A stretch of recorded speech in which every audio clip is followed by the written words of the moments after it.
कार्यक्रम में आपका स्वागत है। बहुत बहुत धन्यवाद। तो निशित शुरू करें, पहले नज़र डालते हैं कि कल आर्थिक सर्वे पर क्या क्या हुआ। Absolutely.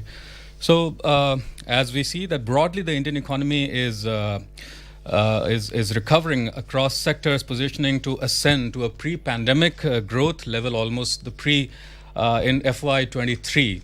So, Shishirji would like to know that given the global positioning that we are in, this 6.5 to 6.8, this ambitious figure, do you see that we are on path, on track to achieve that target? The first thing, when you see the first chapter of an economic survey, it says that recovery completed. And that's a very significant line, because in FY22, when we had the growth rate of 8.7%, people said that it's a distortion. Now in 22-23, we are looking for a growth rate of 6.8%. And of course, the government has projected 7% growth rate. For the fiscal year 23-24, what economic survey has said, between the 6 to 6.8%, that's the normally range they normally give. But what is the most important is that yesterday IMF came out with projections for FY24 and FY25. And for FY24, their projection is 6.1%. For all other agencies, if you see like OECD, Fitch or any other agency, you will find the range in the between 6.5 to 7%. So we are almost at par with what the other agencies are thinking. Now, whether this target is ambitious or whether this target is achievable, that is a very critical thing. Now, at this moment, when the global uncertainties are too high, when we are seeing so much headwinds, there is always a doubt on whether we will be able to achieve or not. But in my opinion, when you think of a baseline growth rate of 6.5%, that's a more realistic growth rate, considering what you have the domestic market, what you have the domestic consumption, what you are putting for the infrastructure, what you are putting for the social sector, and how you are looking for the fiscal consolidation. Keeping all this in mind, I believe that 6 to 6.8% is a better and the realistic one, and 6.5%, the baseline growth rate, is more achievable than if we think of the 7% plus. जी शिशिर, हम 3 घटनाक्रम इस समय जो महत्वपूर्ण है हमारे लिए। पहला तो जो रूस और यूक्रेन का युद्ध है, जिसका समापन कब होगा इसके बारे में कुछ भी नहीं कहा जा सकता। दूसरी तरफ यूरोप और आप अमेरिका की बात करिए। देखिए, यूरोप में मंदी आ चुकी है और अमेरिका में मंदी की सुगबुगाहट है, इसीलिए वहां पर टर्म यूज किया जा रहा है माइल्ड रिसेशन। और तीसरी जो बड़ी घटना है वो है फेडरल रिजर्व का, जिन्होंने अगर मैं मंगलवार की शाम की बात करूं भारतीय समयानुसार, उन्होंने लगभग 25 बेसिस पॉइंट की अपने ब्याज दर में बढ़ोतरी की है। तो इन 3 घटनाक्रमों को देखते हुए अगर आप भारतीय अर्थव्यवस्था की स्थिति देखें, हम 8.7 से 6.8 या 7%, और फिर हम 6 से 6.8%। देखिए, दुनिया की तमाम एजेंसियां कह रही हैं कि हम 6.5 से 7% के बीच विकास दर करेंगे। ये विकास दर अगर आप सऊदी अरब को छोड़ दीजिए, सऊदी अरब इस समय सबसे तेजी से विकसित होने वाला देश है, इसके बाद आप किसी भी देश का नाम लीजिएगा तो वो भारत उसके ऊपर सबसे ऊपर में आता है। IMF की रिपोर्ट में भी इस बात का जिक्र किया गया कि इंडिया रिमेन्स ब्राइट स्पॉट, जो कि कल रिलीज किया गया है। ये सारी चीजें क्या इशारा कर रही हैं कि तमाम वैश्विक परिस्थितियों में भारतीय विकास की संभावनाएं काफी बेहतर है। और उसकी एक बड़ी वजह आप देखिए कि हमारा जो डोमेस्टिक मार्केट है वो अपने आप में एक बड़ा आधार प्रदान करता है विकास की संभावनाओं को मजबूत करने के लिए। 140 करोड़ की आबादी का देश है, जिसमें अगर आप मान लीजिए कि एक बड़ी संख्या उपभोक्ताओं को लेकर के चले, वो थोड़ी सी भी अतिरिक्त खपत करते हैं, तो इसका पूरा असर आपकी इकोनॉमी पर पड़ता है। तो ये हमारे लिए एक फैक्टर है। दूसरा क्या है कि दुनिया की जब दूसरे देशों में गिरावट की स्थिति हो या मंदी की स्थिति हो, तो जो निवेशक हैं वो उन बाजार की ओर देखते हैं जहां पर संभावनाएं बेहतर हो, और इसमें संभावनाओं के मामले में भारत एक बेहतर स्थिति में आता है। जो चीन से हमें अलग करता है वो ये है कि हमारी नीतियों में एक स्थिरता है, और दूसरा हम एक लोकतांत्रिक व्यवस्था में चलते हैं। ये दो हमारे लिए एक, जिसे कहा जाए कि एक हमारे लिए सकारात्मक पहलू है। तो इसमें कोई शक नहीं कि वैश्विक अनिश्चितताएं और वैश्विक परिस्थितियों की वजह से भारतीय अर्थव्यवस्था पर असर पड़ेगा, लेकिन इसका ये मतलब नहीं है कि हम बहुत बुरी तरह से प्रभावित होंगे, क्योंकि कुछ घरेलू कारक ऐसे हैं जो हमारी मदद करेंगे। और हमारे साथ ऑनलाइन मौजूद हैं शुभमय। शुभमय, स्वागत है आपका। नमस्कार।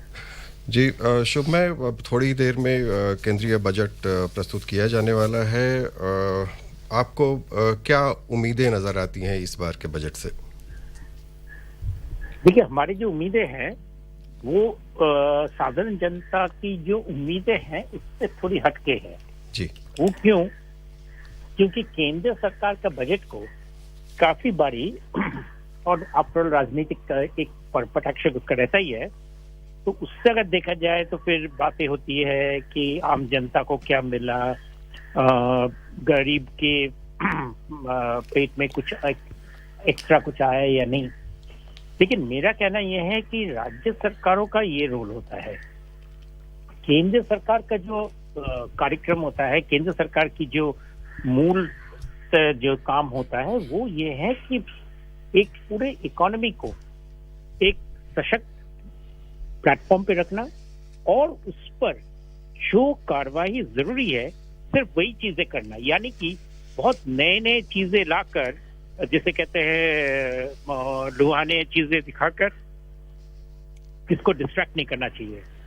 और आप अगर देखेंगे पिछले कई सालों से इस सरकार में यही कदम अपनाए गए हैं कि बजट को अर्थव्यवस्था का एक स्टेटमेंट जिसे फाइनेंशियल अकाउंट्स के हिसाब से प्रस्तुत किया जाता है, और उसके साथ में जो जो खास जरूरत की चीजें हैं सिर्फ उन्हीं चीजों पर बदलाव वगैरह का संकेत दिया जाता है। ये इसी और इसका फल भी हमें मिला है, क्योंकि इससे अंतर्राष्ट्रीय बाजार में, डोमेस्टिक बाजारों में इन्वेस्टर्स को, निवेशकों को अपने कार्यक्रम, अपने इन्वेस्टमेंट्स वगैरह करने के लिए उनको एक कंटिन्यूटी मिला है, उनको एक भरोसा मिला है कि सरकार में हठात कोई ऐसा कोई कदम नहीं लेंगे जिससे हमारे जिसे कहते हैं प्रॉफिट लॉस वगैरह डगमगा जाएगा। स्टार्टअप्स जितने सारे आ रहे हैं उनके लिए भी ये बहुत ही एक जिसे कहते हैं शांति का एक माहौल रहता है। तो मैं समझता हूं कि देश के लिए इस वक्त केंद्रीय बजट में इसी तरह का कार्यक्रम का रूपरेखा रखना ही सबसे बेहतर है। इससे हमें रोजगार का सृजन में सबसे ज्यादा सुविधा मिलती है। इससे गरीबों के लिए, उनके लिए इन सबसे जिसे कहते हैं स्टेडी रिवोल्यूशन, उनके हित में जो चीजें जरूरत है, जैसे इंश्योरेंस स्कीम्स, जैसे पीएम जैसे आयुष्मान भारत योजना, इनमें बढ़ोतरी है, इनमें डेवलपमेंट, वो सबसे खास चीजें होती है। और वही चीजों का कंटिन्यूएशन मैं मानता हूं एक बजट के लिए एक बहुत बड़ा अच्छा कदम होता है। जी Shubhma, talking of the common man, do you see something in terms of tax relief coming from the finance minister in this upcoming budget? First of all, I don't think the common man, I mean those who pay taxes, the direct taxes, are not common man. Let me put it this way. Our minimum tax starts at rupees 2.5 lakh per annum, which means that level, given our per capita income, is way above what is a common man's level. So Indians typically start paying taxes way after they start earning income, salaried people. A large percentage of them stay away from, are not in the tax bracket. What I'm particularly interested, and this is something that I bring in forcefully, is that a stability in the budget does instead help the common man much more. Why? Because it allows the other entity in the government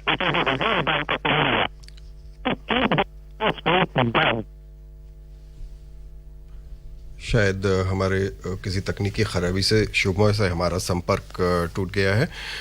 शिशिर, हम बात कर रहे थे अभी जब कि budget में क्या उम्मीद कर सकते हैं, और लेकिन चलिए ये तो है कि कोई बड़े झटके या कोई बहुत बड़ा कुछ भी उम्मीद ना करें, लेकिन अगले साल चुनाव है और ये चुनाव से पहले का पहला आखिरी पूर्ण बजट होगा। इसमें किन सेक्टर्स पे हम उम्मीद कर सकते हैं, विशेष तौर पर उस पर नजर रख सकते हैं? देखिए, अब अटकलों का समय तो खत्म हो चुका है और जाहिर सी बात है कि हम उम्मीदों पे ही चर्चा कर सकते हैं। और उम्मीदों की जहां तक बात करें तो देखिए, एक बड़ा तबका ये उम्मीद लगाए बैठा है कि उसको आयकर में जो कर बचाने की व्यवस्था है उसमें और उसे किस तरीके से मदद मिल सकती है। जैसे अभी जो इनकम टैक्स की धारा 80C के तहत 1.5 लाख रुपए तक की छूट है, उसको बढ़ाए जाने की ज़रूरत है, क्योंकि ये काफ़ी समय पहले हुआ था। एक बात ये भी चल रही कि क्या हम इसको इंडेक्सेशन कर दें, यानी कि महंगाई दर के हिसाब से इसमें बदलाव करें। ये व्यवस्था अगर आती है तो ये सरकार के लिए भी फायदेमंद है। सरकार के लिए कैसे फायदेमंद है? देखिए, हम जानते हैं कि हमारा बजट जो होता है वो घाटे का बजट होता है। तो आप घाटे को पाटने के लिए आप क्या करते हैं? उधार लेते हैं। उधार आप कैसे ले सकते हैं? बाजार से लेते हैं और स्मॉल सेविंग के जरिए लेते हैं। बाजार से जब आप उधारी लेते हैं तो एक डिसरप्शन इस सेंस में आता है कि जब नगद ज़्यादा सरकार ले लेती है तो बाकियों के लिए जो पैसे हैं वो कम होते हैं, जिससे ब्याज दर पर असर पड़ता है। लेकिन जब आप स्मॉल सेविंग के जरिए जाते हैं तो वो आपके लिए काफ़ी हद तक फायदेमंद होता है और सरकार के लिए भी एक निश्चित स्रोत है। तो जहाँ तक हम लोग उम्मीद ये कर रहे हैं कि 80C की धारा में जो कुछ भी व्यवस्था की गई है उसमें क्या कुछ बदलाव किया जा सकता है या नहीं किया जा सकता है। दूसरा जो हमारी नज़र खास तौर पे है कि गांव में, चूंकि ग्रामीण अर्थव्यवस्था में 65% आबादी और 50% श्रम शक्ति है, उनके लिए हम क्या कुछ कर सकते हैं। तो वहां पर जैसे प्रधानमंत्री किसान सम्मान निधि में 2019 में 6,000 रुपए की व्यवस्था की गई थी और 2019 से अब हम 2023 में पहुंचने वाले हैं। इस दौरान आपकी महंगाई दर में भी बढ़ोतरी हुई है, तो वहां पर भी महंगाई दर में बढ़ोतरी को देखते हुए उसमें क्या कुछ बदलाव किया जा सकता है। तीसरा जो महत्वपूर्ण पहलू है वो है कैपिटल एक्सपेंडिचर का। अगर आप पिछले 2-3 बजट में देखें तो कैपिटल एक्सपेंडिचर लगातार बढ़ता रहा है। इस समय में पूंजीगत खर्च बढ़ाने की जरूरत क्यों है? क्योंकि अगर सरकार निवेश करती है वो एक मल्टीप्लायर का काम करता है, यानी कि प्राइवेट सेक्टर को इनकरेज करता है कि आप भी पैसे लगाओ। तो आप जितना ज्यादा कैपिटल एक्सपेंडिचर बढ़ाते हैं तो वो और भी निवेश को प्रोत्साहित करता है। और चौथी जो महत्वपूर्ण बात है कि जो वैश्विक परिस्थितियां हैं, खासतौर पर निर्यात को देखते हुए, चूंकि निर्यात में कमी आई है उसका असर हमारे विनिर्माण के ऊपर पड़ रहा है। हम उसको कैसे राहत दे सकते हैं, या फिर हम उनके लिए PLI स्कीम के जरिए, या फिर जो आपका जो एक्सपोर्ट होता है तैयार सामान, उनको हम कैसे डिस्करेज कर सके। तो ये कुछ ऐसी चीजें हैं जो हम इस बजट में उम्मीद कर रहे हैं। जी, श्रोताओं को बताते चलें कि संसद में प्रधानमंत्री की अध्यक्षता में कैबिनेट की बैठक चल रही है। वित्त मंत्री निर्मला सीतारामन भी बैठक में मौजूद हैं और वर्ष 2023-24 के बजट पर वहाँ बातचीत चल रही है। Yeah, Shishir, one very important aspect which has actually created ripples across the sector is the UPI-based transactions. Now we have seen that it has grown in value by almost 121% by value, in terms of value, and in terms of volume it's 115%. This is really revolutionary. So besides this UPI scheme which was kind of launched with so much of aspirations and all, and rightly so, it has achieved its target more or less. Do you see this this UPI scheme adding more value in the coming days? Because as you know, now we see that more and more of even the small time vendors kind of getting into its ambit. You know, even if you go to a roadside any vendor, you will see that they are also kind of very much aware of all these things. So how far do you see this UPI scheme actually making the Indian economy more and more robust in the coming days? So digital transaction have two meaning here. Number one, when you talk about the overall transaction value, still we know that the cash is the king. So out of 100%, it is almost 90% plus which is being transacted in the cash. Of course, if you talk about the volume or if you take the absolute number, the digital transactions are showing very good growth. Second thing is that it is easy to track the expenditure, especially by those people who are not paying any kind of tax or who are trying to evade the tax. So it is also a mean to keep track on the people who are in the businesses or who are the common consumer. So it's giving benefit like this thing. The third, which is very important, is that the cost of transaction comes down. When you go for transaction through the cash, there is always a cost involved into that. And when you go through the digital transaction, the cost is of course involved, but that cost is much lesser. Minimal, yeah. So if you talk about the overall economy, you are getting benefit like the cost of transaction, you are getting benefit like tracking the people who are not paying the tax, and also you are trying to reduce the cash transaction, because the cash is also involving some kind of cost, because when you print paper currency or when you mint coins, there's a transaction cost involved. Then when you put it into the system, there's another cost involved into that, and the life of that paper currency or is very, very small because of how we use that. So considering all those things, it is very important to promote the digital transaction. And what we are expecting, even last year, if you can remember, the finance minister announced setting up of 75 digital banking units, and all the DBUs are working now. What we are expecting, that there will be more kind of incentive to people who are involved in digital transaction, and at that same time expansion of DBU that will promote the digital transaction. So considering the overall benefit to the economy, we believe that digital will be a focus in this budget, and especially the digital transaction, when the numbers you are showing which have been given in the economic survey, that's a very, very huge number, but in terms of percentage it is still very low. जी, श्रोताओं को हम याद दिला दें कि आप सुन रहे हैं बजट पर विशेष प्रसारण ऑल इंडिया रेडियो से, और कुछ महत्वपूर्ण जानकारियां हैं जो शेयर करना चाहेंगे निशित हम। जी जी। जैसे अभी हमारी वित्त मंत्री निर्मला सीतारमण ये लगातार 5वीं बार बजट भाषण दे रही हैं, और इनके नाम एक बजट भाषण का रिकॉर्ड भी है कि आज तक का सबसे लंबा बजट भाषण इन्होंने दिया था, जो 2 घंटे 41 मिनट का था।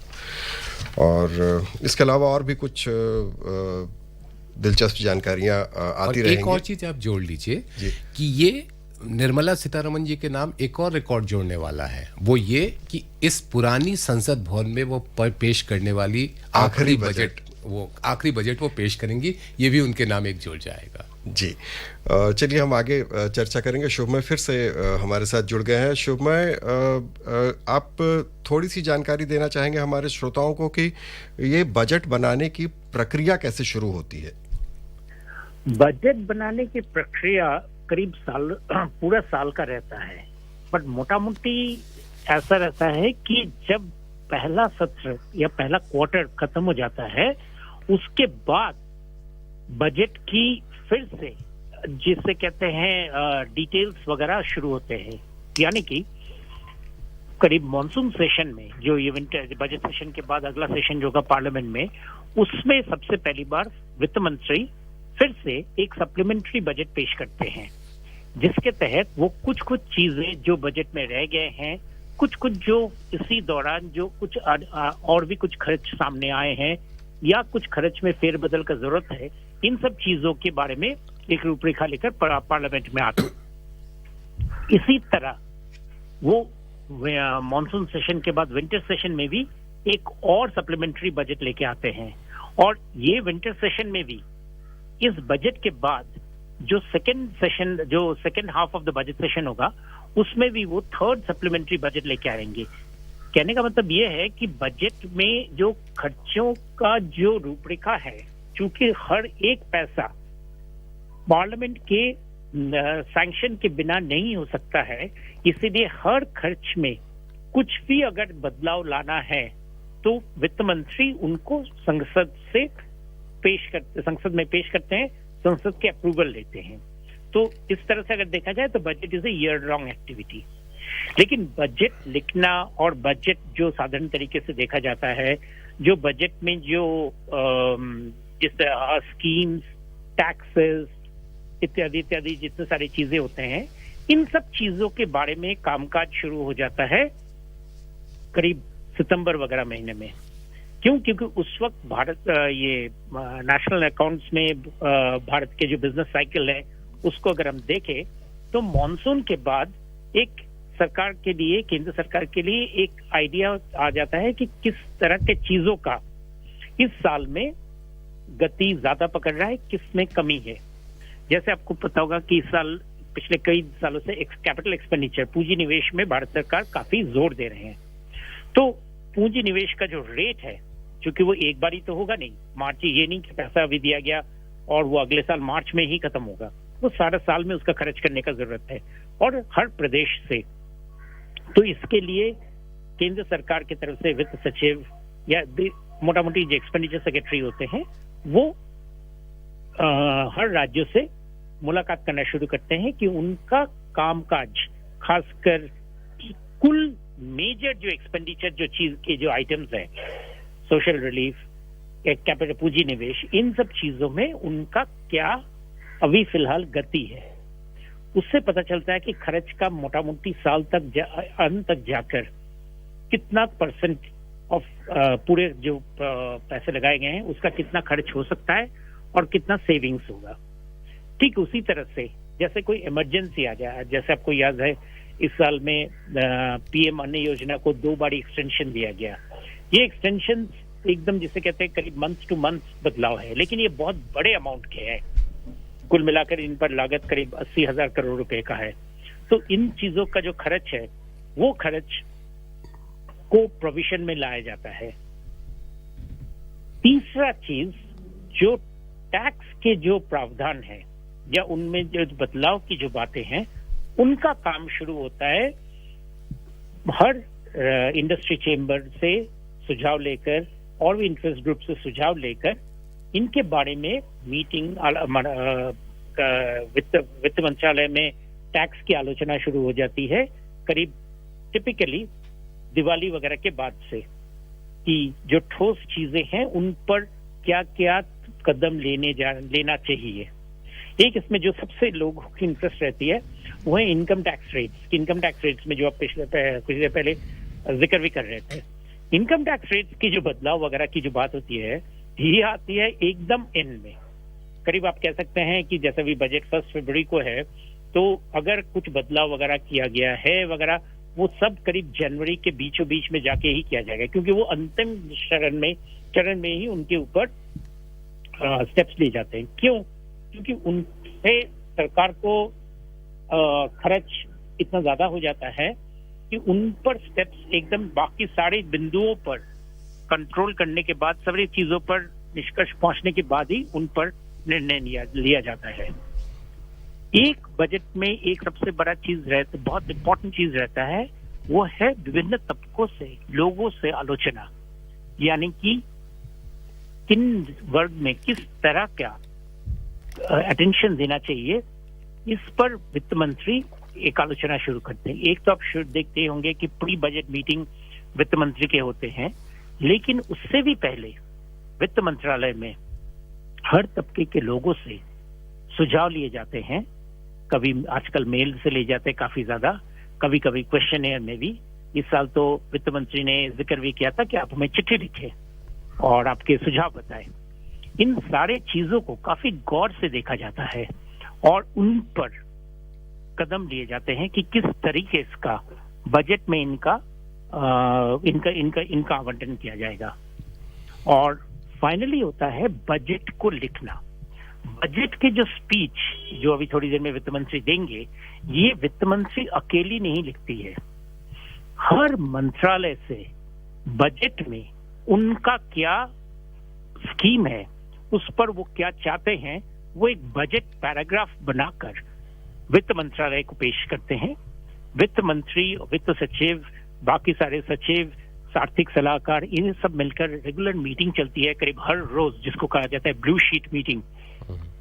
इन मीटिंग्स में इन पैराग्राफ्स को धीरे धीरे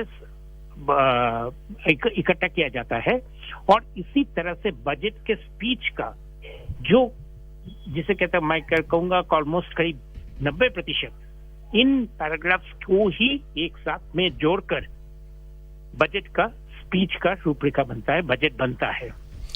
जी, शुभ में बहुत अच्छी जानकारी दी आपने बजट बनने के तरीके के बारे में, और आप जुड़े रहिए, हम आपके पास लौटेंगे। शिशिर, आप बता रहे थे कि 2017-18 में कुछ बड़ा बदलाव आया था हमारे देश में केंद्रीय बजट की रूपरेखा में, उसके बारे में कुछ बताना चाहेंगे? जी, 2017-18 का जो बजट पेश हुआ था उसमें 3 बड़े बदलाव किए गए थे। पहला बदलाव जो किया गया था कि ये था कि फरवरी के आखिरी कार्य दिवस के बजाय फरवरी के पहले दिन बजट पेश होगा, और इसके पीछे भी एक तर्क था। तर्क ये था कि जब फरवरी के आखिरी कार्य दिवस को बजट पेश होता था, उसके बाद बजट को जो पारित कराने की प्रक्रिया थी वो मई के अंत तक चला जाता था। अमूमन क्या होता है कि जब आपकी पहली तिमाही निकल गई बजट को लेकर के, उसके बाद आपको क्या है कि फिर हमारे यहाँ देश में मॉनसून शुरू हो जाता है, जिसकी वजह से निर्माण गतिविधियां जो हैं वो रुक जाती है। तो तकरीबन साल के पहले 6 महीने जो हैं बहुत ज़्यादा खर्च नहीं हो पाता था। तो 12 महीने के खर्च के लिए आपके पास 6 महीने का वक्त मिलता था। और हमारी व्यवस्था ये कहती है कि अगर पैसा 31 मार्च को आपने खर्च नहीं किया तो वो लैप्स हो जाएगा। इन सारी चीज़ों को ध्यान में रखते हुए ये कहा गया कि 1 फरवरी को बजट पेश होगा और 31 मार्च को वो प्रक्रिया पूरी हो जाएगी। We'll come back to you, Shishir, but right now we are connected with Gopal Krishna Agrawal. Gopal ji, welcome to the show. नमस्कार। Gopal ji, what expectations do you have from this upcoming budget? If you see, yesterday the economic survey has laid down the basic scenario where it says that the social sector's expenditure has increased many-fold. And with the ecosystem of transparency, leakage-free, corruption-free delivery mechanism under Modi ji of direct benefit transfer, the benefit of the social expenditure has increased manifold. One thing. Second is the infrastructure spending which the government has undertaken on the Gati Shakti and other have also created good demand and other things. So macroeconomic parameters at present are very stable. Fiscal deficit is under control. Inflation is as targeted. So I think the budget, as the Prime Minister has also said yesterday, that it will be the budget where the whole world is looking towards India to be economic superpower in the coming decades. So I think it will clearly give a roadmap for that economy. This budget will give a far-reaching impact to the whole economy and surely will bring out a roadmap of inclusive growth. All sectors like women, youth, etc. will have something for them. Ji Gopal ji, budget अभी जो पेश किया जाने वाला है थोड़ी देर में, इसमें आपको क्या लगता है किन क्षेत्रों पर विशेष जोर दिया जा सकता है? देखिए, एक तो महत्वपूर्ण है कि जो गवर्नमेंट का एक्सपेंडिचर, जो इंफ्रास्ट्रक्चर एक्सपेंडिचर है, वह कंटिन्यू करेगा क्योंकि उसने पूरी इकोनॉमी को बहुत अच्छा बूस्ट किया है। सेकंड, जो वेलफेयर स्कीम्स हैं सरकार की, सोशल वेलफेयर स्कीम्स जो टारगेटेड सोशल सेक्टर्स को बेनिफिट करती है, उस पे भी कंटिन्यू रहेगा। और मुझे लगता है कि पीएलआई स्कीम्स में, प्रोडक्शन लिंक इंसेंटिव स्कीम्स में, मैन्युफैक्चरिंग में बढ़ावा देने के लिए कुछ सेक्टर्स को और इंक्लूड कर सकते हैं। और रूरल ओरिएंटेशन काफी रहेगा क्योंकि जो हमारा लगभग 60% से ज्यादा की जनसंख्या भारत की रूरल एरियाज में रहती है और वहाँ पे लिए रोजगार और उनके लिए नई अपॉर्चुनिटीज इकोनॉमिक में पार्टिसिपेशन के लिए, उसके लिए भी काफी चीजें आने की हम उम्मीद करते हैं। एक बहुत बड़ी उम्मीद लोगों की है कि सैलरीड क्लास के लिए वो आशा भरी नजरों से देख रहे हैं कि उनके लिए क्या है। बट मुझे लगता है कि ग्लोबल इकोनॉमी के लिए तो बजट बहुत ही जो जिस तरह का इन्वेस्टमेंट इंडिया को ड्राइव करना है, उसके लिए भी बड़े पॉजिटिव सिग्नल्स के साथ ये बजट आएगा। Thank you so much, Gopal ji, for having joined us here and sharing your thoughts. जी शिशिर, हम चर्चा कर रहे थे कि 2017-18 में क्या क्या बदलाव आए थे, दिलचस्प बदलाव कि रेल बजट खत्म हो गया था और ये हम 1 फरवरी को बजट शुरू हो गया था। इसके अलावा कुछ और आप जोड़ना चाहेंगे? जी, तो वो जो 1 फरवरी की बात की गई कि 31 मार्च तक बजट की प्रक्रिया पूरी करनी है और 1 अप्रैल से पैसा खर्च होना है, तो वो 1 अप्रैल से उपलब्ध हो जाए, यानी कि 12 महीनों के लिए खर्च 12 महीने के लिए उपलब्ध हो जाए।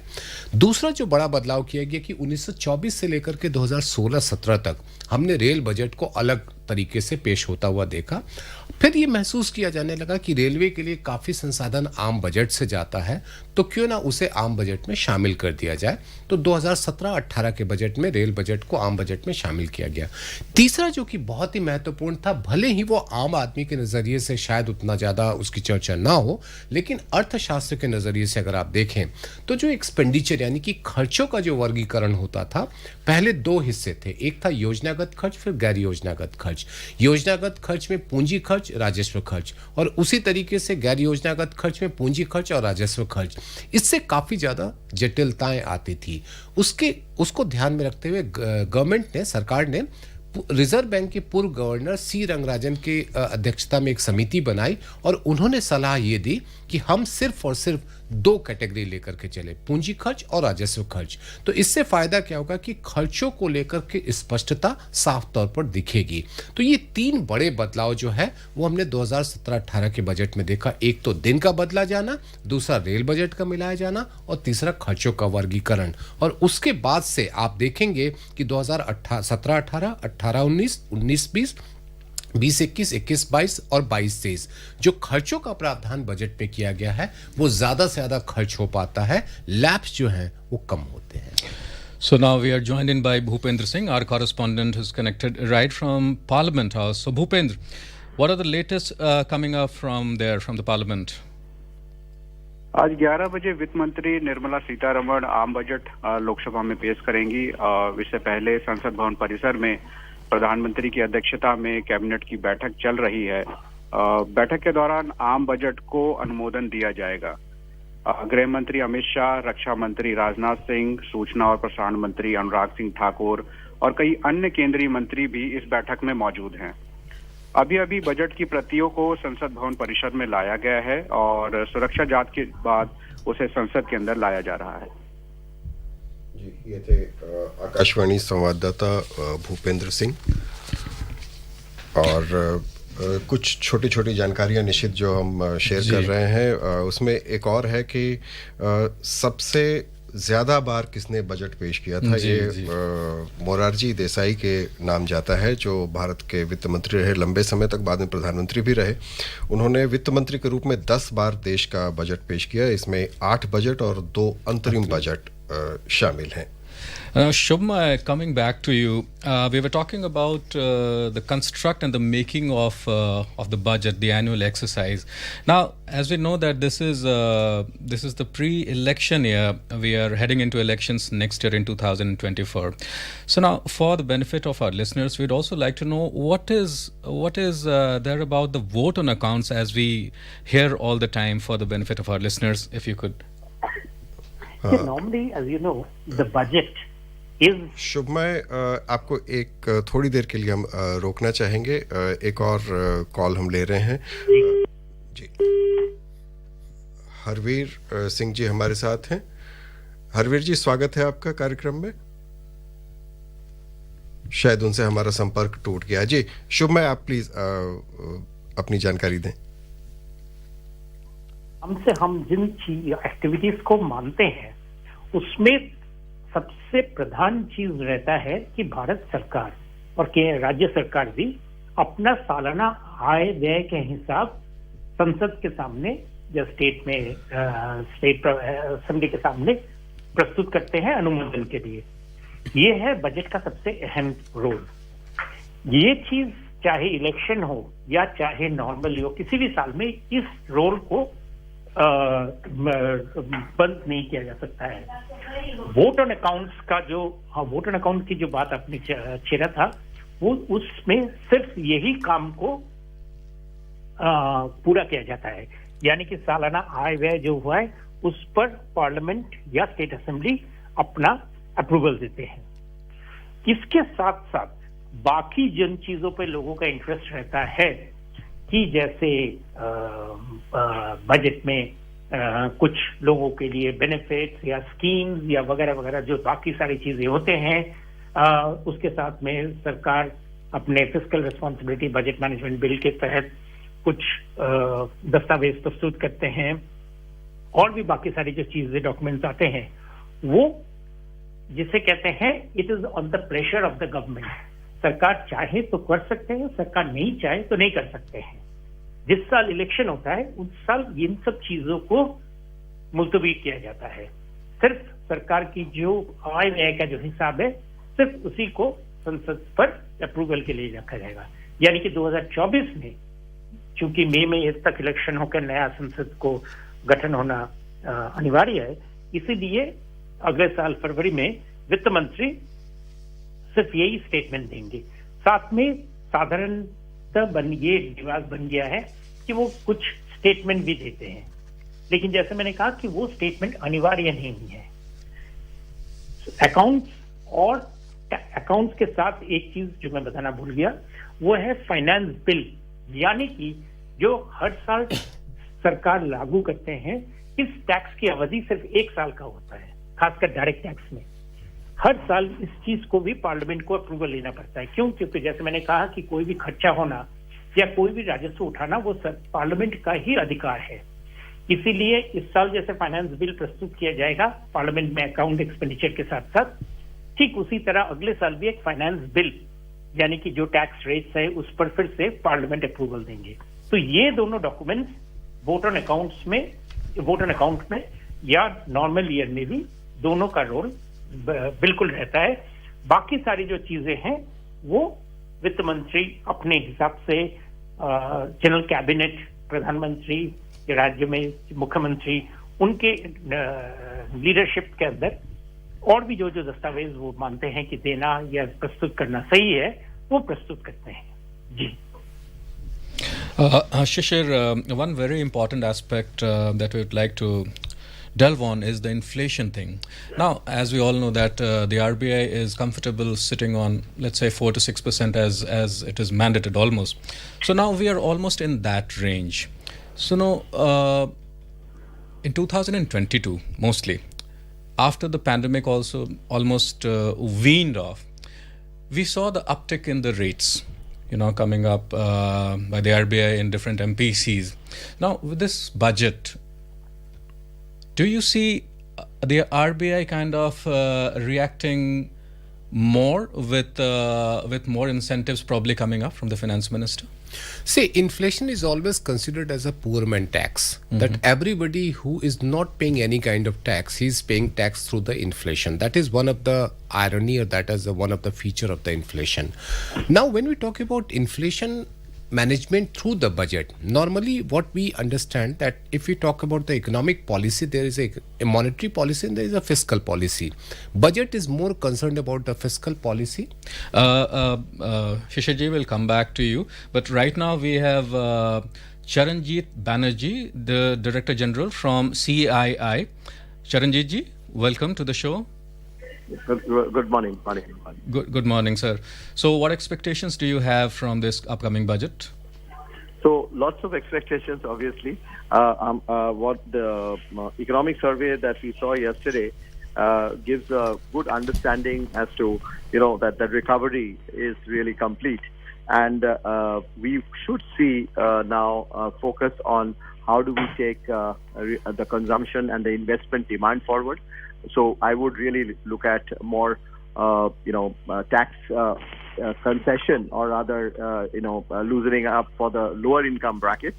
And investment demand will really come because there has been a strong push on capex over the last few years by the government. And I think through more of ease of doing business, through areas like decriminalization and making business easier, investment from the private sector is bound to come in very shortly. I think those triggers we will see.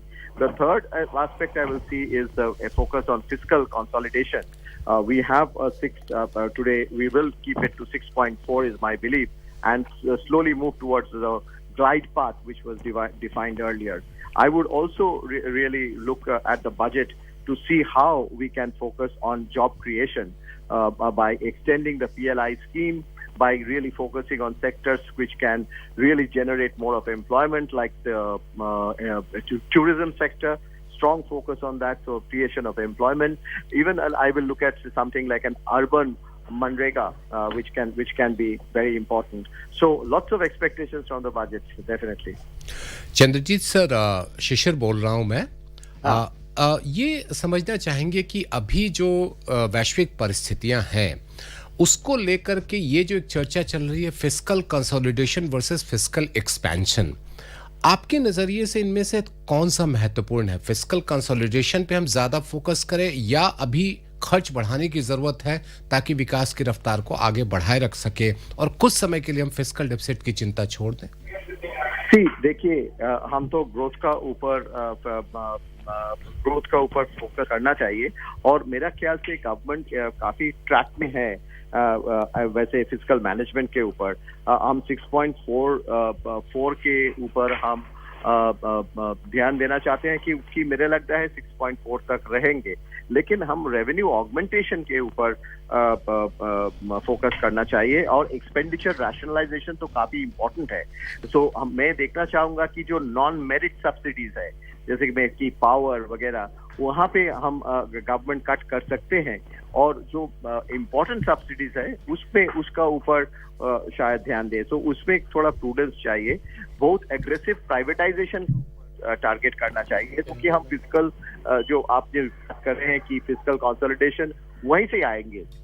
हमारे targets for तो रहते हैं privatisation के, लेकिन उसको achieve करने में कैसे हम जल्दी से उसका मैकेनिज्म भी थोड़ा शार्पन करना चाहिए कि जो डिफरेंट मिनिस्ट्रीज का प्राइवेटाइजेशन का टारगेट्स रहता है वो अगर हम पूरा डीपम पे लेके आते हैं तो उसमें काफी कुछ चेंज हो सकता है हमारे फिजिकल के ऊपर। मैं सोचता हूँ कि फिजिकल कंसोलिडेशन हो सकता है और ये में कोई कॉन्ट्रडिक्शन नहीं है।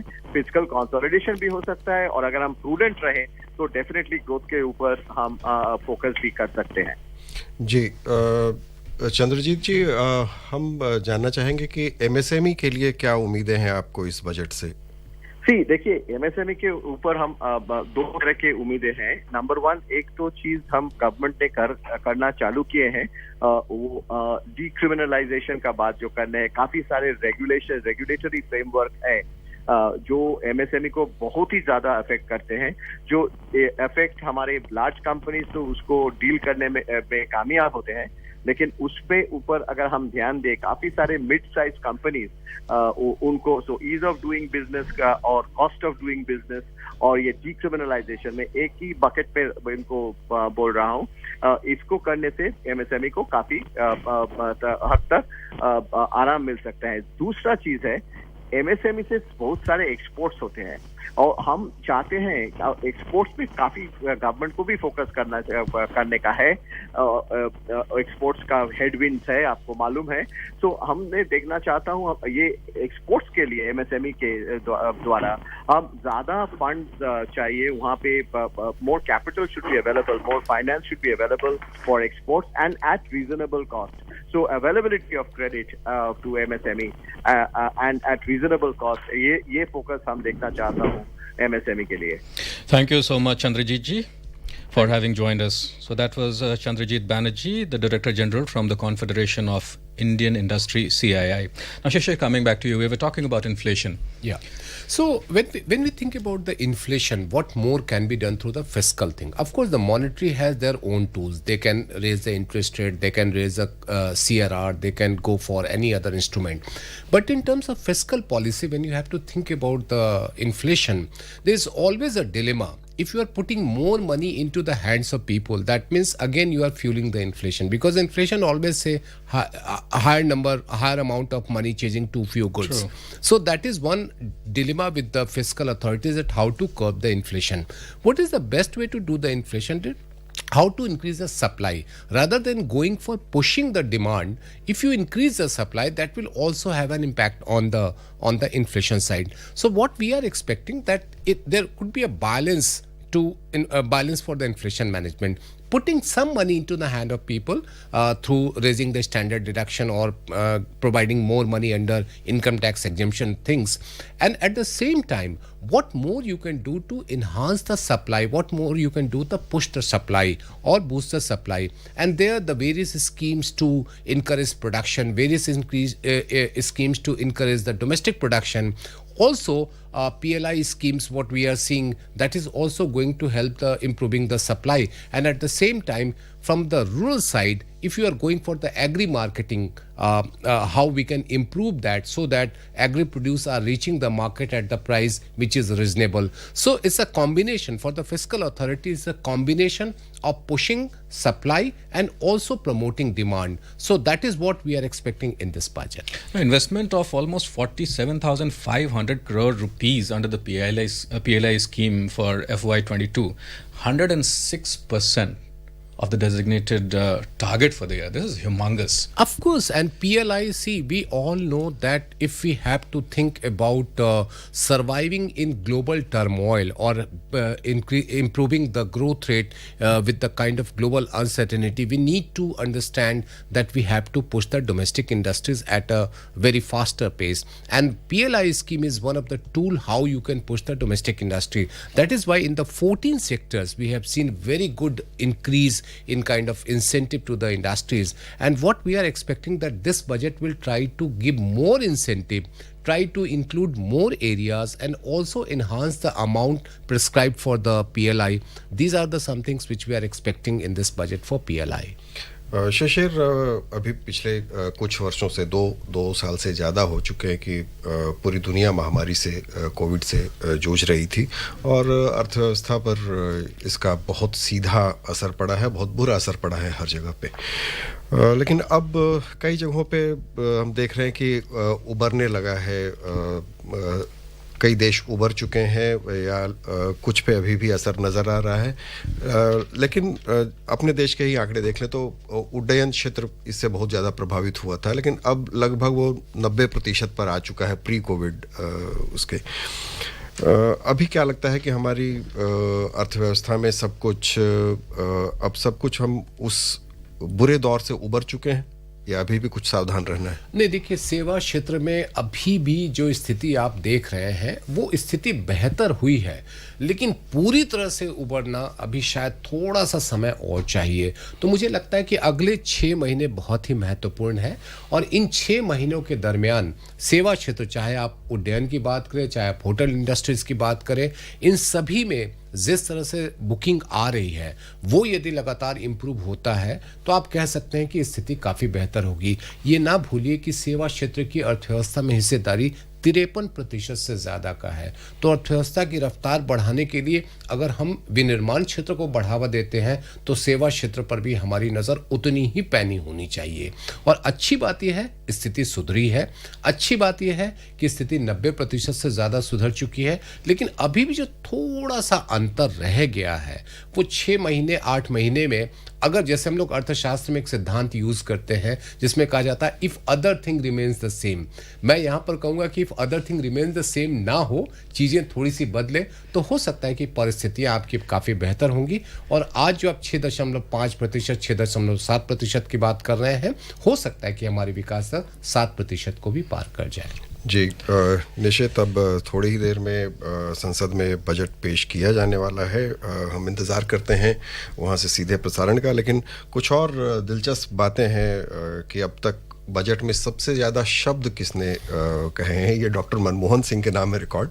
उन्होंने 1991 में 18,650 शब्दों का भाषण दिया था और दूसरे नंबर पर हैं अरुण जेटली जिन्होंने 18,604 शब्द 2018 में। और एक चीज में अगर आप इजाजत दें तो मैं जोड़ दूं कि 1991 का जो बजट आया था उस समय बजट शाम को 5 बजे पेश होता था और उस समय दिन में इंडस्ट्रियल पॉलिसी आई थी। तो अगर आप इंडस्ट्रियल पॉलिसी को बजट का एक हिस्सा अगर आप मान करके चले तो ये जो आप शब्दों की संख्या बता रहे हैं ये और बढ़ जाती है। जी, और वैसे सबसे छोटे बजट भाषण का भी रिकॉर्ड है जो हीरू भाई मूलजी पटेल ने 1977 में दिया था, उसमें सिर्फ 800 शब्द थे।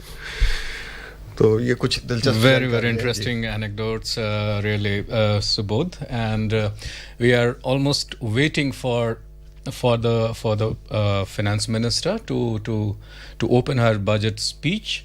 In the meanwhile, Shishir, all of us are glued to the TV screens and to the parliament, to the Lok Sabha at the moment. So most of all, we can say that this is mostly, you know, it's going to be a very positive kind of budget that we'll see in a few minutes now. Of course, it will be very, very positive, and the most important thing is that considering the global economic situation, we need to be more confident rather than showing any kind of nervousness. And we are sure, I'm sure that when the finance minister will stand to present her budget, she will have more confident language than what we are expecting. So now we are going live to the Parliament, wherein the Finance Minister will deliver her budget speech very shortly. Please stay tuned for that. Speaker, I present the budget for 2023-2024. This is the first budget in Amrit Kal. This budget hopes to build on the foundation laid in the previous budget and the blueprint drawn for India at 100. We envision a prosperous and inclusive India in which the fruits of development will reach all sections and citizens, especially our youth, women, farmers, OBCs, scheduled castes, and scheduled tribes. In the 75th year of our independence, the world has recognized the Indian economy as a bright star. Our current year's economic growth is estimated to be at 7%. It is notable that this is the highest among all the major economies. This is in spite of the massive slowdown globally caused by COVID-19 and the war. The Indian economy is therefore on the right track, and despite a time of challenges, heading towards a bright future. Today, as Indians stand with their head held high and the world appreciates India's achievements and successes, we are sure that elders who had fought for India's independence will, with joy, bless us in our endeavors going forward as well. Our focus on wide-ranging reforms and sound policies implemented through Sabka Prayas, resulting in Jan Bhagidari and targeted support to those in need, helped us perform well in trying times. India's rising global profile is because of the several accomplishments. Unique world-class digital public infrastructure, example, Aadhaar, CoWIN and UPI. COVID vaccination drive in unparalleled scale and speed. Proactive role in frontier areas such as achieving the climate-related goals, Mission Life and National Hydrogen Mission. During the COVID-19 pandemic, we ensured that no one goes to bed hungry with a scheme to supply free food grains to over 80 crore persons for 28 months. Continuing our commitment to ensure food and nutritional security, we are implementing from 1st January 2023 a scheme to supply free food grain to all Antyodaya and priority households for the next 1 year. Under PM Garib Kalyan Anna Yojana, the entire expenditure of about 2 lakh crore will be borne by the central government. In these times of global challenges, the G20 presidency gives us a unique opportunity to strengthen India's role in the world economic order. With the theme of Vasudhaiva Kutumbakam, we are steering an ambitious, people-centric agenda to address global challenges and to facilitate sustainable economic development. The government's efforts since 2014 have ensured for all citizens a better quality of life and life of dignity. The per capita income has more than doubled to 1.97 lakh rupees.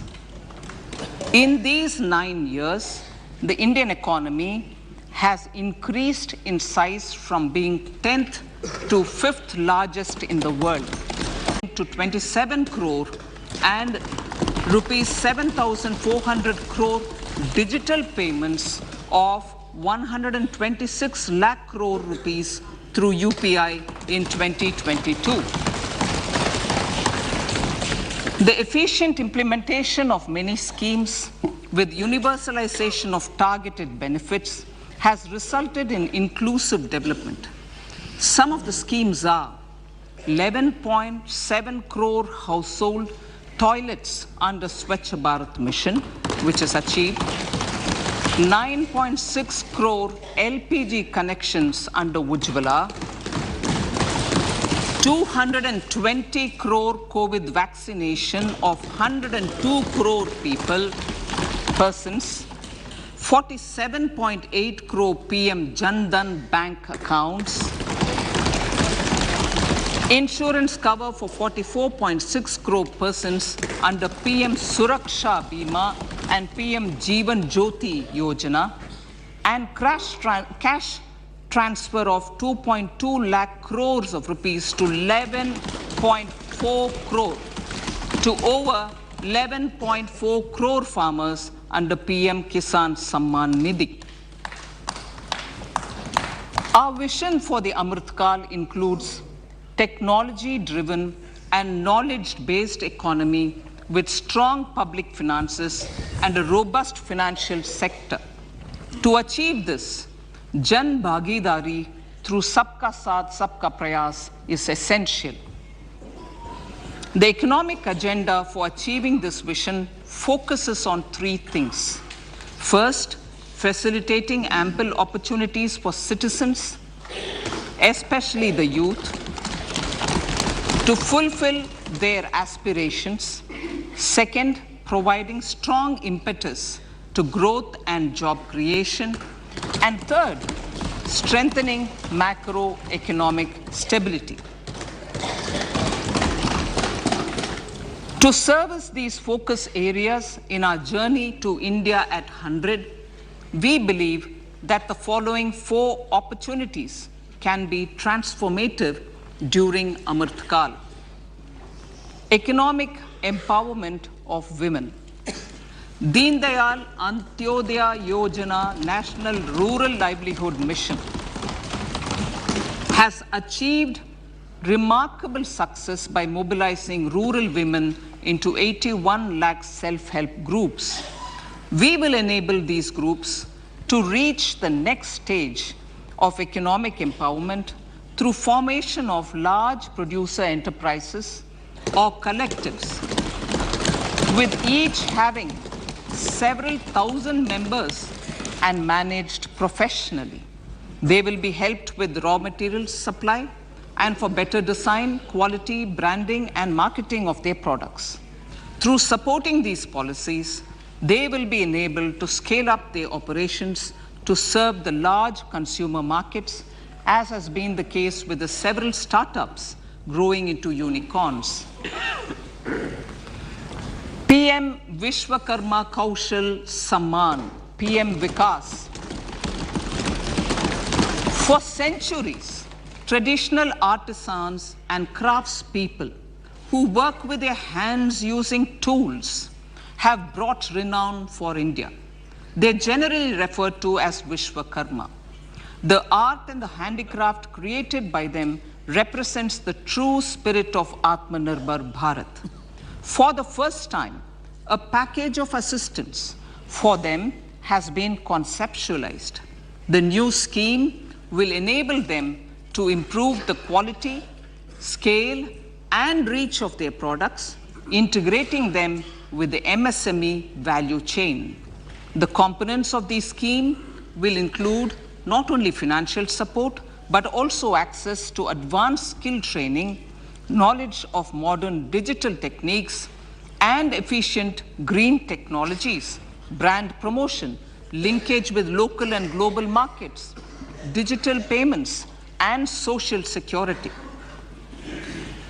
This will greatly benefit the scheduled castes, scheduled tribes, OBCs, women, and people belonging to the weaker sections.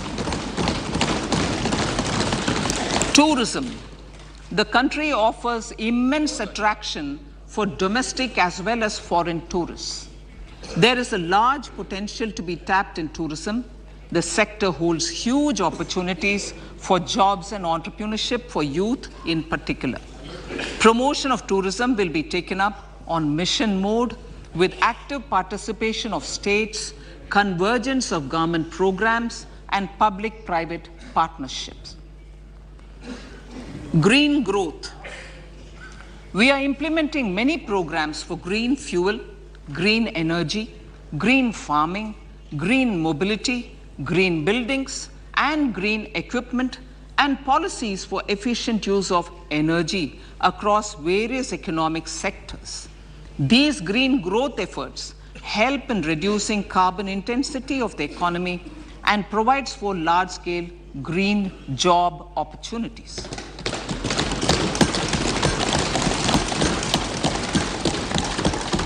Priorities of this budget. The budget adopts the following 7 priorities. They complement each other and act as the Saptarishi guiding us through the Amritkal. Inclusive development, reaching the last mile, infrastructure and investment, unleashing the potential, green growth, youth power, and financial sector. I now speak on the priority number 1, inclusive development. The government's philosophy of Sabka Saath, Sabka Vikas has facilitated inclusive development covering in specific farmers, women, youth, OBCs, scheduled castes, scheduled tribes, Divyangjan, and economically weaker sections, and overall priority for the underprivileged, Vanchiton ko Variyata. There has also been a sustained focus on Jammu Kashmir, Ladakh, and the Northeast. This budget builds on those efforts. Digital public infrastructure for agriculture. Digital public infrastructure for agriculture will be built as an open source, open standard, and interoperable public good. This will enable inclusive farmer-centric solutions through relevant information services for crop planning and health, improved access to farm inputs, credit and insurance, help for crop estimation, market intelligence, and support for growth of agri-tech industry and startups.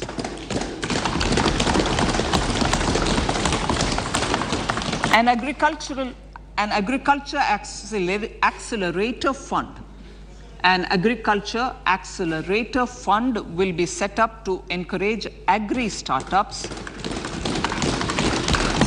by young entrepreneurs in rural areas. The fund will aim at bringing innovative and affordable solutions for challenges faced by farmers.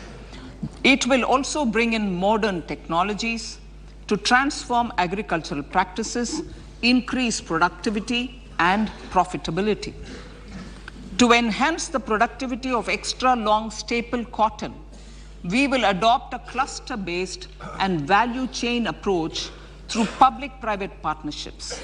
This will mean collaboration between farmers, state, and industry for input supplies, extension services, and market linkages.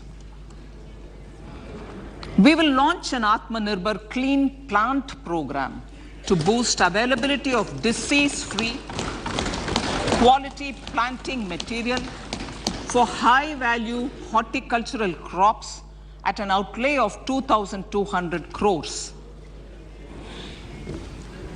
Global hub for millets, which are Sri Anna. India is the forefront.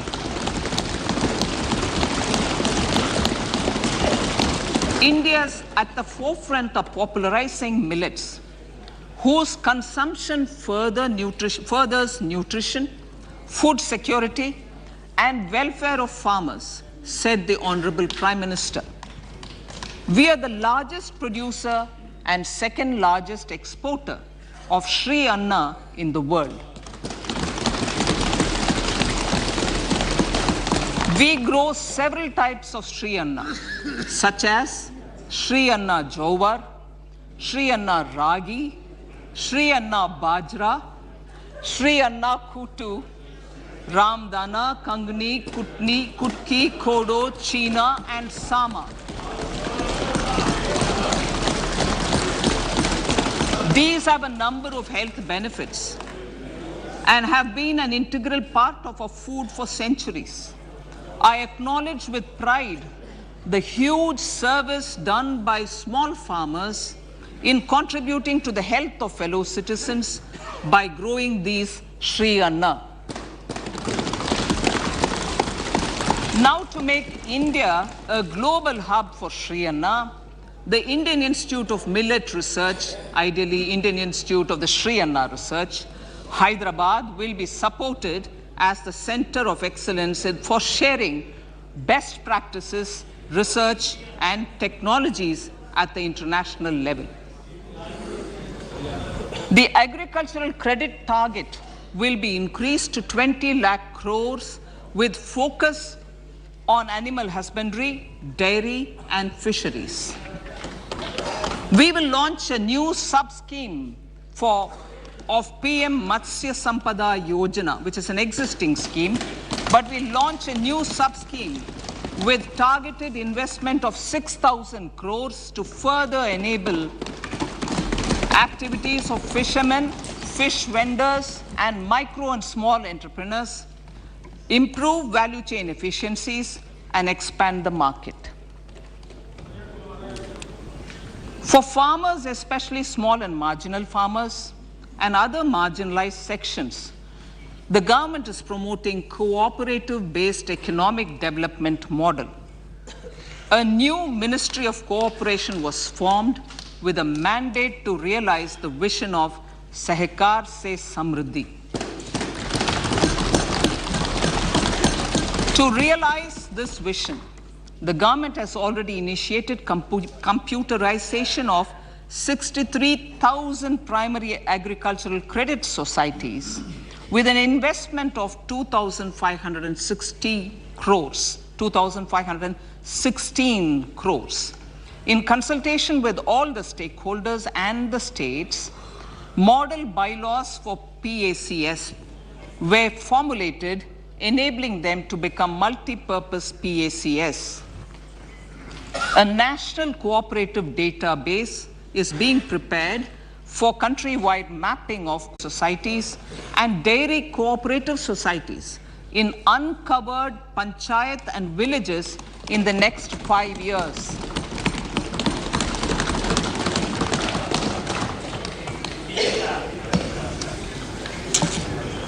Health, education, and skilling.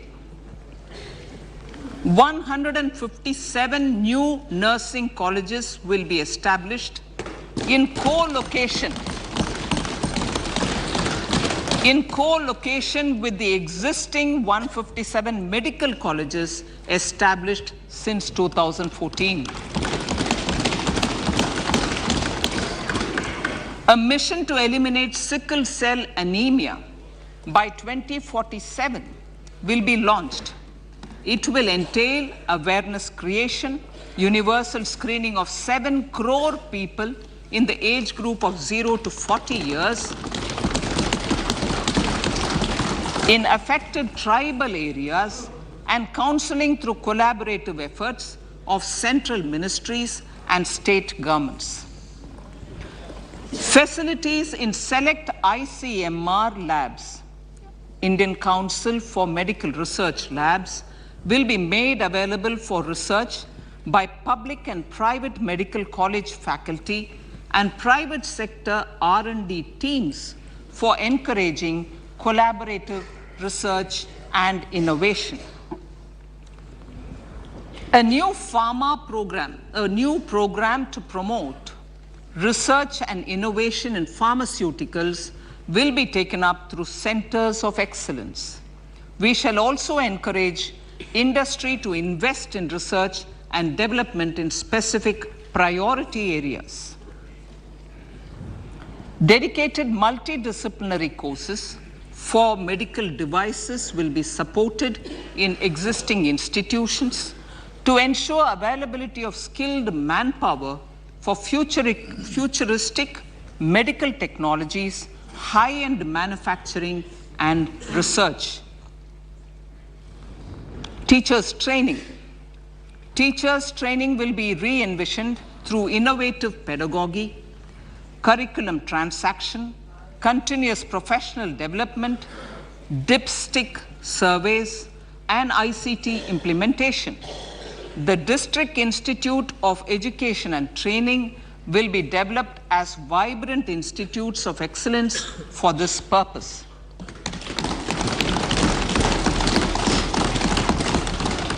National Digital Library for Children and Adolescents. A National Digital Library for Children and Adolescents will be set up for facilitating availability of quality books across geographies, languages, genres, and levels, and device-agnostic accessibility. States will be encouraged to set up physical libraries for them at panchayat and ward levels and provide infrastructure for accessing the National Digital Library resources. Additionally, to build a culture of reading and to make up for pandemic time learning loss, the National Book Trust, the Children's Book Trust, and other sources will be encouraged to provide and replenish non-curricular titles in regional languages and in English to these physical libraries. Collaboration with NGOs that work in literacy will also be a part of this initiative to inculcate financial literacy. Financial sector regulators and organizations will be encouraged to provide age-appropriate reading material to these libraries. I move to priority 2, reaching the last mile. Prime Minister Vajpayee's government had formed the Ministry of Tribal Affairs and the Department of Development of Northeast Region to provide a sharper focus to the objective of reaching the last mile. Our government has formed the ministries of Ayush, Fisheries, Animal Husbandry and Dairying, Skill Development, Jal Shakti, and Cooperation. Building on the success of the Aspirational Districts program, the government has recently launched the Aspirational Blocks program, covering 500 blocks for saturation of essential government services across multiple domains such as health, nutrition, education, agriculture, water resources, financial inclusion, skill development, and basic infrastructure. Manya Speaker, sir, Pradhan Mantri PBTG, which is Primitive Vulnerable Tribal Groups Development Mission, is being launched. To improve socio-economic conditions of the particularly vulnerable tribal groups, the PBTGs as we refer them to, Pradhan Mantri PBTG Development Mission will be launched. This will saturate PBTG families and habitations with basic facilities such as safe housing, clean drinking water and sanitation, improved access to education, health, nutrition, road and telecom connectivity, and sustainable livelihood opportunities. An amount of 15,000 crores will be made available to implement the mission in the next 3 years under the Development Action Plan for the Scheduled Tribes. Ekalavya Model Residential Schools. In the next 3 years, Center will recruit 38,800 teachers and support staff for the 740 Ekalavya Model Residential Schools, which is serving 3.5 lakh tribal students.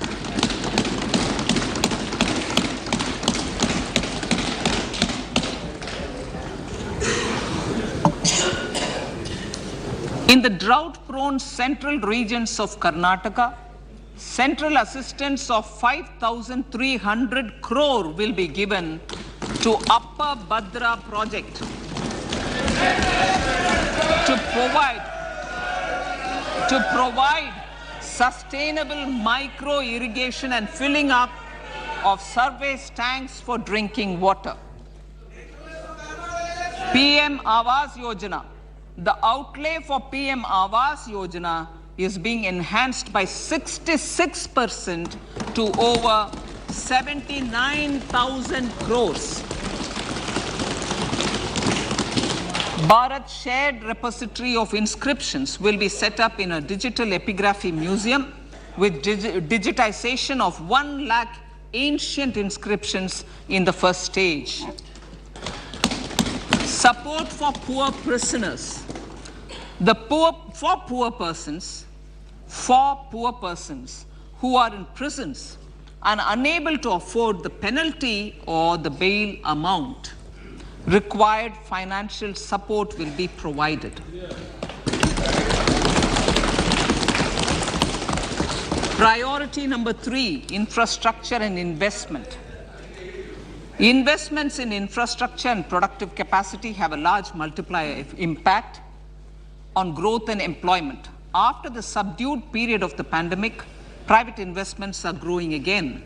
The budget takes the lead once again to ramp up the virtuous cycle of investment and job creation. Honorable Speaker, sir, the capital investment outlay is being increased steeply for the 3rd year in a row by 33% to 10 lakh crores, which would be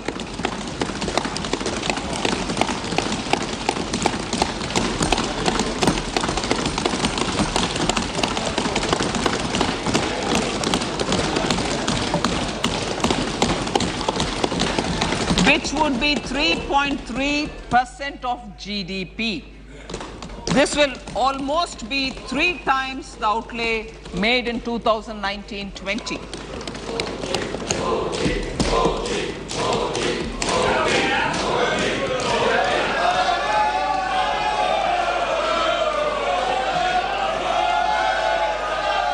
This substantial increase in recent years is central to the government's efforts to enhance growth potential and job creation, crowd in private investments, and provide a cushion against global headwinds. The direct capital investment by the center is complemented by the provision made for creation of capital assets through grants and aids to state. The effective capital expenditure of the center is budgeted at 13.7 lakh crore rupees, which will be 4.5% of GDP. Support to state governments for capital investment. I have decided to continue the 50-year interest-free loan to state governments for 1 more year to spur investment in infrastructure and to incentivize them for complementary policies actions with a significantly enhanced outlay of 1.3 lakh crores. The newly established Infrastructure Finance Secretariat will assist all stakeholders for more private investment in infrastructure, including railways, roads, urban infrastructure, and power, which are predominantly depend on public resources. The harmonized master list of infrastructure will be reviewed by an expert committee for recommending the classification and financing framework suitable for Amrit Kal. A capital outlay, I'm talking about railways now, sir, Honorable Speaker, railways. A capital outlay of 2.40 lakh crores has been provided for the railways. This is the highest ever outlay this highest ever outlay is about 9 times the outlay made in 2013-14. 100 critical transport infrastructure projects for last and first mile connectivity for ports, coal, steel, fertilizer, and food grain sectors have been identified. They will be taken up on priority with investment of 75,000 crores, including 15,000 crore from private sources. 50 additional airports, heliports, water aerodromes, and advanced landing grounds will be revived for improving regional air connectivity.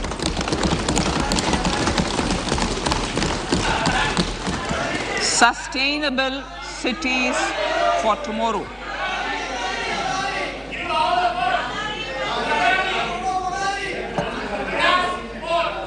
States and cities will be encouraged to undertake urban planning reforms and actions to transform our cities into sustainable cities of tomorrow.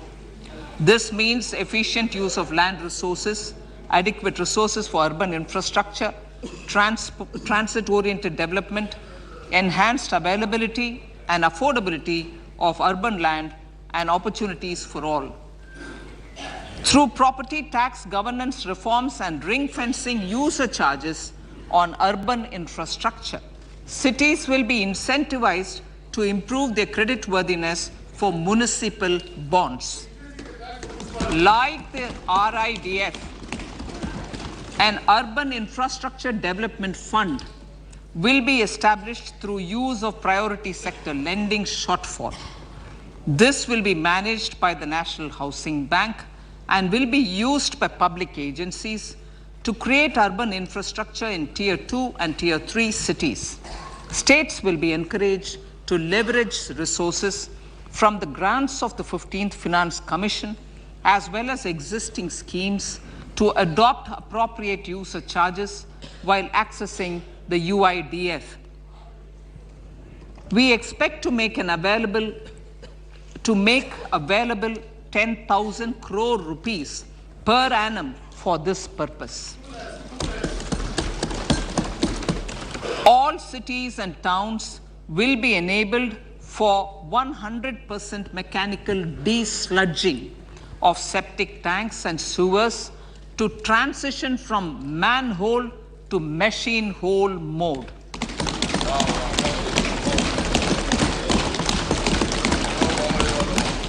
Enhanced focus will be provided for scientific management of dry and wet waste. Honorable Speaker, sir, our Prime Minister had said, good governance is the key to a nation's progress.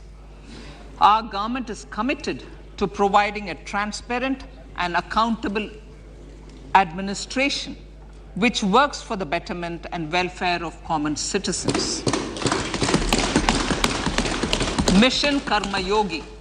Under Mission Karma Yogi, center, states, and the union territories are making and implementing capacity building plans for civil servants.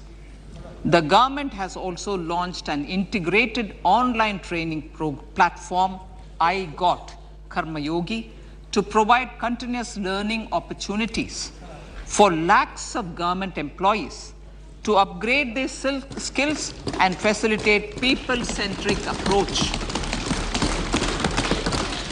Sir, for enhancing ease of doing business, more than 39,000 compliances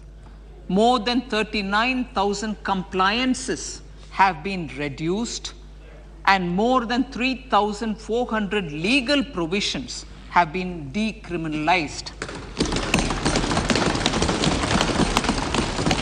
For furthering the trust-based governance, we have introduced the Jan Vishwas Bill to amend 42 central acts. This budget proposes a series of measures to unleash the potential of our economy. Centers of Excellence for Artificial Intelligence. For realizing the vision of Make AI in India and Make AI Work for India, 3 centers of excellence for artificial intelligence will be set up in top educational institutions. Leading industry players will partner in conducting interdisciplinary research, develop cutting-edge applications, and scalable problem solutions in the areas of agriculture, health, and sustainable cities. This will galvanize an effective AI ecosystem and nurture quality human resources in the field. National Data Governance Policy. To unleash innovation and research by startups and academia, a national data governance policy will be brought out. This will enable access to anonymized data.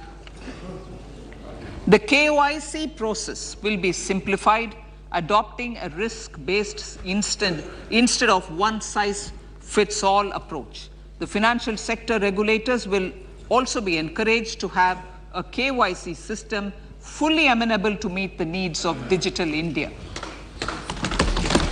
One-stop solution for identity and address updating. A one-stop solution for reconciliation and updating of identity and address of individuals maintained by various government agencies, regulators, and regulated entities will be established using DigiLocker service and Aadhaar as foundational identity. Speaker, sir, common business identifier. For the business establishments required to have a permanent account number, the PAN will be used as the common identifier for all digital systems of specified government agencies.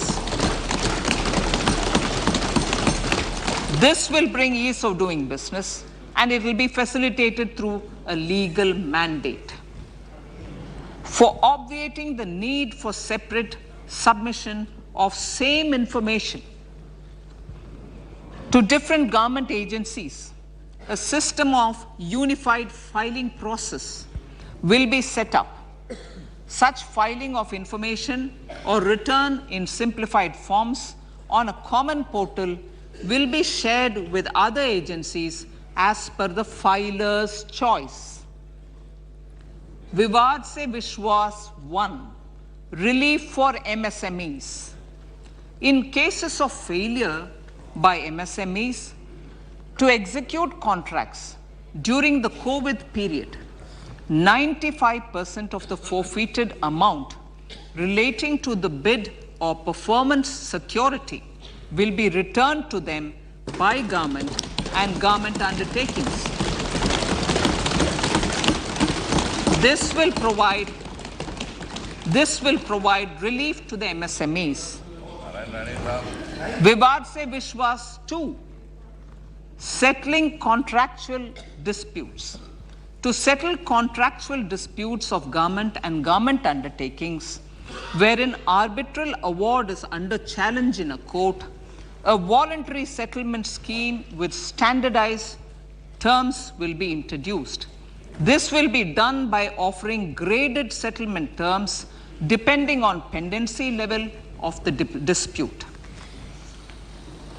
The state support mission of Niti Aayog will be continued for 3 years for our collective efforts towards national priorities. Result-based financing.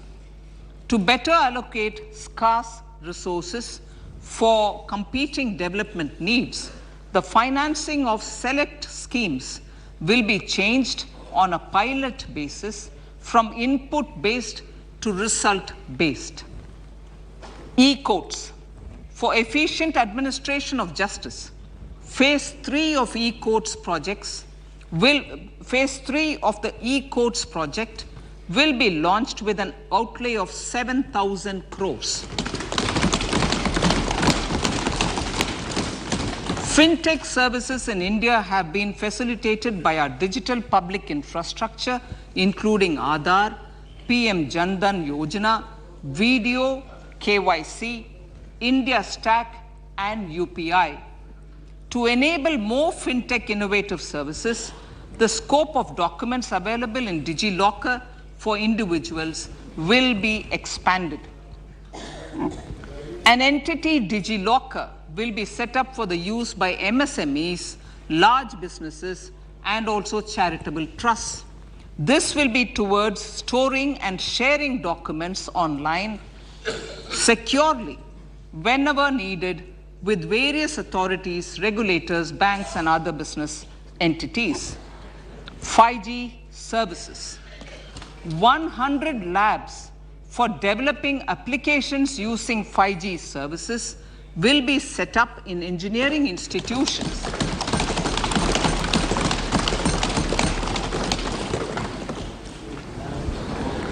To realize a new range of opportunities, business models, and employment potential. The labs will cover, among others, applications such as smart classrooms, precision farming, intelligent transport systems, and healthcare applications. Lab-grown diamonds. Lab-grown diamonds is a technology and innovation-driven emerging sector with high employment potential. These environment-friendly diamonds, which have optically and chemically the same properties as natural diamonds. To encourage indigenous production of LGD, lab-grown diamond seeds and machines, and to reduce import dependency, a research and development grant will be provided to one of the IITs for 5 years. To reduce the cost of production, a proposal to review the custom duty on LGD seeds will be indicated in Part B of the speech. I come to the fifth priority, Honorable Speaker, sir, green growth.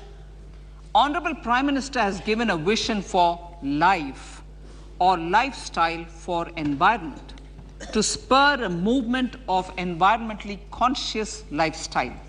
India is moving forward firmly for the Panchamrit, the net zero carbon emission by 2070 to usher in green industrial and economic transition.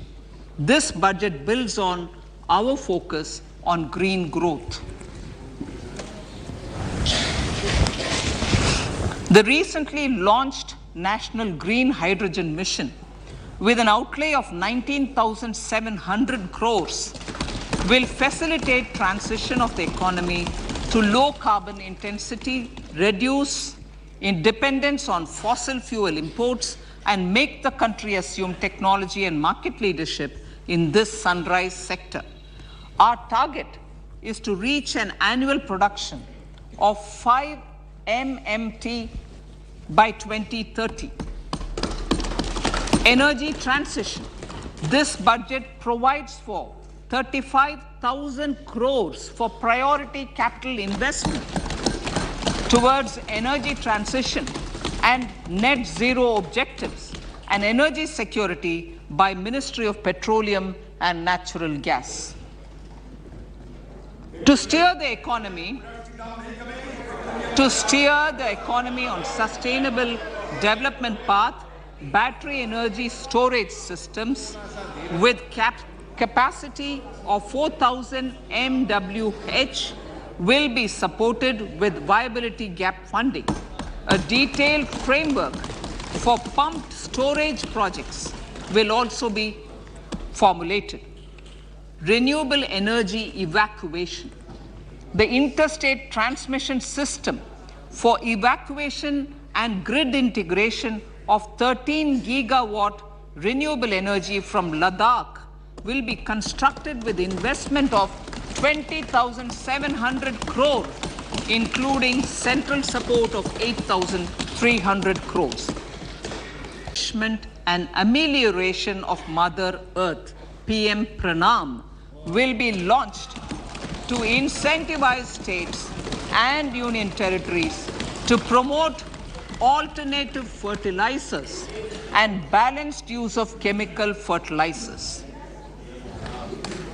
Go Bardhan scheme. 500 new waste to wealth plants under Go Bardhan, galvanizing organic bio-agro resources done. Go Bardhan scheme will be established for promoting circular economy. These will include 200 compressed biogas plants, including 75 plants in urban areas, and 300 community or cluster-based plants at a total investment of 10,000 crores. I will refer to this in Part B also. In due course, a 5% CBG mandate will be introduced for all organizations marketing natural and biogas. For collection of biomass and distribution of biomanure, appropriate fiscal support will also be provided. Bharatiya Prakritik Kheti Bio Input Resource Centers. Over the next 3 years, we will facilitate 1 crore farmers to adopt natural farming.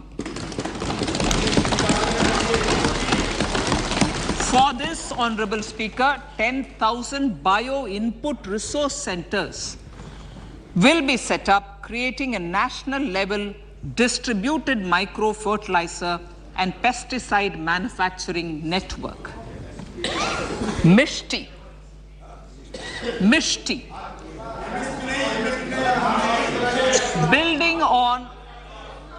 Building on India's success in afforestation, mangrove initiative for shoreline habitats and tangible incomes, Mishti, will be taken up for mangrove plantation along the coastline and on salt pan lands wherever feasible through convergence between Manrega, Campa, Fund and other sources.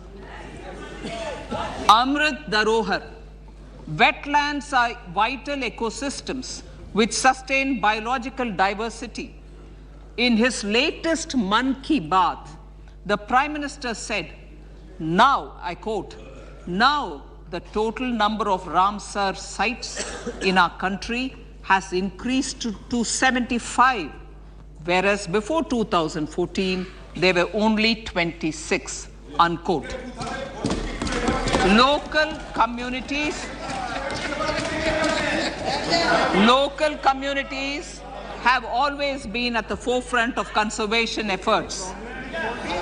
The government will promote their unique conservation values through Amrit Dharohar, a scheme that will be implemented over the next 3 years to encourage optimal use of wetlands and enhance biodiversity, carbon stock, ecotourism opportunities, and income generation for local communities. Coastal shipping. Coastal shipping will be promoted as the energy efficient and lower cost mode of transport, both for passengers and freight, through PPP mode with viability gap funding. Vehicle replacement. Vehicle replacement is an important continuing policy, replacing the old political,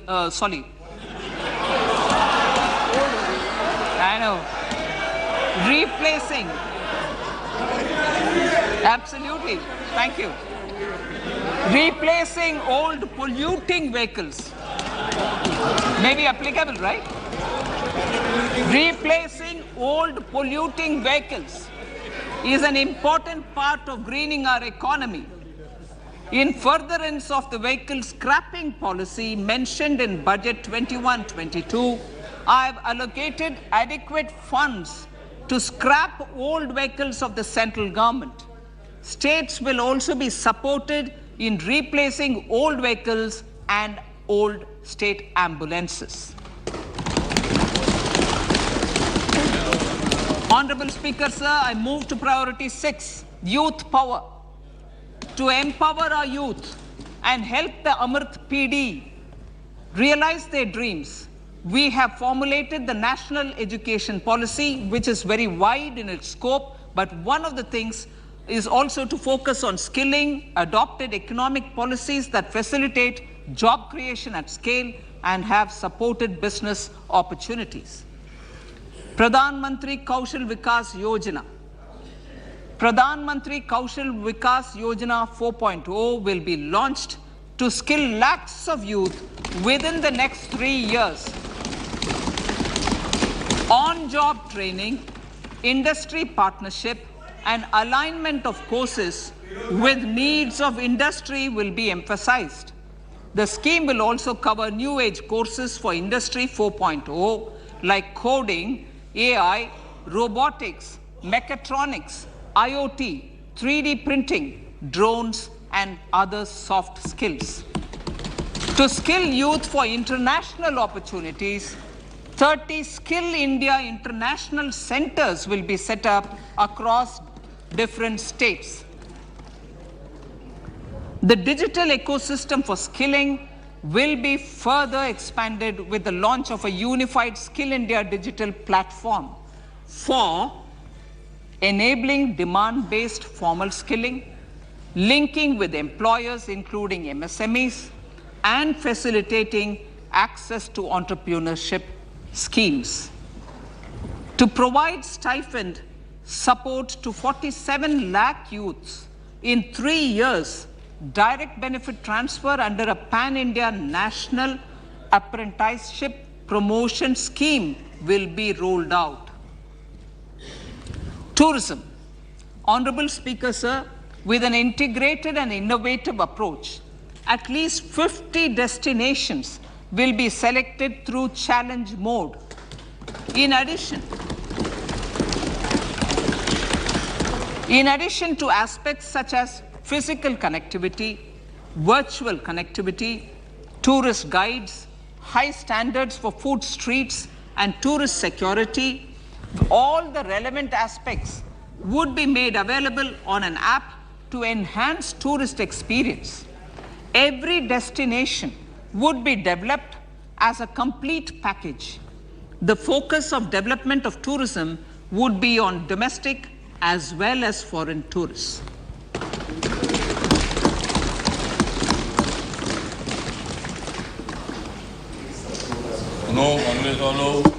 Sector-specific skilling and entrepreneurship development will be dovetailed to achieve the objectives of Dekho Apna Desh initiative. This was launched as an appeal by the Honorable Prime Minister to the middle class to prefer domestic tourism over international tourism. The integrated development of theme-based tourist circuits, the Swadesh Darshan scheme, was also launched. Under the Vibrant Villages program, tourism infrastructure and amenities will be facilitated in border villages.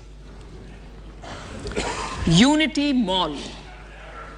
States will be encouraged to set up a Unity Mall in their state capital or most prominent tourism center or the financial capital for promotion and sale of their one district, one product and GI products and other handicraft products, and for providing space for such products of all other states as well.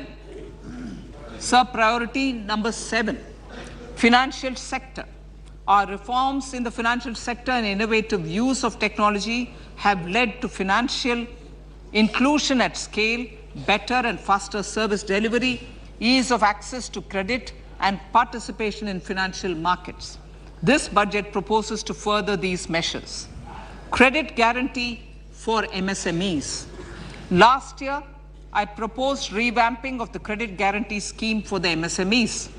I am happy to announce that the revamped scheme will take effect from 1st April 2023 through infusion of 9,000 crores in the corpus.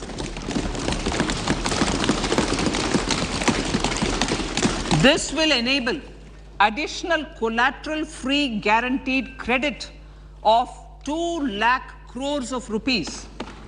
Further, the cost of credit will be reduced by about 1%. A national financial information registry will be set up to serve as the central repository of financial and ancillary information. This will facilitate efficient flow of credit, promote financial inclusion, and foster financial stability. A new legislative framework will govern this credit public infrastructure and will be designed in consultation with the RBI. To meet the needs of Amritkal and to facilitate optimum regulation in the financial sector, public consultation, as necessary and feasible, will be brought to the process of regulation making and issuing subsidiary directions. To simplify, to ease, and to reduce cost of compliance, financial sector regulators will be requested to carry out a comprehensive review of existing regulations. For this, they will consider suggestions from public and regulated entities. Time limits to decide the application under various regulations will also be laid down. Honorable Speaker, sir, to enhance business activities in GIFT IFSC, the following measures will be taken. Delegating powers under the SEZ Act to the IFSCA to avoid dual regulation. Setting up a single window IT system for registration and approval of IFSCA, SEZ authorities, GSTN, RBI, SEBI, and IRDAI. Permitting acquisition financing by IFSC banking units of foreign banks. Establishing a subsidiary of Exim Bank for trade refinancing. Amending IFSCA Act for statutory provisions for arbitration, ancillary services, and avoiding dual regulation under the SEZ Act, and recognizing offshore derivative instruments as valid contracts. Honorable Speaker, sir, data embassy. For countries looking for digital continuity solutions, we will facilitate setting up of their data embassies in GIFT IFSC.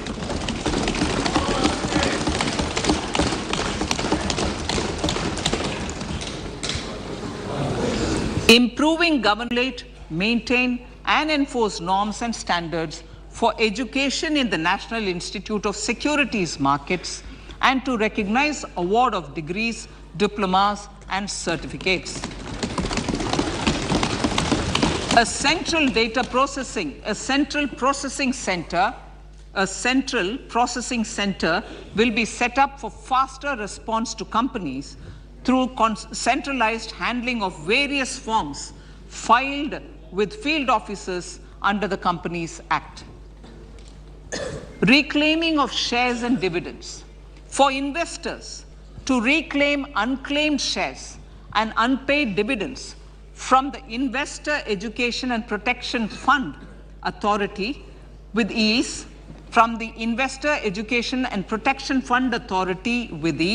an integrated IT portal will be established. Digital payments continue to find wide acceptance. In 2022, they show an increase of 76% in transaction and 91% in value. Fiscal support for this digital public infrastructure will continue in 2023-2024. Azadi Ka Amrit Mahotsav, Mahila Samman Bachat Patra. For commemorating Azadi Ka Amrit Mahotsav, a one-time new small savings scheme, Mahila Samman Savings Patra or Savings Certificate, Mahila Samman Savings Certificate will be made available for a 2-year period up to March 2025. This will offer deposit facility up to 2 lakh in the name of a woman or girls for a tenure of 2 years at fixed interest rate of 7.5% with partial withdrawal option. Senior citizens. The maximum deposit limit for senior citizens savings scheme will be enhanced from 15 lakh to 30 lakhs of rupees.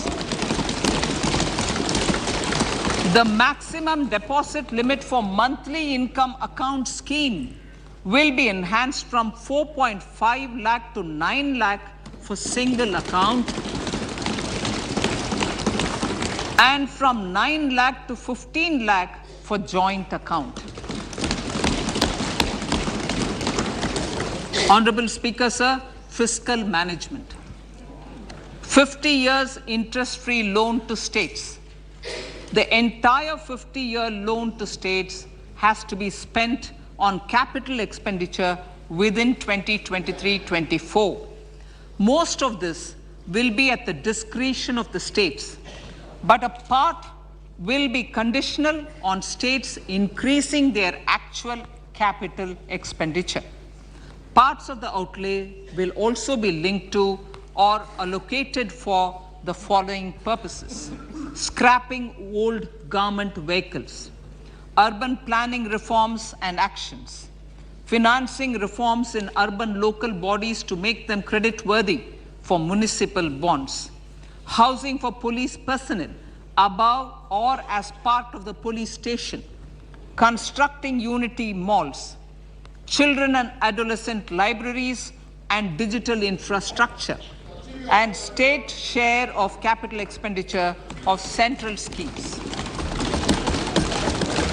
Honorable Speaker, sir, fiscal deficit of states. States will be allowed a fiscal deficit of 3.5% of GSDP, of which 0.5% will be tied to power sector reforms. Revised estimates 2022 to 2023.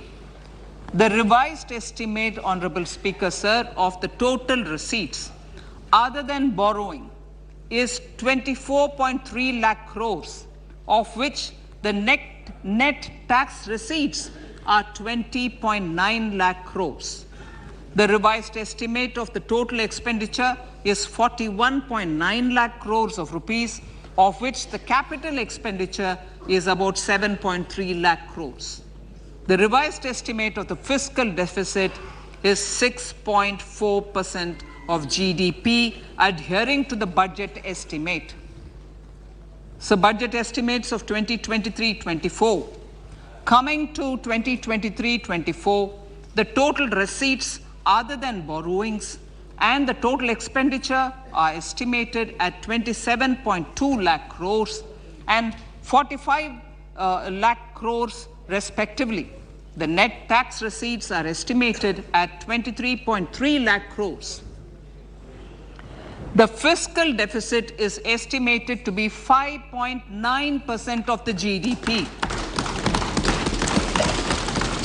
In my budget speech for 21-22, I had announced that we plan to continue the path of fiscal consolidation, reaching a fiscal deficit of below 4.5% by 2025-26, with a fairly steady decline over the period. We have adhered to this path, and I reiterate my intention to bring the fiscal deficit below 4.5% of GDP by 2025-26. To finance the fiscal deficit in 2023-24, the net market borrowings from dated securities are estimated at 11.8 lakh crores. The balance financing is expected to come from small savings and other sources. The gross market borrowings are estimated at 15.43 lakh crores of rupees. Honorable Speaker, sir, I now move to Part B.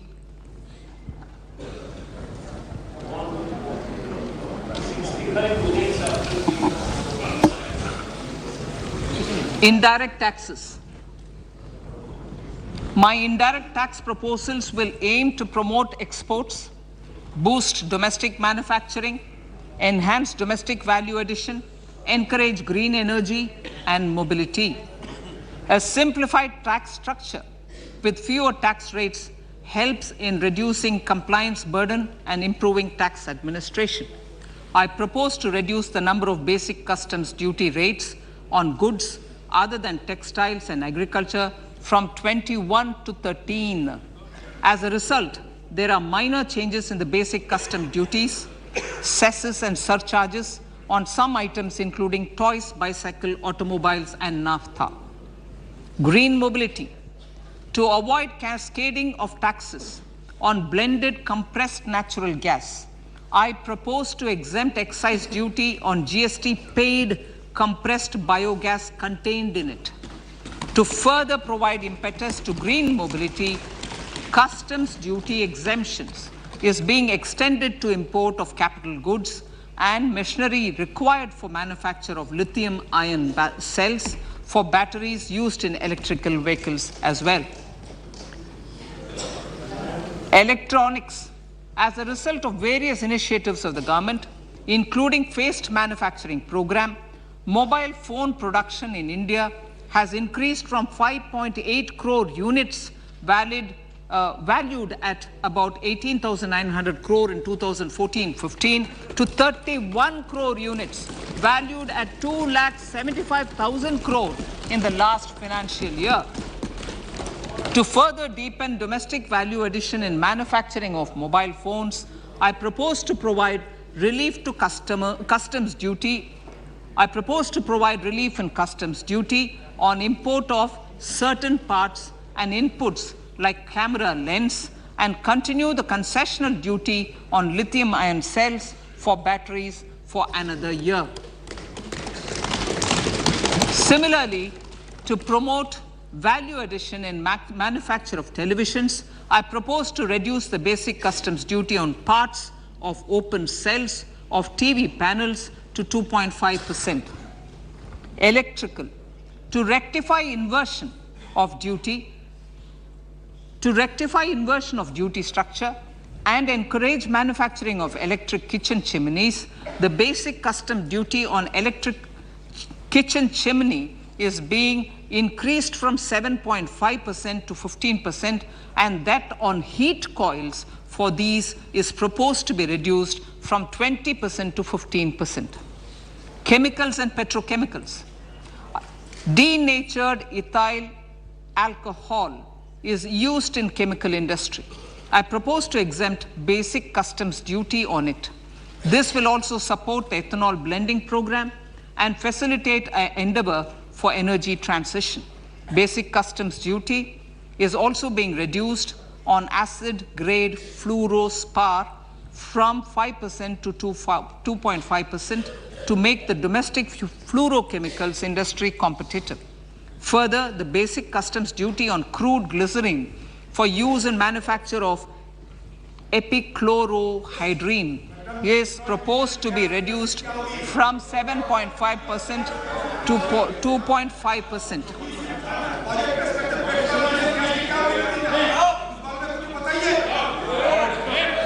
Marine products. In the last financial year, marine products recorded the highest export growth, benefiting farmers in the coastal states of the country. To further enhance the export competitiveness of marine products, particularly shrimps, duty is being reduced on key inputs for domestic manufacture of shrimp feed. India is a global leader, as I said in Part A, in cutting and polishing of natural diamonds, contributing about 3/4 of the global turnover by value.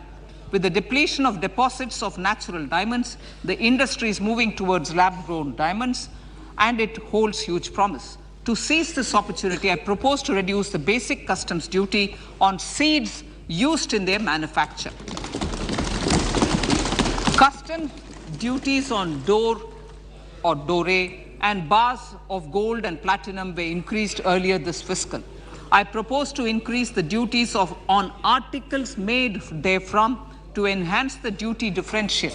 I also propose to increase the import duty on silver doors, bars, and articles to align them with that on gold and platinum. To facilitate availability of raw materials for the steel sector, exemptions from basic custom duty on raw materials for manufacture of CRGO steel, ferrous scrap, and nickel cathode is being continued. Similarly, the concessional BCD of 2.5% on copper scrap is also being continued to ensure the availability of raw materials for secondary copper producers who are mainly in the MSME sectors. Compounded rubber. The basic custom duty rate on compounded rubber is being increased from 10% to 25% or 30 kg, whichever is lower, at par with that of natural rubber other than latex, to curb circumvention of duty. Cigarettes. National calamity contingent duty on specified cigarettes was last revised 3 years ago. This is proposed to be revised upwards by about 16%. Direct taxes.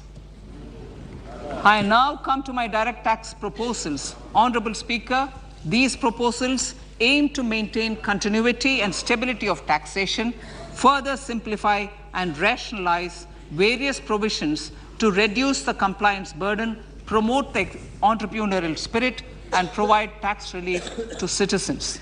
It has been constant endeavor of the Income Tax Department to improve taxpayers' services by making compliance easy and smooth. Our taxpayers portal received a maximum of 72 lakh returns in a day, processed more than 6.5 crore returns this year. Average processing period reduced from 93 days in financial year 13-14 to 16 days only now.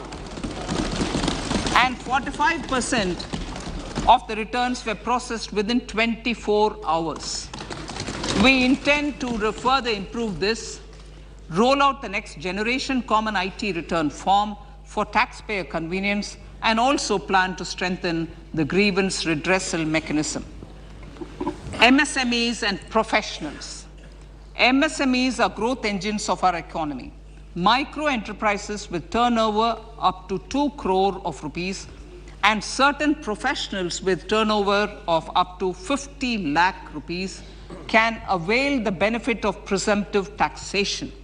I propose to provide enhanced limits of 3 crore and 75 lakh respectively to the taxpayers whose cash receipts are no more than 5%. Whose cash receipts are no more than 5%. Moreover, to support MSMEs in timely receipt of payments, I propose to allow deduction for expenditure incurred on payments made to them only when payment is actually made. Cooperation. Cooperation is a value to be cherished. In realizing our Prime Minister's goal for Sehkar Se Samriddhi and his resolve to connect the spirit of cooperation with the spirit of Amrit Kal, in addition to the measures proposed in Part A, I have a slew of proposals for the cooperation sector. First, new cooperatives that commence manufacturing activities till 2024, 31st March, shall get the benefit of a lower tax rate of 15%, as is presently available to new manufacturing companies, to loans in cash by primary agricultural cooperative societies and primary cooperative agriculture and rural development banks. I repeat that. Thirdly, I'm providing a higher limit of 2 lakh per member for cash deposits to and loans in cash by primary agricultural cooperative societies and primary cooperative agricultural and rural development banks. Similarly, a higher limit of 3 crore for TDS on cash withdrawal is being provided to cooperative societies. Startups.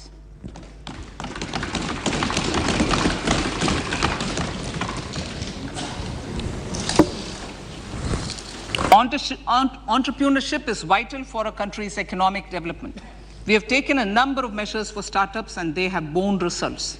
India is now the third largest ecosystem for startups globally and ranks second in innovation quality among middle-income countries. I propose to extend the date of incorporation for income tax benefits to startups from 31/3/2023 to 31/3/2024. I further propose to provide the benefit of carry forward of losses on change of shareholding of startups from 7 years of incorporation to 10 years.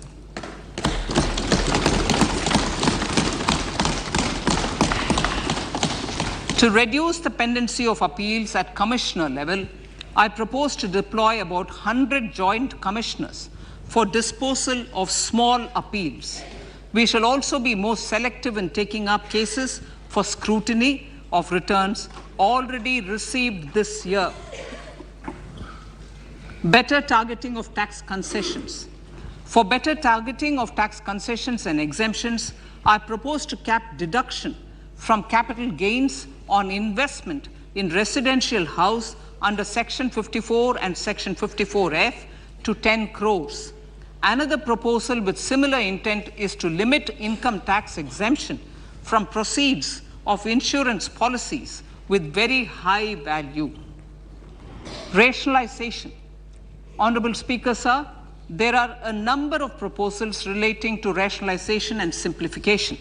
Income of authorities, boards, and commissions set up by statutes of union or state for the purpose of housing, development of cities, towns, and villages, and regulating and developing an activity or matter is proposed to be exempted from income tax. Other major measures in this direction are removing the minimum threshold of 10,000 for TDS and clarifying taxability relating to online gaming, not treating conversion of gold into electronic gold receipts and vice versa as capital gains, reducing the TDS rate from 30% to 20% on taxable portion of EPF withdrawals in non-PAN cases, and taxation on income for market-linked debentures. Other major proposals in the finance bill relate to the following: extension of period of tax benefits to funds relocating to IFSC, GIFT City till 31/3/2025, decriminalization under Section 276A of the Income Tax Act, allowing carry forward of losses on strategic disinvestment, including that of IDBI Bank, and providing EEE status to Agnivir Fund. Personal income tax.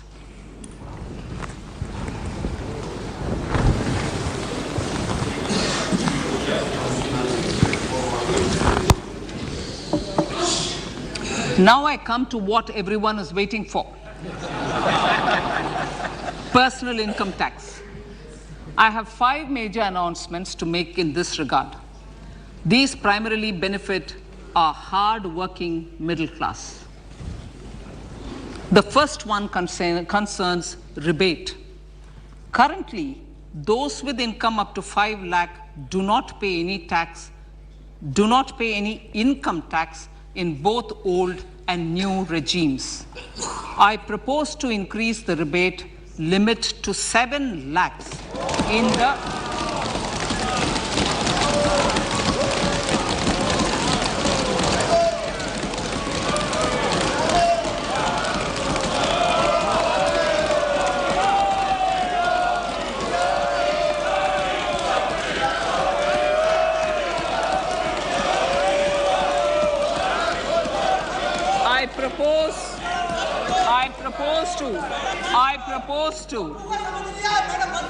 I propose to increase the rebate limit to 7 lakh in the new tax regime.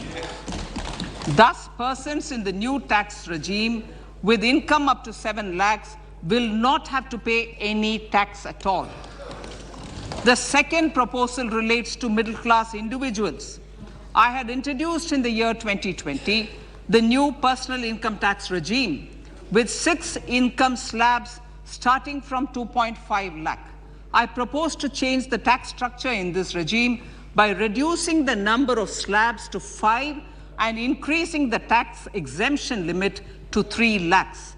The new tax rates are 0 to 3 lakh, nil. 3 to 6 lakhs, 5%. 6 to 9 lakhs, 10%. 9 to 12 lakh, 15%. 12 to 15 lakhs, 20%. And above 15 lakhs, 30%. This will provide major relief to all taxpayers in the new regime. An individual An individual with an annual income of 9 lakhs will be required to pay only 45,000 rupees.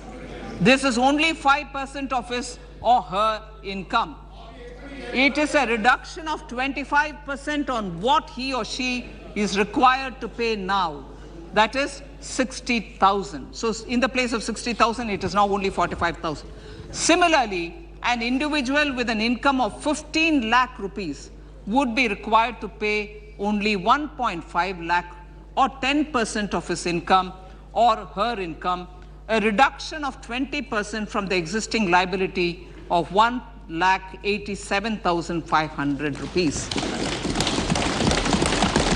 My third proposal is for the salaried class and the pensioners, including family pensioners, for whom I propose to extend the benefit of standard deduction to the new tax regime. Each salaried person with an income of 15.5 lakh rupees or more will thus stand to benefit by 52,500 rupees.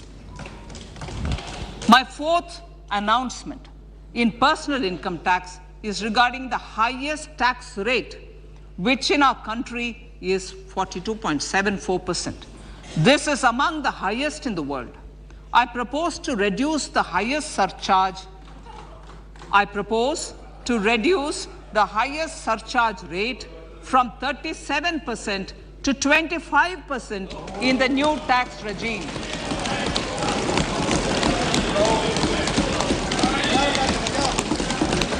This would result in reduction of the maximum rate. This would result in the reduction of the maximum tax rate to 39%. Lastly, the limit of 3 lakh rupees for tax exemption on leave encashment on retirement of non-government salaried employees was last fixed in the year 2002, when the highest basic pay in the government was only 30,000 rupees per month. In line with the increase in the government salaries, I am proposing to increase this limit to 25 lakh rupees.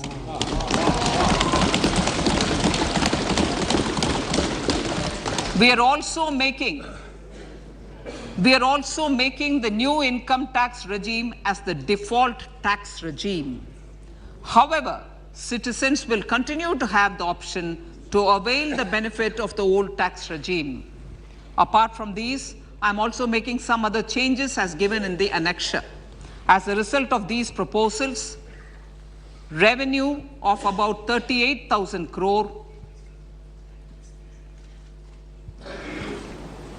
to 37,000 crore in direct taxes and rupees 1,000 crore in indirect taxes will be foregone, while revenue of about 3,000 crore will be additionally mobilized. Thus, the total revenue foregone is about 35,000 crores annually. Honorable Speaker, sir, with these words, I commend the budget to this August House.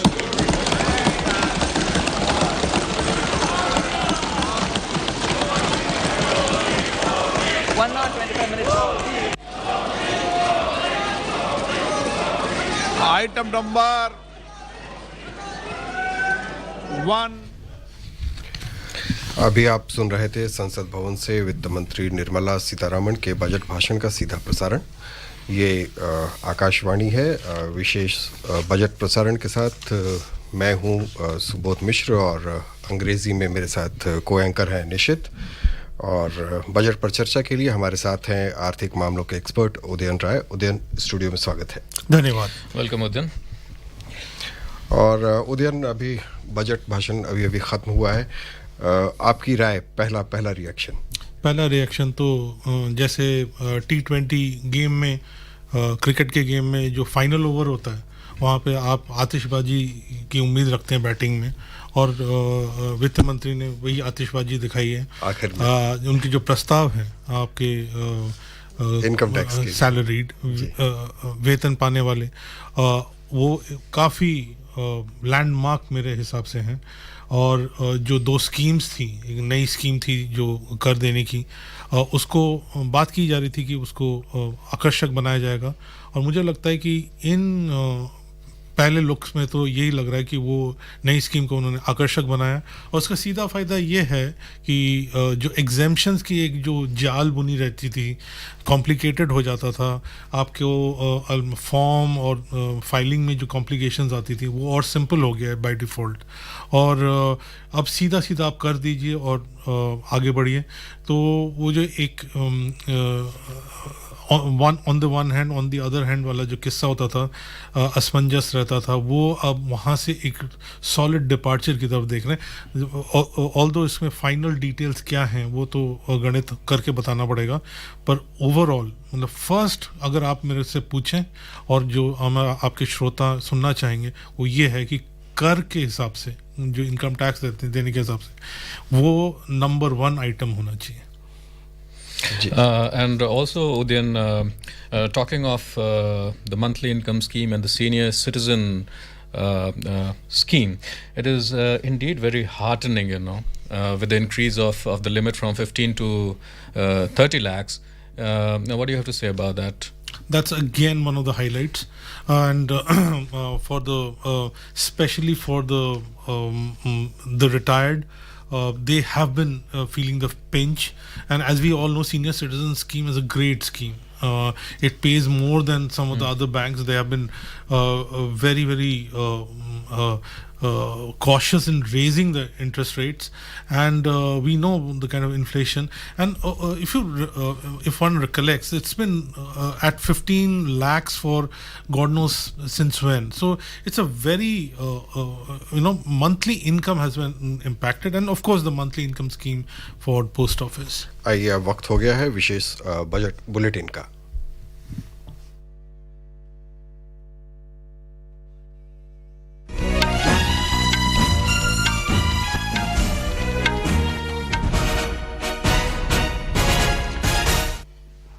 ये आकाशवाणी है।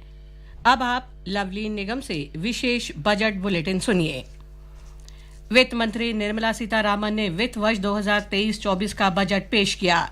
चालू वित्त वर्ष में आर्थिक विकास दर 7% रहने का अनुमान। पूंजीगत व्यय 33% बढ़ाकर 10 लाख करोड़ रुपए किया, जो कि सकल घरेलू उत्पाद का 3.3% होगा। कृषि व्यय 13.7 लाख करोड़ रुपए करने का प्रावधान, जो कि सकल घरेलू उत्पाद का 4.5% होगा। ग्रामीण इलाकों में युवा उद्यमियों द्वारा कृषि स्टार्टअप को प्रोत्साहन देने के लिए कृषि वर्धक कोष स्थापित करने का प्रस्ताव। मोटा अनाज के लिए श्री अन्न वैश्विक केंद्र बनाने के लिए भारतीय बाजरा अनुसंधान संस्थान हैदराबाद को उत्कृष्टता केंद्र के रूप में बढ़ावा दिया जाएगा। पशुपालन, डेयरी और मत्स्य क्षेत्र को प्रोत्साहन देने के लिए कृषि ऋण लक्ष्य 20 लाख करोड़ रुपए किया गया। मछुआरों, मछली विक्रेताओं और सूक्ष्म तथा लघु उद्यम को और अधिक सक्षम बनाने के लिए पीएम मत्स्य संपदा योजना के तहत 6,000 करोड़ रुपए के लक्षित निवेश की नई उपयोजना शुरू की जाएगी। 2014 में स्थापित 157 मेडिकल कॉलेजों में 157 नए नर्सिंग कॉलेज खोलने का प्रावधान। अगले 3 वर्ष में 740 एकलव्य मॉडल आवासीय विद्यालयों में 38,800 अध्यापक और सहायक कर्मियों की नियुक्ति का प्रावधान। पीएम आवास योजना के खर्च में 66% की वृद्धि। नई कर व्यवस्था के अंतर्गत 7 लाख रुपए तक की आय वाले करदाताओं को कोई कर नहीं। आयकर स्लैब की संख्या 6 से घटाकर 5 करने का प्रस्ताव। 3 लाख रुपए तक की आय पर कोई कर नहीं। उच्चतम अधिभार 37% से घटाकर 25% करने का प्रस्ताव। जीएसटी भुगतान वाली कंप्रेस्ड बायोगैस पर उत्पाद शुल्क में छूट का प्रस्ताव। देश में मोबाइल फोन के निर्माण को बढ़ावा देने के लिए कैमरा लेंस के आयात की सीमा शुल्क में राहत। लंबित अपीलों के निपटारे के लिए 100 संयुक्त आयुक्तों की तैनाती का प्रस्ताव। रेलवे के लिए 2,40,000 करोड़ रुपए के पूंजीगत खर्च का प्रावधान। आपातकालीन परिवहन बुनियादी ढांचा परियोजना पर 75,000 करोड़ रुपए की निवेश की प्राथमिकता। डिजिटल सार्वजनिक अवसंरचना वीडियो, केवाईसी और यूपीआई के माध्यम से फिनटेक सेवाओं को सुगम बनाया गया। न्यायालय के प्रशासन में दक्षता लाने के लिए 7,000 करोड़ रुपए के परिव्यय से ई न्यायालय परियोजना का तीसरा चरण शुरू। अर्थव्यवस्था को बढ़ावा देने के लिए गोबर्धन योजना के अंतर्गत 500 नए अपशिष्ट आमदनी संयंत्रों की स्थापना। अगले 3 वर्ष में प्रधानमंत्री कौशल विकास योजना का चौथा चरण शुरू किया जाएगा।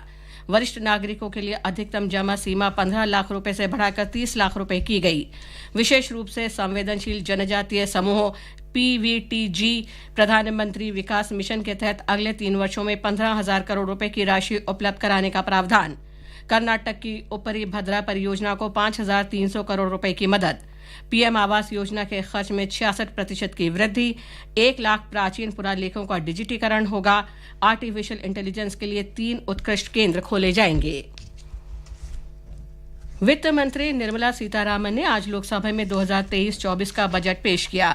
नरेंद्र मोदी सरकार का अंतिम पूर्ण बजट पेश करते हुए वित्त मंत्री ने कहा कि यह अमृतकाल का पहला बजट है। उन्होंने कहा कि इस बार का बजट समृद्ध और समावेशी भारत की परिकल्पना को साकार करता है। वित्त मंत्री निर्मला सीतारामन ने कहा कि पिछले बजट में भारत के अपने 100वें वर्ष के लिए खींची गई रूपरेखा को इस बजट में भी आगे बढ़ाया गया है। उन्होंने कहा कि आजादी के 75वें साल में भारत एक चमकता सितारा है। बजट में चालू वित्त वर्ष में देश की आर्थिक विकास दर 7% रहने का अनुमान लगाया गया है। उन्होंने बताया कि वर्ष 2014 से सरकार के प्रयासों से कई क्षेत्रों में देश ने नई ऊंचाइयां हासिल की हैं। इसमें नागरिकों के प्रति व्यक्ति आय दोगुनी से अधिक होकर 1,97,000 हो गई है। वित्त मंत्री ने कहा कि बजट में 7 प्राथमिकताएं हैं। ये सभी एक दूसरे को संपूर्ण करती हैं और अमृतकाल के दौरान सरकार का मार्गदर्शन करते हुए सप्त ऋषि की भांति काम करती हैं। इसमें समावेशी विकास, अंतिम व्यक्ति तक पहुंच बनाना, अवसंरचना और निवेश सक्षमता लाना, हरित विकास, युवा शक्ति और वित्तीय क्षेत्र शामिल हैं। बजट में ग्रामीण क्षेत्रों में एग्री स्टार्टअप्स खोलने के लिए कृषि बढ़ावा कोष स्थापित करने का प्रस्ताव किया गया है। इसका उद्देश्य किसानों के सामने आ रही चुनौतियों का नवाचार और किफायती समाधान उपलब्ध कराना है। देश के आर्थिक विकास के लिए उद्यमिता को महत्वपूर्ण बताते हुए वित्त मंत्री ने कहा कि भारत में विश्व का तीसरा सबसे बड़ा स्टार्टअप पारिस्थितिकी तंत्र है। उन्होंने स्टार्टअप पर आयकर लाभ लेने के लिए निगमन की तारीख 31 मार्च 2023 से बढ़ाकर 31 मार्च 2024 करने की घोषणा की। बजट में आयकर दाताओं को राहत देने का भी प्रस्ताव किया गया है। आयकर स्लैब की संख्या 6 से घटाकर 5 कर दी गई है और अब 3 लाख रुपए तक की आय वाले व्यक्तियों को कोई कर नहीं देना होगा। 3 से 6 लाख रुपए तक की आय वाले करदाताओं को 5% की दर से कर का भुगतान करना होगा। 6 से 9 लाख रुपए तक की आय पर कर की दर 10% और 9 से 12 लाख रुपए तक ये 15% रहेगी। 12 से 15 लाख रुपए तक की दर घटकर 39% हो जाएगी। अप्रत्यक्ष करों का उल्लेख करते हुए वित्त मंत्री ने वस्त्रों और कृषि को छोड़कर वस्तुओं पर बुनियादी सीमा शुल्क दरों की संख्या को 21 से घटाकर 13 करने का प्रस्ताव किया है। जीएसटी भुगतान वाली कंप्रेस्ड बायोगैस पर उत्पाद शुल्क में छूट देने का प्रस्ताव किया गया है। पर्यावरण अनुकूल इलेक्ट्रिक वाहनों में प्रयुक्त बैटरियों के लिथियम आयन सेलों के विनिर्माण के लिए आवश्यक पूंजीगत वस्तुओं और मशीनरी के आयात पर सीमा शुल्क में छूट की घोषणा की गई है। बजट में मोबाइल फोन के विनिर्माण में कुछ पुर्जों और कैमरा लेंस के आयात पर बुनियादी सीमा शुल्क में राहत देने और लिथियम आयन बैटरी सेलों पर शुल्क में रियायत को 1 और वर्ष के लिए जारी करने का प्रस्ताव किया गया है। मोटा अनाज यानी मिलेट के लिए श्री अन्न वैश्विक केंद्र बनाने के वास्ते भारतीय बाजरा अनुसंधान संस्थान हैदराबाद को उत्कृष्टता केंद्र के रूप में बढ़ावा दिया जाएगा। सरकार प्रधानमंत्री मत्स्य संपदा योजना की एक नई उपयोजना 6,000 करोड़ रुपए के लक्षित निवेश के साथ शुरू करेगी। सरकार किसानों, विशेष रूप से छोटे और सीमांत किसानों के लिए सहकारिता आधारित विकास मॉडल को बढ़ावा दे रही है। सरकार व्यापक भंडारण क्षमता बढ़ाने के लिए एक योजना लागू करेगी। सरकार ने स्वास्थ्य, शिक्षा और कौशल विकास के लिए कई घोषणाएं की हैं। 2014 में स्थापित वर्तमान 157 मेडिकल कॉलेजों में ही 157 नए नर्सिंग कॉलेज स्थापित किए जाएंगे। सरकार अगले 3 वर्ष में 740 एकलव्य मॉडल आवासीय विद्यालयों में 38,800 अध्यापक और सहायक कर्मी नियुक्त करेगी। इन विद्यालयों में 3.5 लाख से अधिक जनजातीय छात्र अध्ययनरत हैं। सरकार कर्नाटक के सूखा क्षेत्रों में सतत सूक्ष्म सिंचाई सुविधा और पेयजल उपलब्ध कराने के लिए ऊपरी भद्रा परियोजना को 5,300 करोड़ रुपए की केंद्रीय सहायता दी जाएगी। वित्त मंत्री ने बताया कि बजट में निवेश और रोजगार सृजन में तेजी लाने के लिए एक बार फिर विशेष प्रयास किया गया है। पूंजीगत निवेश परिव्यय में लगातार तीसरे वर्ष 35% की वृद्धि करके इसे 10 लाख करोड़ रुपए किया गया है, जो सकल घरेलू उत्पाद का 3.3% होगा। बजट में रेलवे के लिए अब तक के सर्वाधिक 2,40,000 करोड़ रुपए के पूंजीगत खर्च का प्रावधान किया गया है। क्षेत्रीय हवाई कनेक्टिविटी में सुधार के लिए 50 अतिरिक्त हवाई अड्डों, हेलीपोर्ट, वाटर एरोड्रम के पुनरुद्धार किया जाएगा। शहरी अवसंरचना विकास निधि की स्थापना की जाएगी। इसका प्रबंधन राष्ट्रीय आवास बैंक करेगा। सभी शहरों और कस्बों में सेप्टिक टैंकों और सीवरों की सफाई 100% मशीनों के द्वारा की जाएगी। वरिष्ठ नागरिक बचत योजना के अंतर्गत अधिकतम जमा राशि की सीमा 15 लाख से बढ़ाकर 30 लाख रुपए करने का प्रावधान किया गया है। मासिक आय योजना में एकल खाते पर अधिकतम जमा सीमा 4.5 लाख रुपए से बढ़ाकर 9 लाख रुपए और संयुक्त खाते के लिए ये सीमा 9 लाख रुपए से बढ़ाकर 15 लाख रुपए की जाएगी। सूक्ष्म, लघु और मध्यम उद्यम एमएसएमई क्षेत्र के लिए ऋण गारंटी योजना के अंतर्गत निर्धारित कॉप्स में 9,000 करोड़ रुपए के अतिरिक्त जोड़कर नवीकृत योजना 1 अप्रैल 2023 से शुरू होगी। इसमें 2 लाख करोड़ रुपए के कोलेटरल गारंटी मुक्त ऋण देना संभव होगा। साथ ही ऋण की लागत करीब 1% कम होगी। आजादी का अमृत महोत्सव के अंतर्गत केवल एक बार के लिए नई बचत योजना महिला सम्मान बचत प्रमाण पत्र लाई जाएगी। इसके अंतर्गत महिलाओं या बालिकाओं को 2 वर्ष की अवधि के लिए 2 लाख रुपए तक की जमा राशि पर 7.5% ब्याज मिलेगा। इसमें आंशिक निकासी का विकल्प भी रहेगा। सरकार ने सूक्ष्म, लघु और मध्यम उद्यम एमएसएमई के लिए कई राहतों की घोषणा की है। इसमें कोविड महामारी के दौरान इन उद्यमियों को अपनी संविदाओं को निष्पादित करने में विफल रहने के कारण जब्त राशि का 95% हिस्सा सरकार और सरकारी उपक्रमों द्वारा उन्हें लौटाया जाएगा। वित्त मंत्री ने बताया कि सरकार न्यायालयों के प्रशासन में दक्षता लाने के लिए 7,000 करोड़ के परिव्यय से ई न्यायालय परियोजना का तीसरा चरण शुरू करेगी। सरकार ने डिजिटल सार्वजनिक अवसंरचना जैसे आधार, पीएम जनधन योजना, वीडियो केवाईसी, इंडिया स्टैक और यूपीआई के माध्यम से फिनटेक सेवाओं को सुगम बनाया गया है। सरकार 5G सेवाओं का प्रयोग करते हुए एप्लीकेशन तैयार करने के लिए इंजीनियरिंग संस्थानों में 100 प्रयोगशालाएं स्थापित करेगी। इनमें नए अवसरों, बिजनेस मॉडलों और रोजगार की संभावनाओं की जरूरतों को पूरा किया जाएगा। इनमें स्मार्ट कक्षाएं, सूक्ष्म कृषि, उन्नत परिवहन प्रणालियां और स्वास्थ्य सेवा एप्लीकेशन शामिल होगी। सरकार अगले 3 वर्ष में लाखों युवाओं को कौशल प्रदान करने के लिए प्रधानमंत्री कौशल विकास योजना का चौथा चरण शुरू करेगी। इसमें नौकरी के दौरान प्रशिक्षण, उद्योग साझेदारी और उद्योगों की जरूरतों के साथ पाठ्यक्रमों पर बल दिया जाएगा। रसोई घरों में उपयोग की जाने वाली इलेक्ट्रिक चिमनियों के विनिर्माण को प्रोत्साहित करने के लिए इन पर बुनियादी सीमा शुल्क 7.5% से बढ़ाकर 15% करने और इनमें प्रयुक्त होने वाली हीट कॉइल पर आयात शुल्क 20% से घटाकर 15% करने का प्रस्ताव है। वित्त मंत्री ने सूक्ष्म, लघु और मध्यम उद्यम एमएसएमई क्षेत्र के 2 करोड़ रुपए तक टर्नओवर वाले सूक्ष्म उद्यमियों के लिए कराधान की सीमा बढ़ाकर 3 करोड़ रुपए करने की घोषणा की है। वित्त मंत्री ने सहकारिता क्षेत्र के लिए भी कई घोषणाएं की हैं। 31 मार्च 2024 तक विनिर्माण गतिविधियां शुरू करने वाली नई सहकारी समितियों को 15% कम कॉर्पोरेट की कर दर का लाभ मिलेगा।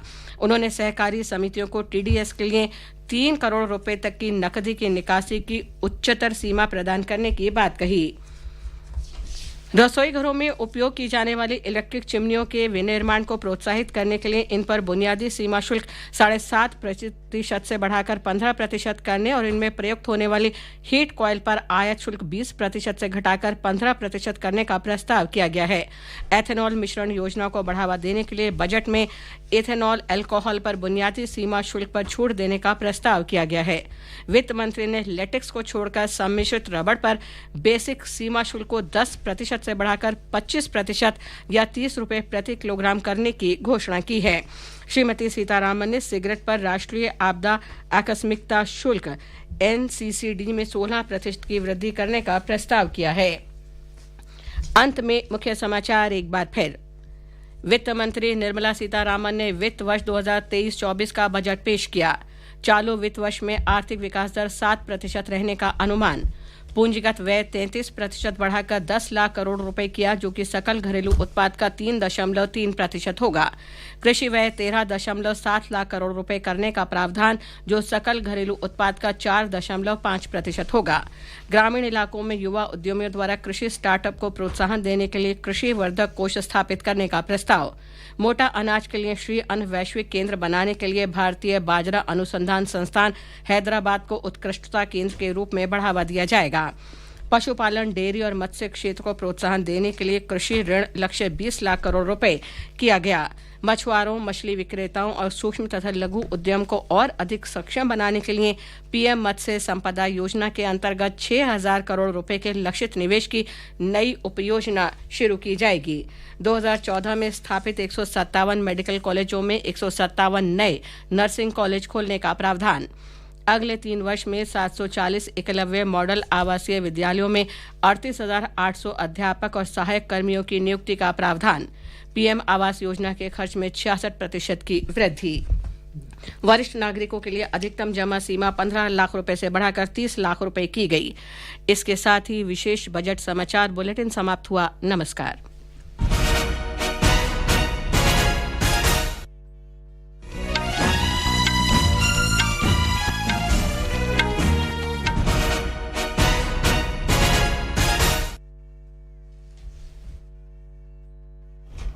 This is All India Radio.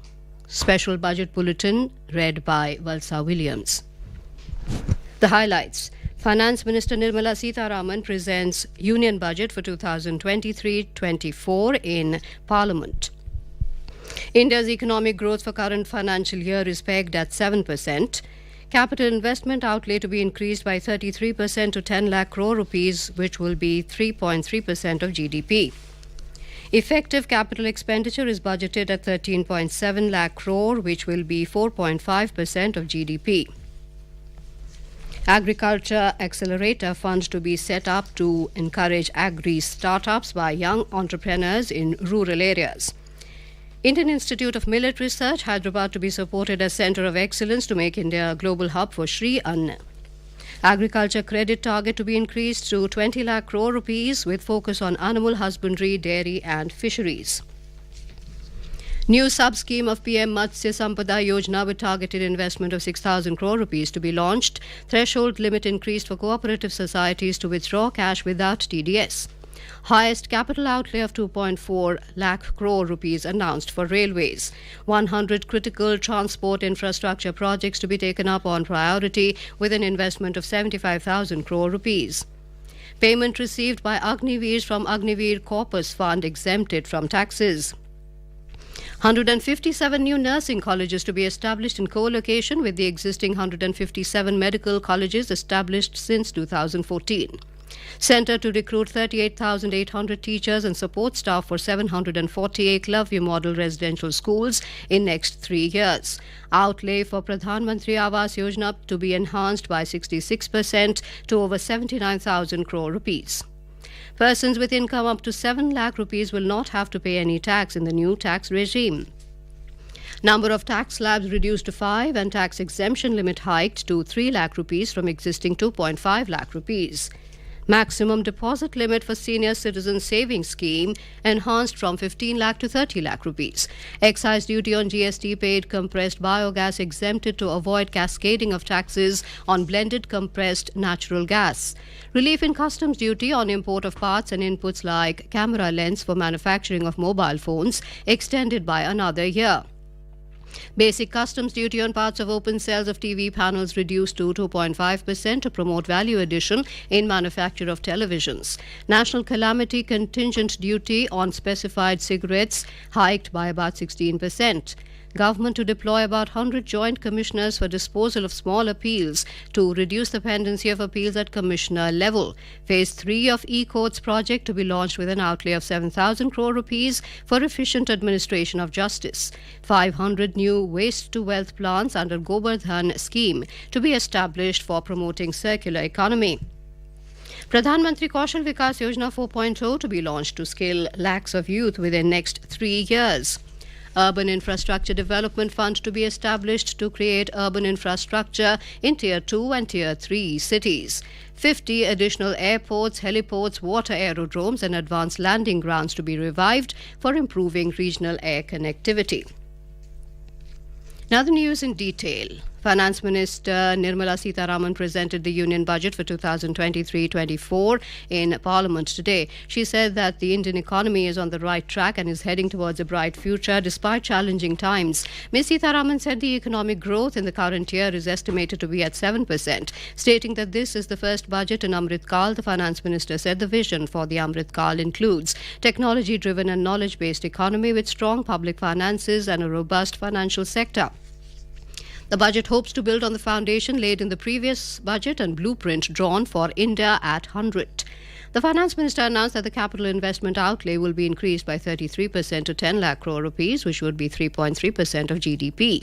To spur investment in infrastructure, Ms. Sitharaman said the government has decided to continue the 50-year interest-free loan to state governments for one more year to incentivize them for complementary policy actions with a significantly enhanced outlay of 1.3 lakh crore rupees. To increase opportunities for private investment in infrastructure, the government has established Infrastructure Finance Secretariat, which will assist all stakeholders for more investment in railways, roads, urban infrastructure and power. The Finance Minister said harmonized master list of infrastructure will be reviewed by an expert committee for recommending the classification and financing framework suitable for Amrit Kal. Focusing on the agriculture sector, Ms. Sitharaman said an agriculture accelerator fund will be set up to encourage agri-startups by young entrepreneurs in rural areas. The fund will aim at bringing innovative and affordable solutions for challenges faced by farmers. The Finance Minister also announced that the agriculture credit target will be increased to 20 lakh crore rupees with focus on animal husbandry, dairy and fisheries. Ms. Sitharaman said a plan will be implemented to set up massive decentralized storage capacity to help farmers store their produce and realize remunerative prices through sale at appropriate times. The year 2023 has been declared as the International Year of Millets. The Finance Minister said the Indian Institute of Millet Research, Hyderabad, will be supported as the Centre of Excellence for sharing best practices, research and technologies at the international level in order to make India a global hub for Shri Ann. Continuing with the commitment to ensure food and nutritional for the poor, Ms. Sitharaman said the government will bear an expenditure of about 2 lakh crore rupees to supply free food grain to all Antyodaya and priority households for the next 1 year under PM Garib Kalyan Anna Yojana PMGKAY. The scheme is being implemented from the 1st of January 2023. Stating that traditional artisans and craftspeople have brought India renown for centuries, the Finance Minister said for the first time, a package of assistance under PM Vishwakarma Kaushal Samman has been conceptualized for them. The aim is to enable them to improve the quality, scale and reach of their products, integrating them with the MSME value chain. In a further push for the government's objective of housing for all, the Finance Minister said an outlay for Pradhan Mantri Awas Yojana will be enhanced by 66% to over 79,000 crore rupees. Shifting her focus towards the education sector, the Finance Minister announced that 157 new nursing colleges will be established in co-location with the existing 157 medical colleges established since 2014. The centre will recruit 38,800 teachers and support staff for the 740 Eklavya model residential schools serving 3.5 lakh tribal students in the next 3 years. With an aim to improve socio-economic conditions of the particularly vulnerable tribal groups, PVTGs, the Finance Minister announced that Pradhan Mantri PVTG Development Mission will be launched. An amount of 15,000 crore rupees has been earmarked for the implementation of the mission in the next 3 years. Announcing relief for poor persons who are in prisons and unable to afford the penalty or the bail amount, the Finance Minister announced required financial support will be provided to them. Ms. Sitharaman said a mission to eliminate sickle cell anemia by 2047 will be launched. This will entail awareness creation, universal screening of 7 crore people in the age group of 0 to 40 years in affected tribal areas. A new program will be taken up through centers of excellence to promote research and innovation in pharmaceuticals. The Finance Minister announced that a central assistance of 5,300 crore rupees will be given to Upper Bhadra project in the drought-prone central region of Karnataka to provide sustainable micro-irrigation and filling up of surface tanks for drinking water. The Finance Minister has announced major concessions for individual taxpayers. The rebate limit has been hiked from existing 5 lakh rupees per annum to 7 lakh rupees in the new tax regime. Thus, persons in the new tax regime with income up to 7 lakh rupees will not have to pay any tax. The government has also reduced the number of tax slabs to 5 and increased the tax exemption limit to 3 lakh rupees. This will provide major relief to all taxpayers in the new regime. An individual with an annual income of 9 lakh rupees will be required to pay only 45,000 as income tax, which is only 5% of his or her income. Similarly, an individual with an income of 15 lakh rupees will be required to pay only 1.5 lakh rupees or 10% of his or her income. The government has extended the benefit of standard deduction for the salaried class and the pensioners, including family pensioners, under the new tax regime. Each salaried person with an income of 15.5 lakh rupees or more will thus stand to benefit by 52,500 rupees. The Finance Minister has reduced the highest surcharge on personal income tax from 37% to 25% in the new tax regime. This will result in reduction of maximum tax rate to 39%. The government has increased tax exemption limit on leave encashment on retirement of non-government salaried employees from existing 3 lakh rupees to 25 lakh rupees. The Finance Minister has exempted excise duty on GST paid compressed biogas to avoid cascading of taxes on blended compressed natural gas. To further provide impetus to green mobility, customs duty exemption has been extended to import of capital goods and machinery required for manufacture of lithium-ion cells for batteries used in electric vehicles. The government has provided relief in customs duty on import of certain parts and inputs like camera lens and continue the concessional duty on lithium-ion cells for batteries for another year to give a boost to manufacturing of mobile phones in the country. Similarly, to promote value addition in manufacture of televisions, the Finance Minister reduced the basic customs duty on parts of open sales of TV panels to 2.5%. The government has exempted basic customs duty on denatured ethyl alcohol to support the ethanol blending program and facilitate our endeavour for energy transition. The Finance Minister has increased the import duty on silver, door, bars and articles to align them with that on gold and platinum. The basic customs duty rate on compounded rubber has been increased from 10% to 25% or 30 rupees per kilogram, whichever is lower, to curb circumvention of duty.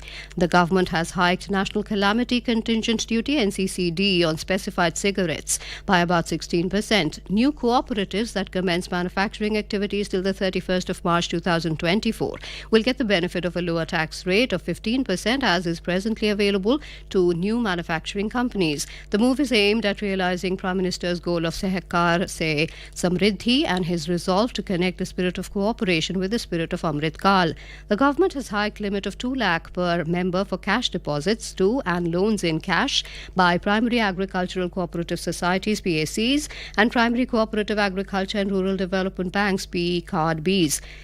Similarly, a higher limit of 3 crore for TDS on cash withdrawal is being provided to cooperative societies. The government has extended the date of incorporation for income tax benefits to startups from 31st of March this year to the 31st of March next year. It has also extended the benefit of carry forward of losses on change of shareholding of startups from 7 years of incorporation to 10 years. The government has decided to deploy about 100 joint commissioners for disposal of small appeals to reduce the pendency of appeals at commissioner level. The government has capped deduction from capital gains on investment in residential house under sections 54 and 54F to 10 crore rupees for better targeting of tax concessions and exemptions. The payment to be received by the Agniveers from the Agniveer Corpus Fund has been exempted from taxes. According to the new proposal, deduction in the computation of total income is proposed to be allowed to the Agniveer on the contribution made by him or the central government to his Seva Nidhi account. The government increased the threshold limit for cooperatives to withdraw cash without TDS. Under the new proposal, the cooperatives have been allowed to withdraw cash of up to 3 crore rupees in a year without being subjected to TDS on such withdrawal. And now, before we end the special budget bulletin headlines, once again, Finance Minister Nirmala Sitharaman to make India a global hub for Sri Ann. Agriculture credit target to be increased to 20 lakh crore rupees with focus on animal husbandry, dairy and fisheries. New sub-scheme of PM Matsya Sampada Yojana with targeted investment of 6,000 crore rupees to be launched. Threshold limit increased for cooperative societies to withdraw cash without TDS. Highest capital outlay of 2.4 lakh crore rupees announced for railways. 100 critical transport infrastructure projects to be taken up on priority with an investment of 75,000 crore rupees. Payment received by Agniveers from Agniveer Corpus Fund exempted from taxes. 157 new nursing colleges to be established in co-location with the existing 157 medical colleges established since 2014. Centre to recruit 38,800 teachers and support staff for 740 Eklavya model residential schools in next 3 years. Outlay for Pradhan Mantri Awas Yojana to be enhanced by 66% to over 79,000 crore rupees. Persons with income up to 7 lakh rupees will not have to pay any tax in the new tax regime. Number of tax slabs reduced to 5 and tax exemption limit hiked to 3 lakh rupees from existing 2.5 lakh rupees. Maximum deposit limit for senior citizen savings scheme enhanced from 15 lakh to 30 lakh rupees. Excise duty on GST paid compressed biogas exempted to avoid cascading of taxes on blended compressed natural gas. And with that, we end this special budget bulletin.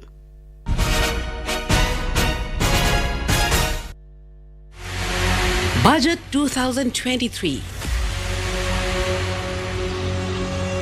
What makes the headlines? What matters most for the people, markets, sectors, industry, and the nation?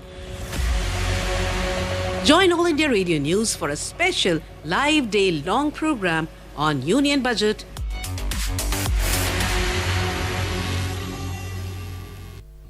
This is All India Radio. Welcome back to our special coverage on Budget 2023. Well, I am your host Nishit Kumar. Along with me, my co-anchor in Hindi, Subodh Mishra, and we are joined in by our financial expert, Udyan Ray, in our studios. Udyan, welcome to the show once again. Thank you so much.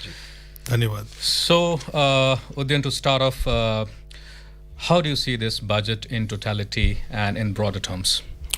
Well, I think in terms of what was being expected, every section of the public will have a wish list. But if you make an average, make a poll of the wish list and keep, if you had listed down the common points that were listed in almost every budget, every wish list, major points, I think the finance minister has covered all of them, and all of them she has covered pretty well. I have to give it to her. And the other part is, which is so great, in times like this when there are apprehensions, not so much in our country, but across the world, there is no negative surprise at all. You look at the macro numbers. Sometimes, budget people are little apprehensive whether there's going to be a new tax, they are going to spend more in something. Those negative surprises, at least from the speech, are missing. But as we all know, the devil lies in the details. So we'll obviously await greater details. But from the speech, if you were to glean, there's not a single negative surprise. There are only positive things.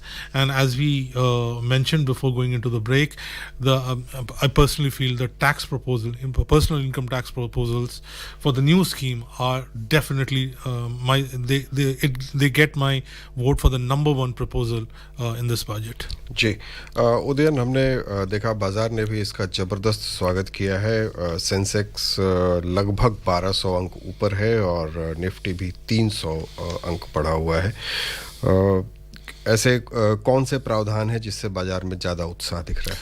5 या 6 मैं कहूँगा, और बाजार उनके ऊपर कड़ी नज़र रख रही थी. और तो मैं बताता चलूँ, सबसे पहले पार्ट ए, जहाँ पे एक्सपेंडिचर, खर्चों के बारे में ब्यौरा और जो प्रस्ताव है, तो वहाँ पे जो आवास योजना, पीएम आवास योजना में जो प्रावधान किए गए, जो ज़बरदस्त उछाल है प्रावधान में, वो नंबर 1 है. नंबर 2 है इंफ्रास्ट्रक्चर से जुड़ी हुई जो बातें हैं, जो आउटले है वो इतना ज़बरदस्त है. तीसरी बात उसी से जुड़ी हुई है कि स्टेट्स को, राज्यों को जो इंसेंटिव दिया गया है कि वो कैपिटल एक्सपेंडिचर कैपेसिटी एक्सपेंशन के लिए वो खर्चा करें, वो उसके साथ जुड़ा हुआ है। तीसरी बात है पार्ट ए जो स्पीच की उनकी जो थी, जहाँ पे उन्होंने फिस्कल डेफिसिट और गवर्नमेंट बोरिंग्स के बारे में बात की, वहाँ पे कोई नेगेटिव खबर नहीं थी। लोगों को चिंता थी कि कुछ लोगों को चिंता थी कि क्या वो ज़्यादा होगा डेफिसिट, क्या हमने बोरिंग ज़्यादा की हैं, वो सब सारे लिमिट में हैं। और अच्छी बात यह है कि उन्होंने एक प्रतिबद्धता जाहिर की है कि वो फिस्कल प्रूडेंस, जो फिस्कल डेफिसिट को कंट्रोल में रखेंगे, उस बात की तरफ उन्होंने इशारा किया। पर इंफ्रास्ट्रक्चर के ऊपर जो स्पेंडिंग के ऊपर जो फोकस था, जो उम्मीद थी और जो ज़रूरत भी है, याद रहेगी ये बजट जो है इमीडिएटली आपको ग्लोबल इकोनॉमिक जो सिनेरियो है वहाँ पे इमीडिएटली हम आइसोलेटेड नहीं हैं। तो ऐसा नहीं है कि कुछ ऐसे प्रस्ताव होंगे कि जादुई तरीके से economic growth vertical shoot up करेगी। पर ये जो बजट होना था, ये अगले 5-10 और जैसे वो कह रहे हैं अमृतकाल के हिसाब से, तो एक लॉन्ग टर्म एक विजन के साथ करना था। इंफ्रास्ट्रक्चर इम्पोर्टेंट, तो ये तो पार्ट है। पार्ट बी में जैसे कि सब अभी तक चारों तरफ फैल ही गया होगा कि जो कर का इनकम टैक्स के जो प्रस्ताव हैं वो बहुत ही फार रीचिंग है। और देखिए सबसे क्यों इसलिए मैं कह रहा हूँ ये फार रीचिंग और बहुत इंपॉर्टेंट है, और उनको मैं नंबर 1 का दर्जा दे रहा हूँ प्रस्ताव को, कि हमेशा हमारे देश में पहले एक तो टैक्स इनकम टैक्स से जुड़े हुए एग्जेम्पशन की बड़ी दिक्कत थी। पहले लोग सेविंग्स नहीं करते थे, टैक्स की छूट से सेविंग्स को इनकरेज किया गया। अब वहाँ से हम हट के अलग जा रहे हैं, जहाँ पे ये कहा जा रहा है आप कर दे दीजिए, आपको कम देना है और आगे का जो करना है आप करें। ये बहुत बड़ा जो है सरकार के माइंडसेट्स का डिफरेंस है। देखिए 35,000 करोड़ उन्होंने कहा कि हम फोरसेक करने के लिए राजी हैं। ये कितना बड़ा कॉन्फिडेंस है आपको खुद पे, क्योंकि 35,000 करोड़ आपने राजस्व गंवा रहे हैं, और कितना बड़ा कॉन्फिडेंस पब्लिक पे है कि ये इसका स्पिल ओवर इफेक्ट होगा जो कि आपको फॉरेन मार्केट में दिख रहा है। और इसके अलावा आपको ये कॉन्फिडेंस है कि आगे जाके एग्जेम्पशन की वजह से ना हो, एक सिंपल स्ट्रक्चर हो, आपकी फाइलिंग सिंपल हो, और कर देते वक्त कर का जो पालन कर रहे हैं, जो रेगुलेशंस है उसको करते वक्त इधर उधर की बातें ना हो, सीधा सीधा करें और वो एक्सपीरियंस आपका ठीक ठाक हो और चला जाएगा। ये एक बहुत बड़ा, ये मैं कहूँगा सन 1997 के आसपास की जो बजट थी जहाँ पे स्लैब्स कम किए गए थे और रेट्स कम किए गए थे, ये तकरीबन वहाँ उस दर्जे का मैं बजट मानूंगा in terms of tax proposal, personal income tax proposals. जी, और वाकई इनकम टैक्स को लेकर काफ़ी बड़ी घोषणाएं की गई हैं। इस पर सुनते हैं कि वित्त मंत्री ने क्या क्या कहा था। Currently, those with income up to 5 lakh do not pay any tax, do not pay any income tax in both old and new regimes. I propose to increase the rebate limit to 7 lakh. I propose to increase the rebate limit to 7 lakh in the new tax regime. Thus, persons in the new tax regime with income up to 7 lakh will not have to pay any tax at all. The second proposal relates to middle-class individuals. I had introduced in the year 2020 the new personal income tax regime with 6 income slabs starting from 2.5 lakh. I propose to change the tax structure in this regime by reducing the number of slabs to 5 and increasing the tax exemption limit to 3 lakh. The new tax rates are 0 to 3 lakh, nil. 3 to 6 lakhs, 5%. 6 to 9 lakhs, 10%, 9 to 12 lakh, 15%, 12 to 15 lakhs, 20%, and above 15 lakhs, 30%. This will provide major relief to all taxpayers in the new regime. An individual with an annual income of 9 lakh will be required to pay only 45,000 rupees.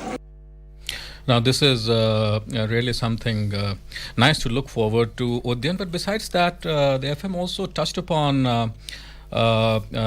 the increase in the limit of the senior citizen deposit scheme from 15 lakhs to 30 lakhs, and also about the monthly income scheme from 4.5 lakhs to 9 lakhs in case of a single account, and in the joint account in that case from 9 to 15 lakhs. So how do you see this?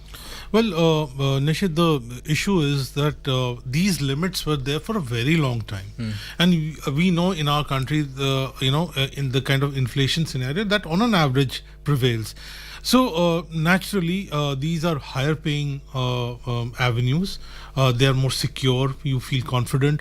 Now, these had to be revised. And let's also not forget that these pay more than bank deposits of in any tenure. So what you want, over a period of time, India is going to see a increasing number of people who are going to be in that 60 plus category, while the focus remains on our youth. But that's also a very, very large section of population which is going to grow very significantly, about 15% of our population. Now you have to protect their living standards, because when you're going for fixed income, you need a regular income, you need certainty, and you should be able to protect your lifestyle, whatever is your quality. Then there are health issues which come in at that age. So senior citizen savings scheme, which is a very popular scheme. The other regular income scheme being the post office, which you talked about. And interestingly, if a couple does it, then the limit goes up. So what it is doing, it's protecting the regular income of people who can, say, access a bank or a post office. And if you add both of them, senior citizen as well as the MIs. So somebody who's well off and who's saved enough, he will continue to protect his lifestyle even in retirement. Absolutely. Meanwhile, we are joined in by our financial expert Jayanta Das. Jayanta, welcome to the show. Hi, thank you. Jayanta, how do you see this budget? Well, I have three important takes from this budget. The first is, obviously, it's a budget before the elections, major one, in terms of headroom of operations and the outcome of whatever has been proposed. So we have to look at it from that perspective, whether it has been a budget which has been focused on that. What's important to understand is the context which has been set while she announced the budget, or while she started reading the budget. And that was, the focus on growth and speed. And which I guess she also used the word Gaon Garib and Kisan ke saath. It is not limited to them. It's also going to be focused on Gati and Shakti. So that's something which this government over the last 9 years, where she also, I think, read out around 2 paragraphs on the performance of the government for the last 9 years. So we had the first 5 to 7 minutes perspective set of what we wanted to look forward to. 3 important parts additionally, as I said, to be as a highlight. First is, in terms of MSMEs and small businesses and all, I think the relaxation of a lot of compliances would go a long way. In the 90s, we used to speak of we used to be very proud of having single window operating systems and things like that. But then I think finally it came to, this particular decade where we actually would like to see those things happening in terms of deliverance, in terms of reduction of compliances and things like that. There is an increase in capital expenditure, which once again augurs well for the manufacturing sector, and where it intends to go out, we take it up from there. And third is where I believe most of our listeners in radio, typically the middle class has been looking forward to a change or a tinkering in the slabs. So that has also been done. And I guess there will be some income tax relief for the middle class sector, specifically in the 5 to 15 lakh. Although the 3 to 5 lakh has been coming in about the 5% slab over there, which is a new slab. But overall, I believe it's a budget that will carry forward the next 12 months of the government's agenda and would set a precursor to what we have been looking forward to as a vision for this nation by 2030. So in short, I don't think there are any serious surprises. I need to go through the fine print, because a lot of things are there in the fine print which we get to realize, and it will take 24 hours to filter down. The markets have taken it up well also. I understand around 1100, 1200 points of jump in the Sensex has happened. So it's more or less augured well and been welcomed well by almost all quarters. Yeah, stay right there, Jayanta. Meanwhile, the investors have welcomed the Union Budget 2023-24 presented by the Finance Minister in Parliament today. Sensex and Nifty surged more than 1.5% in the afternoon trade. Index of top 30 companies at the Bombay Stock Exchange was trading above 60,500 mark, while the Nifty index of top 50 companies at the NSE was trading above the 17,900 level. BankX, financial services, capital goods sector indices were the top gainers as they climbed more than 2%. The BSE Realty Index also gained around 2%, and the Sensex gained 1,005 points to trade at 60,515. The Nifty also rose 252 points to trade at 17,914 and still growing. जी, और इसके साथ जोड़ दूं कि थोड़ा अभी Indian bonds पे अगर गौर करें तो जो बेंचमार्क बॉन्ड यील्ड है वो 11 बेसिस पॉइंट नीचे आ गया है, और शायद ये 15.4 ट्रिलियन रुपीस का जो बोरोइंग है कुछ उसके अनाउंसमेंट का असर है। क्या ख्याल है? जी बिल्कुल, मार्केट तो ये नज़र रखी हुई थी कि ये 15.5 की किस तरफ होगा, और क्योंकि उन्होंने पहले इशारा किया गया था कि जो फिस्कल डेफिसिट है वो कंट्रोल में है, और मोस्ट इम्पॉर्टेंटली वो वापस आप उसको कंट्रोल में ला रहे हैं। फिस्कल डेफिसिट को 2025-26 तक एक प्रतिबद्धता जाहिर की गई है, एक्सप्रेस की गई है कि उसको नीचे लाया जाएगा, जो कि बहुत ही कमेंडेबल है। हम भूल नहीं सकते कि 2 साल पहले ही हमारे देश के आर्थिक जो प्रणाली है, सिस्टम है, तंत्र में, उसके ऊपर कितना ज़बरदस्त प्रेशर आया। हमारे यहाँ सर्विसेज ओरिएंटेड इकोनॉमी है, वो उस मेडिकल इमरजेंसी, हेल्थ इमरजेंसी की वजह से, और वहाँ से लेके कई देशों के जो फाइनेंसेस हैं उनका क्या हाल है, और उस हिसाब से वो एक डिसिप्लिन मेंटेन करना और इसके साथ एक सपोर्ट देना। आप बजट के डॉक्यूमेंट्स में देखिए, इकोनॉमिक सर्वे में देखिए किस तरीके से सरकार ने सक्सेसफुली वैक्सीनेशन प्रोग्राम को एग्जीक्यूट किया है। ये शायद वर्ल्ड के दुनिया के सबसे बेहतरीन सक्सेस स्टोरीज में से एक होगा। तो ये इन चीज़ों को हमें याद रखना पड़ेगा। और जैसे कि वापस हम अगर बॉन्ड मार्केट की तरफ आते हैं, डेट मार्केट की तरफ आते हैं, उनकी नज़र नंबर 1 थी कि बोरिंग का क्या स्टेट है, फाइनेंसेस का क्या स्टेट है, और आगे चल के क्या कमिटमेंट दी जा रही है। और मुझे लगता है कि इससे financial markets overall fine print आने के बाद भी 4-5 बजे तक फाइन प्रिंट आ जाएगी, तब भी मुझे लगता है कि एक सकारात्मक रिस्पॉन्स ही रहेगा। जी। And the currency market also Udayan seems to have given a big thumbs up to the budget, as we see that the rupee has appreciated 13 paise to 81 rupees and 80 paise against the US dollar. जी, और अभी पिछले कुछ दिनों से उदयन ये हम देख रहे थे बैंकेक्स थोड़ा नरम चल रहा था, आज उसमें भी तेज़ी देखी गई है, और कुछ घोषणाएं भी हुई हैं कि बैंकिंग सेक्टर में काफ़ी सुधार की अपेक्षा की जा सकती है, जिसको लेकर देखिए सबसे अच्छी बात बैंकिंग स्पेस में फंडामेंटली ये हुआ है कि वहाँ पे नॉन परफॉर्मिंग एसेट्स, उनकी जो फाइनेंशियल्स थी वो सुधार में they have been on the mend for a long time.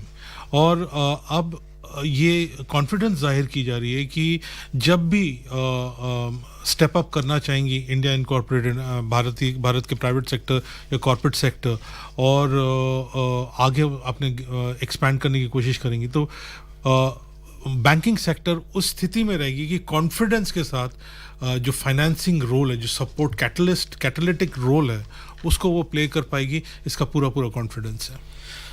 Well, Jayanto, besides,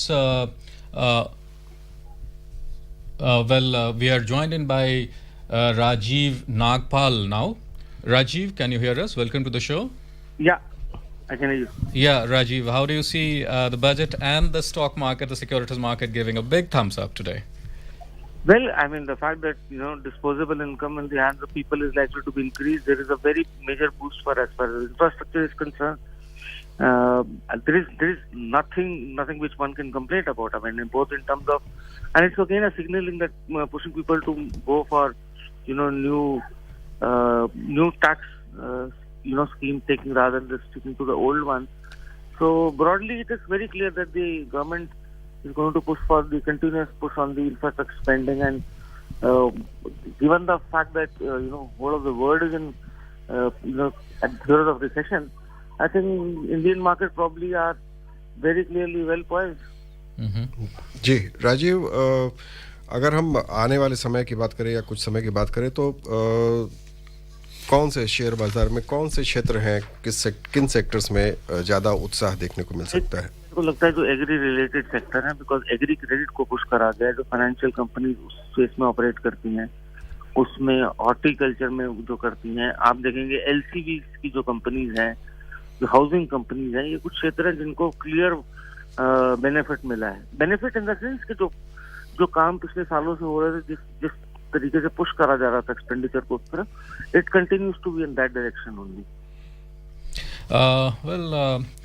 Udyan, besides the traditional sectors and areas that the consecutive and the successive governments have been focusing on in the respective budgets, this budget mostly also seems to be more futuristic, because the finance minister talk of establishing of 3 centers of excellence for AI, artificial intelligence, robotics, machine learning, and things like that.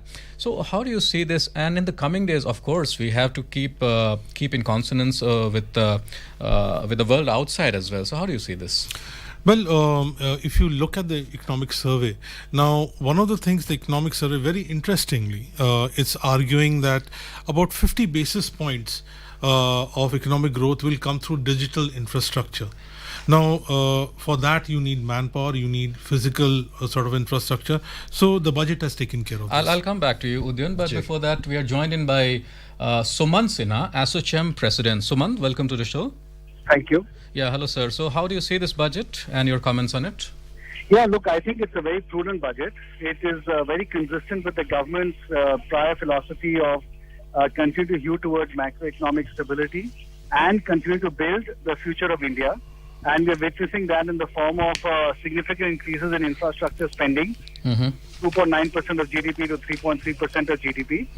And then, so that's, I think, very positive. It's also incentivizing the states to continue to spend on infrastructure. Correct. In addition to that, I think there are several themes that are running through the budget. One of those is digitization of every aspect of the government's functioning. The second is the whole the Prime Minister's philosophy of life for the environment, and I think the Indian economy through circularity-based programs, waste-to-energy programs, replacement of old inefficient vehicles and so on, mangrove plantations, a number of such things like that. And I think the third thing is encouraging MSMEs to make their operation in life easier. So I think there are quite a few such very positive themes that run through the budget, which itself is very pragmatic. And then I think lastly, by cutting taxes, really making the middle class in a much better position, which allows them to have more consumption demand coming into the economy, and thereby also leading to more crowding in private investments. So I would say all in all very prudent and very consistent with the current government's thinking on macroeconomic focus on the future. जी सुमंत, आपने भी अभी MSME के लिए बात किया था, जिसमें अभी उनके लिए क्रेडिट गारंटी में 9,000 करोड़ का इजाफा किया जाएगा, इसकी घोषणा की है अभी बजट में। आपने भी कहा कि आगे इसका रहेगा, लेकिन इस पर थोड़ा और विस्तार से कुछ रोशनी डाल सकेंगे आप? जी, देखिए ऐसा है कि वो 9,000 करोड़ रुपए तो एलोकेट किया है, लेकिन उसके कारण करीब 2 लाख करोड़ रुपए की एक्स्ट्रा क्रेडिट मिल सकती है एमएसएमईज को, और ये क्रेडिट जो है ये कोलैटरल फ्री मिलने की संभावना है, जिससे कि एमएसएमईज के लिए उनको बहुत फायदा होगा इससे, उनके ग्रोथ पे, उनके क्रेडिट अवेलेबिलिटी पे। दूसरा ये है कि गवर्नमेंट ने एक नेशनल रजिस्ट्री भी खोलने की बात की है, जिससे कि एमएसएमईज के बारे में इंफॉर्मेशन बहुत आसानी से सब लेंडर्स को मिल सकती है। तीसरी बात ये है कि जो पहले एक सिस्टम था एमएसएमईज का कि जो इनवॉइसिंग के बेसिस पे उनको टैक्स देना पड़ता था, अब वो आगे जाके केवल कैश रिसीट्स के बेसिस पे उनको टैक्सेस देने पड़ेंगे, जिससे उनको काफी फायदा हो जाएगा अपने कैश फ्लो मैनेजमेंट में। और भी कुछ चीजें हैं जो सरकार ने इस बजट में प्रपोज की हैं, जिससे एमएसएमईज को काफी फायदा होगा। Sumant, the capital expenditure CapEx is budgeted at 13.7 lakh crore, which will be almost 4.5% of the GDP, and the capital investment outlay will increase by 33% to 10 lakh crore rupees, which will be 3.3% of the GDP. So clearly, this government is pushing more for the green shoots to come up more and more. So, what are your comments on that? No, I think it's terrific. I think there's no other word for it. I think it's the government, as I said, continue to build the future of India by building the infrastructure. There's also, by the way, a 66% increase in housing, which all of this is basically meant to catalyze rapid investment in the Indian economy, which will therefore lead to, I think, growth. It will lead to reduced friction. It will lead to lower logistics costs, and it will lead to lower power costs as well. And all of this in a sustainable manner, given the focus on all the green initiatives as well. So I think all of that is extremely positive. Thank you so much, Sumant, for having joined us.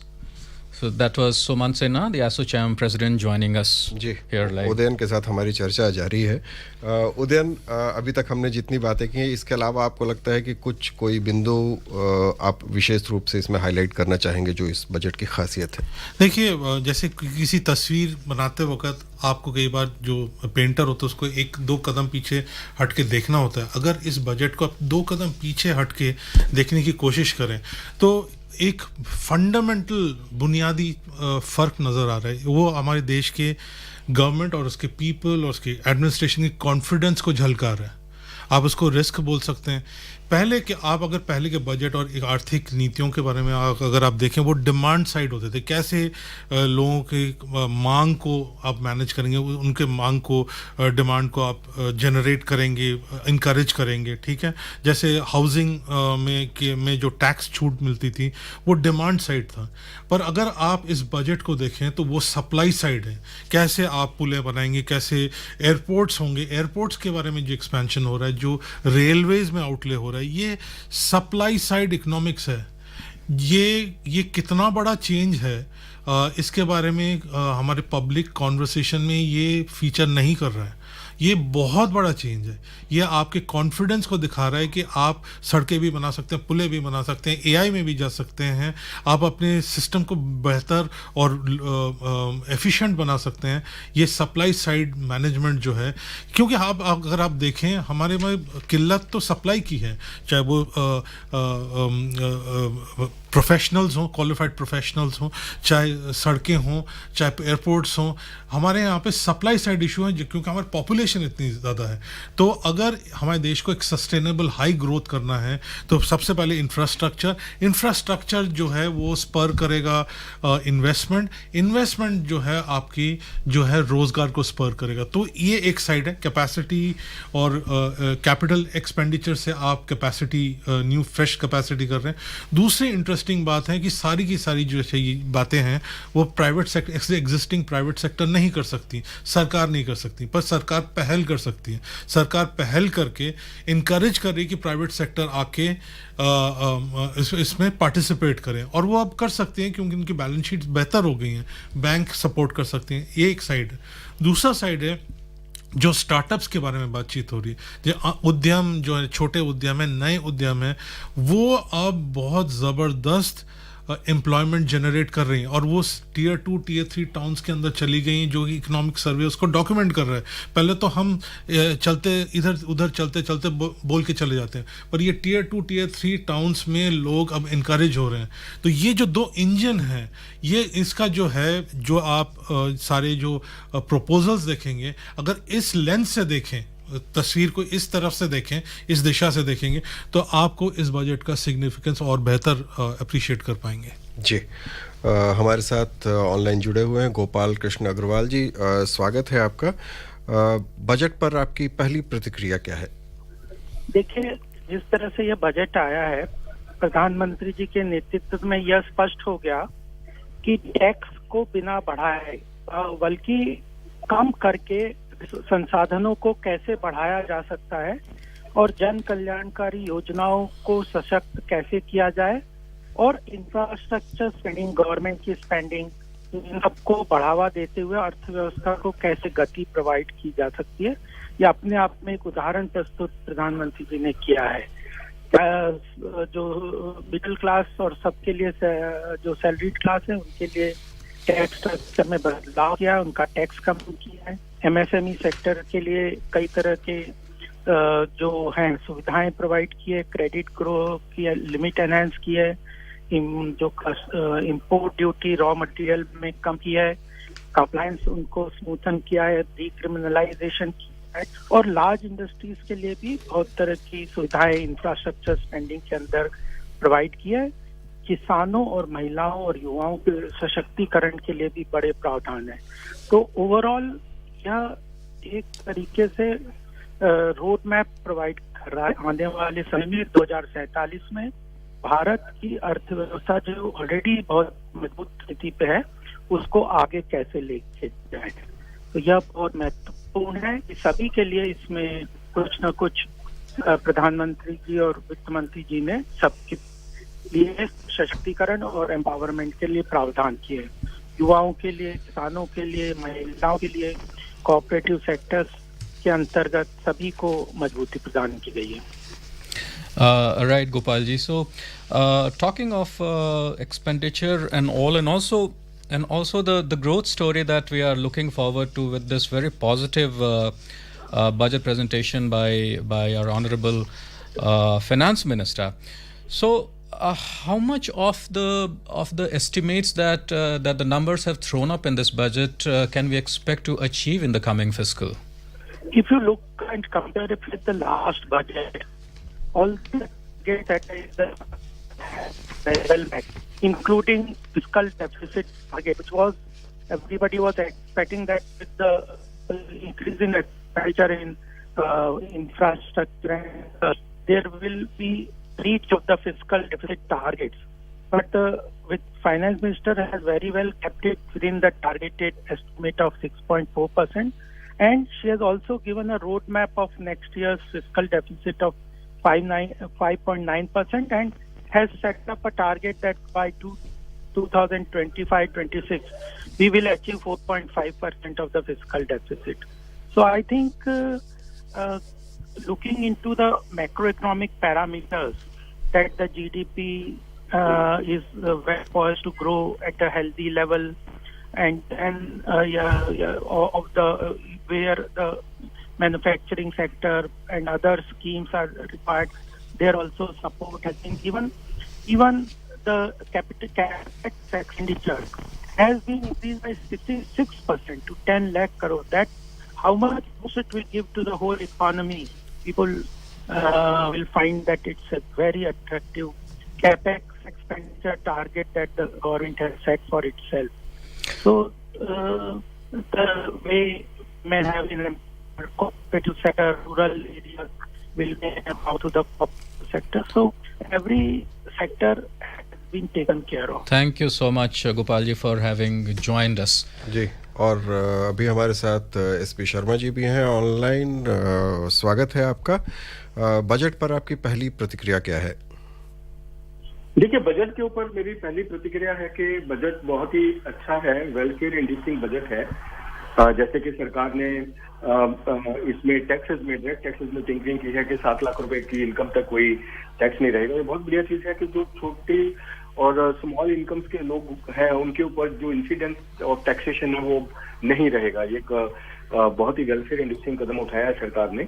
और industry के लिए जिस तरीके से सरकार ने announcement की है कि जो कैपिटल इन्वेस्टमेंट्स हैं वो that will be in the range of 10 lakh crore, ये बहुत अच्छा कदम है, जिससे कि कैपिटल इन्वेस्टमेंट्स आने से क्या होता है कि इकोनॉमी में ओवरऑल मोमेंटम आता है, एक बिग पुश मिलता है इकोनॉमी को। जब इंफ्रास्ट्रक्चर क्रिएट होता है, कैपिटल इन्वेस्टमेंट्स फिर प्राइवेट इन्वेस्टमेंट्स को अट्रैक्ट करती हैं, तो ओवरऑल मोमेंटम जो है को पॉजिटिव ट्रैजेक्टरी की तरफ रुख करता है। तो ओवरऑल मैं ये कहूंगा कि बजट जो है एक तो डिमांड सस्टेनिंग है। Why I am saying demand sustaining, कि जैसे कि डिमांड ही अभी एक मेजर ग्रोथ ड्राइवर है। वो डिमांड किस तरीके से है, क्योंकि पिछले 2-3 साल में भी सरकार का जो कैपिटल एक्सपेंडिचर है वो काफी इंक्रीज हुआ, जिसने डिमांड को काफी सपोर्ट किया। और सरकार ने उसी के मद्देनजर डिमांड को और होल्डिंग देने के लिए अपना जो कैपिटल एक्सपेंडिचर है उसको बढ़ा के 10 लाख करोड़ कर दिया है, which is now 3.3% of GDP. तो एक बहुत अच्छा कदम है जो कि इंडस्ट्री के लिए भी अच्छा है, लोगों के लिए भी अच्छा है और सरकार के लिए भी अच्छा है, क्योंकि इससे एम्प्लॉयमेंट भी क्रिएट होगा और इंडस्ट्री को भी बूस्ट मिलेगा और डिमांड भी क्रिएट होगी।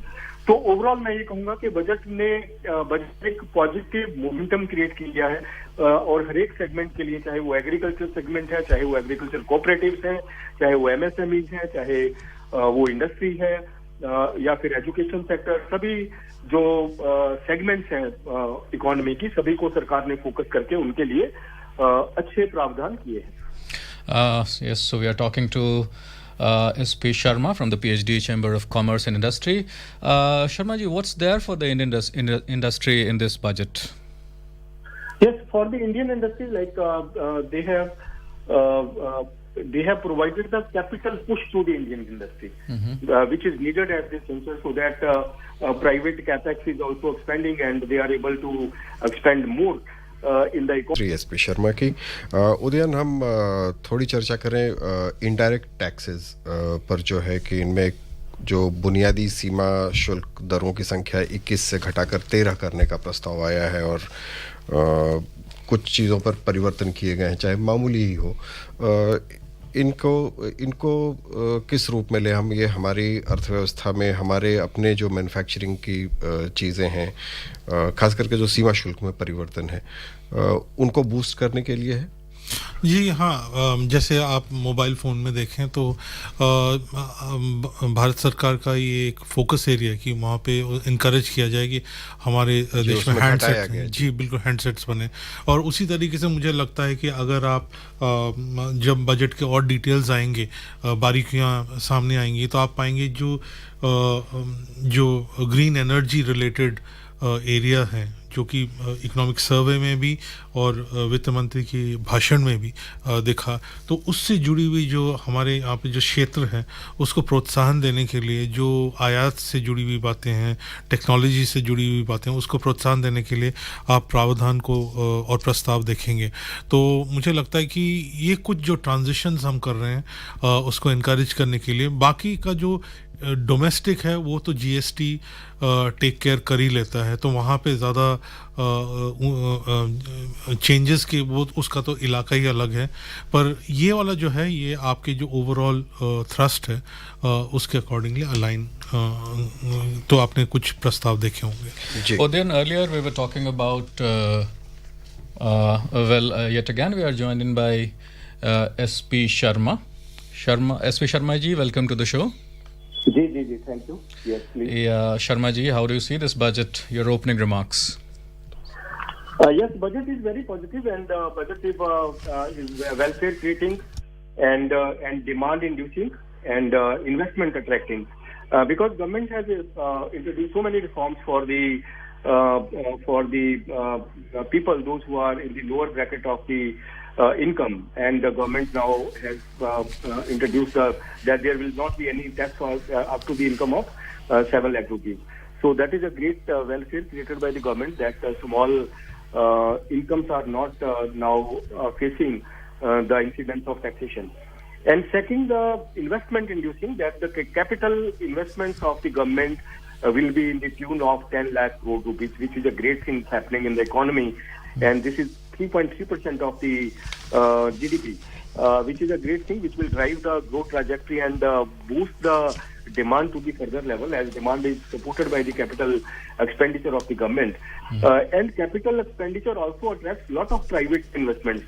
So overall, the budget has created a positive virtual circle of the economy, which will provide a great multiplier effect going forward to sustain the trajectory of growth in the coming times. All right. We are yet again joined by Shishir Sinha from the Hindu Business Line. Shishir ji, welcome to the show. This is Nishit here, this side. Yeah, thank you. Yeah, so your opening remarks, Shishir ji, on this budget. First of all, I feel that this budget is more towards fiscal consolidation.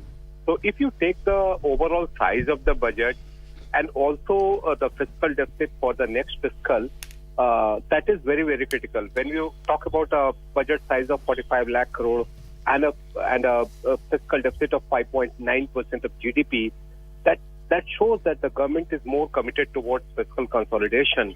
And at this moment, the priority is to achieve 4.5% by 2025-26. That is very, very important, number one. Number two, the other important feature of this budget is the higher capital expenditure. So if you can remember, during the last two budgets, we have seen very good growth in capital expenditure. This time, the capital expenditure has been raised to 10 lakh crore. And if we take grants in aid for creation of capital asset in state, effective will be more than 13 lakh crore, 0.5% of GDP, which is a very good number. So overall, the budget direction is more towards growth rather than just talking about populism. Absolutely, and this push for this capex is really heartening, as we heard in this budget speech, with the center almost incentivizing the states with zero interest kind of lending to push for more and more of capex.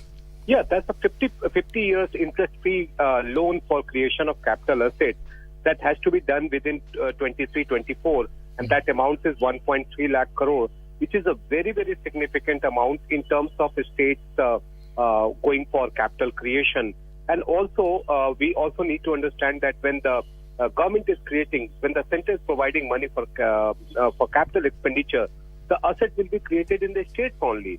So states will have two benefits. One, with the help of interest-free loan for 50 years, and at the same time, more and more investment by the state, by the center in the state.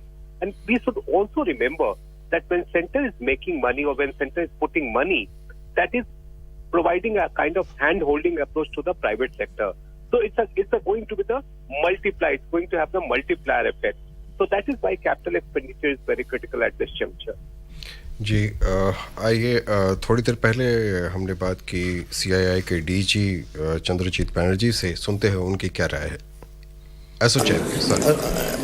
I think the budget is pretty much a budget which defines the next 25 years as the Amrit Kal. It defines the Amrit Kal very clearly.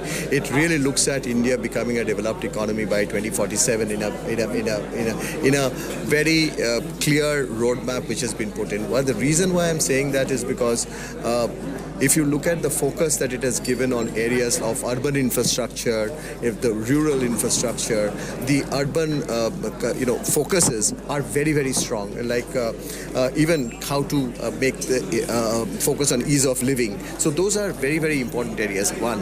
Second, I think the budget focuses on both consumption and investment demand. Investment demand really will get crowded in with the maintenance of the capex. I think that was something which we are very, very happy about. It was a strong recommendation that continue with the capex. So we see that. And also, having said that, she has also stuck to the fiscal glide path, which is again very, very important. So prudence. Third is consumption demand. The way it has dealt with personal income taxes, recognizing that we were a high tax society as far as direct taxes are concerned, bringing it down for every sections of the society. So I think it's a budget for all. So it's a well put across budget, very simply put across. Lots of things, even for the rural economy, the agricultural economy, the cooperatives. So and even focus on healthcare. I think that's and especially the digital healthcare side. I think these are very, very, very, very important in India to move forward in the next 25 years. It's a budget not for 1 year. I think it's a budget which lays down the vision for the next 25 years. Just one additional question. So ये budget तो एक काफ़ी visionary budget है. अमृत काल के लिए है, 25 साल के लिए है, एक विकसित भारत के लिए बजट है. हम देखते हैं कि कैपिटल एक तो ये काफ़ी सारे जो फोकसेस है अर्बन इंफ्रास्ट्रक्चर में, कैसे ये छोटे चीज़ लगते हैं कभी, लेकिन ये इम्पोर्टेंट है फॉर भारत के इमेज के लिए और भारत के को विकसित बनने के लिए. जैसे कि जो ईज़ ऑफ लिविंग के बारे में बात किया गया, सिटीजन्स के ऊपर जो फोकस दिया गया. सेकेंडली, ये जो कैपेक्स का ऊपर उन्होंने जोड़ दिए हैं 33% plus, that is itself going to काफ़ी सारे विदेशी FDI और इंडियन कंपनीज को फ़ायदा मिलेगा और we will see a lot of investments coming in. So crowding in of private investment जो आएगा, काफ़ी उत्साह मिलेगा प्राइवेट सेक्टर को इस पे पार्टिसिपेट करने के लिए. तीसरा Shishir ji, for the benefit of our listeners, before that we are joined in by, we'll come back to you Shishir ji, we are joined in by A.K. Bhattacharya. Bhattacharya ji, welcome to the show. Thank you. Yeah, Bhattacharya ji, your opening remarks on the budget. Well, I think this is a fiscally conservative budget. It adheres to what the fiscal doctors had ordered. It not only has met the fiscal deficit target of 6.4% for the current financial year, but has also laid out a fiscal adherence plan by reducing the fiscal deficit to 5.9% for 2023-24. That is a good sign. And the reduction in fiscal deficit is backed with some good numbers planning, in my view, because you are reducing fiscal deficit. In other words, you are ensuring fiscal discipline, but at the same time not compromising on your capital expenditure outlay increases, which has gone up by 33% to around 10 lakh crore, and of which around 1.3 lakh crore is meant for the states. So it is not just the center that will be spending that capital expenditure, which creates growth impulses in the economy, but also a higher amount. The current year it is only 1 lakh crore to the states. The next year it is supposed to be 1.3 lakh crore. So on the capex side, you will see that the demand side will get some sort of a push. The third thing is the income tax regime has been streamlined. A new alternative tax regime, which is the finance minister said that it will be the default regime that will be placed from next year, and the overall number of rates have come down. The tax benefits to people, particularly at the lower end of the income spectrum, has been increased. As a matter of fact, people earning income of up to 7 lakh rupees per year actually do not have to pay any taxes. So this will also create as a kind of a fiscal stimulus to revive demand in the economy, which was sagging. And the capex increase in the railway capex, increase almost 67% increase in the Prime Minister's Awas Yojana, which will give a boost to the construction activities, which will create local informal jobs, and so these are the broad key announcements that the budget makes. It does not have any nasty surprise. Earlier it was feared that there might be some capital gains regime change. That has not come. So the stock markets are very happy because investments are going up. Subsidies are being brought down. The revenue deficit is actually coming down from 4.1% to 2.9%. So it is the steepest decline in revenue deficit. So the fiscal side of the budget is actually what the economists had ordered.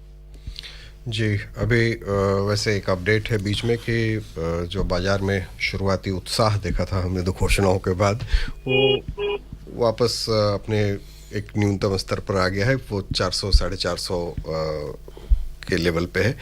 जी इस पर उदयन हम चर्चा जारी रखें अपनी की. जैसे हमने इनडायरेक्ट टैक्सेस की भी बात की थी, और इसके अलावा कुछ और चीज़ें हैं जो हमें एमएसएमईज़ को बढ़ावा देने के लिए हैं. बट ठीक है, इससे पहले हमारे साथ शरद कोहली जुड़ गए हैं अभी, ऑनलाइन मार्केट एनालिस्ट. शरद, आपकी पहली प्रतिक्रिया क्या है बजट पर?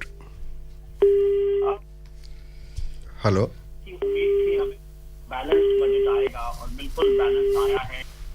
समाज के हर क्षेत्र के लिए कुछ ना कुछ है, जैसे कि मैं तो पहले से ही उम्मीद कर रहा था. और सबसे शायद डायरेक्ट टैक्स में कुछ नहीं करा जाएगा पिछली बार की तरह, वगैरह वगैरह जो लोग बहुत बातें कर रहे थे. मुझे लग रहा है उन सबको जवाब मिल गया होगा कि डायरेक्ट टैक्स में भी इस बार पर्सनल टैक्स में अमेंडमेंट्स किए गए हैं. न्यू टैक्स रेजिम की तरफ उसको लुभावना बनाने की मैं बात शुरू से कह रहा था, वही एग्जैक्टली ऐसा ही हुआ है.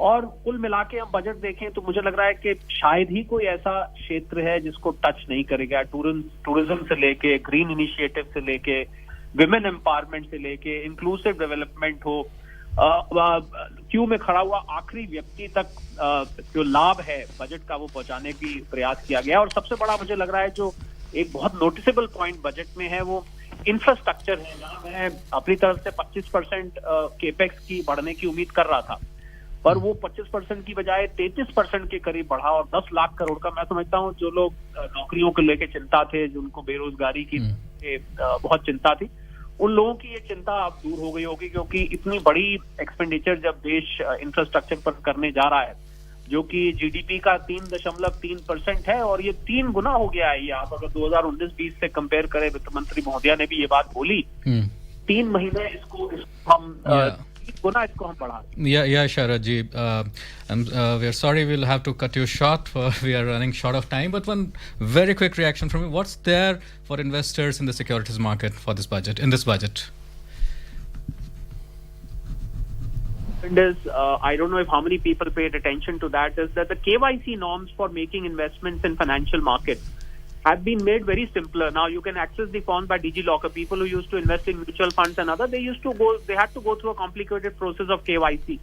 I think this DigiLocker access for the financial market investors is a very good move, and it will provide a lot of benefit, and long-term capital gains, I think, should be very good news. And the market is reacting to that. Thank you so much, Sharad ji. We are awfully running short of time. So thank you so much for having joined us. So that is all we have in this special edition of Budget Discussions today. And this is Nishit Kumar along with me, my co-anchor in Hindi, Subodh Mishra ji. और धन्यवाद उदयन आने के लिए और चर्चा के लिए। धन्यवाद। आप जुड़े रहिए उर्दू बुलेटिन के लिए।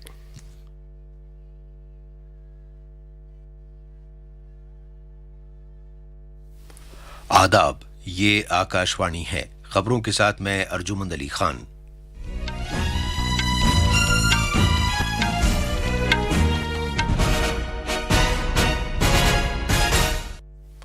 मरकजी वजीर खजाना निर्मला सीतारमन ने आज पार्लियामेंट में 2023-24 का बजट पेश किया। मौजूदा माली साल के दौरान भारत की इक्तिसादी शरह तरक्की 7% रहने का अंदाज़ा, देही इलाकों में नौजवान सनतकारों की हौसला अफजाई की खातिर ज़रई तरक्याती फ़ंड का क़याम, रेलवे के लिए 2.40 लाख करोड़ की अब तक की सबसे ज़्यादा रकम मखसूस, अग्निवीर कोर फंड से मिलने वाली अग्निवीरों की रकम टैक्स से मुस्तस्ना, 7 लाख रुपए तक की आमदनी वालों को कोई टैक्स नहीं देना होगा, टैक्स से मुताल्लिक स्लैब को कम करके 5 कर दिया गया और टैक्स की छूट की हद को मौजूदा 2.5 लाख से बढ़ाकर 3 लाख रुपए कर दिया गया।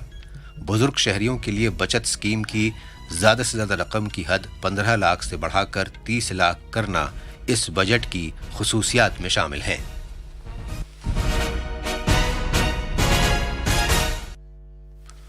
अब खबरें तफसील से।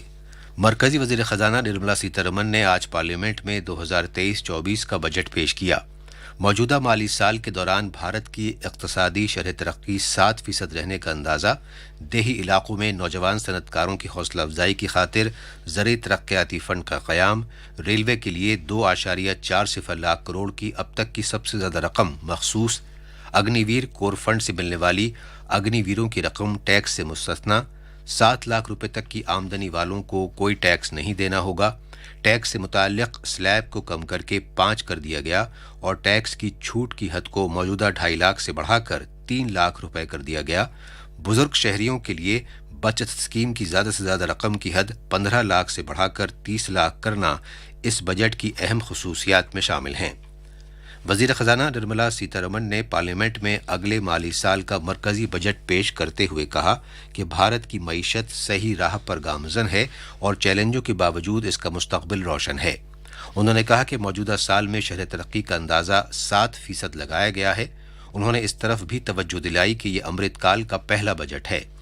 वज़ीर ख़जाना ने ऐलान किया कि मशीनरी वगैरह के लिए दरकार सरमाए में 33% से इजाफा करके 10 लाख करोड़ रुपए कर दिया गया है, जो जीडीपी का 3.3% है। बुनियादी ढांचे में सरमायाकारी बढ़ाने की खातिर मोहतरमा सीतारमन ने कहा कि मजीद 1 साल तक रियासती सरकारों को 50 लाख तक बिला सूदी कर्जा फराहम किया जाएगा ताकि उन्हें पॉलिसी इक़दामात के लिए तरग़ीबात मिल सके। ज़रई शोबे पर तवज्जो देते हुए मोहतरमा सीतारमन ने कहा कि एक एक्सीलरेटर फंड बनाया जाएगा ताकि देही इलाकों में नौजवान सनतकारों की ज़रई स्टार्टअप्स कायम करने के लिए हौसला अफजाई की जा सके। मोहतरमा सीतारमन ने कहा कि 2023 को मोटे अनाज के बैनुल-अक़वामी साल के तौर पर मनाया जा रहा है। इसको मद्देनजर रखते हुए हैदराबाद में वाक़े भारत के मोटे अनाजों की तहकीक से मुताल्लिक़ इदारे की एक बेहतरीन इदारे के तौर पर मदद और एआनत की जाएगी ताकि बैनुल-अक़वामी सतह पर तहकीक और नित नई टेक्नोलॉजी से फ़ायदा उठाया जा सके और भारत के मोटे अनाजों का दुनिया में एक बड़ा मरकज़ श्री अन्ना बनाया जा सके। गरीबों को खुराक और तग़ज़िया बख्श अनाज की मुसलसल फराहमी को जारी रखा जाएगा।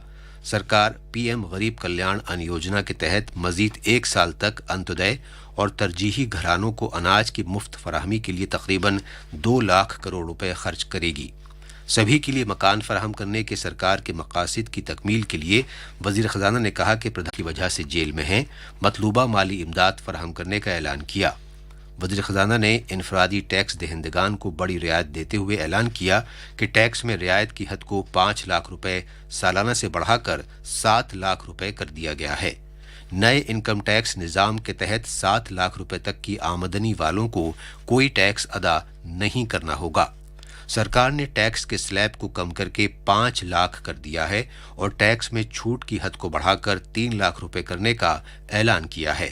इससे टैक्स अदा करने वालों को काफ़ी राहत मिलेगी। अब सिर्फ उन लोगों को टैक्स अदा करना होगा जिनकी सालाना आमदनी 9 लाख रुपए है। अपनी आमदनी का 45,000 रुपए इनकम टैक्स के तौर पर अदा करने होंगे, जो महज आमदनी का 5% है। 15 लाख रुपए की आमदनी वाले शख्स को अपनी आमदनी का सिर्फ 1.5 लाख रुपए या 10% अदा करना होगा।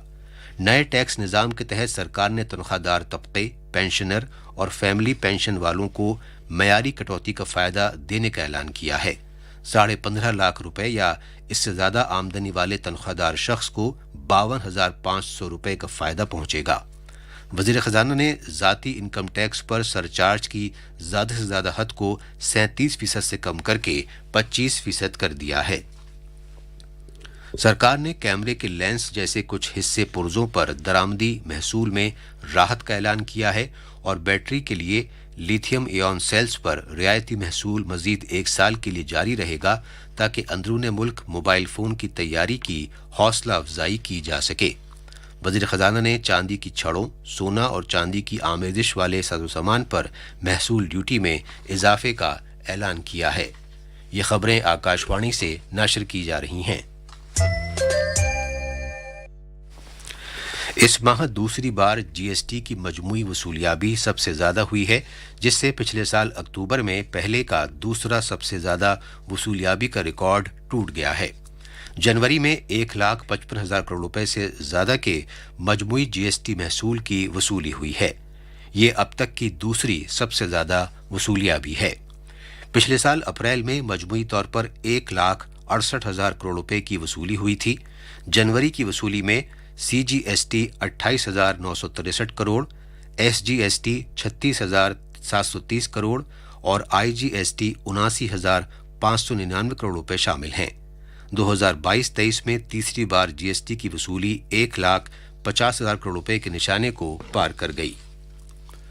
आला इक़्तिसादी मुशीर डॉक्टर वी अनंत नागेश्वरन ने कहा है कि भारतीय मईशत के 2023-24 में 6.5% तक तरक्की करने का इम्कान है और इसका दायरा 6 से 6.8% तक रहेगा। पार्लियामेंट में 2022-23 के इक़्तिसादी जायजे को पेश किए जाने के बाद कल नई दिल्ली में एक प्रेस कॉन्फ्रेंस से खिताब करते हुए डॉक्टर नागेश्वरन ने कहा कि भारत की मजमूई घरेलू पैदावार की शरह तरक्की माली साल 2023-24 में काफ़ी ज़्यादा रहने का इम्कान है। उन्होंने मजीद कहा कि भारतीय मईशत इस दहाई के आखिर में कुछ बेहतर करने को तैयार है। गुज़श्ता 8 साल में की गई इस्लाहात की वजह से जामे तरक्की हुई है। डॉक्टर नागेश्वरन ने कहा कि बैनुल-अक़वामी मालियाती फ़ंड ने अपने ताज़ा आलमी इक़्तिसादी खाके में भारत की मजमूई घरेलू तरक्की के बारे में रवा माली साल के लिए 6.8% रहने की पेशगोई की है, जबकि अगले माली साल में इस शरह के बारे में 6.1% रहने की पेशगोई की गई है। उन्होंने कहा कि माली साल 2024-25 के लिए मजमूई घरेलू पैदावार जीडीपी 6.8% बताई गई है। आला इक़्तिसादी मुशीर ने मजीद कहा कि मईशत बहाल हो चुकी है और गैर बैंकिंग नीज़ कॉरपोरेट शोबों की इक़्तिसादी सूरत हाल मुस्तहकम हो गई है। उन्होंने कहा कि हमें भारत की माशी तरक्की के अमल के अगले मरहले की तरफ देखना चाहिए। और अब आखिर में अहम खबरों की सुर्खियां एक मरतबा फिर। मरकजी वजीर खजाना निर्मला सीतारमन ने आज पार्लियामेंट में 2023-24 का बजट पेश किया। मौजूदा माली साल के दौरान भारत की इक्तिसादी शरह तरक्की 7% रहने का अंदाज़ा। देही इलाकों में नौजवान सनतकारों की हौसला अफजाई की खातिर ज़रई तरक्याती फंड का क़याम। रेलवे के लिए 2.40 लाख करोड़ की अब तक की सबसे ज़्यादा रकम मखसूस।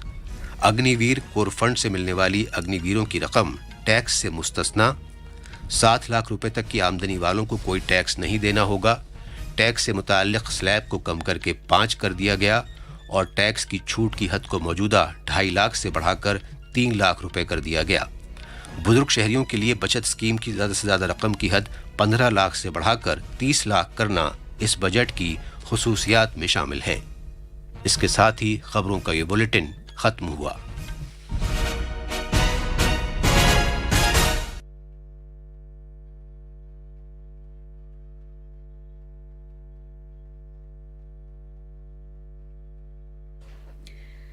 Good afternoon. This is All India Radio. I'm Anubha Rohatgi with the midday news.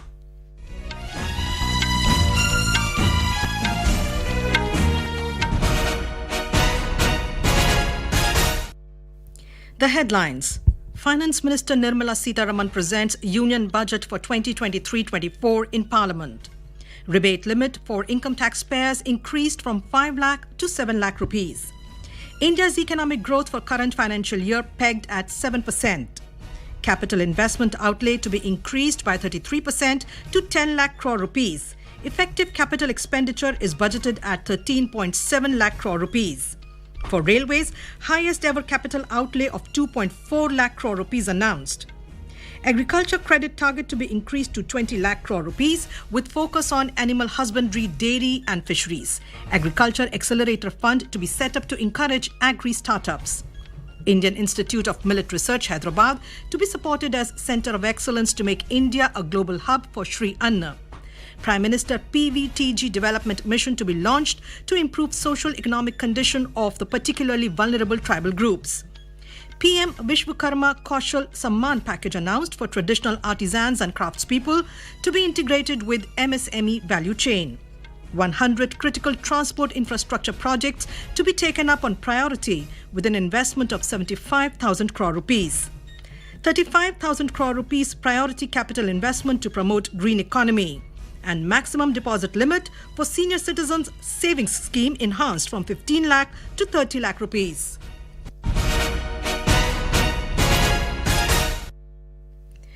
Finance Minister Nirmala Sitharaman presented Union Budget for 2023-24 in Parliament today. She said that the Indian economy is on the right track and is heading towards a bright future despite challenging times. Ms. Sitharaman said economic growth in the current year is estimated to be at 7%. In the 75th year of our independence, the world has recognized the Indian economy as a bright star. Our current year's economic growth is estimated to be at 7%. It is notable that this is the highest among all the major economies. This is in spite of the massive slowdown globally caused by COVID-19 and the war. The Indian economy is therefore on the right track and despite a time of challenges, heading towards a bright future. The finance minister said this is the first budget in the Amrit Kal. This is the first budget in Amrit Kal. This budget hopes to build on the foundation laid in the previous budget and the blueprint drawn for India at 100. We envision a prosperous and inclusive India in which the fruits of development will reach all sections and citizens, especially our youth, women, farmers, OBCs, scheduled castes and scheduled tribes. The finance minister announced that the capital investment outlay will be increased by 33% to 10 lakh crore rupees, which would be 3.3% of the GDP.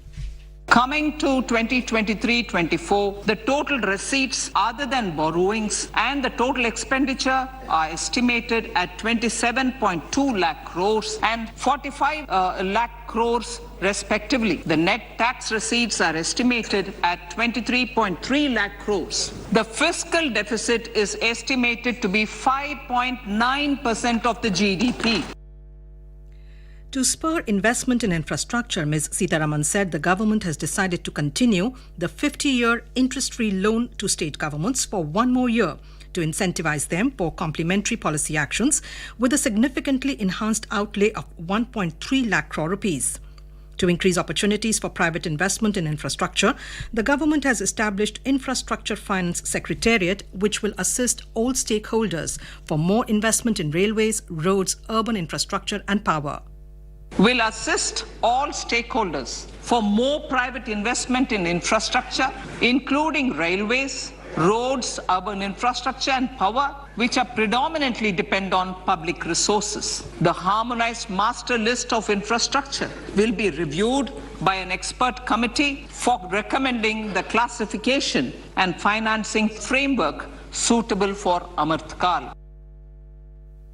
Focusing on the agriculture sector, Ms. Sitaraman said an agriculture accelerator fund will be set up to encourage agri-startups by young entrepreneurs in rural areas. The fund will aim at bringing innovative and affordable solutions for challenges faced by farmers. The finance minister also announced that agriculture credit target will be increased to 20 lakh crore rupees with focus on animal husbandry, dairy and fisheries. The Indian Institute of Millet Research, ideally Indian Institute of the Sri Anna Research, Hyderabad will be supported as the center of excellence for sharing best practices, research and technologies at the international level. Ms. Sitaraman said a plan will be implemented to set up massive decentralized storage capacity to help farmers store their produce and realize remunerative prices through sale at appropriate times. Ms. Sitaraman said the government will bear an expenditure of about 2 lakh crore rupees to supply free food grain to all Antyodaya and priority households for the next 1 year under PMGKAY. During the COVID-19 pandemic, we ensured that no one goes to bed hungry with a scheme to supply free food grains to over 80 crore persons for 28 months. Continuing our commitment to ensure food and nutritional security, we are implementing from 1st January 2023 a scheme to supply free food grain to all Antyodaya and priority households for the next 1 year. Under PM Garib Kalyan Anna Yojana, the entire expenditure of about 2 lakh crore will be borne by the central government. Stating that traditional artisans and craftspeople have brought India renown for centuries, the finance minister said that for the first time, a package of assistance under PM Vishwakarma Kaushal Samman has been conceptualized for them. The aim is to enable them to improve the quality, scale and reach of their products and integrating them with the MSME value chain. In a further push for the government's objective of housing for all, the finance minister said the outlay for Pradhan Mantri Awas Yojana will be enhanced by 66%. PM Awas Yojana. The outlay for PM Awas Yojana is being enhanced by 66% to over 79,000 crores. Bharat Shared Repository of Inscriptions will be set up in a digital epigraphy museum with digitization of 1 lakh ancient inscriptions in the first stage. Shifting her focus towards the education sector, the finance minister announced that 157 new nursing colleges will be established in co-location with the existing 157 medical colleges established since 2014. She said the centre will recruit teachers and support staff for the Eklavya Model residential schools. Eklavya Model Residential Schools. In the next 3 years, Centre will recruit 38,800 teachers and support staff for the 740 Eklavya Model Residential Schools, which is serving 3.5 lakh tribal students. With an aim to improve the socio-economic conditions of the particularly vulnerable tribal groups, PVTGs, the Finance Minister announced that the Pradhan Mantri PVTG Development Mission will be launched. Pradhan Mantri PBTG, which is Primitive Vulnerable Tribal Groups Development Mission, is being launched.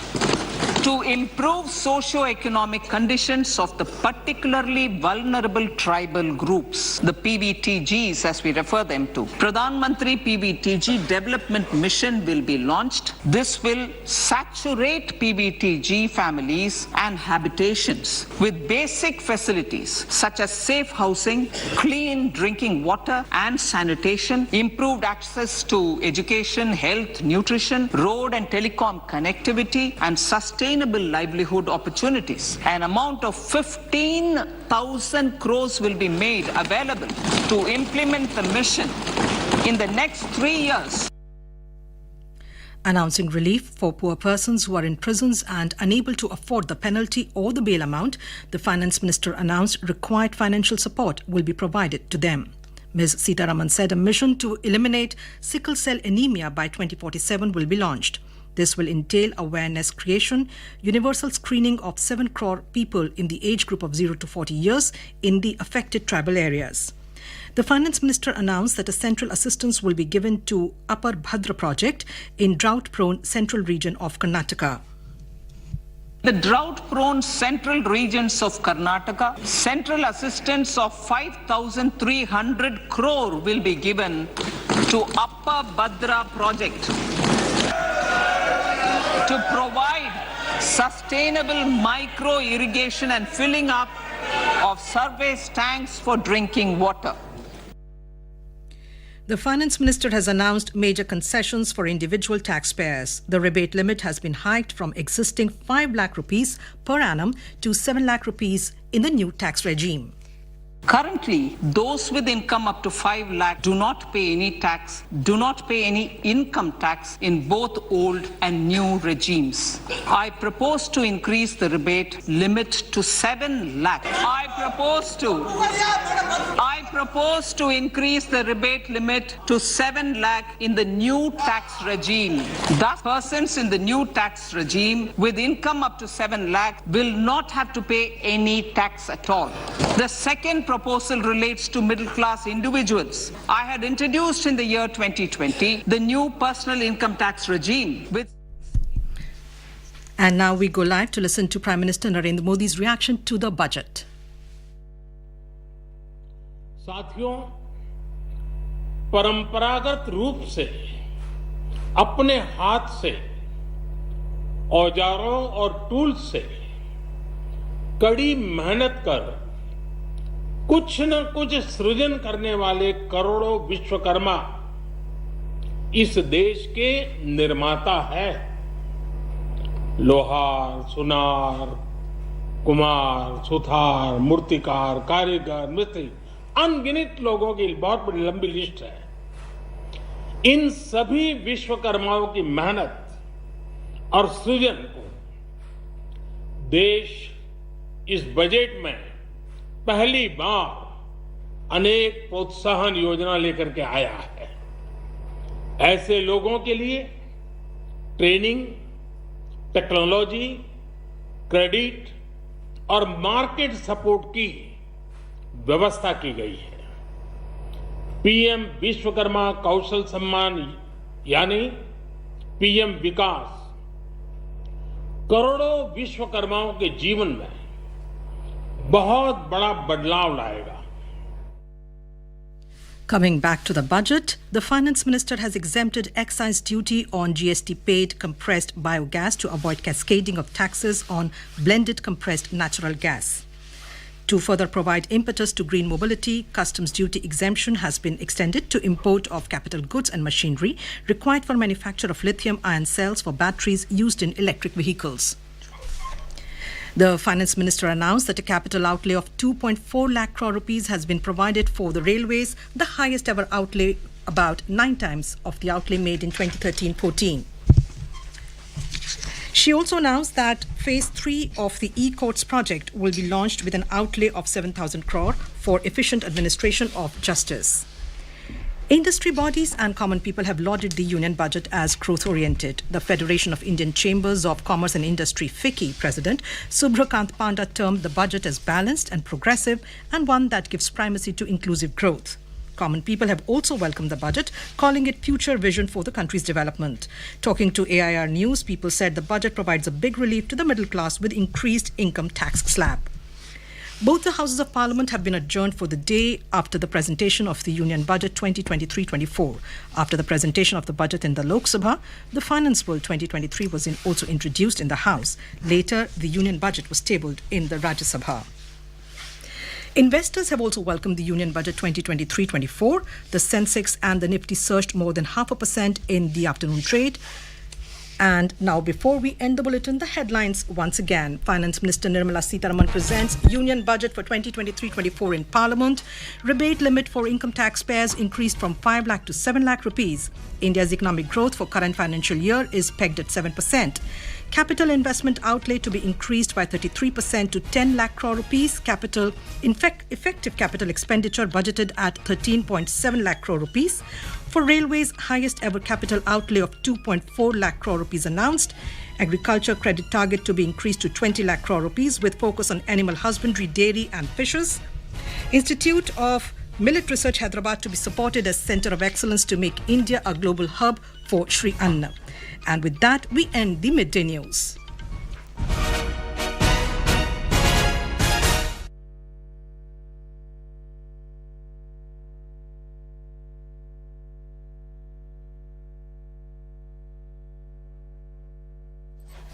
नमस्कार, दोपहर समाचार में आपका स्वागत है।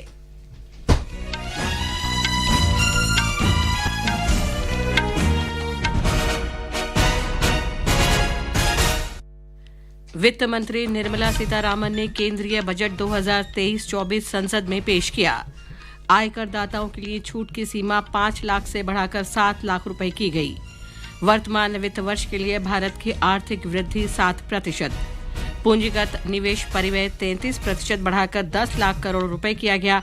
प्रभावी पूंजीगत व्यय बजट में 13.7 लाख करोड़ रुपए निर्धारित। रेलवे के लिए अब तक का सबसे अधिक पूंजीगत परिव्यय 2,40,000 करोड़ रुपए घोषित।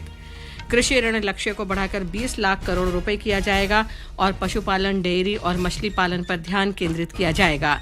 कृषि स्टार्टअप को प्रोत्साहन देने के लिए कृषि वर्धक कोष स्थापित किया जाएगा। भारत को श्री अन्न का वैश्विक हब बनाने के लिए Indian institute of millets research Hyderabad को सेंटर ऑफ एक्सीलेंस की तरह माना जाएगा। प्रधानमंत्री पीवीटीजी विकास मिशन विशेष रूप से सामाजिक आर्थिक स्थिति में सुधार लाने के लिए शुरू किया जाएगा। पारंपरिक कलाकारों और हस्तशिल्पियों के लिए प्रधानमंत्री विश्वकर्मा कौशल सम्मान पैकेज घोषित। इसे एमएसएमई मूल्य श्रृंखला के साथ समेकित किया जाएगा। 75,000 करोड़ रुपए से निवेश से प्राथमिकता पर 1,000 महत्वपूर्ण परिवहन अवसंरचना परियोजनाओं पर काम किया जाएगा। हरित अर्थव्यवस्था को बढ़ावा देने के लिए 35,000 करोड़ रुपए की प्राथमिकता का पूंजी निवेश और वरिष्ठ नागरिक बचत योजना में अधिकतम जमा सीमा 15 लाख से बढ़ाकर 30 लाख रुपए की गई।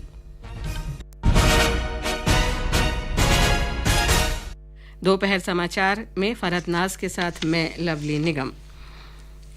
वित्त मंत्री निर्मला सीतारामन ने आज लोकसभा में 2023-24 का बजट पेश किया। नरेंद्र मोदी सरकार के दूसरे कार्यकाल का अंतिम पूर्ण बजट पेश करते हुए वित्त मंत्री ने कहा कि यह अमृतकाल का पहला बजट है। उन्होंने कहा कि इस बार का बजट समृद्ध असमावेशी भारत की परिकल्पना को साकार करता है। प्रधानमंत्री नरेंद्र मोदी ने बजट को गरीब किसानों के सपना पूरा करने वाला बताया। भारत के विकास व्यवस्था की गई है। अब प्रिजम्पटिव टैक्स की लिमिट बढ़ने से एमएसएमईज को ग्रो करने में मदद मिलेगी। अभी आप सुन रहे थे प्रधानमंत्री का संबोधन। बजट में आयकर दाताओं को भी राहत दी गई है। आयकर स्लैब की संख्या 6 से घटाकर 5 कर दी गई है और अब 3 लाख रुपए तक की आय वाले व्यक्तियों को कोई कर नहीं देना होगा। 3 से 6 लाख रुपए तक की आय वाले करदाताओं को 5% की दर से कर का भुगतान करना होगा। 6 से 9 लाख रुपए तक की आय पर कर की दर 10% और 9 से 12 लाख रुपए तक ये 15% होगी। 12 से 15 लाख रुपए तक की आय वाले करदाताओं को 20% कर देना होगा। 15 लाख से ऊपर की आय पर आयकर की दर 30% होगी। नई कर व्यवस्था का विकल्प चुनने वाले करदाताओं को 7 लाख रुपए तक की आय पर कोई कर नहीं देना होगा। I propose to increase the rebate limit to 7 lakh in the new tax regime. Thus, persons in the new tax regime with income up to 7 lakhs will not have to pay any tax at all. वित्त मंत्री ने वेतन भोगियों और पारिवारिक pension भोगी सहित pension भोगियों के लिए मानक कटौती का लाभ नई कर व्यवस्था में भी देने का प्रस्ताव किया। The maximum deposit limit for senior citizen savings scheme will be enhanced from 15 lakh to 30 lakhs of rupees. Maximum deposit limit for monthly income account scheme will be enhanced from 4.5 lakh to 9 lakh for single account and from 9 lakh to 15 lakh for joint account. नई कर व्यवस्था के अंतर्गत उच्चतम अधिभार 37% से घटाकर 25% करने का प्रस्ताव किया गया है। इससे व्यक्तिगत आयकर की अधिकतम कर दर घटकर 39% हो जाएगी। वित्त मंत्री निर्मला सीतारामन ने कहा कि पिछले बजट में भारत के अपने 100वें वर्ष के लिए खींची गई रूपरेखा को इस बजट में भी आगे बढ़ाया गया है। आजादी के 75वें साल में भारत एक चमकता सितारा है। बजट में चालू वित्त वर्ष में देश की आर्थिक विकास दर 7% रहने का अनुमान है। Current year's economic growth is estimated to be at 7%. It is notable that this is the highest among all the major economies. This is in spite of the massive slowdown globally caused by COVID-19 and the war. वित्त मंत्री ने कहा कि पूंजीगत व्यय 33% बढ़ाकर 10 लाख करोड़ रुपए किया, जो कि सकल घरेलू उत्पाद का 3.3% होगा। वित्त मंत्री ने बताया कि बजट में 7 प्राथमिकताएं हैं। ये सभी एक दूसरे को संपूर्ण करती हैं और अमृतकाल के दौरान सरकार का मार्गदर्शन करते हुए सप्तऋषि की भांति काम करती हैं। इसमें समावेशी विकास, अंतिम व्यक्ति तक पहुंच बनाना, अवसंरचना और निवेश, सक्षमता लाना, हरित विकास, युवा शक्ति और वित्तीय क्षेत्र शामिल हैं। The budget adopts the following 7 priorities. They complement each other and act as the Saptarishi guiding us through the Amritkal. Inclusive development, reaching the last mile, infrastructure and investment, unleashing the potential, green growth, youth power and financial sector. ग्रामीण क्षेत्रों में agree startups खोलने के लिए कृषि बढ़ावा कोष स्थापित किया जाएगा। इसका उद्देश्य किसानों के सामने आ रही चुनौतियों का नवाचार और किफायती समाधान उपलब्ध कराना है। मोटा अनाज यानी मिलेट्स के लिए श्री अन्न वैश्विक केंद्र बनाने के वास्ते भारतीय बाजरा अनुसंधान संस्थान हैदराबाद को उत्कृष्टता केंद्र के रूप में बढ़ावा दिया जाएगा। संस्थान सर्वश्रेष्ठ पद्धतियों, अनुसंधान और प्रौद्योगिकियों को अंतर्राष्ट्रीय स्तर पर साझा करेगा। The Indian Institute of Millet Research, ideally Indian Institute of the Sri Anna Research, Hyderabad will be supported as the center of excellence for sharing best practices, research and technologies at the international level. पशुपालन, dairy और मत्स्य पालन के लिए कृषि ऋण को 20 लाख करोड़ रुपए तक बढ़ाया जाएगा। सरकार प्रधानमंत्री मत्स्य संपदा योजना की एक नई उपयोजना 6,000 करोड़ रुपए के लक्षित निवेश के साथ शुरू करेगी। इससे मछुआरे, मछली विक्रेता, सूक्ष्म तथा लघु उद्यम और अधिक सक्षम बनेंगे तथा बाजार का विस्तार किया जा सकेगा। The agricultural credit target will be increased to 20 lakh crores with focus on animal husbandry, dairy and fisheries. We will launch a new sub-scheme of PM Matsya Sampada Yojana, which is an existing scheme, but we'll launch a new sub-scheme with targeted investment of 6,000 crores. सरकार किसानों, विशेष रूप से छोटे और सीमांत किसानों के लिए सहकारिता आधारित विकास मॉडल को बढ़ावा दे रही है। सरकार ने स्वास्थ्य, शिक्षा और कौशल विकास के लिए कई घोषणाएं की हैं। 2014 से स्थापित वर्तमान 157 मेडिकल कॉलेजों में ही 157 नए नर्सिंग कॉलेज स्थापित किए जाएंगे।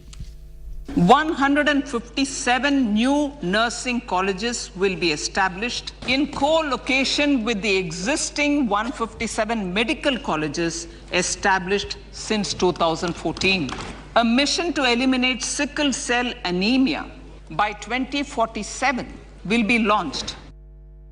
बजट में वर्ष 2047 तक जनजातीय क्षेत्रों में 40 वर्ष तक की उम्र वाले 7 करोड़ लोगों का कौशल विकास किया जाएगा। सरकारी तथा निजी मेडिकल कॉलेज और निजी क्षेत्र अनुसंधान के लिए चुनिंदा ICMR प्रयोगशालाओं की सुविधा उपयोग कर पाएंगे।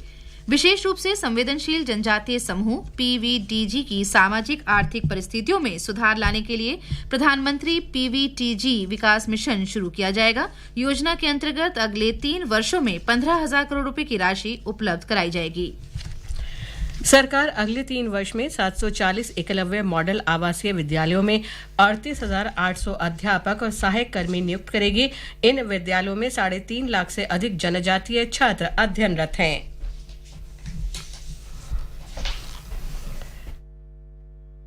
Eklavya Model Residential Schools. In the next 3 years, Center will recruit 38,800 teachers and support staff for the 740 Eklavya Model Residential Schools, which is serving 3.5 lakh tribal students. PM Awas Yojana के लिए परिव्यय को 66% बढ़ाकर 79,000 करोड़ रुपए से अधिक किया गया है। वित्त मंत्री ने बताया कि इस बजट में हरित विकास पर विशेष ध्यान दिया गया है। प्रधानमंत्री नरेंद्र मोदी ने पर्यावरण के प्रति सजग जीवन शैली आंदोलन को गति देने के लिए लाइफ यानी पर्यावरण के लिए जीवन शैली की संकल्पना प्रस्तुत की है। राज्यों और केंद्र शासित प्रदेशों में रासायनिक उर्वरकों के संतुलित प्रयोग और वैकल्पिक उर्वरकों के उपयोग को प्रोत्साहित करने के लिए प्रधानमंत्री पृथ्वी माता पुनरुद्धार जागरूकता पोषण और सुधार कार्यक्रम शुरू किया जाएगा। बजट में रेलवे के लिए अब तक के सर्वाधिक 2,40,000 करोड़ रुपए के पूंजीगत खर्च का प्रावधान किया गया है। क्षेत्रीय हवाई संपर्क सुविधा में सुधार के लिए 50 अतिरिक्त हवाई अड्डों, हेलीपोर्ट, वाटर एरोड्रम के पुनरुद्धार किया जाएगा। आजादी का अमृत महोत्सव के अंतर्गत नई बचत योजना महिला सम्मान बचत प्रमाण पत्र लाई जाएगी। इसके अंतर्गत महिलाओं या बालिकाओं को 2 वर्ष की अवधि के लिए 2 लाख रुपए तक की जमा राशि पर 7.5% ब्याज मिलेगी। 75,000 करोड़ रुपए के निवेश से प्राथमिकता पर 1,000 महत्वपूर्ण परिवहन अवसंरचना परियोजनाओं पर काम किया जाएगा। ये समाचार हमारी वेबसाइट newsonair.com/हिंदी और हमारे mobile app news on AIR पर भी उपलब्ध हैं।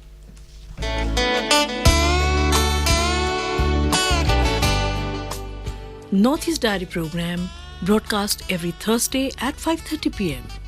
brings very interesting and enchanting stories from the 8 Indian states of Northeast India. Northeast Diary this week, on the 2nd of February 2023, brings an exclusive interview with the Director of Mizoram Government's Department of Women and Child Development, Mrs. Lalian Pui. Looking forward to seeing you there.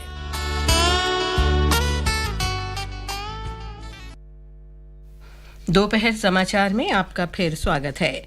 केंद्रीय budget 2023-24 प्रस्तुत किए जाने के बाद संसद के दोनों सदनों की कार्यवाही आज दिन भर के लिए स्थगित कर दी गई है। भारतीय उद्योग और वाणिज्य परिसंघ फिक्की ने केंद्रीय बजट को संतुलित और प्रगतिशील बताते हुए इसका स्वागत किया है तथा कहा है कि बजट में समावेशी विकास को प्राथमिकता दी गई है। फिक्की के अध्यक्ष शुभ्रकांत पांडा ने भी बजट का स्वागत किया है। Focus on the agricultural sector with significant outlays, focus on urbanization and on digitalization is a continuation of what this government has done over the last 7 or 8 years. Is a substantial 33% hike in the capex outlay at 10 lakh crores, which is the highest ever, amounting to about 3.3% of GDP. भारतीय उद्योग परिसंघ CII के अध्यक्ष संजीव बजाज ने भी budget को संतुलित बताया। निवेशकों ने वित्त मंत्री निर्मला सीतारामन द्वारा आज संसद में पेश केंद्रीय बजट 2023-24 का स्वागत किया है। बजट प्रस्तुति के बाद सेंसेक्स और निफ्टी दोनों में दोपहर के कारोबार में 0.5% से अधिक का उछाल आया। G20 के शिक्षा से संबंध कार्य समूह की पहली बैठक आज चेन्नई में शुरू हुई। केंद्रीय सूचना प्रसारण राज्य मंत्री डॉक्टर एल मुरुगन ने बैठक का उद्घाटन किया। उत्तराखंड के जोशीमठ में आज से सभी स्कूल खुल गए हैं और नियमित रूप से पढ़ाई शुरू हो गई है। और अंत में मुख्य समाचार एक बार फिर। वित्त मंत्री निर्मला सीतारामन ने केंद्रीय बजट 2023-24 संसद में पेश किया। आयकर दाताओं के लिए छूट की सीमा 5 लाख से बढ़ाकर 7 लाख रुपए की गई। वर्तमान वित्त वर्ष के लिए भारत की आर्थिक वृद्धि 7%। पूंजीगत निवेश परिव्यय 33% बढ़ाकर 10 लाख करोड़ रुपए किया गया। प्रभावी पूंजीगत व्यय बजट में 13.7 लाख करोड़ रुपए निर्धारित। रेलवे के लिए अब तक का सबसे अधिक पूंजीगत परिव्यय 2,40,000 करोड़ रुपए घोषित। कृषि ऋण लक्ष्य को बढ़ाकर 20 लाख करोड़ रुपए किया जाएगा और पशुपालन, डेयरी और मछली पालन पर ध्यान केंद्रित किया जाएगा। कृषि स्टार्टअप को प्रोत्साहन देने के लिए कृषि वर्धक कोष स्थापित किया जाएगा। भारत को श्री अन्न का वैश्विक हब बनाने के लिए Indian institute of millet research Hyderabad को सेंटर ऑफ एक्सीलेंस की तरह माना जाएगा। प्रधानमंत्री पीवीटीजी विकास मिशन विशेष रूप से सामाजिक आर्थिक स्थिति में सुधार लाने के लिए शुरू किया जाएगा। पारंपरिक कलाकारों और हस्तशिल्पियों के लिए प्रधानमंत्री विश्वकर्मा कौशल सम्मान पैकेज घोषित। इसे एमएसएमई मूल्य श्रृंखला के साथ समेकित किया जाएगा। प्रधानमंत्री नरेंद्र मोदी ने बजट को गरीब किसानों के सपना पूरा करने वाला बताया है। इसके साथ ही दोपहर समाचार का ये अंक समाप्त हुआ। नमस्कार।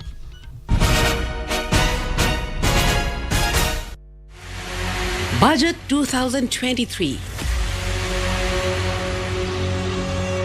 What makes the headlines? What matters most for the people, markets, sectors, industry, and the nation? Join All India Radio News for a special live day-long program on Union Budget.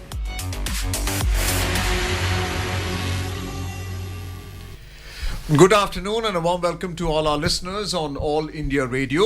As we bring you this live budget program on All India Radio, I'm Arjun and with me is my co-anchor Sonu Sood, and with me in the studio we're also joined by Udayan Ray, the expert with whom we'll discuss about what has been presented in the budget today. A warm welcome to you, Udayan. Thank you so much, Arjun. And good to have you on the program, Sonu. Thank you so much Arjun. आपसे शुरुआत करते हैं। जो सबसे ज़्यादा जिनकी नज़र टिकी होती है बजट पर, ऑफ कोर्स बजट पूरे देश को ही, पूरे देश के जो इकोनॉमिक तंत्र है उसको प्रभावित करता है, लेकिन जो एक आम आदमी है उसके लिए आपको क्या लगता है इस बजट में क्या प्रमुख प्रावधान आए हैं? सबसे पहले बजट में जो दिमाग में किसी के दिमाग में आता है कि कोई अतिरिक्त कर तो नहीं लग रहा, और इस बजट का की स्वीट या जो मिठास भरी बात ये है कि कोई नए कर का बोझ अभी तक लगता हुआ नज़र नहीं आ रहा। और अगर आप नए आयकर की जो सिस्टम है, तो इनकम टैक्स के दो सिस्टम जैसे हम जानते हैं, कुछ सालों पहले एक नया सिस्टम आया था जिसमें कोई एग्जेम्पशंस नहीं थे, राहत का कोई नहीं था, सीधा आपको टैक्स देके निकलना था। तो उसको और आकर्षक बनाने की कोशिश की गई है। वहाँ पे रेट्स कम किए गए हैं, सरचार्जेस कम किए गए हैं।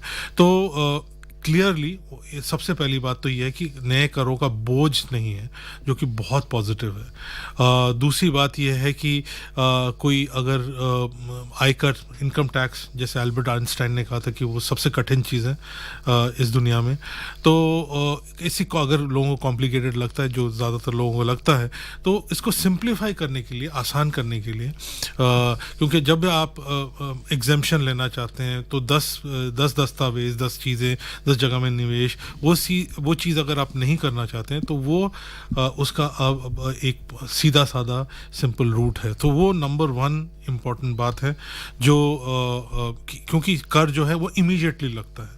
बाकी जो हिस्से हैं, जो हमारे जो श्रोता हैं, उनके लिए यही मैं कहूँगा, बाकी जो हिस्से हैं इस बजट के जो इम्पोर्टेंट हैं, वो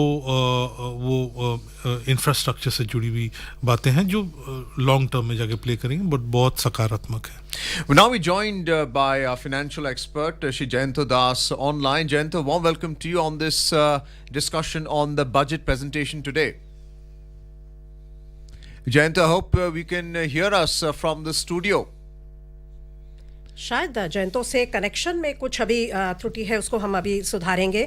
सो आप जो कह रहे हैं इंफ्रास्ट्रक्चर पर जो जोर दिया गया है, गवर्नमेंट कैपिटल एक्सपेंडिचर को 33% बढ़ाकर 10 लाख करोड़ रुपए कर दिया गया है, और स्टेट्स को भी इंसेंटिव दिया गया है इंटरेस्ट फ्री लोन्स के द्वारा। सो इससे जो मल्टीप्लायर इफेक्ट होगा वो, उसके बारे में थोड़ा सा हमें बता सकते हैं? देखिए, सबसे पहले जो मैंने बात कही थी कि इनकम टैक्स तुरंत फ़र्क कर देता है, पर इस वक्त इकोनॉमिक माहौल ऐसा है कि भारत के अलावा बाकी देशों में ग्लोबल इकोनॉमिक एनवायरनमेंट ऐसा है कि आप ग्लोबल एक्सपोर्ट करके, विदेशी बिजनेस करके आप जीडीपी, सकल घरेलू उत्पाद को नहीं बढ़ा पाएंगे। तो आपको देश के अंदर ही करना है। अगर ये ऐसा करना चाहते हैं तो इंफ्रास्ट्रक्चर का होना ज़रूरी है। सबसे पहले इंफ्रास्ट्रक्चर होगा, सड़कें, पुलें, एयरपोर्ट, रेल अगर होगा तो उसके बाद लोग बिजनेस में निवेश करना चाहेंगे। तो अगर आप चाहते हैं कि लोग निवेश करें तो ये जो मूलभूत जो सुविधाएं हैं उनको मुहैया करना बहुत ज़रूरी है। तो अगर आप फ्रेश राउंड ऑफ इन्वेस्टमेंट करना चाहते हैं तो सबसे पहले कैपिटल एक्सपेंडिचर करने पड़ेंगे इंफ्रास्ट्रक्चर पे, ताकि सरकार को स्टार्ट करना है, फिर ताकि प्राइवेट प्लेयर्स आए, वहाँ से रोजगार और रोजगार से राजस्व। तो ये साइकिल बनता रहेगा। Well, Udayan, we're now joined by Jayanto Das online. We lost him momentarily ago. Jayanto, warm welcome to you on the program. Can you hear us? Very much. Well, Jayanto, we have listeners on All India Radio who would like to know your views on the tax slab, the exemption or rebates which are available to the citizen of India. Could you tell us something about that for the 7 lakh income earner or the 9 lakh income earner? What is their status right now? Well, typically, I guess till 10 lakhs, you get a tax saving of around 10,000 rupees based on which slabs you are, with the new slab introduced once again at the lowest level of a 5%. But the exemptions have been increased from 5 lakhs to 7 lakhs. So I guess you need to put in 2 lakhs extra. But on the whole, the takeaway has been that you have a little bit more disposable income after the, restructuring of the tax slabs and reduction of the duties, the income tax rates on those tax slabs. So on the whole, the idea was that whether there would be some relief in terms of direct taxes, which the middle class has been paying, that relief has been directly offered, and there was obviously a hope of some higher slabs to be introduced, or the overall standard deduction to be introduced and things like that. Those have not happened, but the retinkering of tax slabs obviously would lead in some more money in the table. And at most, it works out to around 10,000 rupees from your income. Once we see the finer details, we will exactly get to know in terms of savings what all extra things have been provided by this particular budget. सो श्रोताओं, जैसा आपने अभी अर्जुन ने बताया कि financial expert Jayanto दास हमारे साथ online जुड़े हैं। जयंतो दास जी, आपका बहुत बहुत स्वागत कार्यक्रम में। शुक्रिया। सो बजट चर्चा हम कर रहे हैं, विशेष बजट चर्चा, और जैसा हमने कहा कि आम आदमी को बहुत फ़र्क पड़ता है बजट से, उनकी नज़र टिकी होती है। इसके साथ ही साथ कॉरपोरेट वर्ल्ड के लिए भी बजट बहुत इंपॉर्टेंट होता है। उनके लिए क्या लगता है आपको, कौन से ऐसे प्रावधान हैं बजट में जो उत्साहित करने वाले हैं? देखिए, मोटी तौर से ये दो चीज हम लोग अगर आप देखें बजट का एज अ पर्सपेक्टिव, ये इलेक्शंस का पहले एक बड़ा बजट है, और जैसे टिपिकली होता है, लोग सोच रहे थे कि शायद पॉलिटिकली अपीलिंग करने के लिए बजट को बहुत सारे सॉफ्ट्स वगैरह रहेंगे ओवर द बोर्ड। तो थैंकफुली वो रहा नहीं, and the budget was much more realistic. और फोकस उन्होंने एफएम ने भी जब बार बार बजट शुरू होने का पहले स्पीच का टाइम, पहले 2-3 पैराग्राफ का दौरान उन्होंने जो पर्सपेक्टिव सेट किए थे, एक तो पिछले 9 साल का रोड मैप सेट करके उन्होंने बताया कि क्या क्या परफॉर्मेंस रहा पिछले 9 साल में, और आने वाला जो उनका फोकस रहा 2-3 साल में क्या क्या वो करना चाहते हैं, और साथ में एक ओवरऑल ग्रोथ पर्सपेक्टिव लगातार देना कि हम सिर्फ आम आदमी या सिर्फ किसान इन सब में सीमित ना रह के देश को आगे और बढ़ा के लेके जाना, इन सब का साथ लेके चलना है। तो उस दौरान जो एक थ्रस्ट रहा, उसको ऊपर इंडस्ट्री का खास करके बताया, जैसे कैपिटल एक्सपेंडिचर में बढ़ोतरी के बारे में बात किया है। हमारा एसएमई सेक्टर जो है, जो एक बहुत महत्वपूर्ण रोल प्ले करते हैं रोजगार देने के लिए देश में, और काफी बड़ा क्षेत्र में उभर के भी आ रहा है इस वक्त, उनको काफी सारे कंप्लायंसेस का छूट दिया गया है। तो इस तरह का जो अनाउंसमेंट बजट में अलग से आया हुआ है, मैं मानता हूँ कि ईज ऑफ डूइंग बिजनेस जो इस सरकार का हमेशा शुरुआत से एक ओवरऑल फोकस था, एक ओवरऑल इच्छा था कि किस तरह से बिजनेस करना इस देश में, कैसे उसको अच्छे से किया जा सकता है। और सिर्फ ये नहीं, आज उन्होंने ये भी स्पीच में मेंशन किया कि G20 का नेतृत्व जो इंडिया को मिला है इस साल, उस नेतृत्व के द्वारा सारे दुनिया को हमें ये साबित करके दिखाना है कि India not only as a investment destination but also as a major global economic hub कैसे क्रिएट किया जाए, इस बजट के ऊपर वही फोकस रहा। मैं पर्सनली इस बात में खुश हूँ कि एक ओवर द बोर्ड जो पॉलिटिकल अनाउंसमेंट्स आता रहता है, खास करके एक बड़ा इलेक्शन का पहले, उस तरह का पॉलिटिकली एम्बिशियस बजट ये था नहीं। It was a very realistic growth oriented budget. जी। सो आपको लगता है कि जो पिछले वर्ष जो एक ट्रेंड सेट हुआ, इनफैक्ट पिछले 1-2 वर्षों से, कि कैपिटल एक्सपेंडिचर पे ज़्यादा जोर दिया जाए ताकि उससे जॉब्स भी क्रिएट हो, हमारा जो इंफ्रास्ट्रक्चर है वो भी वर्ल्ड क्लास हो, एंड जैसा आपने कहा कि उससे ईज ऑफ डूइंग बिजनेस को भी बढ़ावा मिले, वही ट्रेंड फॉलो किया गया है एक बड़े पैमाने पर? देखिए, कल हम लोग ऑल इंडिया रेडियो के एक और प्रोग्राम में भी ये भी डिस्कशन हो रहा था, प्री बजट का जो एक्सपेक्टेशन का चर्चा का वक्त कि क्या क्या उम्मीद रख रहे हैं, तो उसमें एक निर्णय ये हम लोग अलग से वहां पे एक अलग से दृष्टिकोण ये था कि पिछले 2-3 साल का दौरान वो भी अब सीधी तरह से आप देखें, देश जुड़ने वाला जो बात है कि कहीं ना कहीं आपको सड़कें, रेल, वायु, पोर्ट्स, एयरपोर्ट्स, इन सबके ऊपर फोकस करके ट्रांसपोर्ट इंफ्रास्ट्रक्चर क्रिएट करके और उसके साथ गवर्नमेंट स्पेंडिंग का द्वारा तो 6.5% का जो फिस्कल डेफिसिट का बात की है, जिस वजह से एक्सेस स्पेंडिंग की वजह से ये बेशक रहेगा, गवर्नमेंट बोरोइंग थोड़ा बहुत मार्केट से होंगे, लेकिन साथ में उन्होंने ये भी टारगेट फिक्स किया कि अगले 2 साल का दौरान फिस्कल रिस्पॉन्सिबिलिटी, अगर कोई बड़ा सा कुछ घटना विश्व भर में ना घटे, जैसे कोविड जैसा घटना हो या कोई युद्ध हो, उस तरह का घटना का ना घटे, तो एक ओवरऑल टारगेट भी ये है कि फिस्कल डिसिप्लिन मेंटेन करने के लिए 4.5% 2026 तक उन्होंने एक टारगेट भी अपने लिए रखा। लेकिन जैसे मैं शुरुआत में कहा कि इस बजट का पर्सपेक्टिव से देखिए, आजकल तो हर महीना कुछ ना कुछ सरकार का तरफ से पॉलिसी डिसीजन होते रहते हैं, तो ये budget is not the end all of this year, लेकिन बजट ने जो पर्सपेक्टिव सेट करना था पोस्ट कोविड इरा में अगले 1 साल का दौरान, और खास करके पिछले कल जो इकोनॉमिक सर्वे, आर्थिक समीक्षा का जो अलग अलग से जो टिप्पणियां था देश का स्टेटस के बारे में, इकोनॉमिक का स्टैटिस्टिक्स के बारे में, उसको ऊपर निर्भर करते हुए जो एक पर्सपेक्टिव सेट करना था, ये budget I think completely does that.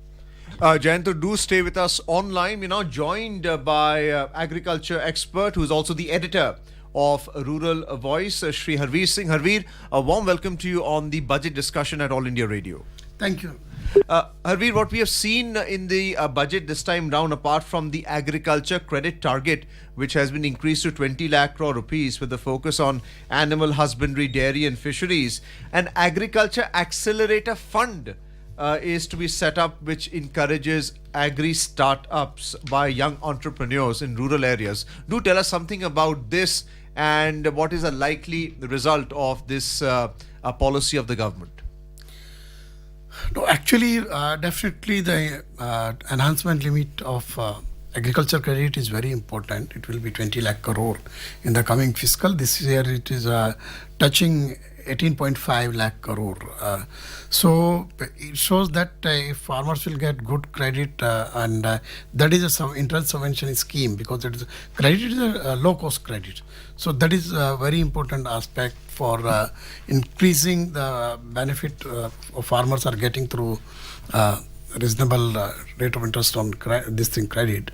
This agriculture accelerator fund, actually now agriculture is also transforming into business, and more startups and small companies are entering into agri-business and agriculture related activities, whether it is research or technology or upgradation, all these things, and even in trade. So there was a demand that there should be a fund from where these new entities can get the credit and they can get the guarantee and all kind of things through government support. I think this is the right step in that direction. सो हरवीर जी, जो digitisation का एक दौर चला है, जो हम देख रहे हैं कि पूरी इकोनॉमी में, इवन हमारे जो कॉमन लाइफ है, कॉमन मैन की लाइफ है, उसमें बहुत इंपॉर्टेंट हो गया है, उसका डिजिटाइजेशन और टेक्नोलॉजी का जो एक रेवोल्यूशन आया है, उसका हम असर एग्रीकल्चर में किस तरह से देख सकते हैं और उस पर क्या जोर दिया गया है? देखिए, टेक्नोलॉजी तो हर सेक्टर के लिए इम्पोर्टेंट है और एग्रीकल्चर सेक्टर अपने आप में बहुत ही टेक्नोलॉजी ड्रिवन सेक्टर है। इसमें रिसर्च के बिना आगे नहीं बढ़ सकते हम लोग। सो इसमें जो मॉडर्न टेक्नोलॉजी है, जिसमें हम एआई की बात करते हैं, आईटी की बात करते हैं, सो ये सब का इंटरवेंशन बढ़ गया है। बहुत सारे ऐसे प्लेटफॉर्म हैं जो टेक्नोलॉजी और इंटरनेट ऑफ थिंग्स को बेस करते हुए प्लेटफॉर्म्स हैं। सो उसके लिए आपका जो क्रॉप का डेवलपमेंट प्रोसेस है, उसको जांचने के लिए, प्रोडक्शन का एक आइडिया लेने के लिए, even if there is a disease or pest attack, उसको टाइमली पता करके और इंटरवेंशन करने के लिए, और इसके साथ ही इवन अप टू ट्रेडिंग और बिजनेस जो उसका सेल है वहाँ तक, तो सब जगह ये आईटी टेक्नोलॉजी का काफ़ी सारा उसमें रोल बढ़ गया है। और उसमें ये जो स्टेप्स हैं ये बेनिफिशियल होंगे, क्योंकि ये माना जा रहा है कि जो एग्रीकल्चर में जो डेटा का जो काम है उसको तेज़ी से बढ़ाने की ज़रूरत है। डेटा मीन्स के ऐसा नहीं कि सिर्फ नंबर्स, बट डेटा मीन्स के आईटी के थ्रू जो इंटरवेंशंस हैं या उसको आपको जो रिकॉर्ड करनी है चीज़ें और उसके बेस पे फिर डिसीजन लेने हैं, तो ये इसलिए इस दिशा में ये कदम इम्पोर्टेंट है। तो अब लगता है आपको प्रोडक्टिविटी या क्रॉप यील्ड इन सब में भी इसका फ़ायदा हम देखेंगे जब स्टार्टअप्स विद मॉडर्न जो उनका एक अप्रोच है वो एग्रीकल्चर से जुड़ेंगे तो? हाँ बिल्कुल। और अभी मेरे ख्याल से 1000 से ज़्यादा एग्री स्टार्टअप्स अभी तक शुरू कर रहे हैं देश में काम जो है, तो इनका नंबर भी बढ़ेगा और इनका वायबिलिटी भी बढ़ेगा जब इस तरीके से एग्रीकल्चर जो इंटीग्रेशन होगा एग्रीकल्चर का इंफॉर्मेशन टेक्नोलॉजी के साथ में, तो ये इसीलिए सबके लिए फ़ायदेमंद है। Well, Harvi, they're calling this integration the agri-tech ecosystem, and what we have seen in terms of reaction to the budget announcement by the Honorable Finance Minister Nirmala Sitharaman is that seed and fertilizer companies are seeing high valuations in terms of what their future prospects are. How do you see them contributing to what has been the policy announcements in the budget? Actually, definitely for any good business or access to the facility you need information and data. So now it will make it easy to access any requirement from the farmer if it is these companies are connected through data information, and you can assess the requirement of the farmer and particular area where is the need, how can you go there and or to connect with the farmers or to can make availability to the farmer whether it is seed or other agri input or even services. So all these things makes a sense to have that kind of a data network and connectivity between farmer and the supplier. और एक और जो point race किया गया है खासकर agriculture के लिए वो है विशाल डिसेंट्रलाइज्ड स्टोरेज फैसिलिटीज़ की जो सुविधा है उसको तेज़ी से बढ़ाने का, ताकि जो फार्मर्स हैं वो अपने प्रोड्यूस को स्टोर कर सकें सेफली और अप्रोप्रिएट टाइम्स पर बेचकर उनमें रिम्यूनरेटिव प्राइसेस उनको मिल सकें। क्योंकि हम कई बार सुनते हैं कि जो प्रोड्यूस है अच्छी फसल हो जाती है लेकिन उसकी जो मैनेजमेंट है उसमें शायद कुछ कमियां हैं। आपको लगता है ये बहुत एक इम्पॉर्टेंट स्टेप रहेगा?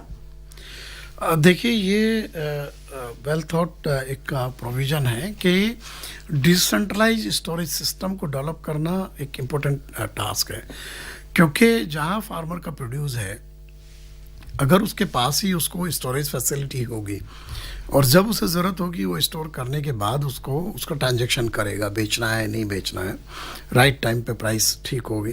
प्लस जो इवन हमारा जो गवर्नमेंट का जो एक्सपेंडिचर है प्रोक्योरमेंट वगैरह का वो काफ़ी कम हो जाएगा, क्योंकि डिसेंट्रलाइज करने से क्या है कि कल को अगर आपको उसको जब प्रोड्यूस है जब आप उसको रीडिस्ट्रीब्यूट करेंगे या you want take it to the PDS beneficiary or some other schemes, तो उस रीजन में ही आप उसका इस्तेमाल कर पाएंगे। और क्योंकि ये एक चैलेंज तो है एग्रीकल्चर में स्टोरेज फैसिलिटी का, बट इसमें ये भी है कि क्योंकि अभी जो एग्रीकल्चर का जो नेचर है वो चेंज हो रहा है, क्रॉप डाइवर्सिफिकेशन हो रहा है और बहुत सारे ऐसे क्रॉप आ रहे हैं जिनका शेल्फ वैल्यू बहुत कम है। सो हमें सिर्फ बेसिक स्टोरेज फैसिलिटी नहीं चाहिए, अभी आपको कोशिश करना पड़ेगा स्पेशलाइज्ड जो स्टोरेज फैसिलिटीज़ हैं जैसे कि कंट्रोल टेम्परेचर फैसिलिटीज़ है या कोल्ड स्टोरेजेज हैं। सो ये क्योंकि जो पेरिशेबल कमोडिटीज़ हैं जो कि हाई वैल्यू होती हैं उनको स्टोर करने के लिए आप बिकॉज अभी आपको सिर्फ फूड ग्रेन और उसका स्टोर की बात नहीं है, क्योंकि ये एग्रीकल्चर जो क्रॉप डाइवर्सिफिकेशन है उसमें बहुत सारे हॉर्टिकल्चर क्रॉप्स आ रहे हैं, उसमें ग्रोथ भी है, वो फ्रूट्स हैं वेजिटेबल्स हैं। सो उनका जो स्टोरेज का रिक्वायरमेंट है वो नॉर्मल जो एग्री प्रोड्यूस खास तौर से फूड ग्रेन है उनसे अलग है। तो फिर ये जो overall decentralise storage system create करने की हम बात कर रहे हैं वो सबके लिए होना चाहिए। Harveer, the agriculture credit which has been increased to 20 lakh crores is basically an 11% increase in the outlay by the government of India. What are the conditions attached to availing agricultural credit? I understand that there are 63,000 primary agriculture credit societies which provide loans at 9%. There is interest subvention right now. what are the conditions by which the farmer who's listening to this program can actually avail of the scheme? No, actually, this interest subvention scheme is applicable universally any banking system, whether it is through you are taking loan from the primary cooperative society or a cooperative bank or a commercial bank. So it is an interest subvention scheme at the rate of 7%. You can avail this at 7%. And if you are paying it timely to the bank or any creditor, so you can avail 3% more extra interest subvention. So effective rate of interest will be just 4%. For that you have to have a Kisan credit card, KCC, and for that you should own the land, and then through the process you get that Kisan credit card. Again, that this is a short-term lending. Basically, it's a crop loan. इस बीच हमारे साथ जुड़ गए हैं mister Sanjeev Bajaj जो है president CII के। संजीव जी, आपका बहुत बहुत स्वागत है ऑल इंडिया रेडियो पर।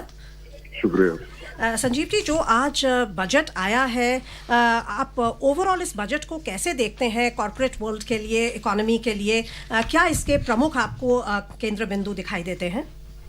ओवरऑल ये बजट जो है ये ग्रोथ ओरिएंटेड है, इंक्लूसिव है और फिस्कली प्रूडेंट है। तो हम इसे एक बैलेंस बजट बताएंगे।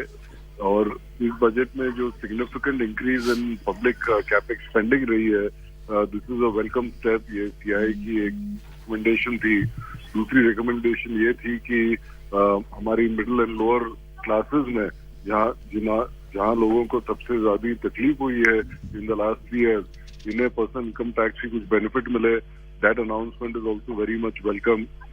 The third has been in the area of urban infrastructure की urban infrastructure में जो focus देना चाहिए और states को जो encouragement देना चाहिए इस area में।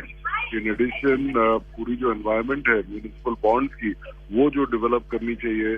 All these recommendations हमने बजट में announce किए देखे हैं। और जिस तरह से industry grow होती है, तो MSME sector को किस तरह से बढ़ावा दे, इसके लिए जो इनकी जो क्रेडिट गारंटी स्कीम है उसमें जो इंक्रीज की गई है बजट में, that is another welcome step. तो ओवरऑल CII की तरफ से we believe that this is a very positive growth oriented budget which is also fiscally prudent. Mr. Bajaj, a warm welcome to you in the program once again. So what's your take on the manufacturing sector? What are the SOPs for them in this budget, especially for companies which are into green products? So firstly, the 35,000 crore outlay that has been announced for green transition is a very strong number. In addition, the entire digitization of agriculture and the agricultural supply base, from the strengthening of farmer producer organizations, the clustering focus that has been brought in, should bring in a significant amount of investment to improve productivity and efficiency across agriculture as well. Then the rationalization on customs duty structure, especially on imports, and correcting some of the inverse structure on duties, will also go in continuity with the earlier PLI schemes in making it more attractive to manufacture in India. So you're seeing a number of these initiatives that have been announced, and these should have a positive impact on manufacturing in India. और states को जो 50-year interest free loans continue करने की बात की गई है 1 साल के लिए, और आपको लगता है इससे भी जो ओवरऑल इंफ्रास्ट्रक्चर है उसको बूस्ट मिलेगा कंट्री में? बिकॉज आफ्टर ऑल स्टेट्स का भी जो इंटरेस्ट है वो बहुत ज़रूरी होता है ताकि वो भी अपने इंफ्रास्ट्रक्चर को डेवलप करें तेज़ी से for the companies to attract foreign investment also. तो बजट की कोशिश तो यही है, by giving 1 additional year for the interest-free 50-year loan, it is encouraging states to focus on their urban infrastructure improvement. जो टोटल सुएज की manual scavenging होती है उसको भी जो मैकेनाइज करने में जा रहे हैं। Overall the budget is focusing on improving the ease of living, which is as important as ease of doing business. हमें अगर न्यू इन्वेस्टमेंट को अट्रैक्ट करना है वो तो स्टेट में ही आएगा, शहर में ही आएगा। If we make it more conducive not only to set up business but also to live, it will attract people from all over the world. तो कोशिश तो यही है अभी ये देखना है कि how do the states pick up on this in the coming year. और आर्टिफिशियल इंटेलिजेंस और डेटा पॉलिसी को लेकर जो इनिशिएटिव्स अनाउंस किए गए हैं, इनके बारे में आप बता सकते हैं, ये इंडस्ट्री के लिए कितने बेनिफिशियल होंगे, कैसे बेनिफिशियल होंगे? इसकी महत्व ये है, specially if you look at the proposed data protection bill, कि India before India becomes rich, India is going to become data rich. और इसकी जो ताकत है, it will be in the power hands of the individual to allow access to data for various service providers, including financial services, and use of such data can help them in getting better services, cheaper services.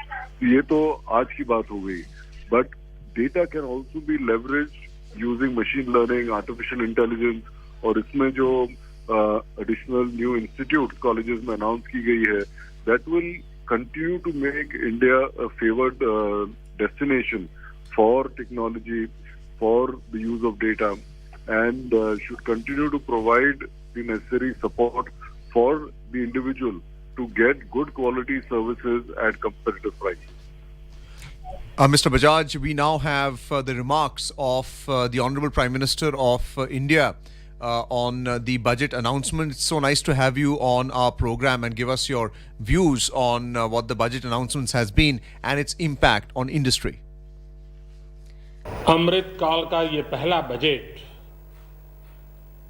विकसित भारत के विराट संकल्प को पूरा करने के लिए एक मजबूत नींव का निर्माण करेगा। ये बजट वंचितों को वरीयता देता है।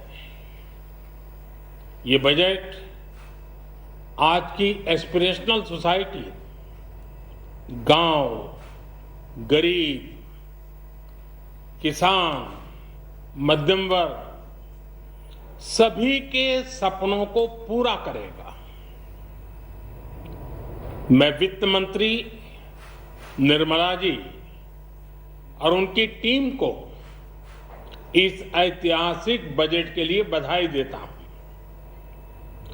साथियों, परंपरागत रूप से अपने हाथ से औजारों और टूल्स से कड़ी मेहनत कर कुछ न कुछ सृजन करने वाले करोड़ों विश्वकर्मा इस देश के निर्माता है। लोहार, सुनार, कुमार, सुथार, मूर्तिकार, कारीगर, मिस्त्री, अनगिनत लोगों की बहुत बड़ी लंबी लिस्ट है। इन सभी विश्वकर्माओं की मेहनत और सृजन को देश इस बजट में पहली बार अनेक प्रोत्साहन योजना लेकर के आया है। ऐसे लोगों के लिए ट्रेनिंग, टेक्नोलॉजी, क्रेडिट और मार्केट सपोर्ट की व्यवस्था की गई है।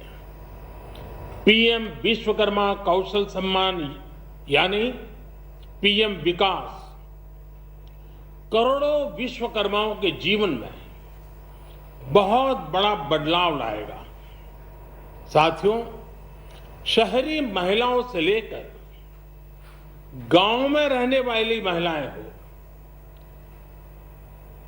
कारोबार, रोजगार में व्यस्त महिलाएं हो या घर काम में व्यस्त महिलाएं हो, उनके जीवन को आसान बनाने के लिए बीते वर्षों में सरकार ने अनेकविध कदम उठाए हैं। जल जीवन मिशन हो, उज्ज्वला योजना हो, पीएम आवास योजना हो, ऐसे अनेक कदम, इन सबको बहुत बड़ी ताकत के साथ आगे बढ़ाया जाएगा। उसके साथ साथ महिला सेल्फ हेल्प ग्रुप एक बहुत बड़ा सामर्थ्यवान क्षेत्र आज भारत में बहुत बड़ी जगह अपने हाथ एक्वायर कर चुका है। उनको अगर थोड़ा सा बल मिल जाए तो मिरेकल कर सकते हैं। और इसलिए विमेन सेल्फ हेल्प ग्रुप उनके सर्वांगीण के विकास के लिए नई पहल इस बजट में एक नया आयाम जोड़ेगी। महिलाओं के लिए एक विशेष बचत योजना भी शुरू की जा रही है और जनधन अकाउंट के बाद ये विशेष बचत योजना सामान्य परिवार की गृहिणी माताओं बहनों को बहुत बड़ी ताकत देने वाली है। ये बजट सहकारिता को ग्रामीण अर्थव्यवस्था के विकास की दूरी बनाएगा। सरकार ने कोऑपरेटिव सेक्टर में दुनिया की सबसे बड़ी अन्न भंडारण योजना बनाई है, स्टोरेज कैपेसिटी। बजट में नए प्राइमरी कोऑपरेटिव्स बनाने के लिए एक महत्वाकांक्षी योजना का भी ऐलान हुआ है। इससे खेती के साथ साथ दूध और मछली उत्पादन के क्षेत्र का विस्तार होगा। किसानों, पशुपालकों और मछुआरों को अपने उत्पाद की बेहतर कीमत मिलेगी। साथियों, अब हमें डिजिटल पेमेंट्स की सफलता को एग्रीकल्चर सेक्टर में दोहराना है। इसलिए इस बजट में हम डिजिटल एग्रीकल्चर इंफ्रास्ट्रक्चर की एक बहुत बड़ी योजना लेकर आए हैं। आज दुनिया इंटरनेशनल मिलेट ईयर मना रही है। भारत में मिलेट्स के अनेक प्रकार हैं, अनेक नाम है। आज जब मिलेट्स घर घर में पहुंच रहा है, पूरी दुनिया में पॉपुलर हो रहा है, तो उसका सर्वाधिक लाभ भारत के छोटे किसानों के नसीब में है और इसलिए आवश्यक है कि नए तरीके से उसको आगे ले जाया जाए। इसकी एक नई पहचान, विशेष पहचान आवश्यक है। इसलिए अब इस सुपर फूड को श्री अन्न की नई पहचान दी गई है। उसके प्रोत्साहन के लिए भी अनेकविध योजनाएं बनाई गई हैं। श्री अन्न को दी गई प्राथमिकता से देश के छोटे किसानों, हमारे आदिवासी भाई बहन जो किसानी करते हैं, उनको आर्थिक संबल मिलेगा और देशवासियों को एक स्वस्थ जीवन मिलेगा। साथियों, ये बजट सस्टेनेबल फ्यूचर के लिए green growth, green economy, green energy, green infrastructure और ग्रीन जॉब्स को एक अभूतपूर्व विस्तार देगा। बजट में हमने टेक्नोलॉजी और न्यू इकोनॉमी पर बहुत अधिक बल दिया है। एस्पिरेशनल भारत आज road, rail, metro, port, waterways, हर क्षेत्र में आधुनिक इंफ्रास्ट्रक्चर चाहता है। नेक्स्ट जनरेशन इंफ्रास्ट्रक्चर चाहिए। 2014 की तुलना में इंफ्रास्ट्रक्चर में निवेश पर 400% से ज्यादा की वृद्धि की गई है। इस बार इंफ्रास्ट्रक्चर पर 10 लाख करोड़ रुपए का अभूतपूर्व इन्वेस्टमेंट भारत के विकास को नई ऊर्जा और तेज गति देगा। ये निवेश युवाओं के लिए रोजगार के नए अवसर पैदा बढ़ने से एमएसएमईज को ग्रो करने में मदद मिलेगी। बड़ी कंपनियां द्वारा एमएसएमईज को समय पर पेमेंट मिले, इसके लिए नई व्यवस्था बनाई गई है। साथियों, बहुत तेजी से बदलते भारत में मध्यम वर्ग, विकास हो या व्यवस्था हो, साहस हो या संकल्प लेने का सामर्थ्य हो, जीवन के हर क्षेत्र में आज भारत का मध्यम वर्ग एक प्रमुख धारा बना हुआ है। समृद्ध और विकसित भारत के सपनों को पूरा करने के लिए मध्यम वर्ग एक बहुत बड़ी ताकत है। जैसे भारत की युवा शक्ति ये भारत का विशेष सामर्थ्य है, वैसे ही बढ़ता हुआ भारत का मध्यम वर्ग भी एक बहुत बड़ी शक्ति है। मध्यम वर्ग को सशक्त बनाने के लिए हमारी सरकार ने बीते वर्षों में अनेकों निर्णय लिए और ईज ऑफ लिविंग को सुनिश्चित किया है। हमने टैक्स रेट को कम किया है, साथ ही प्रोसेस को सिंप्लीफाइड, ट्रांसपेरेंट और फास्ट किया है। हमेशा मध्यम वर्ग के साथ खड़ी रहने वाली हमारी सरकार ने मध्यम वर्ग को टैक्स में बड़ी राहत दी है। इस सर्वस्पर्शी और विकसित भारत के निर्माण को गति देने वाले बजट के लिए मैं फिर एक बार निर्मला जी और उनकी पूरी टीम को बहुत बहुत बधाई देता हूं और देशवासियों को भी बहुत बधाई के साथ साथ मैं आह्वान करता हूं, आइए अब नया बजट आपके सामने है, नए संकल्पों को लेकर के चल पड़े। 2047 में समृद्ध भारत, समर्थ भारत, हर प्रकार से संपन्न भारत हम बना के रहेंगे। आइए इस यात्रा को हम आगे बढ़ाएं। अभी हम सुन रहे थे बजट पर प्रधानमंत्री जी का संबोधन और अब स्टूडियो में हम विशेष बजट चर्चा को जारी रखते हुए स्वागत करना चाहेंगे हमारे अगले एक्सपर्ट रंजीत मेहता जी का, जो है deputy secretary general PHD chambers of commerce and industry के। रंजीत जी, आपका बहुत बहुत स्वागत। धन्यवाद। रंजीत जी, आज बजट आया है, हमेशा ही बहुप्रतीक्षित होता है बजट, हर साल ही बजट पर सबकी नज़र टिकी होती है। खासकर इस टाइम हमारे पास हमारे पूरे इकोनॉमी में चैलेंजेस भी बहुत हैं, कोविड को लेकर या आप कहें कि जो जियोपॉलिटिकल टेंशन्स चल रहे हैं उनको लेकर। सो ऐसे चैलेंजिंग समय में ये जो बजट आया है आप उसको कैसे देखते हैं, आपका फर्स्ट रिएक्शन क्या है? देखिए, बहुत धन्यवाद। बिल्कुल जैसे आपने कहा कि इस टाइम हमारे पास ग्लोबल इकोनॉमी में बहुत ज़्यादा चैलेंजेस हैं, जियोपॉलिटिकल सिचुएशंस ऐसी हैं, बट उसके बाद भी इंडियन इकोनॉमी जो है सबसे तेज़ गति से अग्रसर करने वाली इकोनॉमी है। तो और अगर जहाँ तक बजट की बात करें, ये बजट एक बहुत ही जो आज के टाइम के लिए है, जिसमें 3 मुख्य बातें बजट में ध्यान रखी गई हैं, जो कि इसका लक्ष्य जो है 3 मुख्य बातों पे है।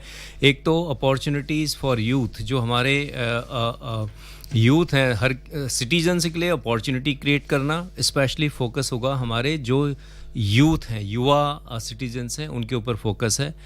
और दूसरा इसका फोकस है इंफ्रास्ट्रक्चर पे, और तीसरा है फिस्कल कंसोलिडेशन, कि हमारा जो वित्तीय जो है स्थिति, उसको मैक्रो जो इंडिकेटर्स हैं उसको ठीक ढंग से रखना, जिसमें कि वित्तीय घाटे को, फिस्कल डेफिसिट को 6% ऑफ द GDP में उसको कंट्रोल करना, हमारा ये 3 मुख्य इसमें लक्ष्य हैं।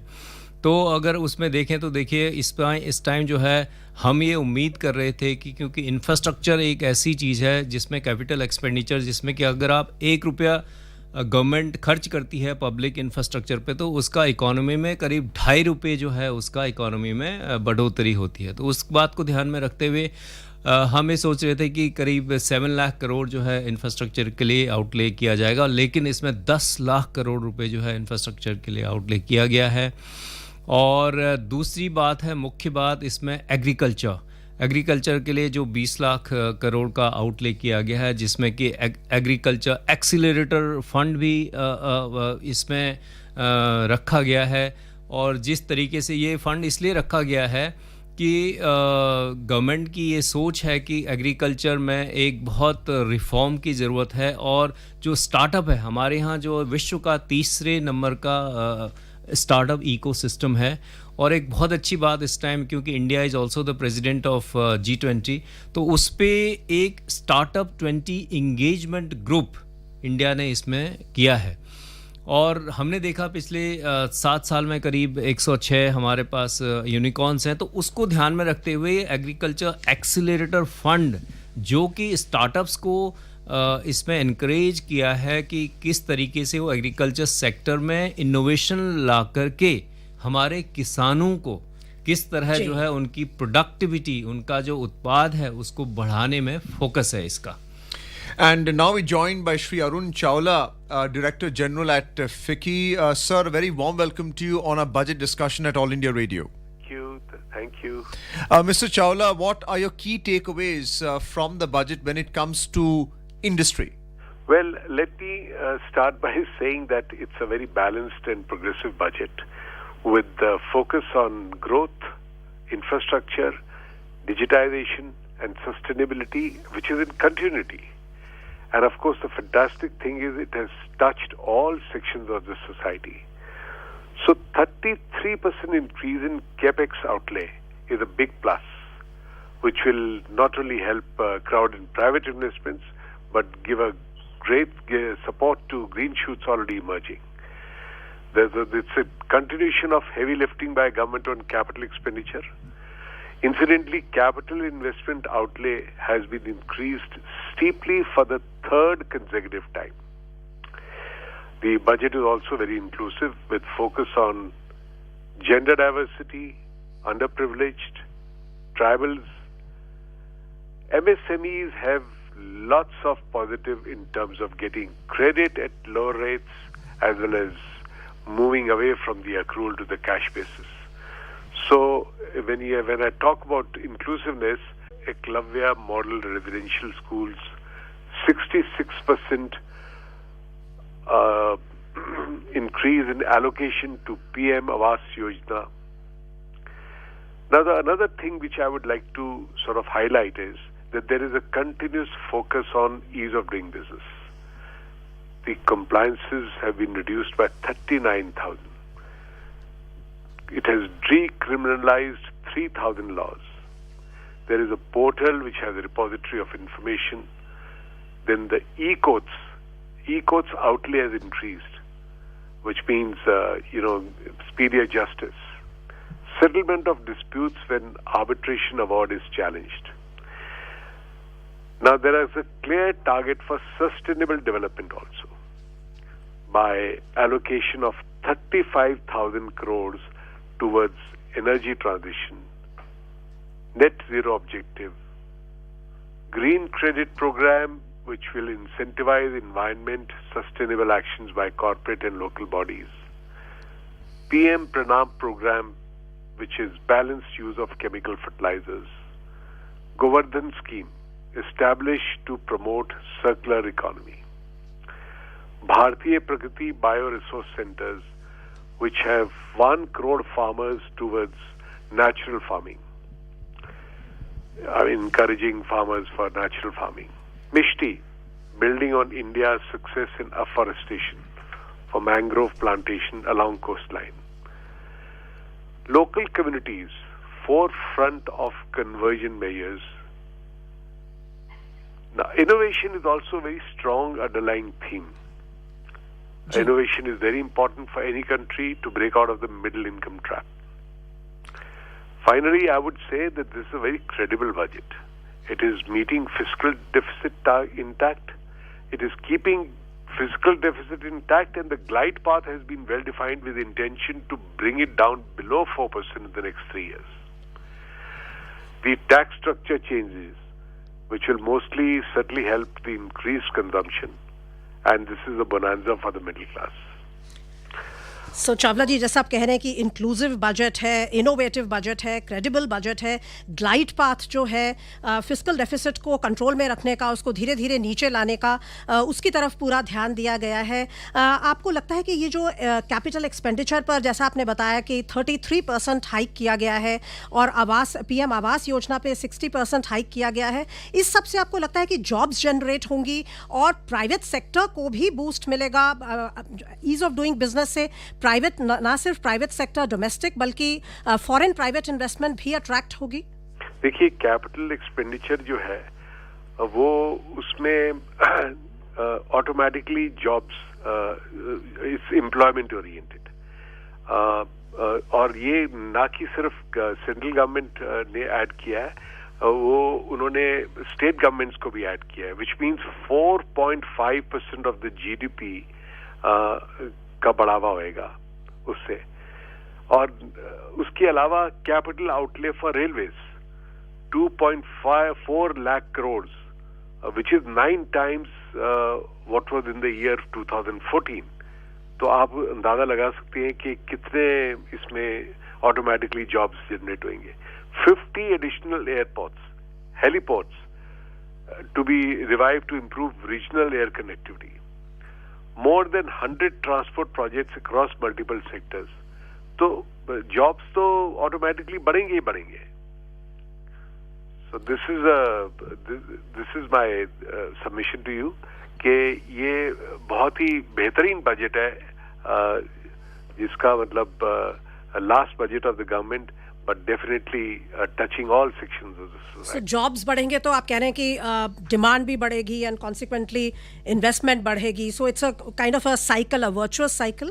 Absolutely. आप देखिए ना, मिडिल क्लास को इतना बोनांजा मिला है टैक्स में, तो वो उनके हाथ में इनकम बढ़ेगी, तो capacity to buy will also increase and then demand will increase, then supply will automatically increase. When supply will increase, then obviously the investments will increase. Mr. Chawla, for industry, how are they incentivized to manufacture and produce green-based products?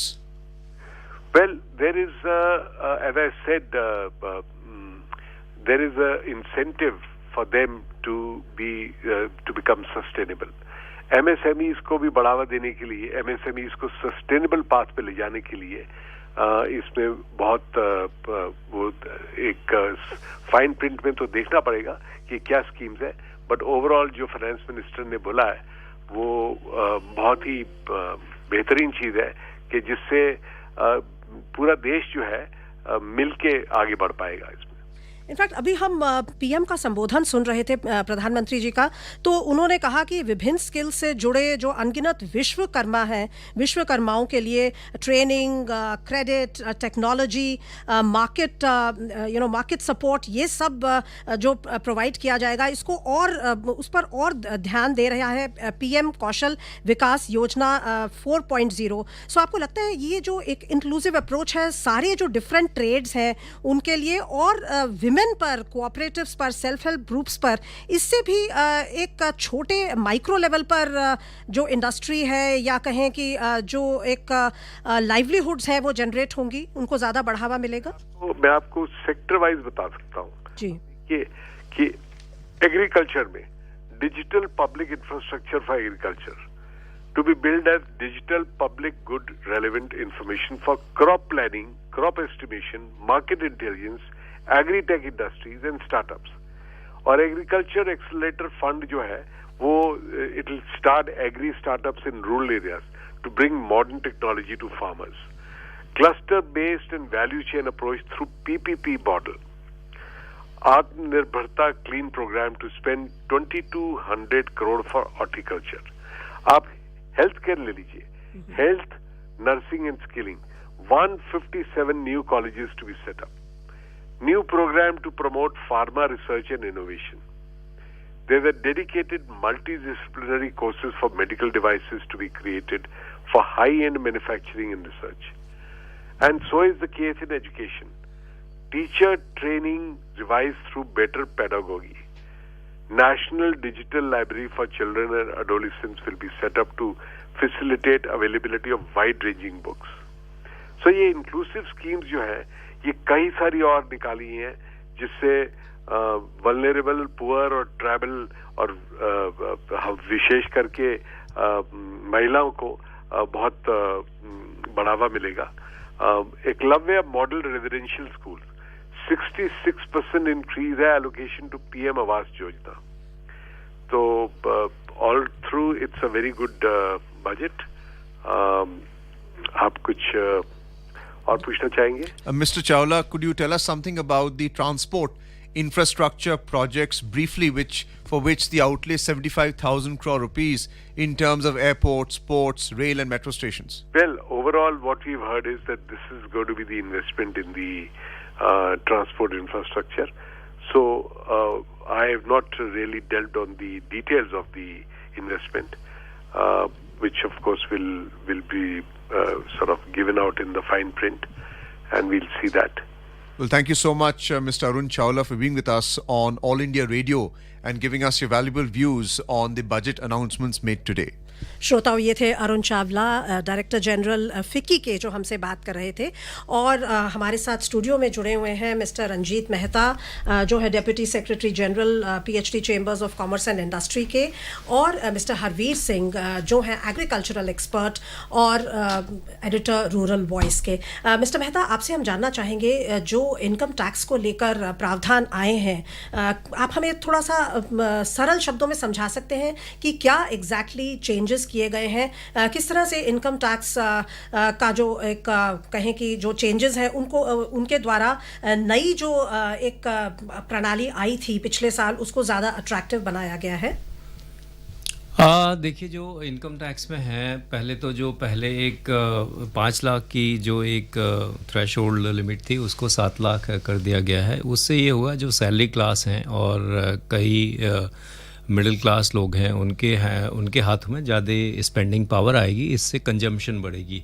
ये एक बहुत अच्छा step है, जो कि expected था कि government इस पे ज़रूर फोकस करेगी।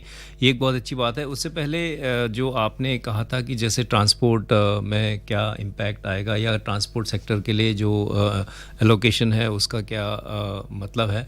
देखिए, जो इंडिया है, we have now we have to be globally competitive. Now our logistic cost right now is around 14 to 15%, if you just measure it at a global level. And globally, when we see that all developed economies, advanced economies, their logistic cost is around 9 to 10%. So the idea is to bring down the logistic cost so that our MSMEs and other businesses can be equally competitive at global level.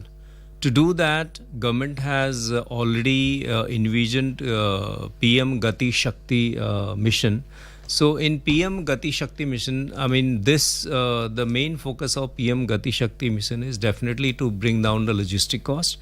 If the logistic cost comes down, that means we are also helping out our MSMEs. We are helping our exports to be more competitive, because sometimes we lose out on that. So and the idea of allocation of budget to the infrastructure is to create a integrated multi-modal transport system, which the government has been envisioning for a long time. But now with the Gati Shakti, PM Gati Shakti mission, and this is coming a reality, our logistic policy has also been announced. So that this is going to give boost to the manufacturing sector, to our export sector, and to our MSMEs equally. And now we're joined by Shri Nalin Kohli, who is a BJP spokesperson. A warm welcome to you on the program, sir. Thank you so much. Mr. Kohli, what are your views on the budget announcements today? What are the key takeaways that you would like to inform our listeners on All India Radio? Well, first of all, we must bear in mind that a budget is not just an exercise of how the path has been in terms of revenue collected last year as compared with the budgetary estimates, but it's a roadmap going ahead in terms of financial allocations for what is the direction of the economy in terms of priorities. And when we look at the timing in terms of what Honorable Prime Minister Narendra Modi ji said, that this is the first budget of the Amrit Kal, which means as India starts moving to 100 years of independence, and therefore this budget becomes significant, in a sense, taking stock over the last decade and putting in place a roadmap for how it would be going ahead if India is to be one of the largest economies in the world, and by 2047, if it is to be a developed nation. So I think that's the overview. If you ask me in terms of how or what are the things that I see as the key takeaways, there is something here for everyone in terms of infrastructure, in terms of digitalization of the economy, in terms of women, in terms of the middle class, in terms of the farmers, in terms of defense. So in terms of the state governments, with getting, again, further interest-free loans and continuing with that scheme, in terms of fiscal deficit control, in terms of growth. So I think overall, what Finance Minister Nirmala Sitharaman ji has presented yet another budget. It shows the economy is moving well in the right direction, and the policies of Prime Minister Modi's government are bearing fruit to the benefit of all Indians. Mister Kohli, आपका स्वागत है।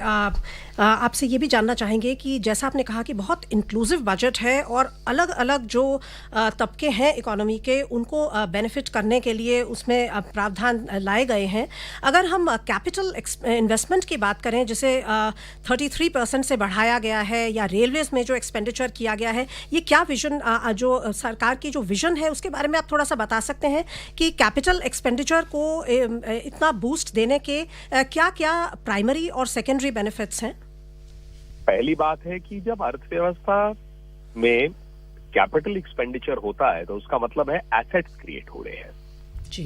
तो assets create होते हैं तो long term, मतलब एक लंबे दृष्टिकोण से आप देखें तो वो फायदा जो है ना केवल आज जो उसका प्रयोग करेंगे या कल करेंगे, लंबे समय तक हमारी आने वाली पीढ़ियों भी उसका फायदा ले सकते हैं।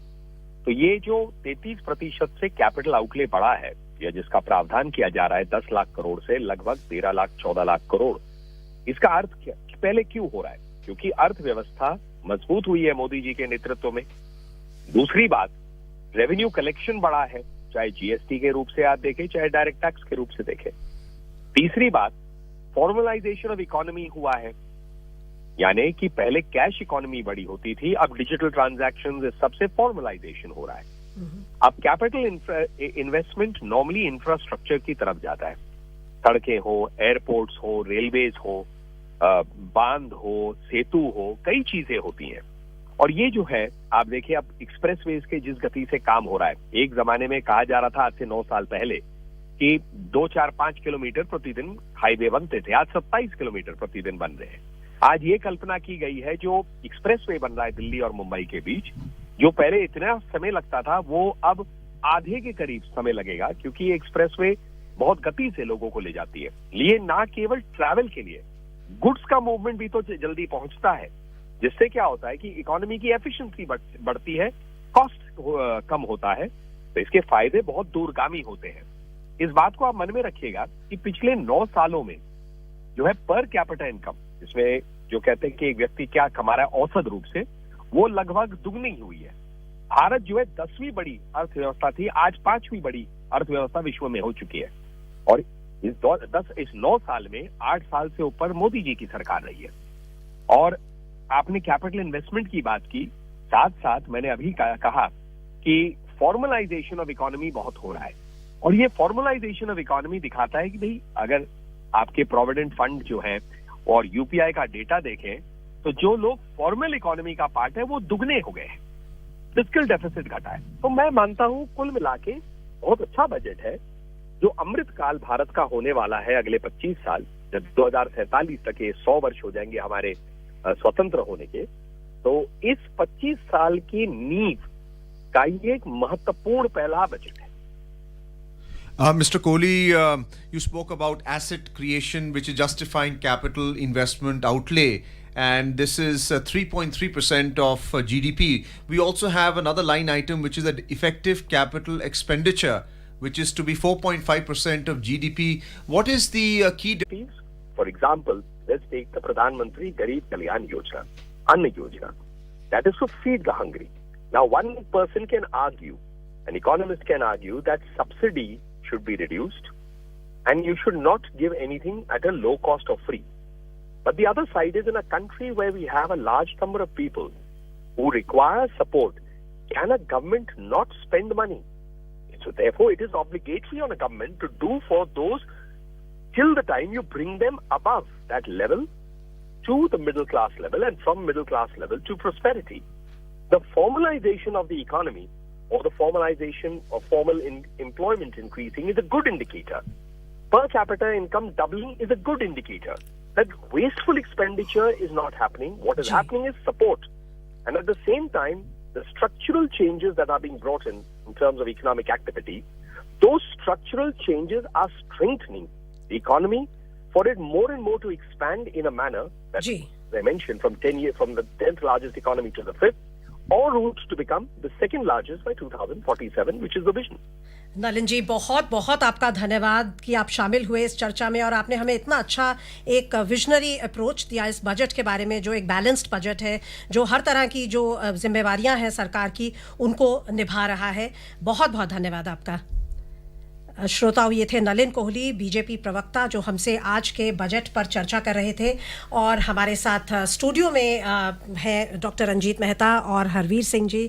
हरवीर जी, आपसे जानना चाहेंगे कि एग्रीकल्चर पर जो जैसा अभी हमारे एक्सपर्ट्स ने कहा, जो हमारे CII के एक्सपर्ट आए थे, उन्होंने भी कहा कि एग्रीकल्चर के लिए बहुत मॉडर्नाइज उसको करने के लिए प्रावधान लाए गए हैं। क्या लगता है आपको, एग्रीकल्चर अभी तक जो एक मजबूत सेक्टर बना रहा है हमारे इकोनॉमी का, even during the peak of Covid, आपको लगता है कि एग्रीकल्चर में हम इस मजबूती को और आगे बढ़ते हुए देखेंगे?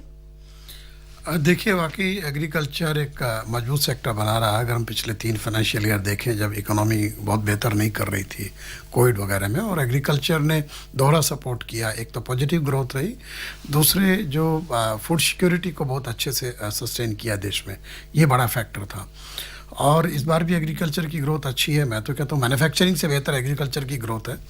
सो इसमें एक प्रॉमिसिंग सेक्टर है कि जितना इसको हम मॉडर्नाइज और सिस्टमेटिक करेंगे, उतना ज़्यादा हमें ये इकोनॉमी को मजबूत करेगा और जो रूरल सेक्टर है उसमें जॉब अपॉर्चुनिटी क्रिएट करेगा।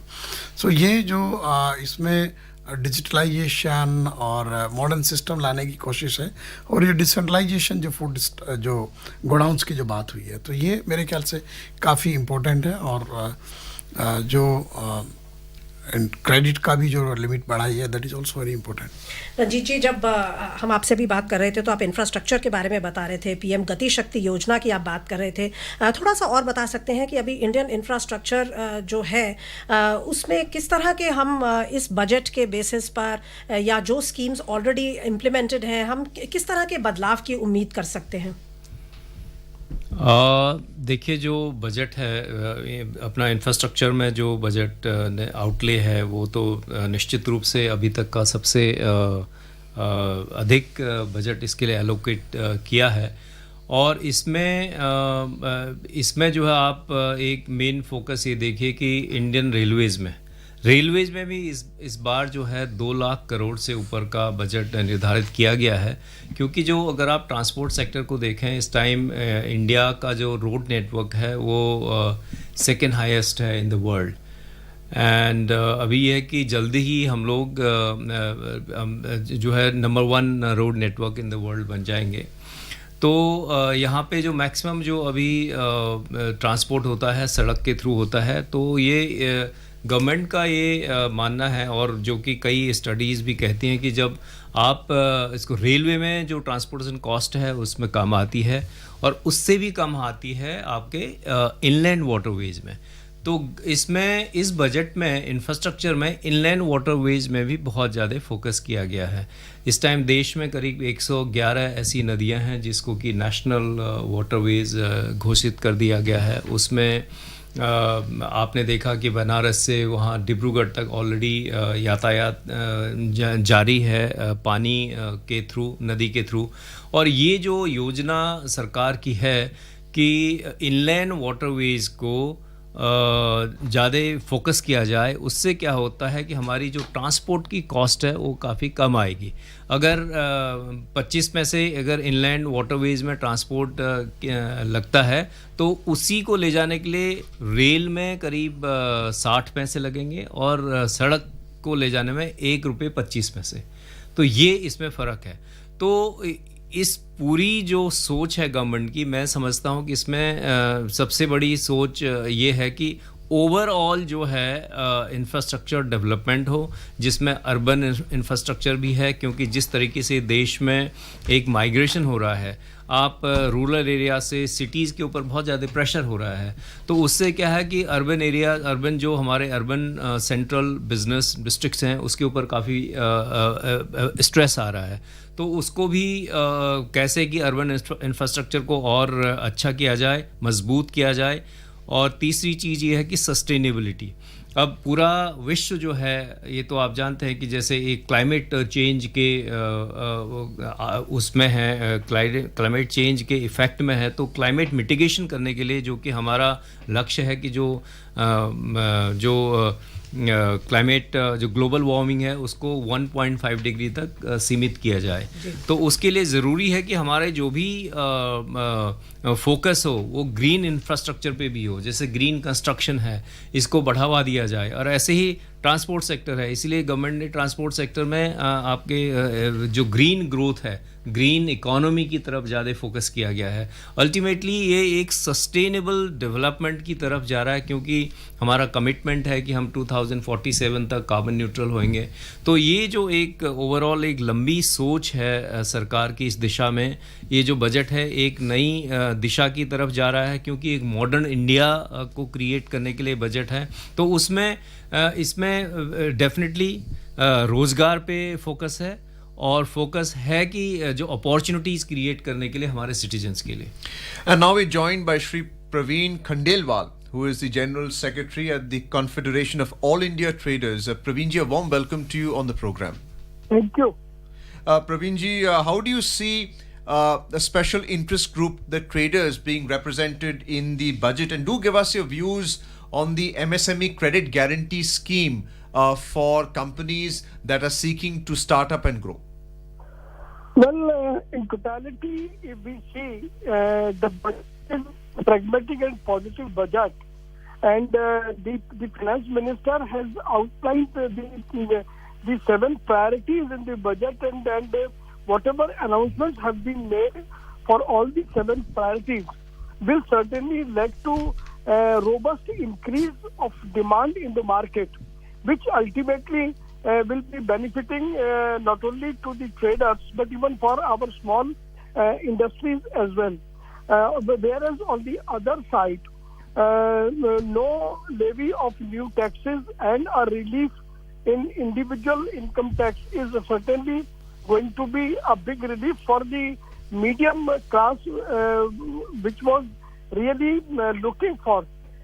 Likewise, the finance minister has tried to appease every sector of economy, be it the digital payment, or it is infrastructure development, or maybe the health sector or entrepreneurship among women and youth. So, if I say that not only dealing with the present conditions, the budget has laid down a strong fundamental for the future, and we can say that whatever the announcements have been made will go for next 25 years for the country. So Praveen जी, जैसा आप कह रहे हैं कि दूरगामी दृष्टिकोण वाला budget है, और इसमें कई जो वर्ग हैं हमारे समाज के, उनके लिए प्रावधान लाए गए हैं। अगर हम ट्रेडर्स की बात करें तो आप कैसे देखते हैं, क्या ईज ऑफ डूइंग बिजनेस और टैक्स के पॉइंट ऑफ व्यू से ये बजट लाभकारी है? देखिए, इस मामले में लाभकारी है कि एक तो क्रेडिट गारंटी स्कीम जिसमें 9,000 करोड़ रुपए का एडिशनल वो देंगे, तो कुल मिलाकर के 2 लाख करोड़ रुपया एमएसएमई के लिए मिलेगा, जो कोलेटरल फ्री लोन दिया जाएगा। वहीं वित्त मंत्री ने ये भी कहा कि वो रिजर्व बैंक ऑफ इंडिया के कानून को भी बदलेंगी। तो जो एक डिमांड हम लोग काफी लंबे समय से कर रहे थे कि नॉन बैंकिंग फाइनेंस कंपनीज और माइक्रो फाइनेंस इंस्टीट्यूशंस को, खासतौर पर लघु उद्योग और व्यापार के लिए उनको तरजीह दी जाए, तो मुझे लगता है कि कहीं ना कहीं वित्त मंत्री के दिमाग में ये बात जरूर है कि एनबीएफसी और एमएफआई के जरिए वो छोटे उद्योगों को और व्यापारियों को लाभ पहुंचाना चाहती हैं। वहीं दूसरी ओर जिस प्रकार के कदम अभी जैसे ग्रीन एनर्जी की बात हो रही थी, या और कुछ भी अगर जो भी उन्होंने किया, तो कुल मिला के उन्होंने प्रयास ये किया कि आम आदमी की जेब में एक्स्ट्रा पैसा होना चाहिए, और वो एक्स्ट्रा पैसा हुआ तो वो बाजार में आएगा। इसका मतलब बाजार में फाइनेंशियल लिक्विडिटी का जो एक प्रॉब्लम था, वो प्रॉब्लम सॉल्व होता नजर आ रहा है। और यदि फाइनेंशियल लिक्विडिटी का सर्कल हमारा ठीक बन जाता है, तो मुझे लगता है कि हमारा व्यापार, लघु उद्योग और इकोनॉमी तीनों मजबूती के साथ ग्रो करेगा। सो आपको लगता है कि ओवरऑल इससे इकोनॉमी को बढ़ावा मिलेगा, बिकॉज जो बाइंग और सेलिंग है या ट्रेडिंग है वो एक मेन पिलर होता है किसी भी इकोनॉमी का? देखिए, अगर आप, जैसे मैंने आपसे कहा कि जो 7 प्रायोरिटीज में जितने भी अनाउंसमेंट उन्होंने किए हैं, तो अगर कहीं पर उन्होंने जिन जिन चीजों में रिलीफ दिया है, इसका मतलब है कि वो अल्टीमेटली उस रिलीफ के कारण से लोग ज्यादा खरीदारी करेंगे, चाहे वो इंफ्रास्ट्रक्चर की खरीदारी हो या ग्रीन एनर्जी की खरीदारी हो या किसी और चीज की खरीदारी हो। अल्टीमेटली वो पैसा लोगों के यहाँ घरों में नहीं रहेगा, लोगों की जेब में नहीं रहेगा, वो पैसा बाजार में आएगा। और अगर जितना ज्यादा पैसा बाजार में आता है उसके कारण से हमारी जो वित्तीय तरलता है, जो फाइनेंशियल लिक्विडिटी है, वो मेंटेन रहती है। और अगर वो मेंटेन रहती है तो कहीं ना कहीं हमारा इकोनॉमी का चक्का मजबूती के साथ घूमेगा। तो वित्त मंत्री ने बहुत चतुराई से इन सारे सातों प्रायोरिटीज पर ध्यान देकर के सभी वर्गों के लिए कुछ ना कुछ इसके अंदर दिया गया है। हाँ, एक बात जरूर है कि यदि वो जीएसटी के सरलीकरण पर कुछ कहती और ई कॉमर्स जिस प्रकार से विदेशी कंपनियां हमारे व्यापार पर कब्जा कर रही है, अगर इन 2 विषयों को और बजट में एड्रेस किया जाता तो बजट और भी अच्छा हो सकता था। सो आपके विश्लेषण और सुझावों के लिए बहुत बहुत धन्यवाद प्रवीण जी। श्रोताओं, ये थे Praveen Khandelwal, general secretary confederation of all India traders के, जो बजट पर हमसे बात कर रहे थे। Dr. Ranjit Mehta, who is with us at All India Radio and who is also the Deputy Secretary General at the PAG Chamber of Commerce and Industry. Dr. Mehta, do tell us about the line items in terms of how the government is carrying out the expenditure, because a budget is typically formulated in terms of how it will earn revenue. So you had earlier mentioned about if 1 rupee is being spent on infrastructure, then down the line there's a return of 2 rupees or 3 rupees based on that investment. So in terms of investment outlay and in terms of capex. Yeah, thank you. In fact, budget has 7 priorities in this budget. That is being explained by Honorable Finance Minister as Saptarishi. So these 7 priorities are number 1 is inclusive development, and number 2 is infrastructure and investment. That is another priority of this budget. And third priority is the unleashing the potential by giving support to MSMEs, by opening many other new digital libraries and other supports that is required by the industry and other citizens. Now, fourth is the green growth. Because since sustainability is at the core of our development, that is why green growth is important, and that's why a lot of push has been given to electric vehicles and other batteries and lithium ion batteries and all. Then fifth priority is the financial sector. For that, many incentives are given for financial sector, including the fintech. And number 6th is actually the youth power, that how we can support the youth. That is in terms of various, like in agriculture, there is Agriculture Accelerator Fund, where our startups can contribute tremendously to increase the productivity in the agriculture sector. Then another which is extremely important is reaching out to the last mile. So the care has been taken in the budget that the person standing in the queue at the end is also taken into consideration in this budget. So overall, when we see this budget, its focus has been to create opportunities for our citizens, especially focusing on youth. And secondly, then fiscal consolidation is the prime agenda of the government, because we have been going through a very tough time in last 2 years, and fiscal consolidation has been the prime target of the government. And apart from that, it is the growth and job creation that's the objective. These are the three pillars on which this Union Budget 2023 has been made. So keeping all this in mind, I think that every sector has been taken care of, and it's a very forward-looking budget, because budget is not mere allocation of different outlays to different sectors. It is keeping in mind the final objectives that we would like to achieve by allocating those funds. So there is there is a lot of clarity on this budget on that aspect. अब हमारे साथ जुड़ गए हैं professor Ramesh Chand, जो है नीति आयोग के सदस्य। प्रोफेसर रमेश, आपका बहुत बहुत स्वागत है कार्यक्रम में। धन्यवाद। हाँ जी, हम आपसे जानना चाहेंगे कि जो आज बजट आया है उसको आप ओवरऑल कैसे देखते हैं, और स्पेशली एग्रीकल्चर के पॉइंट ऑफ व्यू से आप इसको कितना महत्वपूर्ण मानते हैं? ओवरऑल तो मैं इस बजट को, जो हमारे प्रधानमंत्री जी की अमृत काल के लिए विजन है, उसे अचीव करने के लिए बनाया गया बजट के रूप में देखता हूँ। जहाँ तक एग्रीकल्चर सेक्टर का सवाल है, इस बजट में एग्रीकल्चर सेक्टर को बदलते हुए परिप्रेक्ष्य में मजबूती के साथ आगे कैसे ले जाया जाए, उस चीज को ध्यान में रखते हुए बनाया गया है। तो बदलता हुआ परिप्रेक्ष्य क्या है, वो ये है कि एक तो मार्केट एग्री फूड की बदल रही है, कंज्यूमर की जो डिमांड है उसमें बहुत परिवर्तन आ रहे हैं। High value crop, live stock product, horticulture products, इनकी डिमांड बहुत तेजी से बढ़ रही है हमारे देश में और एक्सपोर्ट लेवल पे। दूसरा, हमारी जो टेक्नोलॉजी जनरेट होती है, जो हर सेक्टर की एक मजबूती होती है, उसमें बहुत बड़े परिवर्तन आ रहे हैं।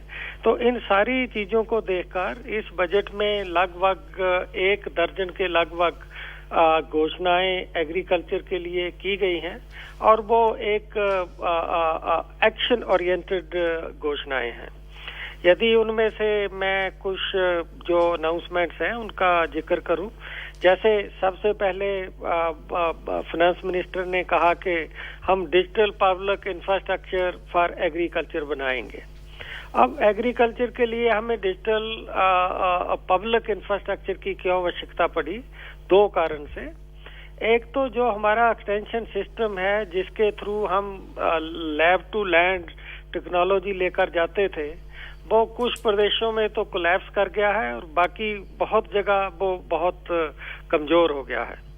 और दूसरा, उससे टेक्नोलॉजी ले जाने में बहुत समय लगता है और बड़ा वो एक कॉस्टली माध्यम है। और अभी एक डिजिटल एप्स जो आई हैं, डिजिटल मीन्स हमारे जो आए हैं, कि यदि किसान को कुछ भी पूछना हो, उसकी कोई भी समस्या हो, या हमने प्रोएक्टिवली किसान को कोई मैसेज देना हो, आप ये वैरायटी लगाएं, ये प्रैक्टिस फॉलो करें, तो उसको डिजिटल मीन्स के थ्रू मोबाइल का इस्तेमाल करके, इंटरनेट का इस्तेमाल करके हम उसको जो है एड्रेस कर सकते हैं। तो वो जो पर्सन टू पर्सन एक्सटेंशन था, उसमें एक बदलाव लाने के लिए और असरदार तरीके से, तेजी से और एक कॉस्ट इफेक्टिव वे में करने के लिए पब्लिक इंफ्रास्ट्रक्चर, डिजिटल इंफ्रास्ट्रक्चर और ओपन डिजिटल इंफ्रास्ट्रक्चर जो है वो बनाई जाएगी जी। घोषणा की वित्त मंत्री जी ने कि एग्रीकल्चर एक्सेलरेटर फंड एग्रीकल्चर के लिए बनाएंगे, जो कि स्टार्टअप के लिए होगा। इसके ये वजह है इसकी कि अब एग्रीकल्चर में जो मॉडर्न टेक्नोलॉजी आ रही है, वो केवल वैरायटी या जो एग्रोनॉमी है उस तक सीमित नहीं है। आज हम रोबोट्स की बात करते हैं, आर्टिफिशियल इंटेलिजेंस, इंटरनेट, तरह तरह की जो नई नई टेक्नोलॉजी हैं वो एग्रीकल्चर में आ रही हैं, लेकिन वो एग्रीकल्चर सेक्टर की टेक्नोलॉजी नहीं है, वो नॉन एग्रीकल्चर सेक्टर से आ रही हैं।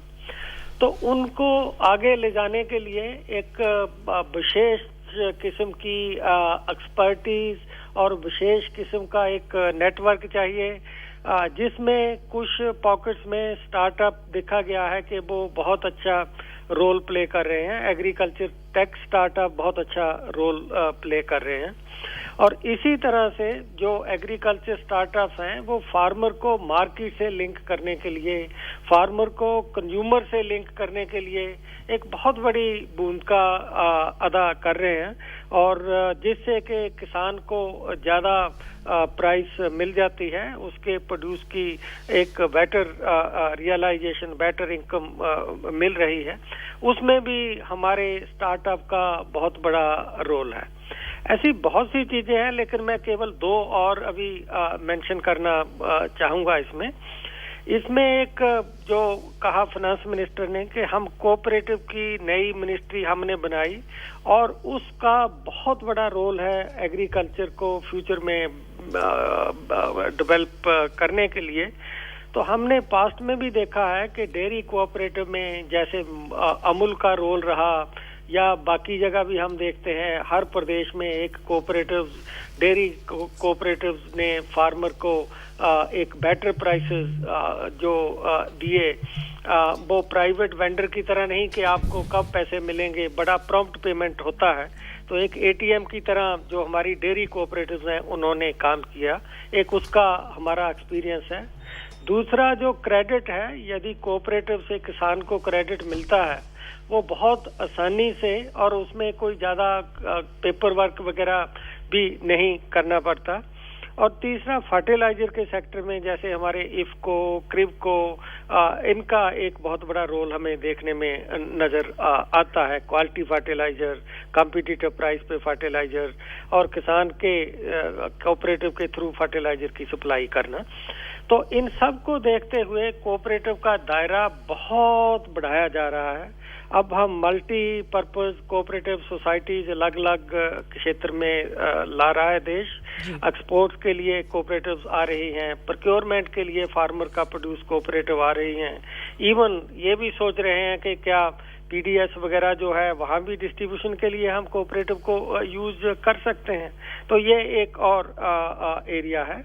और लास्टली मैं कहना चाहूँगा कि ग्रीन ग्रोथ जिसका जिक्र किया गया, कि जो हमारा वेस्ट है, जैसे हम धान की पराली को जलाते हैं, बहुत सा बायो मास है हमारा, हम उसका कोई यूज नहीं करते, तो उससे हम एनर्जी कैसे बना सकें, और उससे हम जो अल्टरनेटिव फर्टिलाइजर हैं वो हम कैसे बना सकें। तो इसका भी काफी विस्तार से इस बजट में जिक्र किया गया है कि गोवर्धन प्लांट लगाए जाएंगे लगभग 500 के लगभग, जिसमें जो बायोमास है, जो वेस्ट होता है, उसको वेस्ट होने से उससे जो है वो ऐसी गैसेस भी निकलती हैं जो एनवायरनमेंट को खराब करती हैं। तो ये वेस्ट टू वेल्थ एक बहुत ही बिन सिचुएशन वाला इनिशिएटिव है। इसके ऊपर भी बजट ने बहुत एम्फेसिस दिया, और इसको नेचुरल फार्मिंग से लिंक करने के लिए एक road map type finance minister ने कहा कि हम अगले कुछ समय में 1 करोड़ किसानों तक नेचुरल फार्मिंग को ले जाएंगे। रफली हम कह सकते हैं कि 10% किसानों तक नेचुरल फार्मिंग को एक समयबद्ध तरीके से लेकर जाएंगे, ताकि जो एग्रोकेमिकल के एडवर्स इफेक्ट हैं हम उनको एड्रेस कर सकें। कृषि से जुड़े जो आपने इतने सारे हमें बातें बताई जो बजट में है, उसके लिए आपका बहुत बहुत धन्यवाद। और आपसे हरवीर सिंह जी हैं स्टूडियो में, वो आपसे कुछ पूछना चाहेंगे। जी हरवीर जी। रमेशन जी, मेरा एक सवाल ये है कि जो इतने सारे स्टेप्स हैं एग्रीकल्चर में और उसको मॉडर्नाइज सिस्टम के साथ कनेक्ट करने की बात हुई है, ये किसान की इनकम एनहांसमेंट की जब बात आती है उसमें कितना कारगर है? और एक दूसरा एक सवाल है मेरा, जो डिसेंट्रलाइज्ड स्टोरेज सिस्टम बनाने की बात है वो कितना अहम साबित हो सकता है? वो अहम हम देखते हैं कि रूरल एरिया में जो किसान प्रोड्यूस पैदा करता है वो 2 तरह का है, एक पेरिशेबल है, एक नॉन पेरिशेबल है। तो दोनों के केस में जब भी फार्मर को डिस्ट्रेस सेल करना पड़ जाता है, अक्सर डिस्ट्रेस सेल करना पड़ता है सीजन में और लीन सीजन में। लेकिन यदि किसी किसान को लीन सीजन में वो उसे बेचना चाहता है और 15-20% ज्यादा प्राइस उसकी वो भी लेना चाहता है, तो उसको पहला होता है कि उसके पास फाइनेंस नहीं है। दूसरा ये है वो रखना भी चाहे, अपने पास जगह नहीं है या अपने पास साइंटिफिक स्टोरेज नहीं है, तो वो डिस्ट्रेस सेल उसकी करता है। तो एक तो ये जो स्टोरेज का है कि कोऑपरेटिव सेक्टर में स्टोरेज बनाकर किसान को डिस्ट्रेस सेल से बचाया जाए, और जब उसको लगता है कि ये बेस्ट समय है किसी प्रोड्यूस को बेचने का, तो वो उस प्रोड्यूस को उस समय जो है बेचेगा। इसी तरह कोऑपरेटिव का दायरा, कुछ देर पहले मैंने कोऑपरेटिव के बारे में लिखा था कि एक भ्रम हमने पैदा कर दिया कि जहां मार्केट डेवलप हो गई या कैपिटलिस्ट सेक्टर हो गया वहां कोऑपरेटिव की आवश्यकता नहीं है। कोऑपरेटिव जापान जैसे देश में, नीदरलैंड जैसे देश में, वेस्ट यूरोप के देशों में एक बहुत महत्वपूर्ण भूमिका प्ले करते हैं। वो किसान के बिहाफ पे एक कलेक्टिव मार्केटिंग कर सकते हैं, बीच में से जो इंटरमीडियरीज हैं उनको हटा सकते हैं, और हमारे पास ऐसे बहुत से उदाहरण हैं। महाराष्ट्र से आप देखो, महाग्रेप, महाबनाना, तो ऐसे उन्होंने बना के फार्मर को एक अच्छा जो है मूल्य, अच्छी प्राइस रियलाइजेशन कराते हैं। और जो मिलेट्स पर ध्यान दिया गया है, इंटरनेशनल ईयर ऑफ मिलेट्स है 2023, और Indian institute of millets research Hyderabad को सेंटर ऑफ एक्सेलेंस के रूप में डेवलप करने की बात की जा रही है। ये कितना इम्पोर्टेंट है डाइवर्सिफिकेशन, और ये मोटे अनाज से क्या फ़ायदा होगा पूरे कृषि क्षेत्र को, उस पर जो बूस्ट दिया जा रहा है? जी, इसके कई कारण हैं। एक तो ये कारण है कि हमारी जो डाइटरी डाइवर्सिटी है सीरियल की, उसमें एक बहुत कमी आई है। 1970 के लगभग हमारा 1/4 डाइट जो है सीरियल की वो मिलेट की होती थी, लेकिन अभी जो मिलेट का कंट्रीब्यूशन है वो 6% से भी नीचे चला गया है। तो एक डाइटरी डाइवर्सिटी कम होने से जो मिलेट की एक न्यूट्रिशनल वैल्यू होती थी उसका एक एडवर्स इफेक्ट ह्यूमन हेल्थ पे हो रहा है। तो ये तो कंज्यूमर के एंगल से है। दूसरा ये है कि प्रोड्यूसर्स के एंगल से, और हमने IIMR को सेंटर ऑफ एक्सेलेंस क्यों बनाया, दुनिया ये महसूस कर रही है कि डाइटरी डाइवर्सिटी लाने के लिए मिलेट का एक बहुत बड़ा रोल है, और 40% से ज्यादा मिलेट दुनिया के केवल इंडिया में पैदा होते हैं, और कोई भी कंट्री इतना समर्थ नहीं है, ना ही इतना मिलेट पैदा करता है कि वो मिलेट में रिसर्च करके मिलेट की जो प्रोसेसिंग है उसकी समस्या को एड्रेस करे, मिलेट की प्रॉफिटेबिलिटी को इंक्रीज करे, मिलेट की प्रोडक्टिविटी को आगे बढ़ाए। तो ये हमने काफी सोच समझ के ये एक प्रपोजल बनाई थी कि यदि मिलेट को आगे ले जाना है तो मिलेट की R&D इंडिया के अलावा और कोई नहीं करेगा, तो इसमें इंडिया को लीड लेनी चाहिए। तो इसीलिए जो हमारी इंस्टीट्यूट है, Indian institute of millet research Hyderabad में, वहाँ पे एक सेंटर ऑफ एक्सेलेंस बना के मिलेट को दूसरे देशों को भी देना, क्योंकि भारत की ओर जैसे हमारे प्राइम मिनिस्टर अक्सर कहते हैं कि हम तो एक विश्व गुरु वाला हमारा एक दर्जा होना चाहिए, तो हम बाकी विश्व को भी, खास तौर पे अफ्रीका को जिसको जरूरत है, जहां मिलेट्स होते हैं, हमारे बाद में अफ्रीका में ही ज्यादा मिलेट्स होते हैं, उनको भी इस तरह की टेक्नोलॉजी देंगे। और अपने फार्मर को, क्योंकि मिलेट क्रॉप्स में रिजिलियंस बहुत होती है, क्लाइमेट चेंज से फाइट करने के लिए हमने पिछले वर्ष देखा कि अचानक कोई हॉट वेव आई मार्च और अप्रैल के महीने में, और जो हमारा गेहूं था किसी स्टेट में 10% की अचानक उसके यील्ड में और प्रोडक्शन में कमी आ गई। लेकिन मिलेट्स में जो बदलाव हो रहा है क्लाइमेट चेंज में, उसके अगेंस्ट बड़ी स्ट्रॉन्ग रिजिलियंस है। इनको पानी भी कम चाहिए, ये काफी नेचर फ्रेंडली क्रॉप्स हैं, और हमें ये भी सुनिश्चित करना है कि इनको ग्रो करके किसान की इनकम भी बढ़ सके। उसके लिए वैल्यू चेन, सप्लाई चेन भी हमें डेवलप करनी पड़ेगी। प्रोफेसर रमेश चंद, आपका बहुत बहुत धन्यवाद ऑल इंडिया रेडियो में शामिल होने के लिए। थैंक यू जी। श्रोताओं, ये थे प्रोफेसर रमेश चंद, और अब हम इस डिस्कशन को आगे जारी रखेंगे हिंदी और इंग्लिश की बुलेटिन्स के बाद। Budget 2023.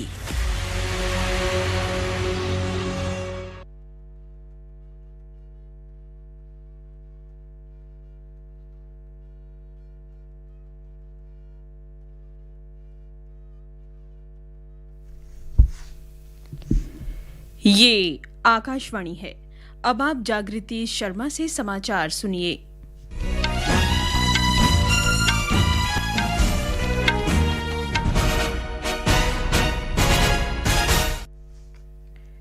वित्त मंत्री निर्मला सीतारामन ने आज लोकसभा में 2023-24 का बजट पेश किया। नरेंद्र मोदी सरकार का दूसरा कार्यकाल का अंतिम पूर्ण बजट पेश करते हुए वित्त मंत्री ने कहा कि ये अमृतकाल का पहला बजट है। उन्होंने कहा कि इस बार का बजट समृद्ध और समावेशी भारत की परिकल्पना को साकार करता है। प्रधानमंत्री नरेंद्र मोदी ने बजट को गरीब किसानों के सपने पूरा करने वाला बताया। वित्त मंत्री ने कहा कि पिछले बजट में भारत के अपने 100वें बजट के लिए खींची गई रूपरेखा को इस बजट में भी आगे बढ़ाया गया है। आजादी के 75वें साल में भारत एक चमकता सितारा है। बजट में चालू वित्त वर्ष में देश की आर्थिक विकास दर 7% रहने का अनुमान है। Current year's economic growth is estimated to be at 7%. It is notable that this is the highest among all the major economies. This is in spite of the massive slowdown globally caused by COVID-19 and the war. सरकार किसानों, विशेष रूप से छोटे और सीमांत किसानों के लिए सहकारिता आधारित विकास मॉडल को बढ़ावा दे रही है। सरकार ने स्वास्थ्य, शिक्षा और कौशल विकास के लिए कई घोषणाएं की हैं। सरकार अगले 3 वर्षों में 740 एकलव्य मॉडल आवासीय विद्यालयों में 38,800 अध्यापक और सहायक कर्मी नियुक्त करेगी। पीएम आवास योजना के लिए परिव्यय को 66% से बढ़ाकर 79,000 करोड़ रुपए से अधिक किया गया है। बजट में रेलवे के लिए अब तक के सर्वाधिक 2,40,000 करोड़ रुपए के पूंजीगत खर्च का प्रावधान किया गया है। क्षेत्रीय हवाई संपर्क सुविधा में सुधार के लिए 50 अतिरिक्त हवाई अड्डों, हेलीपोर्ट, वाटर एरोड्रोम के पुनरुद्धार की योजना है। शहरी अवसंरचना विकास निधि की स्थापना की जाएगी।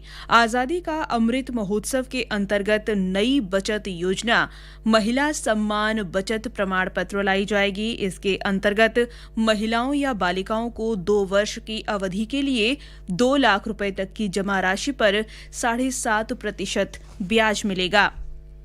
बजट में आयकर दाताओं को भी राहत दी गई है। आयकर स्लैब की संख्या 6 से घटाकर 5 कर दी गई है और अब 3 लाख रुपए तक की आय वाले व्यक्तियों को कोई कर नहीं देना होगा। 3 से 6 लाख रुपए तक की आय वाले करदाताओं को 5% की दर से कर का भुगतान करना होगा। 6 से 9 लाख रुपए तक की आय पर कर की दर 10% और 9 से 12 लाख रुपए तक ये 15% होगी। 12 से 15 लाख रुपए तक की आय वाले करदाताओं को 20% कर देना होगा। 15 लाख से ऊपर की आय पर आयकर की दर 30% होगी। नई कर व्यवस्था का विकल्प चुनने वाले करदाताओं को 7 लाख रुपए तक की आय पर कोई कर नहीं देना होगा। वित्त मंत्री ने बताया कि बजट में 7 प्राथमिकताएं हैं। ये सभी एक दूसरे को पूर्ण करती हैं और अमृतकाल के दौरान सरकार का मार्गदर्शन करते हुए सप्तऋषि की भांति काम करती हैं। इसमें समावेशी विकास, अंतिम व्यक्ति तक पहुंच बनाना, अवसंरचना और निवेश सक्षमता लाना, हरित विकास, युवा शक्ति और वित्तीय क्षेत्र शामिल हैं। भारतीय जनता पार्टी के अध्यक्ष जेपी नड्डा ने 2023-24 के बजट को अमृतकाल का पहला बजट बताते हुए कहा है कि इससे विकास और रोजगार को प्रोत्साहन मिलेगा। उन्होंने कहा कि ये देश के नागरिकों को सामाजिक न्याय, समानता और एक समान अवसर उपलब्ध कराएगा।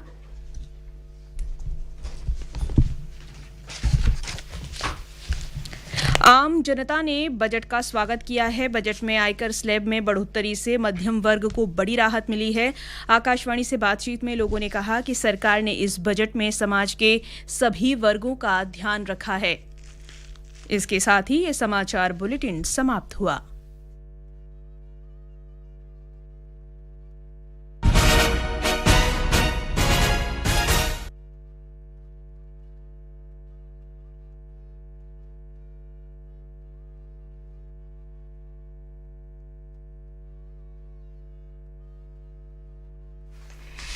This is All India Radio. The news read by Anubha Rohatgi.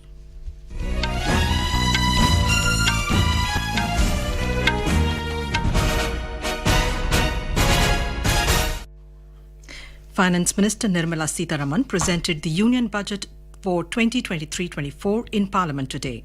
She said that the Indian economy is on the right track and is heading towards a bright future despite challenging times. Ms. Sitharaman said the economic growth in the current year is estimated to be at 7%. In the 75th year of our independence, the world has recognized the Indian economy as a bright star. Our current year's economic growth is estimated to be at 7%. It is notable that this is the highest among all the major economies. This is in spite of the massive slowdown globally caused by COVID-19 and the war. The Indian economy is therefore on the right track and despite a time of challenges, heading towards a bright future. The Finance Minister announced that capital investment outlay will be increased by 33% to 10 lakh crore rupees, which would be 3.3% of the GDP. To spur investment in infrastructure, Ms. Sitharaman said the government has decided to continue the 50-year interest-free loan to state governments for one more year. To increase opportunities for private investment in infrastructure, the government has established Infrastructure Finance Secretariat, which will assist all stakeholders for more investment in railways, roads, urban infrastructure and power. Focusing on the agriculture sector, Ms. Sitharaman said an Agriculture Accelerator Fund will be set up to encourage agri-startups by young entrepreneurs in rural areas. The Finance Minister also announced that the agriculture credit target will be increased to 20 lakh crore rupees with focus on animal husbandry, dairy and fisheries. Ms. Sitharaman said the government will bear an expenditure of about 2 lakh crore rupees to supply free food grain to all Antyodaya and priority households for the next 1 year under PMGKAY. In a further push for the government's objective of housing for all, the Finance Minister said the outlay for Pradhan Mantri Awas Yojana will be enhanced by 66%. The Finance Minister has announced major concessions for individual taxpayers.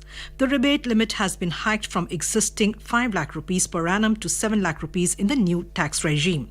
The Finance Minister announced that a capital outlay of 2.40 lakh crore rupees has been provided for the railways, the highest ever outlay which is about 9 times the outlay made in 2013-14. The government has extended the benefit of standard deduction for the salaried class and the pensioners, including family pensioners, under the new tax regime. Each salaried person with an income of 15.5 lakh rupees or more will thus stand to benefit by 52,500 rupees. Industry bodies and common people have lauded the union budget as growth-oriented. Prime Minister Narendra Modi has hailed the Union Budget 2023-24, saying that this first budget of Amrit Kal will build a strong foundation to fulfill the grand ambitions of a developed India. In his address after the Union Budget presentation in Parliament today, the Prime Minister said the budget has given priority to the deprived people of society.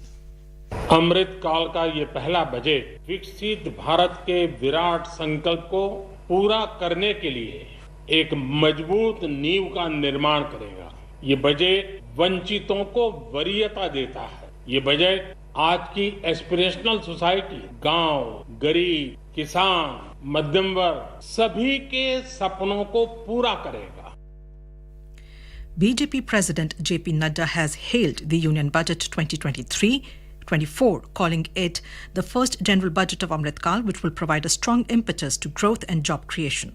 He said this is a budget to empower villagers, poor, farmers, tribals, Dalits, backwards, economically backward, and middle-class people.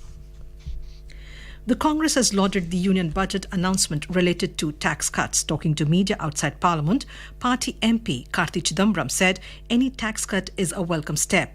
Another party MP, Shashi Tharoor, also said some of the things in the union budget are good. He, however, said it has no mentions of Manrega, unemployment and inflation.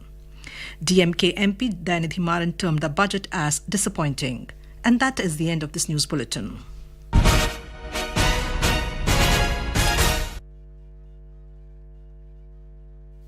And you just heard the news bulletins in English and Hindi on the budget announcements. Let's now go over to the press briefing of the Honorable Finance Minister Nirmala Sitharaman. So the last mile, reaching the last mile for those who desperately need that kind of a link are all being covered. Then we are also looking at a very futuristic fintech financial sector for which we have brought in some specific ideas. We are looking at also improving the industrialization of this country, where people will be trained for Industrial Revolution 4.0, which means they're going to be trained for AI, IoT, using Web3 in other words.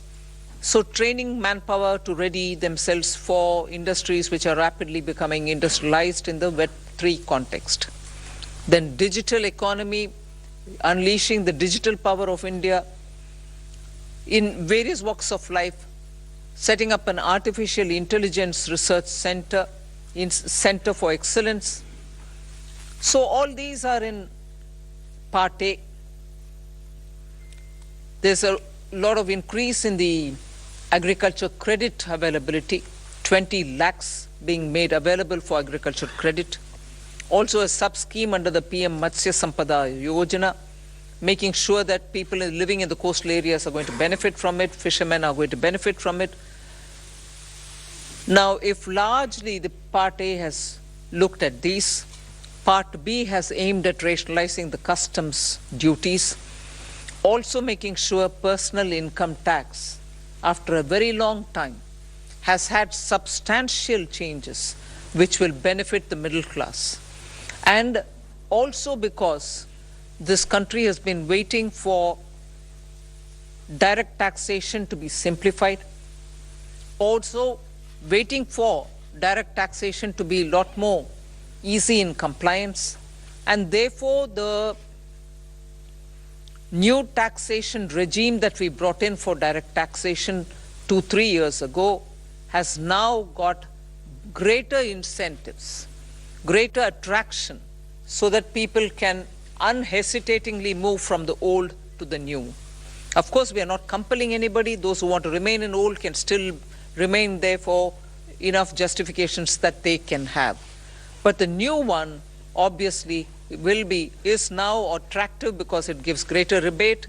It also provides for a simplified and smaller slabs, lower rates of taxation, and also slabs which are nicely broken down. So with all this, I think the budget, I've not gone into specifics, but I thought as an opening remark, this much will be sufficient to say this is a budget which is beautifully balanced.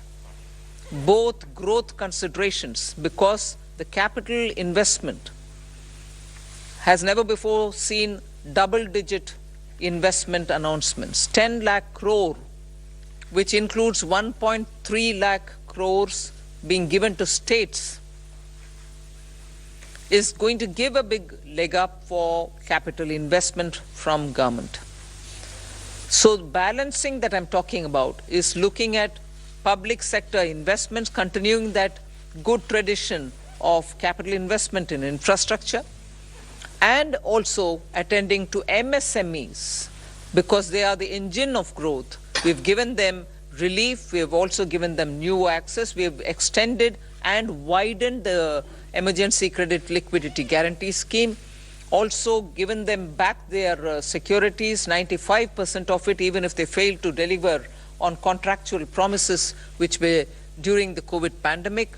So the balancing is, one, we could sustain the capital infrastructure expenditure from the government, simultaneously in the private sector give a lot of push and impetus for the MSME, and not forgetting the individuals, the middle class individuals who needed that kind of a tax breaks and relief through taxation. So the large macroeconomic considerations have also been kept in mind. The fiscal consolidation has not been kept in the back burner. We've attended to it. We are respecting the glide path we gave ourselves 2 budgets ago. 6.4 this year fiscal deficit, and the forthcoming year for which the budget is presented now, 5.9% fiscal deficit. So broadly, I leave it at this. I suppose when you ask questions, we can answer the rest. Thank you. Thank you for coming here today.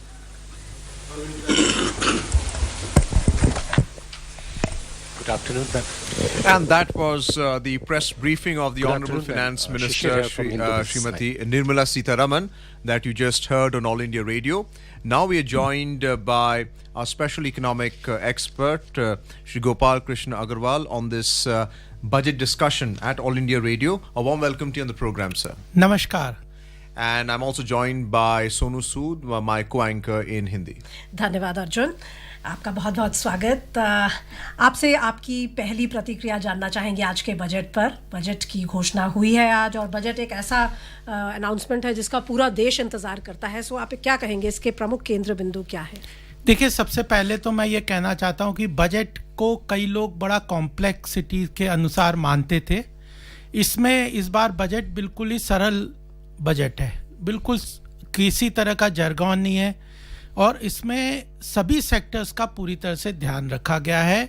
Economy को जिस growth path पे कल economic survey आया था, उसने बताया था कि वर्तमान में पिछले 8-9 वर्ष से जिस तरह हमारी अर्थव्यवस्था मजबूत स्थिति में पहुंच गई है, उसके लिए एक आवश्यक था कि एक renewed effort, renewed catalyst initiative सरकार का आए, और इस बजट में वह सारे प्रावधान हैं। सबसे महत्वपूर्ण बात यह है कि कैपेक्स एक्सपेंडिचर जो है, जिसने हमारी अर्थव्यवस्था को पिछले कोविड के बाद बहुत मजबूत स्थिति में रख दिया है, तो वह पहले 3.5 लाख करोड़ का कैपेक्स एक्सपेंडिचर था, उसको 5.5 लाख करोड़ का बढ़ाया गया था। फिर 7.5 लाख करोड़ का कैपिटल एक्सपेंडिचर सरकार का इन्वेस्टमेंट के अंतर्गत इंफ्रास्ट्रक्चर बिल्डिंग में था, और इस बजट में उसका प्रावधान बढ़ा के 33% बढ़ा के 10 लाख करोड़ का जो सरकार ने अपने इस बजट में प्रावधान किया है इंफ्रास्ट्रक्चर डेवलपमेंट के लिए, रोड्स, रेलवेज, अर्बन हाउसिंग, ग्रामीण प्रधानमंत्री आवास योजना, एयरपोर्ट्स, इन सब से जिस तरह से अर्थव्यवस्था को बल मिलेगा, यह एक बहुत महत्वपूर्ण आगे के लिए कैटलिस्ट के लिए काम करेगा। और साथ में एक चीज़ कई बार इस बजट के पहले भी शायद यहाँ पे चर्चा हो रही होगी, आप लोग भी इसके संपर्क में आए होंगे, लोग कहते थे कि मिडिल क्लास को कहीं ना कहीं आवश्यकता थी कि उसको टैक्सेशन में कहीं उसको सहूलियत मिले, डिस्पोजेबल इनकम बढ़े, डिस्पोजेबल इनकम भी बढ़े, और उसको कहीं ना कहीं टैक्स में रिलीफ मिले। तो इस बजट में मिडिल क्लास के लिए बहुत बड़े राहत के प्रावधान है। और एमएसएमई सेक्टर, जो छोटे छोटे लघु मंझले उद्योग हैं, उनके लिए भी इसमें बड़ी सारे अनाउंसमेंट्स हैं, चाहे ईज ऑफ डूइंग बिजनेस के रूप में, कंप्लायंस के रूप में, डीक्रिमिनलाइजेशन के रूप में। तो तीनों जो अर्थव्यवस्था के स्तंभ माने जाते हैं, मिडिल क्लास, उसको टैक्स में अच्छी राहत मिल रही है, टैक्स पेयर्स को बहुत अच्छी राहत और रिकॉग्निशन मिल रहा है, एमएसएमई सेक्टर को बड़े सपोर्ट मिल रहा है, और इंफ्रास्ट्रक्चर के अंतर्गत जो सरकार ने बहुत सारे अनाउंसमेंट किए हैं। Gopal ji, apart from the average citizen who wants to hear about the personal income tax, tax slab, and the exemption rebate and other concessions given to them, or for that matter industry that wants to see how it can grow and prosper within the economy, how do you see India's GDP for the financial year? And if the plan is to fiscally consolidate, what is the likely fiscal deficit target? See, if India is to grow and become an economic superpower, as has been targeted by the Prime Minister, that in 2047 we should be economic superpower, that requires a proper roadmap, and this budget lays down the roadmap. There is a fiscal glide path that is very important. During the COVID, our fiscal deficit, because of various schemes and requirement of stimulus, had crossed. We were going for an expansionary policy, and people were expecting that government will not be able to consolidate the fiscal deficit. But as has been targeted in the budget estimate, that we will achieve a fiscal deficit of 6.4%. The finance minister has been successful in controlling the fiscal deficit to that level, and in addition, She has also said that by the next year, the target is to reduce it to 5.9%, and by 2025-26, we will reduce it to 4.5%. That's a very important for any economic, macroeconomic analyzer, that our fiscal glide path is very clear. Government has adhered to it. In addition to that, people were expecting that if we consolidate support, so government has taken care of the full expenditure. Even the provision to the states for doing capex has also been continued. So I think it's an expansionary in the sense that it is providing liquidity to the sectors which needs the support of the government through creation of demand, infrastructure, or other catalytic measures like PLI. At the same time, it also takes care of inflation, recession, and fiscal deficit.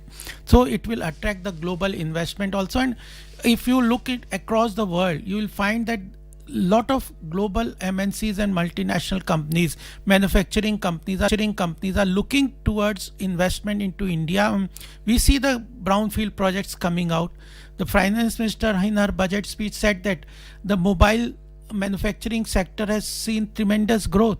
Even the small handicraft sector or small artisans have got a big boost in this budget through the cooperative movement. Women have got empowerment, youth have got skilling opportunities and those things. So economy is getting big boost, and at the same time vulnerable sectors are getting support, keeping in mind the fiscal constraint also in sight. So जो targeted subsidies का जो एक सिलसिला शुरू हुआ 2 साल पहले, हमारा जो approach था compared to let's say western countries, वो था targeted subsidy का, जो आपने जैसे अभी बताया, instead of outright giving money to people. आपको लगता है कि वो successful रहा है और वही आगे भी continued रहेगा जैसे हमने इस बजट में भी देखा है? देखिए, एक मैं फिगर आपको कल के इकोनॉमिक सर्वे से साथ उद्धृत करना चाहूँगा कि 2016 की उसमें फिगर दी थी कि लगभग 9 ट्रिलियन रुपीस के अंतर्गत हम लोगों ने सोशल सेक्टर में सरकार ने खर्च किया। वो पिछले साल 21 ट्रिलियन रुपीस के रूप में वह खर्च हुआ है। तो आप देखिए लगभग 3 गुना तो खर्चा बढ़ा सोशल सेक्टर में, और direct benefit transfer, leakages proof और ट्रांसपेरेंसी करप्शन फ्री मैकेनिज्म के अंतर्गत, जनधन अकाउंट अंदर डायरेक्ट बेनिफिट ट्रांसफर के अंतर्गत लगभग मोर देन 95-98% का पैसा टारगेटेड लोगों के पास जा रहा है। और एक समय था कि प्रधानमंत्री पूर्व में ये कहा था कि केवल 15% ही जिसके टारगेटेड रूप में लोगों के पास जाता है। तो कई गुना खर्चा भी सरकार ने बढ़ाया और इफेक्टिवली टारगेटेड लोगों को मैक्सिमम पैसा उनके खातों में जा रहा है। इसी कारण प्रधानमंत्री आवास योजना, मनरेगा, प्रधानमंत्री किसान सम्मान योजना, इन सब आयुष्मान भारत योजनाओं के अंदर किसानों को इंश्योरेंस के पैसे मिलना, तो इन सब योजनाओं का बहुत इफेक्टिवली आउटकम निकल के आ रहा है, जिसके साथ की टारगेटेड डिलीवरी हो रही है। तो दोनों सेक्टर्स का ध्यान में दिया जा रहा है। And now we're joined by the tax and financial expert Shri Sharad Kohli on this budget discussion at All India Radio. Sharad, a warm welcome to you on the program. Thank you so much. Lovely connecting. Well, Sharad, good to have you on the program as well. The talking point has been the tax slab where anyone earning up to 7 lakh rupees per annum is tax exempt. Could you expand on that for the benefit of our listeners and explain in some detail as to what the intricacies are of the personal tax structure? I think all the people who were, complaining that there's nothing for middle class and there used to be nothing in the middle class for the budgets, I think they should be quelled today, because I think a lot has been done on the tax front. And there is a section called Section 87A, under which, under the old regime, incomes up to 5 lakhs, this is very important to understand, were exempt, because you used to claim Section 87A rebate up to 12,500 rupees. That has now been brought on to the new regime also, the new regime, as I call it, because why I call it new look, because, the basic exemption limit has been made from 2.5 to 3 lakhs. And the slab rates have been changed. It is from 0 to 3, 3 to 6, 6 to 9, 9 to 12, 12 to 15. So And also one rate has been reduced as well. Now there is no 25% rate. It's either 20% or 30%. So people who have income up to understand this easily, people who have income up to 7 lakhs. Now this up to is very important here. Because if you cross 7 lakhs, then the slabs become applicable. So if you are up to 7 lakhs, you can save as much as 25,000 rupees of tax. Because from 0 to 3 lakhs, there is no tax. And from 3 to 6 lakhs, tax is 5%. From 6 lakhs to 7 lakhs, it's 10%. So if you add up all this together, it comes to about 25,000 rupees. I think it's a fantastic situation where people were asking for the basic exemption slab to be raised to 3 lakh or 5 lakh. I think they've got a bonanza today, because now people who draw up to 7 lakhs need not pay any tax whatsoever, even without investments for that matter. शरद जी, आपसे थोड़ा सा clarity चाहेंगे कि जो old tax रजीम है और जो नया प्रावधान पिछले बजट में आया, क्या वो दोनों ही ऑप्शंस अभी एक आम आदमी के लिए कंटिन्यू कर रहे हैं, और किस आधार पे आपको लगता है कि डिसाइड करना चाहिए किसी भी व्यक्ति को कि कौन सा ऑप्शन की तरफ वो जाएं? बहुत अच्छा सवाल पूछा सोनू आपने, क्योंकि यही असमंजस लोगों के दिमाग में रहा भी है, और आज बजट के बाद जिन लोगों को क्लैरिटी नहीं है उनके लिए बहुत अच्छा आपने उनकी तरफ से सवाल पूछा है। पहली बात तो ये कि पहले क्या होता था कि जब आप अपना पोर्टल खोलते थे तो ओल्ड टैक्स रिजीम खुलता था और नया आपको चुनना पड़ता था, यानी कि बाय डिफॉल्ट ओल्ड रहता था, पर नए चुनने के लिए आपको ऑप्शन डालना पड़ता था। अब उल्टा हो गया है, अब आपके सामने बाय डिफॉल्ट न्यू खुलेगा। अब आपको अगर ओल्ड में जाना है तो आपको चुनना पड़ेगा। तो एक तो ये बदलाव आया है। दूसरा बदलाव यह आया कि जो पहले जो नई रिजीम 2021 में आई थी, जिसके अंतर्गत 7 रेट्स थे, वो अब जा चुकी है। अब आगे से आपको जो न्यू टैक्स रिजीम हम जिसको कहेंगे वही है। तो जो लोग पहले 5, 10, 15, 20, 25, 30 वाली रिजीम थी, वो रिजीम अब नहीं है। अब उसकी जगह ये नई रिजीम आ गई है, जिसमें 0 से 3, 3 से 6, 6 से 9, एक स्लैब कम भी कर दिया गया है उसमें। तो ये नई रिजीम आई है। और मुझे जहां तक आपका सवाल है कि ज्यादा बड़ा जो यक्ष प्रश्न खड़ा हुआ है कि भाई कौन सी स्कीम को चूज किया जाए, तो मुझे लगता है कि किसी भी टैक्स पेयर अगर वो कमिटेड हैं, उनकी इन्वेस्टमेंट्स हैं, प्रोविडेंट फंड है, पब्लिक प्रोविडेंट फंड है, एनएससीज है, इंश्योरेंस प्रीमियम है, यानी कि सेक्शन 80C का वो पूरा लाभ उठाते हैं 1.5 लाख तक का। इसके अलावा वो मेडिकल इंश्योरेंस भी उनके पास है 80D में, जो 25,000 सीनियर सिटीजन को 50,000 मिलता है। और इसके अलावा वो मान लीजिए उन्होंने हाउसिंग लोन भी ले रखा है, उसका ब्याज देते हैं, उसका प्रिंसिपल मूल भुगतान भी करते हैं। तो ऐसे हालात में हो सकता है कि आपका 10, 15, 20 लाख रुपए की कमाई तक, सैलरी तक खासकर, वो आपको हो सकता है कि ओल्ड रिजीम में कुछ अभी भी बचत हो।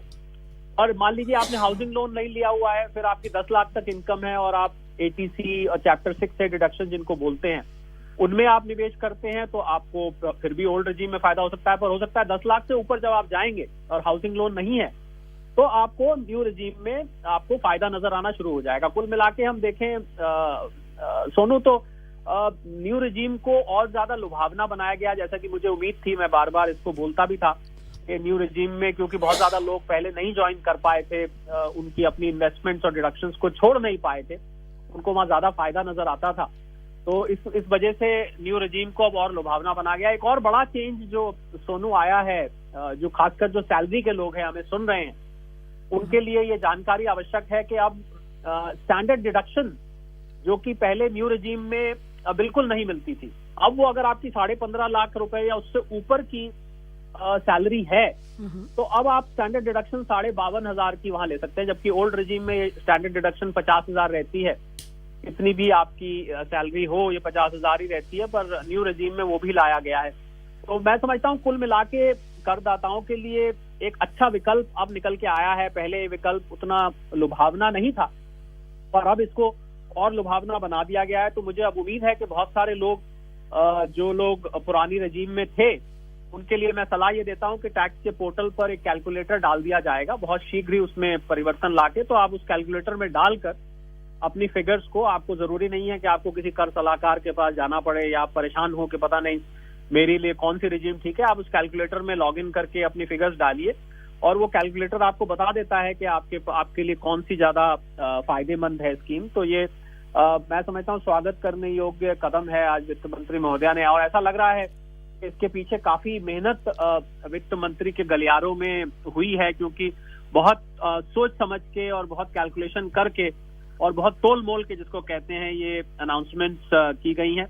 और ये अनाउंसमेंट्स टैक्स पेयर्स के हित में, और भी कुछ टैक्स में चेंजेस हैं जो लोग कैपिटल गेन्स में लाभ उठाते थे सेक्शन 54F में, जैसे आप टारगेटेड इंसेंटिव की बात कर रहे थे, टारगेटेड सब्सिडीज की बात कर रहे थे, उसी से मिलता जुलता ये है कि टारगेटेड डिडक्शन है। अगर आप 10 करोड़ से ऊपर का कैपिटल गेन आपको हो रहा है तो अब आपको सेक्शन 54 का लाभ नहीं मिलेगा। और बात भी ठीक है, क्योंकि 10 करोड़ से ऊपर का जिसको कैपिटल गेन हो रहा है वो व्यक्ति पूरी तरह से सक्षम है टैक्स देने में, तो उसको रिलीफ नहीं दिया जाना चाहिए। तो ऐसे चेंजेस भी लाए गए हैं जो मैं समझता हूँ इस प्रकार स्टार्टअप के लिए, कोऑपरेटिव के लिए भी कुछ टैक्स के इंसेंटिव दिए गए हैं, जो मैं समझता हूँ कि इन क्षेत्रों में और ज्यादा उत्साह पैदा करेंगे। Sharad, simplistically put, under the new regime, the effective tax payout by the citizen if they're earning 15 lakh rupees per annum is 1,58,000.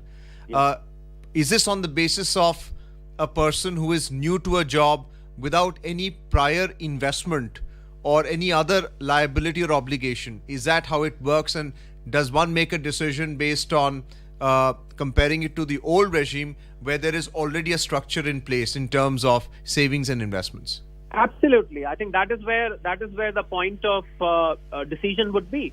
That if you are young, you've just joined a job and you've not taken any insurance policy, you don't have a PPF account, you don't have an NSC, also you haven't yet taken a housing loan, then I think what you said, up to 15 lakhs, if it's 158,000, maybe then it will turn out to be beneficial. Whereas on the contrary, if you are a very savings oriented person, which is why the finance minister has not removed the old regime. I think very pertinent point to note here is that she did not want to deprive the people who are in a habit of saving and people who try and create a kitty for themselves, by saving in these schemes. So she is not trying to discourage them.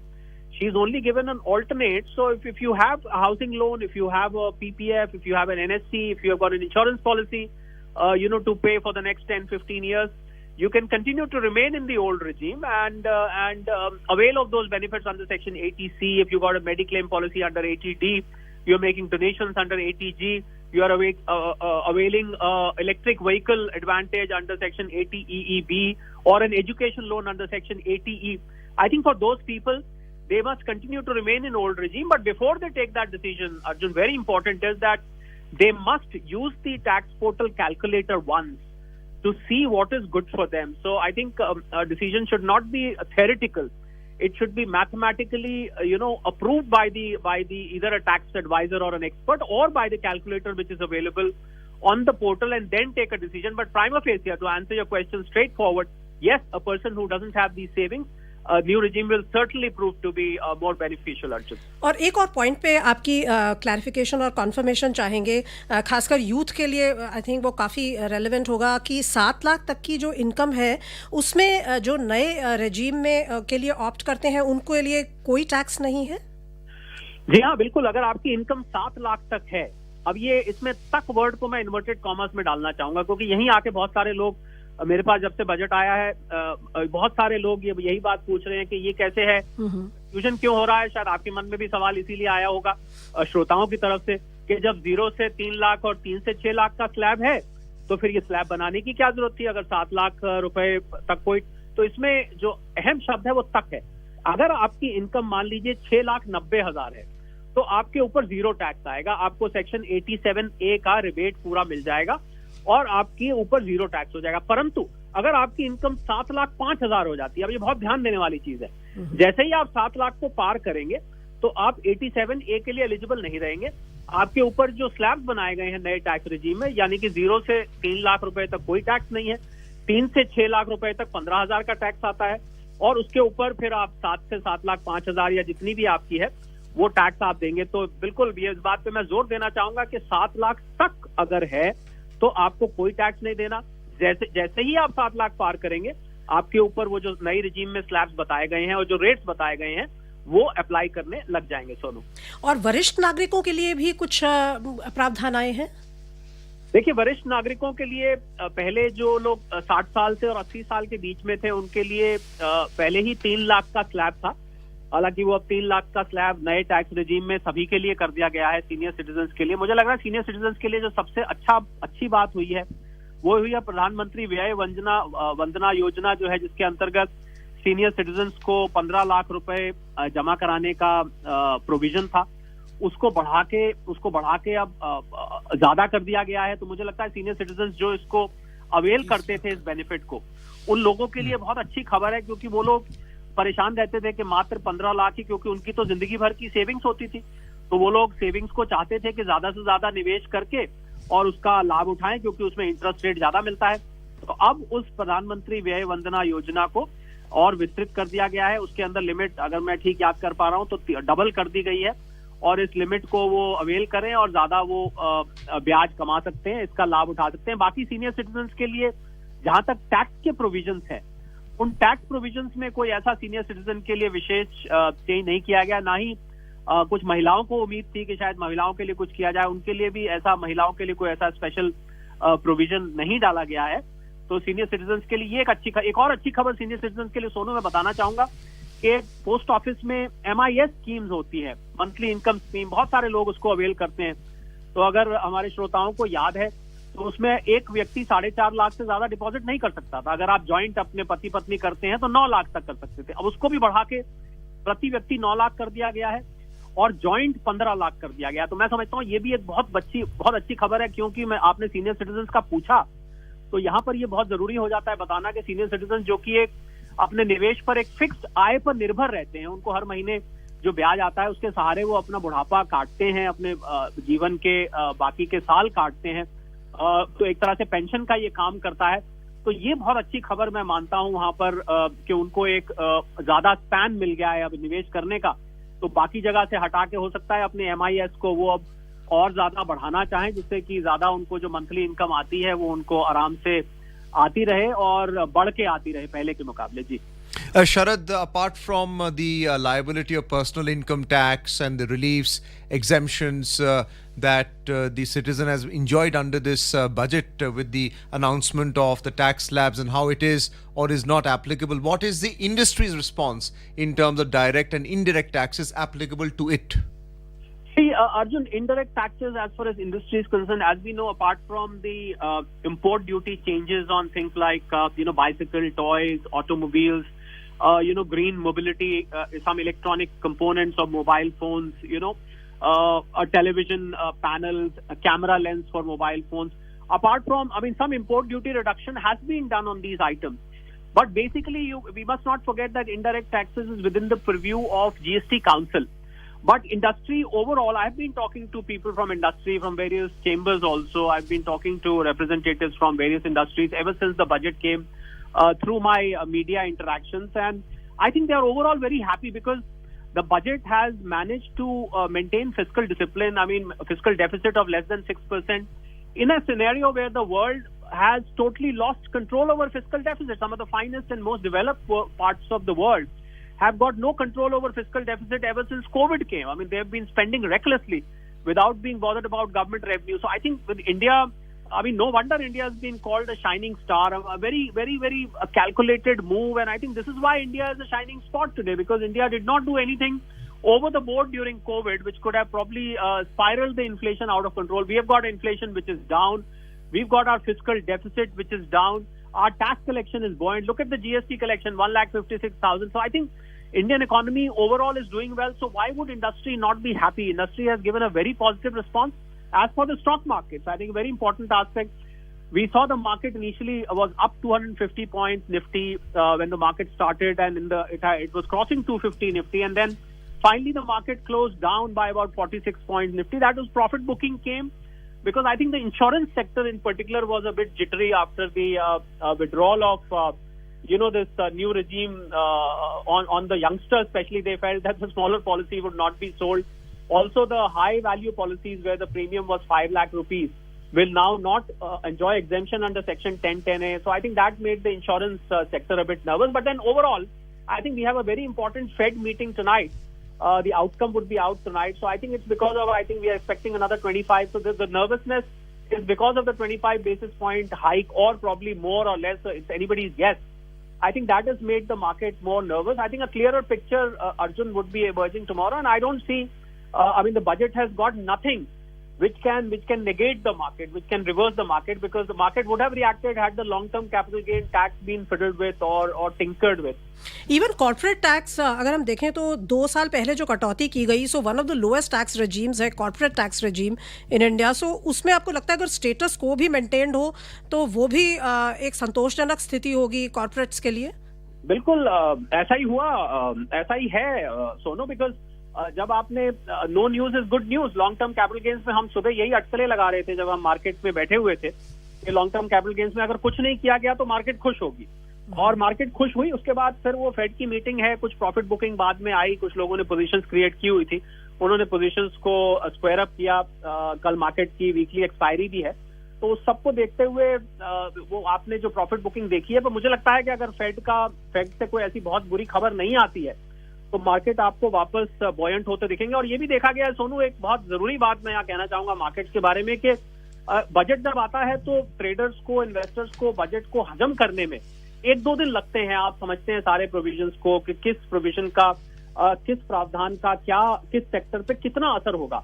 तो मुझे लग रहा है जैसे जैसे ये budget digest होगा, जैसे जैसे इस पे प्रतिक्रियाएं आएंगी, जैसे जैसे इस पे सफाई दी जाएगी, अभी वित्त मंत्रालय ने इस पे प्रेस कॉन्फ्रेंस भी करी है, तो और पिक्चर और क्लियर होती जाती है, तो उसके बाद आप मार्केट अपनी चाल में आ जाती है. तो मुझे लग रहा है कि अगर फेड से कुछ नहीं आया तो मार्केट आपको वापस तेज होती देखेगी. पर इंडस्ट्री ने, अगर मैं सीधा सीधा जवाब दूं, अर्जुन ने जो पूछा था, इंडस्ट्री के ज्यादातर रिप्रेजेंटेटिव्स ने बजट को बहुत अच्छा, ग्रोथ ओरिएंटेड, बैलेंस, कैलकुलेटेड और आजकल की परिस्थिति के हिसाब से एक आइडियल बजट बताया. और कोई खास सेक्टर्स हैं जिनको आपको लगता है जिनको फायदा होगा इस बजट से, जो शायद थोड़ी सी बॉयंसी और ज्यादा कंपैरेटिवली हायर बॉयंसी देखेंगे मार्केट में?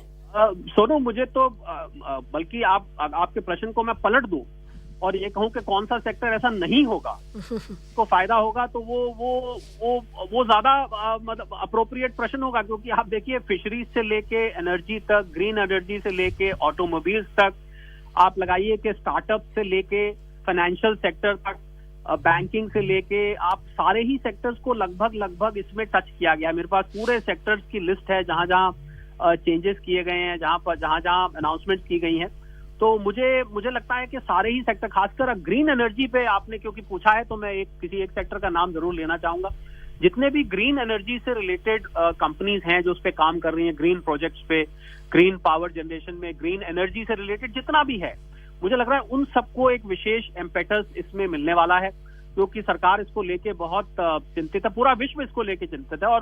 और मुझे लग रहा है स्किल डेवलपमेंट जहां इन्वॉल्व है, क्योंकि यूथ पावर आपने देखा होगा, पीएम कौशल विकास योजना 4.0 भी अनाउंसमेंट करी गई है, जिसके अंतर्गत 47 लाख युवाओं को ट्रेन किया जाएगा. यही नहीं, कुछ को तो 3 इंटरनेशनल सेंटर्स भी बनाने की बात हुई है स्किल डेवलपमेंट के लिए.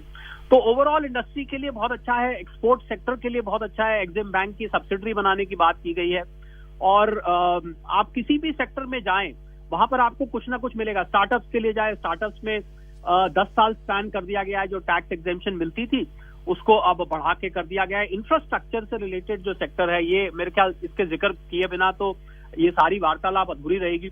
10 लाख करोड़ का केपेक्स, सोनू, आप समझ सकते हैं, कहाँ पिछले साल 7.5 लाख करोड़ था, हम बात कर रहे थे शायद 25%, मेरा अनुमान था बढ़ाया जाए, पर उससे भी बढ़ के 33% उसको बढ़ा दिया गया है. तो इंफ्रास्ट्रक्चर से रिलेटेड जितनी भी कंपनीज हैं, जो भी कंपनीज काम कर रही हैं, जो भी सेक्टर्स इस पे काम कर रहे हैं, मुझे लग रहा है उनके लिए एक सुनहरा युग शुरू होने वाला है. क्योंकि भारत में कभी भी 10 लाख का केपेक्स, 10 लाख करोड़ का केपेक्स हमने किसी भी बजट में आज तक नहीं देखा है. 45 लाख करोड़ का कुल ये एक्सपेंडिचर बजट है, 10 लाख करोड़ केपेक्स के ऊपर है. तो infrastructure, investment, financial sector, financial services, green energy, automobiles, electronics, मुझे लग रहा है इन सब से जुड़ी जो कंपनीज हैं उनके लिए खुश होने की बात है.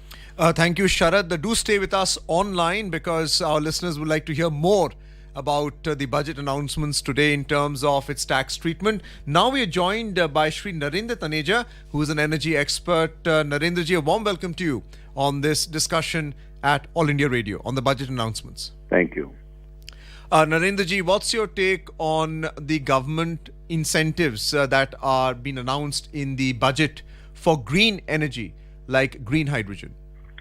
Well, if you look at the budget, I mean, there is a green energy is a major pillar in the whole thing, and which means that the overall ambition of the government is to give a further push and whatever support it needs, for transition of Indian economy from fossil fuels to renewables, and whatever the support for that the industry needed, especially in the context of hydrogen, for instance, the government has provided that. And the second interesting thing is that the push for biofuels, and they have made the Ministry of Petroleum as a kind of nodal ministry for that. So the allocation is actually under the Ministry of Petroleum and Natural Gas, and is going to be used for biofuels, which would also lead to, petrol and diesel using more ethanol. The blending right now is in the region of 10%. Idea is to take it to 20%, but government has decided to give a major push to that. Third, when you look at the overall capital expenditure, and if you read it very, carefully, that is part of this also going to be spent on, green infrastructure. And the plan now on the table in terms of, transiting from fossil fuels to renewable energy. And especially, as I said, which includes manufacturing. Manufacturing means of panels, manufacturing of, cells, manufacturing of the equipment and all that, because, and it's not only limited to producing, fuel or energy or electricity, is beyond that. The whole idea is to basically to transform the entire economy from whatever is dependent on mainly fossil fuel, as we know, to green sources. और अगर हम fiscal deficit की बात करें तो जो एक target रखा गया है आने वाले वर्ष के लिए 5.9% और ग्लाइड पाथ पर अडिग रहने की जो बात कही गई है, उसको आप कैसे देखते हैं? आपको लगता है कि अभी जो हालात हैं पूरे विश्व के, उसमें इस तरह का जो कॉन्फिडेंस है वो भी सारी जो इन्वेस्टमेंट कम्युनिटी है, ग्लोबल इन्वेस्टमेंट कम्युनिटी को अट्रैक्ट करेगा भारत की तरफ? अच्छा प्रश्न है। देखिए, दो सवाल उठ रहे हैं। एक तो ये है कि जो भारत ने टारगेट इसको लेके रखा है, जिसका आपने जिक्र किया कि ये मुश्किल होगा, मुझे नहीं लगता, क्योंकि मेरे अपने अंदाज से आने वाले 6 महीने में, 7 महीने में, हो सकता है इस साल के लगभग सितंबर तक बहुत ज्यादा जो कमोडिटी प्राइसेस बढ़ जाएंगी। अब ऐसा नजर नहीं आता, क्योंकि जो पहले होता था कि अमेरिका को लग रहा था डीप रिसेशन में चला जाएगा, वेस्ट यूरोप डीप रिसेशन में, ऐसा नहीं हो रहा है। चाइना भी रिकवर कर रहा है और भारत तो आज सबसे जो है वो ब्राइट इकोनॉमी है ही है। तो मुझे लगता है कि ये एक ऐसा गोल रखा गया है जो बड़े सोच समझ के रखा गया है। पिछले साल को अच्छी तरह अध्ययन किया गया है, ग्लोबल इकोनॉमी का अध्ययन किया गया है, उसके बाद उसको रखा है। प्रश्न उठाते हैं और प्रश्न के जवाब लोगों को देने भी चाहिए, वो ठीक है। जैसे अब इस बात को लेकर कि कैपिटल एक्सपेंडिचर का आपने इतना बड़ा बजट रख दिया, भाई ये कहाँ से, रेवेन्यू से इतना पैसा कैसे निकल के आएगा? तो मुझे नहीं लगता है कि उसमें कोई चुनौती आएगी। भारतीय अर्थव्यवस्था मैच्योर है, बड़ी अर्थव्यवस्था है। अगर बहुत ज्यादा सरकार को जरूरत पड़ जाएगी तो सरकार मार्केट से पैसा उठा सकती है उस एजेंडा के लिए। और लेकिन कैपिटल एक्सपेंडिचर जो है, जो एक टारगेट लेके आए हैं और साथ में ग्रीन को लेके जो टारगेट लेके आए हैं, मुझे नहीं लगता है कि वहां पैसे की कोई समस्या होगी। भारत सरकार अपनी तरफ से करेगी और आवश्यकता होगी तो उसे आगे जाकर के लिया जाएगा। लेकिन सब कुछ इस तरीके से किया जाएगा जिससे कि अर्थव्यवस्था के जो टारगेट रखे गए और बजट के जो टारगेट रखे गए हैं, उन गोल्स को जो है वो प्राप्त किया जाए। और मुझे चुनौती तो रहती है, देखिए इतना बड़ी हमारी देश की अर्थव्यवस्था है और हमारी अर्थव्यवस्था ग्लोबल इकोनॉमी से इंटीग्रेटेड हो रही है। बाहर क्या होता है उस पर हमारा कोई नियंत्रण नहीं होता, क्या नीतियां बनती है हमारा कोई नियंत्रण नहीं होता। हमें उससे जो है अपने को एडजस्ट करके चलना पड़ता है। लेकिन जिस हिसाब से सरकार रिस्पॉन्ड करती है 24/7 के बेसिस पे, चाहे वो यूक्रेन में क्या हुआ या जर्मनी में क्या हुआ या अमेरिका में जो क्राइसिस हो रही है या इंग्लैंड में क्या हो रहा है, तो मुझे लगता है कि इसलिए हम सक्षम है आज कि जो हमने गोल रख करके चल रहा है भारत, ये बजट में ये रिफ्लेक्ट कर रहा है और वो पूरा होगा। क्योंकि ये बहुत ही एम्बिशियस बजट है, एस्पिरेशनल बजट है और इसमें कई जो चीजें थी, एक माइंडसेट जो होता है उस माइंडसेट को तोड़ा गया है। आगे निकल करके बात करी गई है, चाहे वो मिडिल क्लास हो, चाहे वो फार्मर्स हो, चाहे वो ग्रीन अर्थव्यवस्था का जो है वो ग्रीनिफिकेशन एक तरीके से हो, ये सब कुछ को लेकर के बहुत ही एम्बिशियस, लेकिन मैंने जैसे कहा सोच समझ के बैलेंस, बहुत ही मैच्योर। तो मुझे लगता है कि जब तक ये आप देखेंगे मार्च 31 आएगा अगले साल का, आपको नजर आएगा कि भारतीय अर्थव्यवस्था ने एक लंबी छलांग लगाई है। Thank you so much, Shri Narendra Taneja, for being with us on the program regarding the budget discussion on All India Radio and giving us your valuable opinion on green energy and the fiscal deficit. Now we're joined by Shri Gopal Krishna Agarwal, who is a special economic expert. Gopal ji, we have been discussing the macroeconomics and the impact of it because of the budget announcements today made by the Honorable Finance Minister.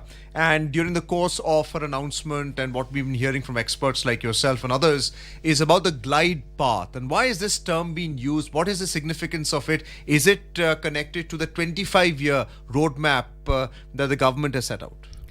If you want to discuss what is the importance of the glide path, I think we have to understand that the post-pandemic path of recovery which the many countries across the globe took, the difference is on the way they have dealt with inflation, recession and the fiscal deficit. At the time when we were all coming out of the post-COVID scenario, people were advising that every country should go for large-scale fiscal stimulus and put the money into the hands of the people and don't worry about the fiscal deficit. This was the general advice to all economies, and major economies, even US, European and other countries, they followed this path, that they put the money into the hands of the people and created liquidity into the system. But when the thing was that the over liquidity itself started creating inflation in the economy, and they started contracting. The central banks across the world started contracting and withdrawing the liquidity from the system. It led to the recession. But in India, we took a slightly different path, that we went for a fiscal expansionary policies. We also gave a large, around 30 lakh crore of fiscal stimulus package, which included stimulus to the industries and welfare schemes to the poor segments and every rural areas, all that. But we gave it a calibrated approach, that which sector will give the highest multiplier effect and benefit to the economy. That sectors were identified, and the schemes like production linked incentive schemes, they identified 14 sectors and their stimulus was given, so that industry get a maximum multiplier effect from the government, what the government spent, and at the same time poor segments of the society which were largely affected by the COVID, they were given free food. Then Manrega was, the budget in the Manrega was increased. Pradhan Mantri Kisan Samman Nidhi, 6,000 rupees every year, farmers were given. And that was there. So there was a two-sided calibrated approach.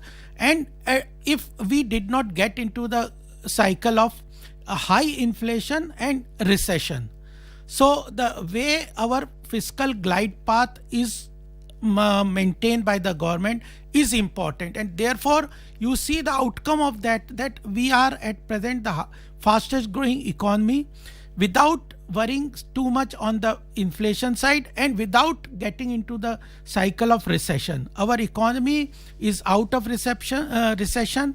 Our inflation is as per targeted by the RBI, and our GDP growth is moving ahead, and that is the outcome that we have been able to come out with this glide path, that fiscal consolidation is also in our domain. At the same time, we are not reducing the expenses from the government side to the segment which needs them, and therefore in this budget also you see the government has increased the capex spending from 7.5 lakh crore to 10 lakh crore, and by increase it 33%. So this is the approach which has helped us to become the rise from the 10th largest economy to reach the 5th largest economy, and our target is that by the end of this decade we will become the 3rd largest economy in the world. And this is not only that what we are saying, but the global experts are also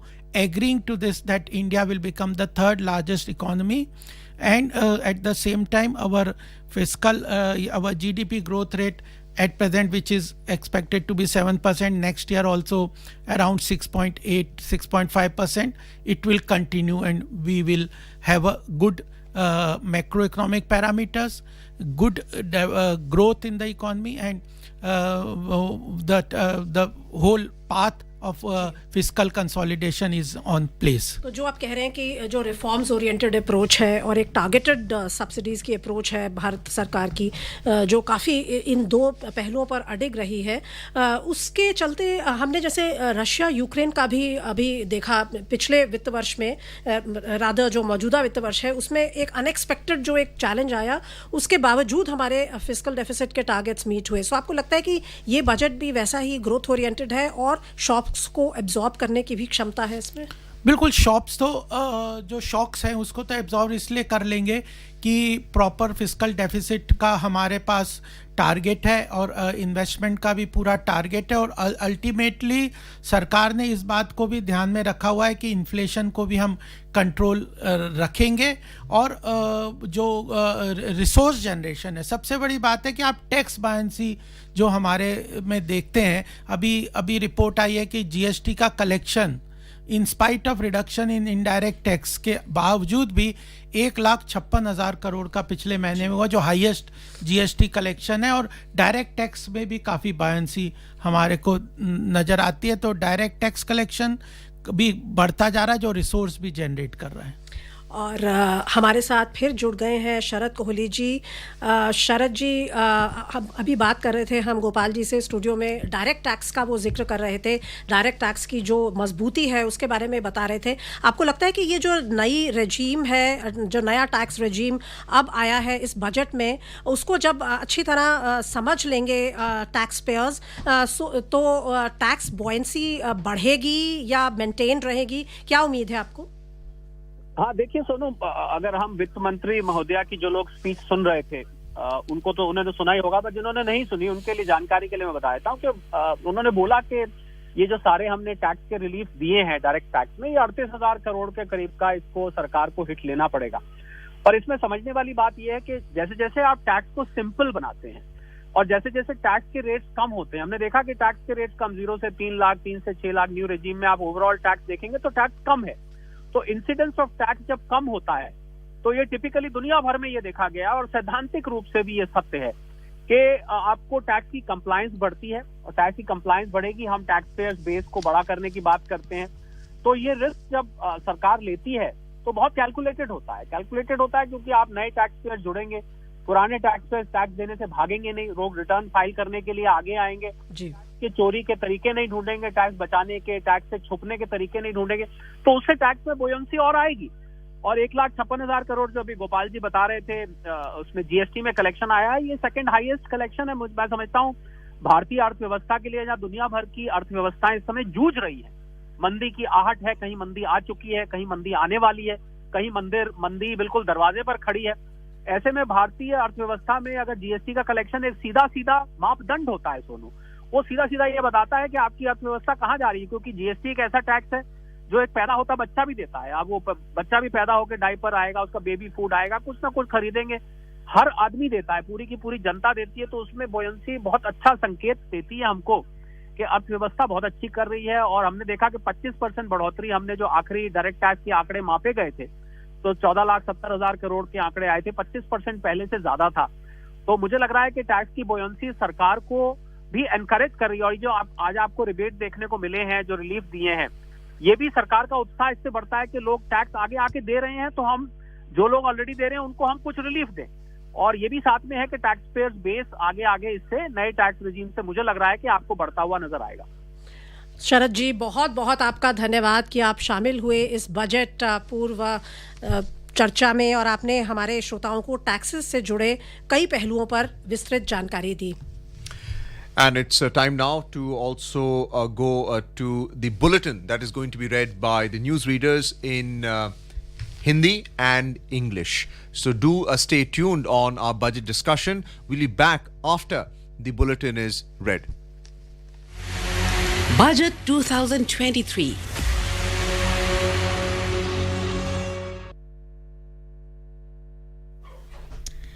Good evening. This is All India Radio, the news read by Saira Mujtaba.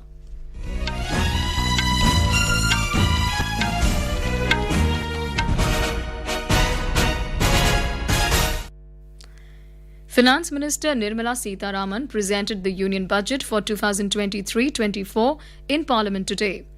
She said that the Indian economy is on the right track and is heading towards a bright future despite challenging times.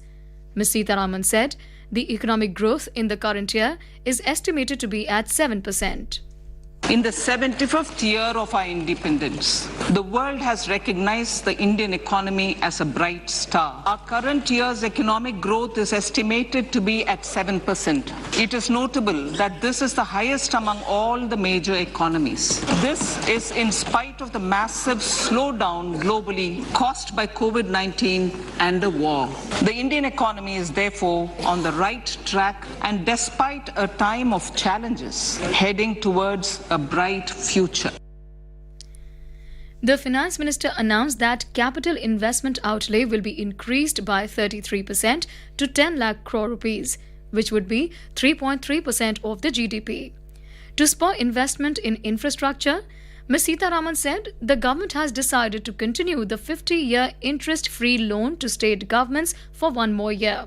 To increase opportunities for the private investment in infrastructure, the government has established Infrastructure Finance Secretariat, which will assist all stakeholders for more investment in railways, roads, urban infrastructure and power.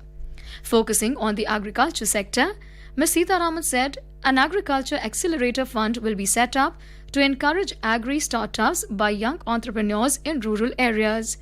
The Finance Minister also announced that the agriculture credit target will be increased to 20 lakh crore rupees with a focus on animal husbandry, dairy and fisheries. Ms. Sitharaman said the government will bear an expenditure of about 2 lakh crore rupees to supply free food grains to all Antyodaya and priority households for the next 1 year under the Pradhan Mantri Garib Kalyan Ann Yojana. Prime Minister Narendra Modi has said that the first union budget in the Amrit Kal has established a strong base to fulfill the aspirations and resolutions of a developed India. In his address after the union budget presentation in Parliament today, Mr. Modi said this budget gives priority to the deprived and strives to fulfill the dreams of the aspirational society, poor, villages and the middle class. He congratulated Finance Minister Nirmala Sitharaman and her team for a historic budget. अमृत काल का ये पहला budget विकसित भारत के विराट संकल्प को पूरा करने के लिए एक मजबूत नींव का निर्माण करेगा। ये बजट वंचितों को वरीयता देता है। ये बजट आज की एस्पिरेशनल सोसाइटी, गांव, गरीब, किसान, मध्यम वर्ग सभी के सपनों को पूरा करेगा। The Prime Minister said this budget will make cooperatives a fulcrum of development of the rural economy. He said the government has made the world's largest food storage scheme in the cooperative sector. Mr. Modi said an ambitious scheme to form new primary cooperatives has also been announced in the budget. He said this will expand the area of milk and fish production along with farming. Farmers, animal husbandry and fishermen will get better prices for their produce as well. Emphasizing the need to replicate the success of digital payments in the agriculture sector, the Prime Minister said that this budget comes with a big plan for digital agriculture infrastructure. The Congress has lauded the union budget announcement related to tax cuts. Talking to media outside Parliament, Party MP Karthi Chidambaram said, any tax cut is a welcome step. Another Party MP, Shashi Tharoor, also said, some of the things in the union budget are good. He, however, said it has no mention of MG Narega, unemployment and inflation. DMK Member of Parliament Dayanidhi Maran termed the budget as disappointing. Shiva Sena UBT MP Vinayak Raut criticized the budget, saying that it has nothing for farmers, the unemployed and traders. And Prime Minister Modi has extended his best wishes to all Coast Guard personnel on their raising day. He said the Indian Coast Guard is known for its professionalism and efforts to keep the coast safe. And that is the end of this news bulletin.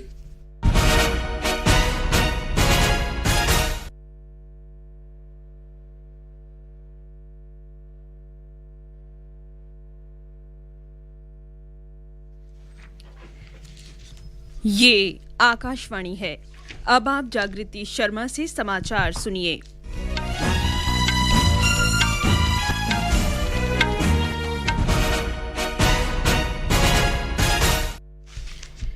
वित्त मंत्री निर्मला सीतारामन ने आज लोकसभा में 2023-24 का budget पेश किया। नरेंद्र मोदी सरकार का दूसरे कार्यकाल का अंतिम पूर्ण बजट पेश करते हुए वित्त मंत्री ने कहा कि ये अमृतकाल का पहला बजट है। उन्होंने कहा कि इस बार का बजट समृद्ध और समावेशी भारत की परिकल्पना को साकार करता है। प्रधानमंत्री नरेंद्र मोदी ने बजट को गरीब किसानों के सपने पूरा करने वाला बताया। वित्त मंत्री ने कहा कि पिछले बजट में भारत के अपने 100वें वर्ष के लिए खींची गई रूपरेखा को इस बजट में भी आगे बढ़ाया गया है। आजादी के 75वें साल में भारत एक चमकता सितारा है। बजट में चालू वित्त वर्ष में देश की आर्थिक विकास दर 7% रहने का अनुमान है। Current year's economic growth is estimated to be at 7%. It is notable that this is the highest among all the major economies. This is in spite of the massive slowdown globally caused by COVID-19 and the war. सरकार किसानों, विशेष रूप से छोटे और सीमांत किसानों के लिए सहकारिता आधारित विकास मॉडल को बढ़ावा दे रही है। सरकार ने स्वास्थ्य, शिक्षा और कौशल विकास के लिए कई घोषणाएं की हैं।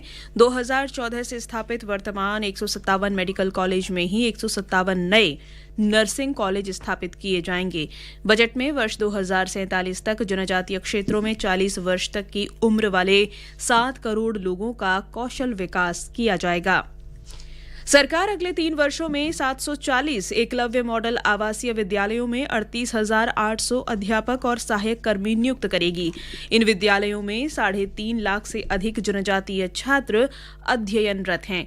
पीएम आवास योजना के लिए परिव्यय को 66% बढ़ाकर 79,000 करोड़ रुपए से अधिक किया गया है।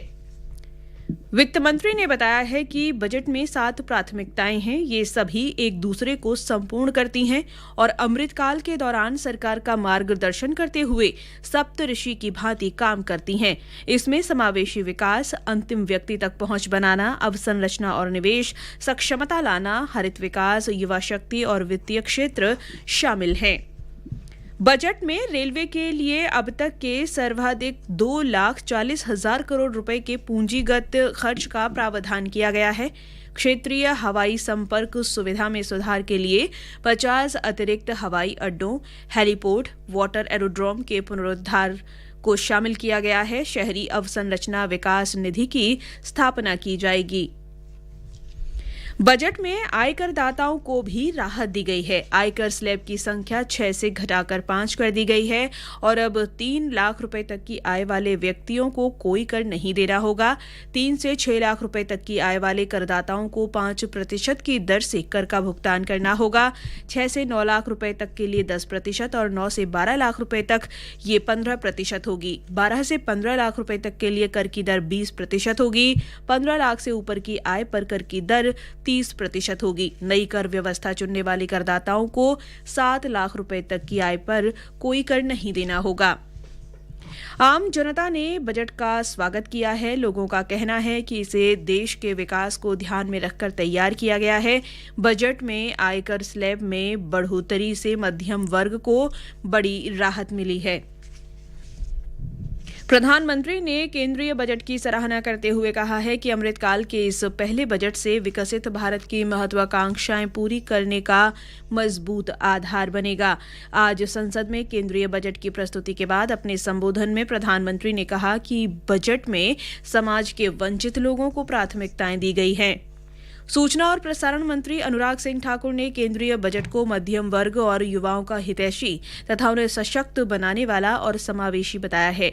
श्री ठाकुर ने आज एक ट्वीट में कहा कि ये बजट इंडिया एट 100 की नींव रखता है। भारतीय जनता पार्टी के अध्यक्ष जेपी नड्डा ने बजट को अमृतकाल का पहला बजट बताते हुए कहा कि इससे विकास और रोजगार को प्रोत्साहन मिलेगा। इसके साथ ही ये समाचार बुलेटिन समाप्त हुआ।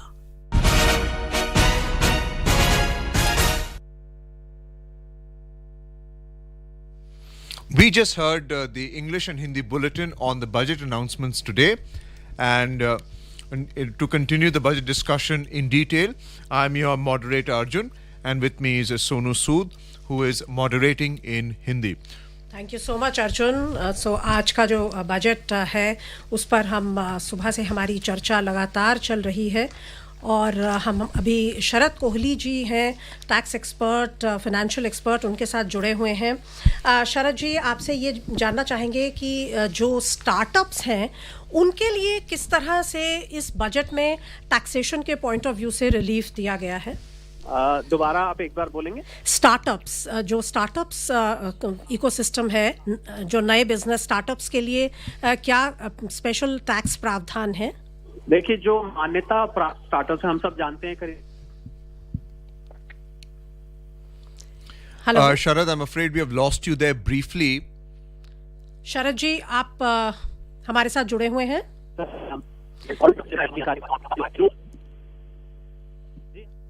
हेलो, शायद कुछ तकनीकी प्रॉब्लम आई है और हम उनसे फिर जुड़ने की जल्द ही कोशिश करेंगे।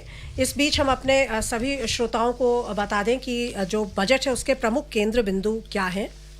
Well, speaking of startups, Sonu, there is the Agriculture Accelerator Fund that has been set up to encourage agri-startups by young entrepreneurs in rural areas. And when our agri-expert was here, Shri Harveer Singh, he spoke about how this is a unique extension of the startup model by the Government of India to ensure that there is research and innovation in the agriculture sector as well, and entrepreneurship in that particular sector as well, so that agriculture gets a fillip, apart from the agriculture credit that has been expanded. In fact अभी जो हमारे साथ expert थे doctor Harvir Singh, वो बता रहे थे कि कैसे टेक्नोलॉजी और डिजिटाइजेशन बहुत फ़ायदा दे रहे हैं एग्रीकल्चर सेक्टर को, और वहाँ जैसा आपने कहा कि स्टार्टअप्स को भी बढ़ावा दिया जा रहा है। और शरद जी के साथ फिर हमारा कनेक्शन जुड़ गया है। शरद जी, आप हमें सुन पा रहे हैं? हेलो जी, शरद जी, आप हमें सुन पा रहे हैं?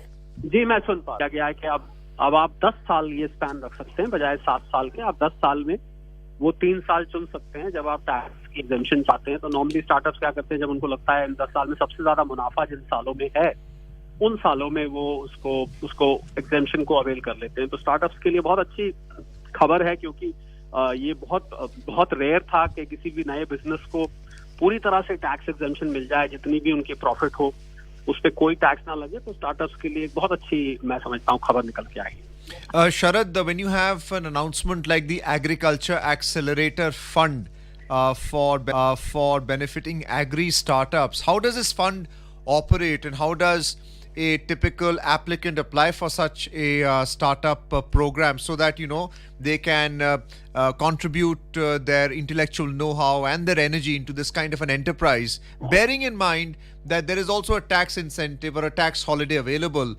if the business does continue with some degree of success?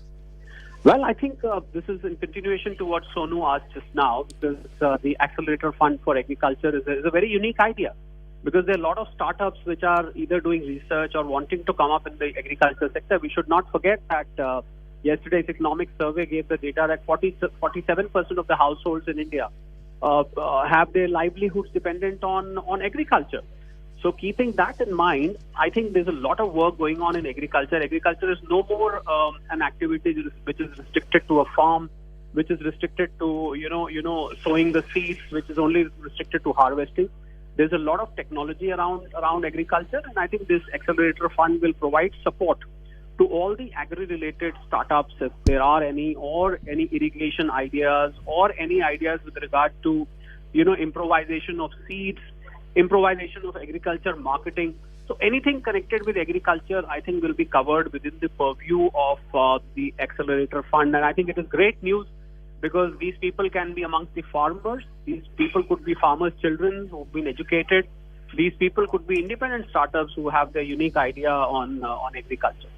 और अग्निवीर कॉर्पस फंड से जो पेमेंट अग्निवीर को दी जाएगी, उसमें उसको ई स्टेटस देने की जो बात कही गई है बजट में, जो प्रावधान है, of course it's all subject to approval, इसके बारे में आप हमें कुछ बता सकते हैं? देखिए, अग्निवीर स्कीम हम जानते हैं कि इसको लेके कितना उत्साह था युवाओं में भी और सरकार में भी। तो ई का अर्थ होता है कि आपकी जिस टाइम आप इन्वेस्ट कर रहे हैं तब एग्जेम्प्ट है, जब उसका रिटर्न आ रहा है तब एग्जेम्प्ट है, और जब इसको आप रिडीम करते हैं तब एग्जेम्प्ट है।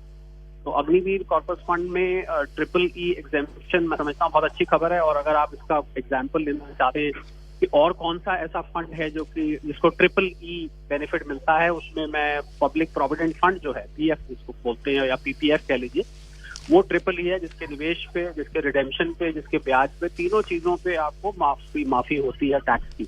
तो मैं समझता हूँ कि ये कॉर्पस फंड अग्निवीर के लिए बनाना, अग्निवीर पूरी की पूरी एक योजना को उत्साह देगा और पूरी की पूरी योजना को आगे लेके जाएगा, क्योंकि अग्निवीर सरकार बहुत पैशनेट है और इसकी आलोचना करते हैं। मुझे नहीं लगता उन्होंने पूरी तरह से अग्निवीर स्कीम को समझा है कि क्या है। ये एक विकल्प है युवाओं के लिए और उनकी इनकम को किया गया, यही नहीं जो वो कमाएंगे कल को। शरद जी हमारे साथ अब जुड़ गए हैं डॉक्टर VK पॉल, जो है नीति आयोग के सदस्य, जो स्वास्थ्य से जुड़े हैं। बहुत बहुत स्वागत है आपका डॉक्टर पॉल। धन्यवाद, थैंक यू। डॉक्टर पॉल, आपसे जानना चाहेंगे ये जो बजट आया है इसको आप ओवरऑल कैसे देखते हैं और खासकर हेल्थ के पॉइंट ऑफ व्यू से आप कैसे देखते हैं, क्योंकि हेल्थ अभी एक बहुत ही अहम मुद्दा है, ना सिर्फ भारत में, पूरे विश्व में। धन्यवाद।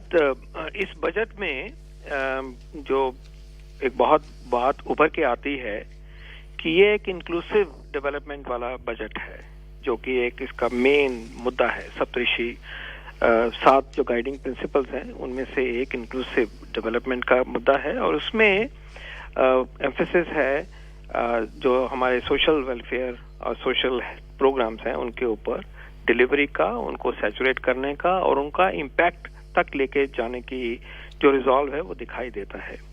तो इसमें जो हेल्थ के पॉइंट ऑफ व्यू से अगर देखें तो हम देखते हैं कि एक बहुत ही इम्पोर्टेंट नई स्कीम की घोषणा की गई है, जो कि ट्राइबल पॉपुलेशन, जो हमारे भाई बहन हैं, जनजातियां हैं, उनमें एक डिजीज प्रेवलेंट है, सिकल सेल डिजीज, जिसकी वजह से उम्र जो है वो जो नॉर्मल 70 साल होती है वो 42-43 साल ही रह जाती है, जेनेटिक डिजीज है। तो उसके उन्मूलन का एक संकल्प किया गया है और उस काम को करने के लिए 7 करोड़ जो पॉपुलेशन है, वल्नरेबल पॉपुलेशन है ट्राइबल की, उसका स्क्रीनिंग की जाएगी। उनमें जो सिकल सेल डिजीज के जो पाए जाएंगे या 5 ऑलरेडी डिटेक्ट हो चुके हैं उनका इलाज किया जाएगा और गाइडेंस दी जाएगी, काउंसलिंग की जाएगी, ताकि ये बीमारी जो है इतनी जो अफेक्ट करती है इस पॉपुलेशन को, उसका उद्धार किया जाए। बहुत बड़ा एक स्टेप है। दूसरी बात अगर लेते हैं तो जो हमारे वर्कफोर्स है, हेल्थ की वर्कफोर्स है, उसमें एक क्लियर फोकस आया है नर्सिंग प्रोफेशन पे, बड़े जोरों से अनप्रेसिडेंटेड एक फोकस रहा है। अभी तक हमने देखा है कि जो नर्सिंग ट्रेनिंग हो रखी है वो प्राइवेट सेक्टर में ज्यादा ट्रेनिंग है, सरकारी सिस्टम में या सरकारी नर्सिंग कॉलेजेस में स्कूल्स के नंबर कम रहा है। ये एनॉमली को ठीक करने का बहुत जरूरत रही है। And you can see this time कि 157 मेडिकल कॉलेजेस जो 2019 से 2014 के बाद से बनते उनके डिफरेंट फेज में आए। 2 फेजेस पहले हुए, एक फेज 2019 के बाद आए। ये मेडिकल कॉलेज हमने बनाए और वो आगे तक बढ़ गए। अब ये फैसला किया गया है कि इन्हीं मेडिकल कॉलेजेस के साथ साथ उन्हीं मेडिकल कॉलेजेस के अंदर उन्हीं की कैपेसिटी पे, उन्हीं के हॉस्पिटल्स में के साथ साथ अब सरकारी प्रोग्राम के अंतर्गत 157 नर्सिंग कॉलेजेस जो हैं वो जुड़ जाएंगे। ये पाथ ब्रेकिंग है, क्योंकि इससे एक तो बहुत सारे आयाम है इसके। पहला है कि हमारी नर्सिंग की जो रेशो है, अवेलेबिलिटी है, वो बढ़ जाएगी। नंबर 2, ये जो कॉलेजेस हैं ये सारे देश में अंडर सर्व्ड एरियाज में भी स्प्रेड है, पे इसका इम्पैक्ट होगा। वहाँ के जो बच्चियां हैं और जो उनको मौका मिलेगा इसके अंदर ज्वाइन करने का। तो वर्कफोर्स में बढ़ोतरी और women empowerment, because very often nursing profession हमारी बच्चियां का होता है और दूसरे अलाउड हैं, लेकिन ये उनकी तरफ भी एम्पावरमेंट की तरफ बढ़ता है। अबव ऑल एक क्वालिटी इंप्रूव होगी नर्सिंग की, क्योंकि प्राइवेट सेक्टर में अनइवन क्वालिटी अभी तक रही है। ये बहुत इंपॉर्टेंट कार्यक्रम है जो बाहर आया है। और ओवरऑल हम देखते हैं कि हेल्थ के बजट में, आयुष के बजट में बढ़ोतरी हुई है। तो एक डायरेक्शन है कि हम सरकार की इन्वेस्टमेंट हेल्थ में बढ़ेगी, ये इसमें बिल्कुल चिन्हित होती है। ओवरऑल इस बजट में इंक्लूसिव डेवलपमेंट, अंडर सर्व पॉपुलेशन के कंसर्न्स को देखा गया है और बाकी जो डायमेंशंस हैं, इंफ्रास्ट्रक्चर को इतनी जो पुश मिली है वो देखिए। स्किलिंग की और डिजिटल हेल्थ की, इंक्लूशन की, डिजिटल इंक्लूशन की, रेलवेज की इन्वेस्टमेंट की बहुत प्रोग्रेसिव सोच है इस बजट के पीछे। मैं बधाई देना चाहूंगा माननीय वित्त मंत्री मैम को। Dr. Paul, post-COVID, what has been the provisioning in the budget for vaccination and healthcare for the public? जो एक स्पेशल प्रोविजनिंग करी गई थी लगभग 35,000 करोड़ की, पिछले साल के बजट में नहीं, उससे पिछले वाले में 20-21 में हम कह सकते हैं, और जो कि फिर उसका आगे तक हमने इस्तेमाल किया है, वो लगभग 35,000 करोड़ का एक स्पेशल प्रोविजन हुआ था। वो कंज्यूम भी हो गया है काफी सारा उसमें से, जहां तक हम वैक्सीनेशन, और शायद इसमें थोड़ी बचत भी हुई होगी। इन नटशेल वो काम तो पूरा हो गया है, और जो भी हमारे टारगेट्स हैं वैक्सीनेशन के, उन टारगेट्स को अचीव करने के लिए इस बजट में पूरा प्रावधान है। और क्योंकि अब कोविड के काम से हम आगे निकल चुके हैं, तो वैक्सीनेशन में और भी तेजी लाई जाएगी। और माननीय प्रधानमंत्री जी का जो आदेश है सैचुरेशन लेवल, और सैचुरेशन का मतलब होता है 100%, कोई छूट नहीं जाना चाहिए, और एसडीजीज की भी यही भावना है, nobody should be left behind. तो इम्यूनाइजेशन प्रोग्राम तो हमारा प्राइम प्रोग्राम रहा है, और ये जो ताकत मिली है बजट में हमें स्वास्थ्य के कार्यक्रमों को आगे बढ़ाने की, उसमें इम्यूनाइजेशन बहुत एक्सेलरेट होगा। और एक देश का संकल्प है कि देश से मीजल्स और रुबेला को इस साल में बिल्कुल धकेल दिया जाए, खत्म करने की कोशिश की जाए। उसमें भी अब तेजी और लाई जाएगी। टीबी मुक्त भारत बनना है 2025 तक, उसमें तेजी लाने की पूरी कोशिश करी जाएगी। हमारी जो neglected, so called neglected diseases हैं हमारी तरफ से, तो वो प्रायोरिटी डिजीजेज हैं, कालाजार है, फाइलेरियासिस है, इन बीमारियों के ऊपर भी आगे तेजी लाई जाएगी, इसमें कोई डाउट नहीं है। लेकिन एक डायरेक्शन हमें जो इस बजट में मिलता है, और वो माननीय प्रधानमंत्री जी की सोच से उद्धृत होता है, वो ये है कि लास्ट माइल तक जाइए, लास्ट माइल तक जाके डिलीवर करके आइए, लास्ट माइल तक सेटिस्फाई हमें करना है हर सिटीजन को, हर नागरिक को, हर देशवासी को। वो संकल्प जो है वो इसमें दिखाई देता। आयुष में एक वृद्धि हुई है बजट में, बहुत सिग्निफिकेंट बात है कि एक एक्सेलरेशन हो रहा है हमारा आयुष के सेक्टर में, हमारे आयुर्वेद में, यूनानी में, सिद्धा में, उसमें बजट की बढ़ोतरी अनप्रेसिडेंटेड है। जो ट्रेंड चला हुआ है, ये हमारे स्वास्थ्य को कॉम्प्लीमेंट्री अप्रोच से भारत की ही पद्धतियों को इस्तेमाल करते हुए नागरिक को स्वस्थ करना जो है, ये एक सरकार की पॉलिसी है। और उसके अंतर्गत आई कैन सी कि हमें और ऊर्जा और ताकत और बजट का जो आशीर्वाद मिला है, वो बहुत बड़ी बात है। और एक और चीज़ उभर के आ रही है बजट में, रिसर्च एंड डेवलपमेंट, और इसमें बात कही गई है कि फार्मास्यूटिकल्स में रिसर्च और इनोवेशन को प्रमोट करने के लिए सेंटर्स ऑफ एक्सेलेंस स्थापित करने की बात है, और joint public and private medical research की बात कही गई है वाया सिलेक्ट ICMR लैब्स। तो आपको लगता है कि ये बहुत एक इम्पॉर्टेंट पहलू रहेगा? बहुत ही इम्पोर्टेंट बात है, क्योंकि हमने देखा है, ये अच्छा है कि आपने इस बात को चिन्हित किया अभी डिस्कशन में। बिल्कुल ठीक कह रहे हैं कि हमें ड्रग्स और ट्रीटमेंट्स की रिसर्च, और हमारे और जो स्वास्थ्य के सॉल्यूशंस को, समाधानों को हमने आगे लाना है। वो सीख कैसे आएगी? हमें अपनी बीमारियां हैं जो हमारे पास, जो चैलेंजेस हैं, उनका समाधान हमने अपने आप ही तो सोच के करना है। और सोच को ट्रांसलेट करने के लिए पहला स्टेप होता है कि आप ट्राई करते हो सिस्टमैटिकली कि भाई असर होता है, फिर हम उसको स्केल पे लेके जाते हैं। नई सोच शोध से आती है, रिसर्च से आती है, नई दवाई रिसर्च से आती है, और फिर डेवलपमेंट से आती है। तो आपने बहुत इंपॉर्टेंट बात कही कि इसमें एक्सेलरेशन है, और आगे हमारी फार्मास्यूटिकल इंडस्ट्री दुनिया में अपना नाम तो कमा रखा है, लेकिन कंपटीशन के ज़माने में हम सिर्फ उसी को उससे देख के खुश हो जाएं, ये नहीं हो सकता। हमें आगे नए दवाइयों का नए वैक्सीन्स का, नए डायग्नोस्टिक्स की खोज करनी है, जो हमारे भी काम आए और दुनिया के बहुत सारे देशों में काम आए, विकसित देशों में भी काम आए और डेवलपिंग कंट्रीज में भी काम आए। मान लीजिए कि हम एक डायग्नोस्टिक्स ढूंढते हैं जो कि लिवर की डिजीज को जल्दी से पकड़ लेता है, डायग्नोस कर देता है, और एक 15 मिनट में टेस्ट का जब रिजल्ट मिल जाता है। ऐसी अगर शोध हम करते हैं तो ये हमारे देश में उस बीमारी की टाइमली पकड़ हो या कैंसर का ऐसा डायग्नोस्टिक हो, कैंसर के नई ट्रीटमेंट हो, तो वो तो देश के लिए भी है और दुनिया के लिए भी है, और हमारी धाक बनती है कि हम साइंस, टेक्नोलॉजी और रिसर्च करते हैं।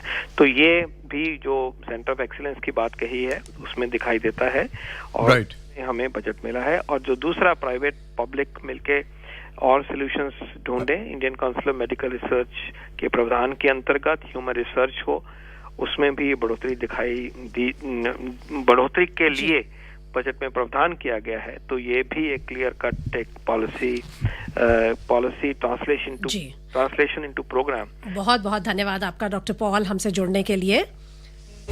दूरदृष्टि से एक आध कदम जो उठाना है उसका भी जिक्र किए हैं।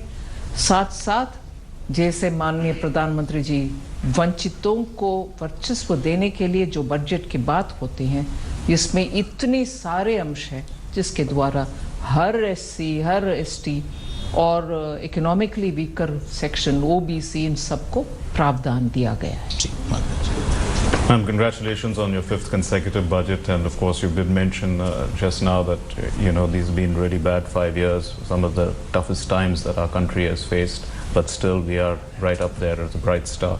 Now, coming to this budget, you did put more money in the hands of employees, the middle class, but while they have more money in their hands, will the employers be willing to pay them more? Is a question that, have you incentivized employers also to try and give more money to people? First of all, when you look at the economy, you can see that it is very clearly showing signs of robust revival. When robust revival happens, and especially when you take the example of the services sector, the kind of attrition which that sector is facing, but at the same time, because they are moving towards greater and greater use of technology, sophisticated technology, they are seeking also people with such skills. So to pay better is also to pay better for people with the required skills. And that's why Government of India has in this budget, through various different ways, underlined the need for skilling, upskilling, and also skilling for Industrial Revolution 4.0. In that we placed specific emphasis, because skilling is one thing, upskilling is there, but today the world is moving towards greater use of Web3. And for that, if Industry 4.0 is coming up, employees also will pay more when you have people with adequate, right kind of appropriate skills. We are spending that kind of money and bringing in that kind of training for people to be better paid. So government is pushing it from a different supply side readiness. Obviously that will have to be absorbed by the industry. आपने कौशल विकास योजना के 4.4 चरण की बात की, जिसके लिए 3 साल का समय दिया गया, उस पर हम बात करेंगे।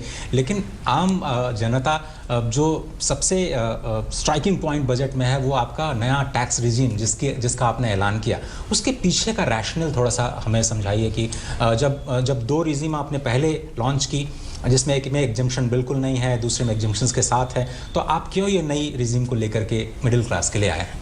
कभी भी भारत के डायरेक्ट टैक्सेशन के ऊपर चर्चा जब होती है जी, उसमें चर्चा 2 विषयों पर होती है कि टैक्स रेट को कम करो, दूसरा टैक्स को इतना कॉम्प्लिकेटेड ना बनाओ, इधर एक रेट कम हो रही है मगर दूसरे जगह पर सरचार्ज को इंक्रीज कर रही हो, तीसरे बोलते हो कि आप इंश्योरेंस लो फिर आपको एग्जेम्पशन देंगे। सो कॉम्प्लिकेशंस के कारण ओल्ड रेजिम अगर आपको बेनिफिशियल लगता है, आपको ही वो कॉम्प्लिकेटेड भी लगता है। इसीलिए ओल्ड रेजिम के बारे में बहुत सालों से बहुत सारे कमिटियों भी रिपोर्ट दिया कि उसको सिंप्लीफाई करो। और टैक्स इवेशन का और टैक्स अवॉइडेंस का एक मुख्य कारण ये होता है कि जब रेट ज्यादा रहते हैं, लोग अन्य रास्ते ढूंढते हैं जिससे उससे बच पाएंगे। अगर रेट कम हो जाता है, लोगों के मन में अच्छा ठीक है इतना ज्यादा नहीं है, पे करो। सो इन सब को मन में रखते हुए ही 2 साल पहले हमने सेकेंड रेजिम, टैक्स रेजिम ले आए, जिसमें रेट कम था, मगर इस बार हम उसमें रेट भी कम किया, स्लैब्स पे बढ़ाया और हर एक का हर स्लैब का टैक्स रेट भी कम करवाया और उसमें आखिरकार सरचार्ज, जिसके वजह से भारत में सबसे हाईएस्ट रेट ऑफ टैक्स रहते हैं, उसको भी एकदम बड़ा सा हिस्से में हम 37 से 25 का वो बहुत काफी रिडक्शन है जी। जहां 43 तक चले जाता है रेट, अभी 39 के सीमा पर ही रहेगा। सो जितने भी सजेशंस था, सिंप्लीफाई करो, रेट कम करो, कंप्लायंस को ज्यादा बढ़ावा दो, वो सब अभी इस न्यू सिस्टम में कर दिया और उसको डिफॉल्ट सिस्टम बना रहे हैं। मतलब आप जब फाइलिंग करने के लिए कंप्यूटर को ओपन करेंगे, यही फॉर्म आपको पहले आएगा। इसका मतलब ये नहीं है कि आप कंपलसरी इसमें रहना है। अगर आपको ओल्ड सिस्टम में रहना चाहिए तो रहिए, मगर ध्यान से आप निर्णय करिए कि इसमें न्यूअर सिस्टम में इतना बेनिफिट के बावजूद भी आप कुछ कारणवश ओल्ड सिस्टम में रहना चाहते हैं तो रहिए। मतलब धीरे धीरे एग्जेम्पशन रेजिम से छोड़ करके हम नया रेजिम को लोगों को अट्रैक्ट करने के लिए ये आज घोषणा है। और अगर माँ कभी मुझे फॉलो अप करने के लिए आप अलाउ करें तो मैम, बहुत सारे लोग ये कह रहे हैं कि पिछले रेजिम में या ओल्ड रेजिम में, जिसका आप कह रहे हैं कि अभी ऑप्शन है, लॉन्ग टर्म की सेविंग के लिए लोगों के पास ऑप्शन होता था कि वो रिटायरमेंट के लिए वो पीपीएफ में, एनपीएस में या दूसरे एटीसी के एग्जेम्पशंस में जाएं, जिससे कि उनके पास कुछ पैसा बचा रहे। लेकिन नई रेजिम में ये सारे एग्जेम्पशंस नहीं होंगे, तो आप क्यों मानते हैं कि ये ज़्यादा ल्यूक्रेटिव है? कुछ लोग कह रहे हैं कि ये लंबी अवधि के निवेश को उतना ज़्यादा प्रोत्साहन नहीं देगा। आप इस सोच को ही बदलना है। जब रेट कम है और आपके हाथ में पैसा बचता है, आपके मर्जी जहां लगाना है। ठीक। ओल्ड रेजिम में रेट भी ज्यादा, आपको प्रोत्साहन भी दें, आखिर नेट आपको वही बचता है। इधर वो प्रिटेंशन नहीं है कि हम रेट ज्यादा रख करके मगर आपको एक आध एग्जेम्पशन दे करके हमें प्रोत्साहन भी दे रहे हैं मगर टैक्स भी ज्यादा कलेक्ट कर रहे हैं। इधर रेजिम सिंपल है, उतना टैक्स ना पे करो, कम पे कर दो, बचा हुआ पैसा से आप फ्यूचर प्लानिंग करेंगे या तो बच्चे के ऊपर कुछ खर्च करेंगे, वो आपकी मर्जी। मैं ये मानती हूँ कि टैक्स पेयर को हम इतना कम आंकड़ा ना करें, उनको मालूम है उनके पैसा को कैसे उपयोग करना है। Ma'am, the simplification of taxes has obviously going to increase the compliance, and it's also helped in the formalizing of the economy because a lot more people are, willing to participate. And you did mention a lot about that and about the formalization of the economy. The question is the informal sector. Is it merging into the formal sector on a natural course, or do you need to draw them in? Are you giving some incentives to them to try and formalize themselves? Yes, we are trying to make sure that people get onto the formal because of the incentives that we are giving for digital payments also. And when people put their account more on the formalized routine, we are also, like for instance, one of the announcements that we made today for MSMEs and professionals is that if your 95% operations are all formal, inclusive of check, not really necessarily digital, but even if it is check-based, into a banking system kind of thing and not cash, we are still giving you a higher level of, showing your claims. So then there are ways in which, this is one example, but there are very many other examples through which we are promoting the informal sector to gain from formalizing. So if they are small MSMEs, they take this ECGLS loan, they want it, it gives them better unsecured credit, they can come in, once they come in, they're formalized. Right. The 59-minute loan giving, which happened through the digital format where people could convey to the bank that they wanted, and formally in principle 59 minutes you get the loan, and after that without visit into the bank you still get the bank assistance. These are ways in which we are formalizing. Ma'am, आज एक देश ने बहुत ही ज़बरदस्त तस्वीर देखी जब आप माननीय राष्ट्रपति जी के साथ मिलने गई, और दो महिला सशक्तिकरण का एक बहुत ही सर्वोत्कृष्ट उदाहरण जो कहेंगे आज के दिन में देश ने देखा है।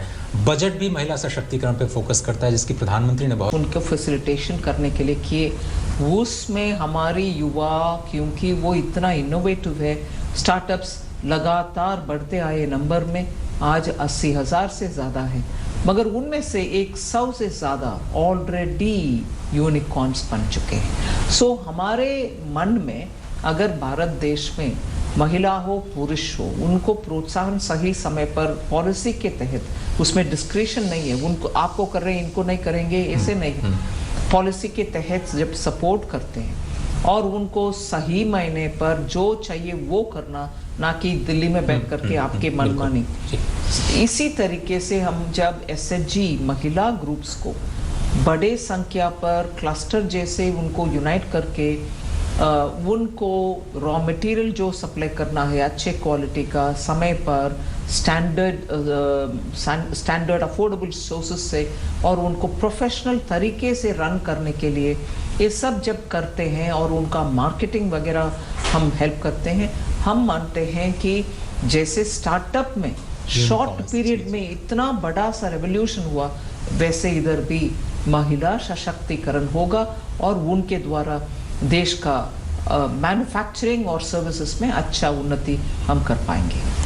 If we look at the agriculture sector, the Agriculture Accelerator Fund for agri startups in rural areas, is this part of the larger focus in terms of, there are millets, there's also the 20 lakh agri credit, or, does it stand out for youngsters to look at some opportunities that are different, and if they are interested in the agriculture sector? I mean, you've talked about 4.0 and things like that, which I know youngsters are interested in, but there may be some who, might be, not less so tech savvy. Where would they go? I mean, but actually, tech savvy or not tech savvy, both have equal opportunity when you're looking at the possibilities which can emerge from agriculture, fisheries, animal husbandry, and so on. Especially now, even through the cooperation we are bringing in panchayat levels, storage capacities and a big scale. So in all this, technology plays a big role, and those who don't have technology or inclination for it can still be a part of this scheme of things, where they can find logistics, for instance, storage and the type of storage, value addition from the stored grains or the products. These are areas in which technology or no technology, immense possibility lies, and there is also a gap in that the possibility is got to be fixed in those areas where there is gap. Product is there, demand is there. If you only can bridge the gap through various different ways, supply networks, logistic networks, value addition to the grains, storage of the grains, preservation of grains, aggregating the grains which are produced, immense possibility. So that is where this accelerator fund will also come in. Ma'am, अगर अब हम बात करें ma'am आपके वित्तीय अनुशासन की, जिसको हम फिस्कल कंसोलिडेशन कहते हैं, जब पूरी दुनिया में सरकारें अपनी जनता के लिए खर्च कर रही हैं, आप वित्तीय अनुशासन दिखा रही हैं। ये आपने 6.4 का जो वायदा किया था, इस साल आपने स्टिक किया, अगली बार आप 5.9, उसके बाद ग्लाइडिंग पाथ जो आपने पहले तय किया था 2025-26 के लिए, उस पर भी आप स्टिक कर रही हैं। ये वित्तीय अनुशासन कैसे आ रहा है मैम? मतलब मैनेजमेंट कैसे हो पा रहा है, और फिर जो ग्लोबल इन्वेस्टर्स हैं उसके लिए आपका क्या सिग्नल है इस बजट के जरिए या फिर इस फिस्कल कंसोलिडेशन के जरिए? ये कैसे हो रहा है, इसीलिए मैं बार बार ये बात बोलती हूँ कि मैनेजमेंट ऑफ योर फाइनेंस, ये नहीं है कि बजट के समय आप इस डिपार्टमेंट को इतना दिए, उनके लिए इतना दिए और उनके लिए भी दे दिया, और रेवेन्यू रेसिंग में गैप्स है उसको फिलअप नहीं करते हो।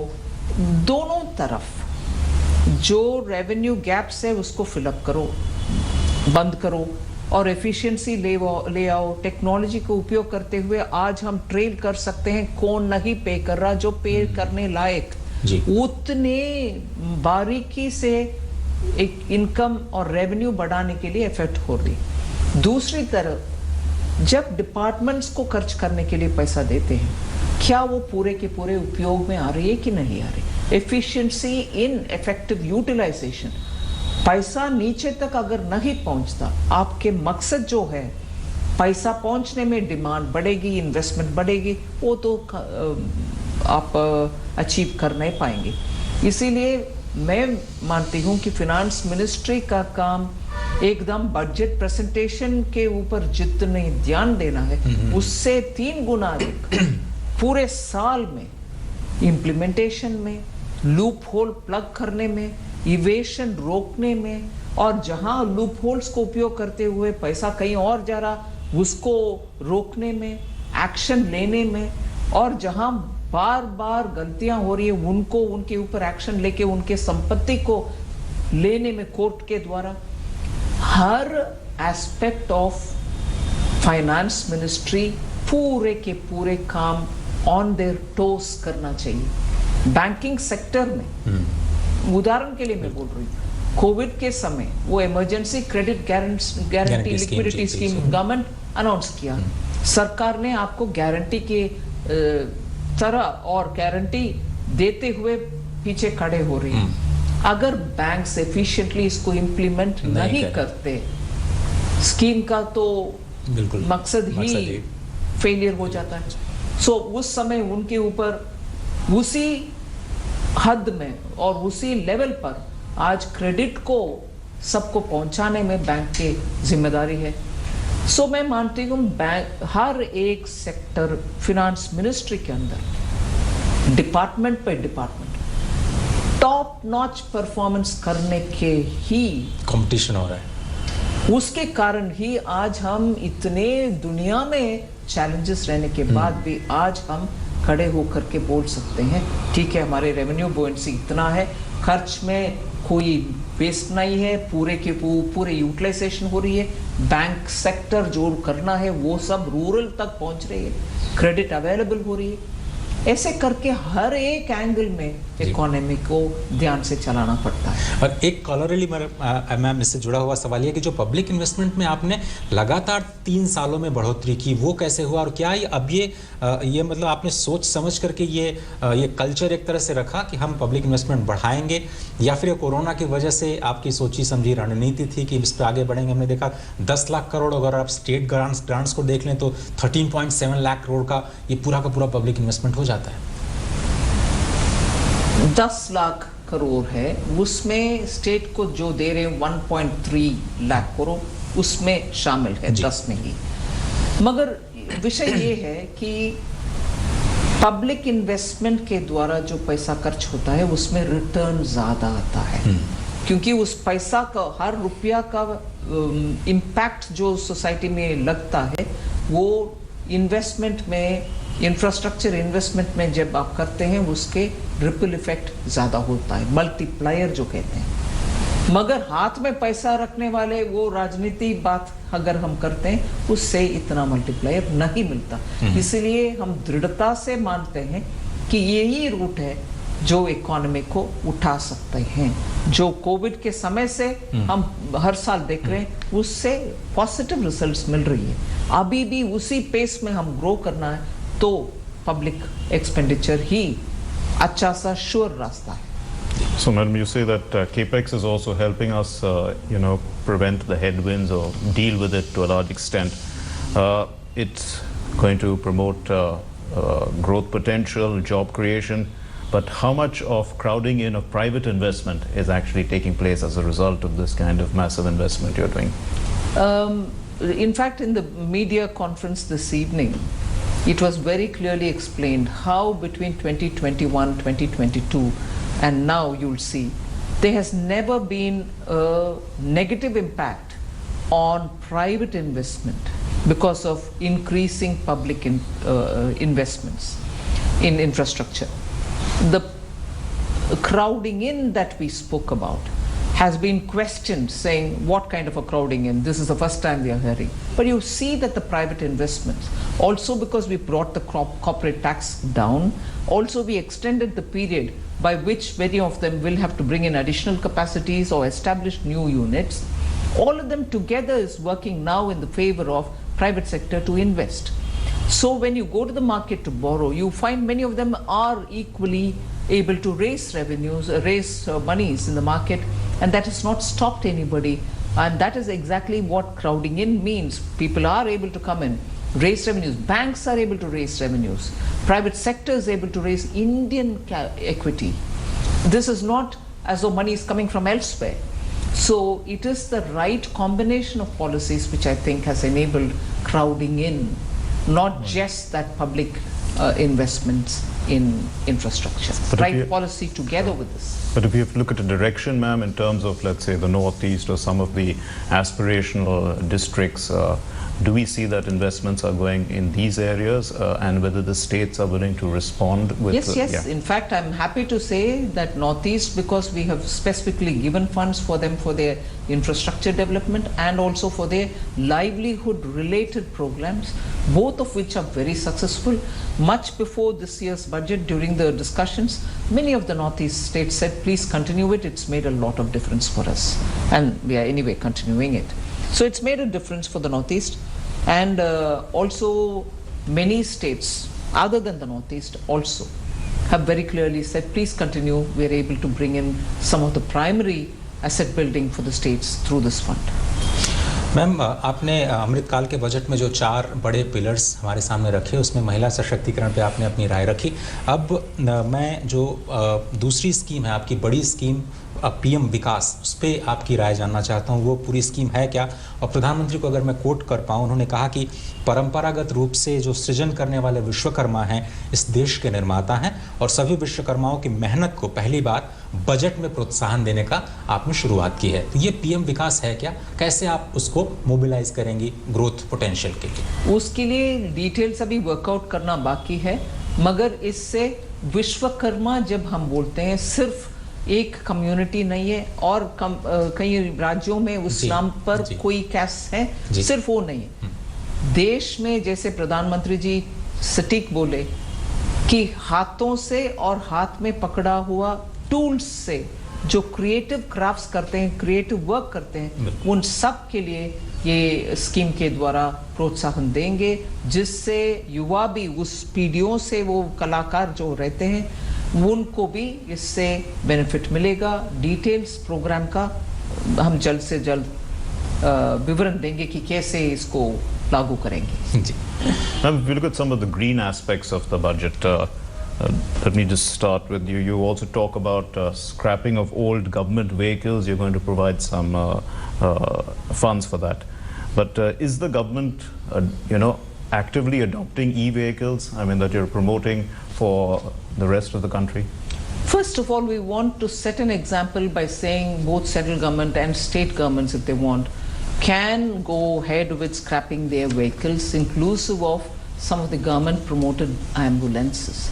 We think it's important for the government to set an example by scrapping all those 15-year or older vehicles and go in for electrical vehicles, with which we are able to show that we will be able to achieve environment pollution to be brought down, and actually it gives you a better carbon emission point.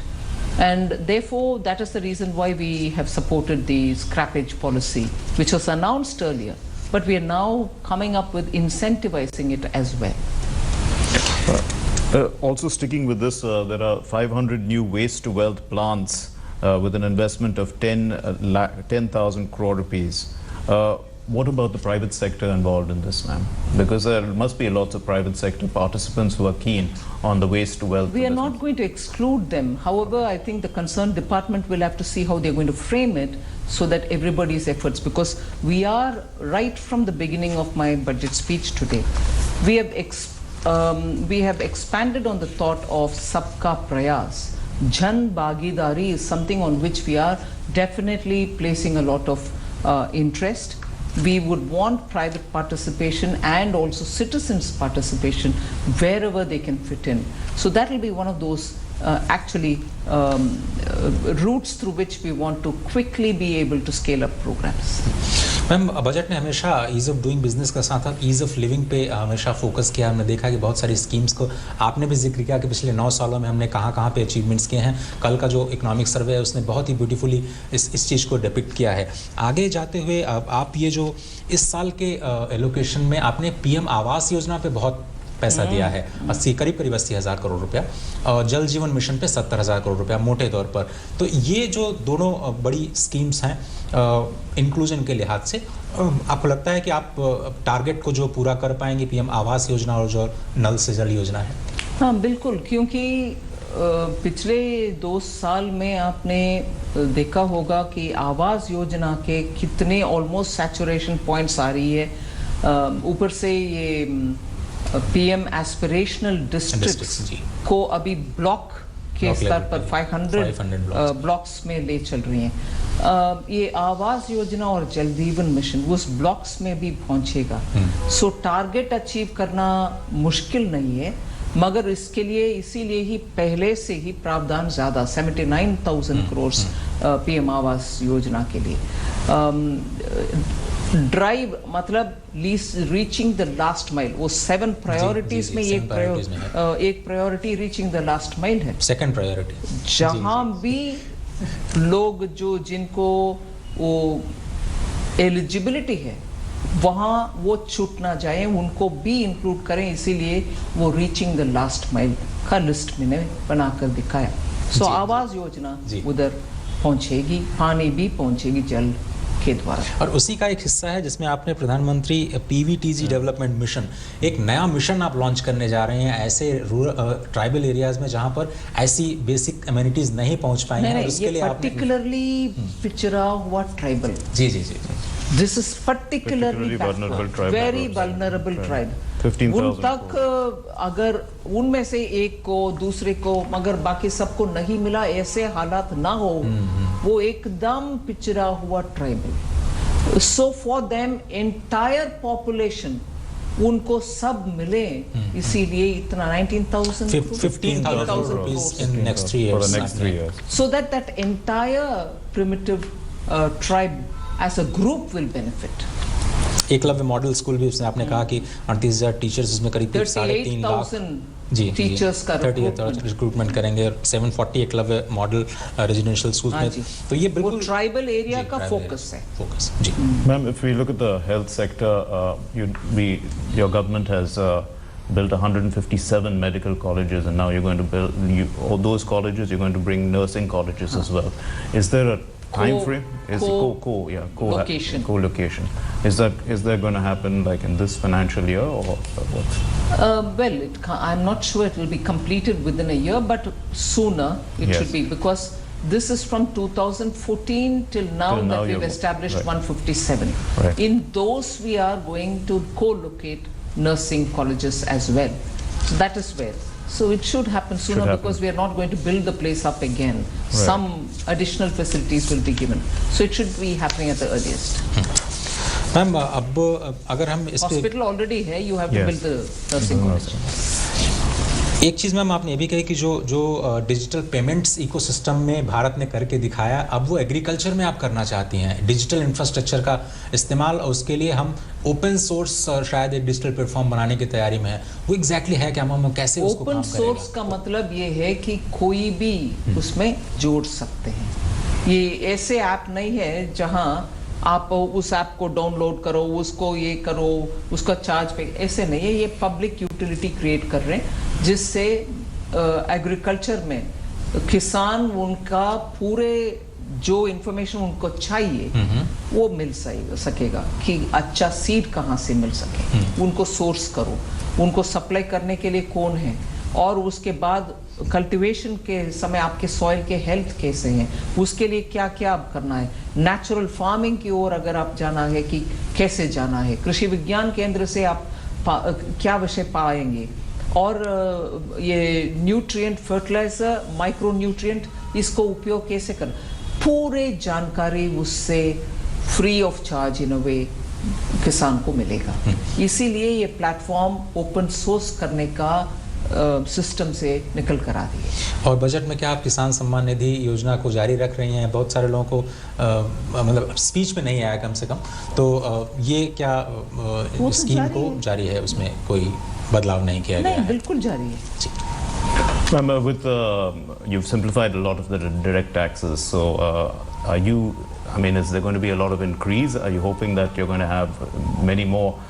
Your direct tax collections are going to increase substantially as a result of this.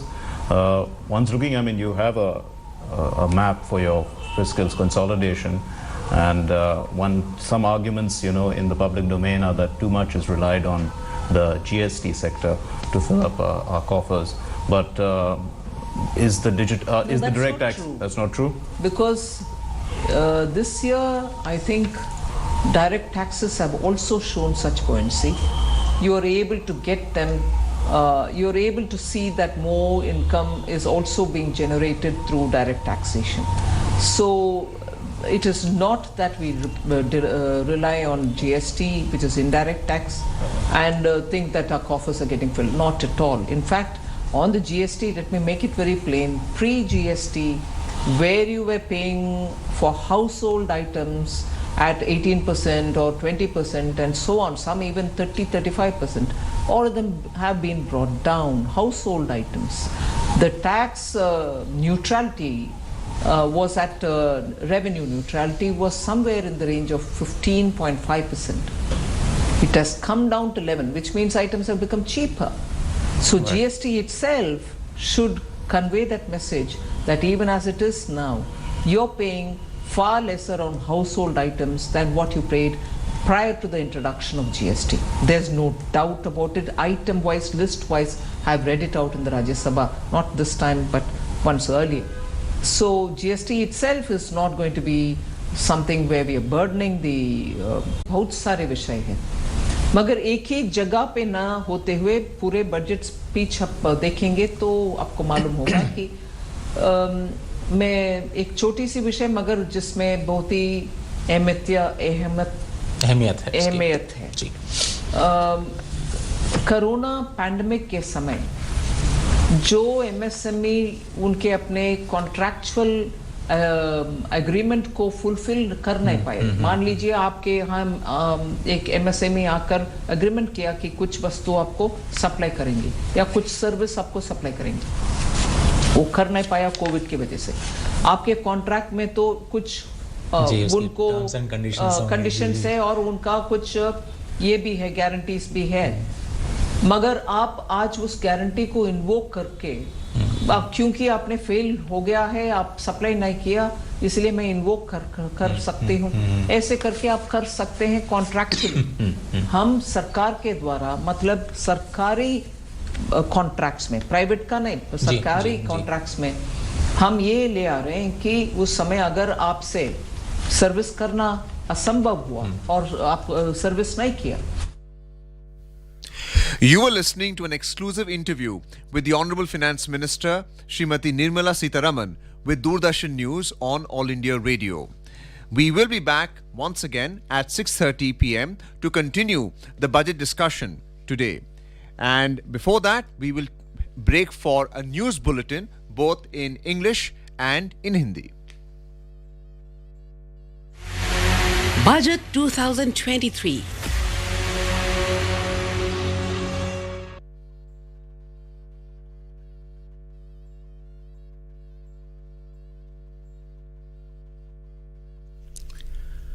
ये आकाशवाणी है। अब आप रवि कपूर से समाचार सुनिए।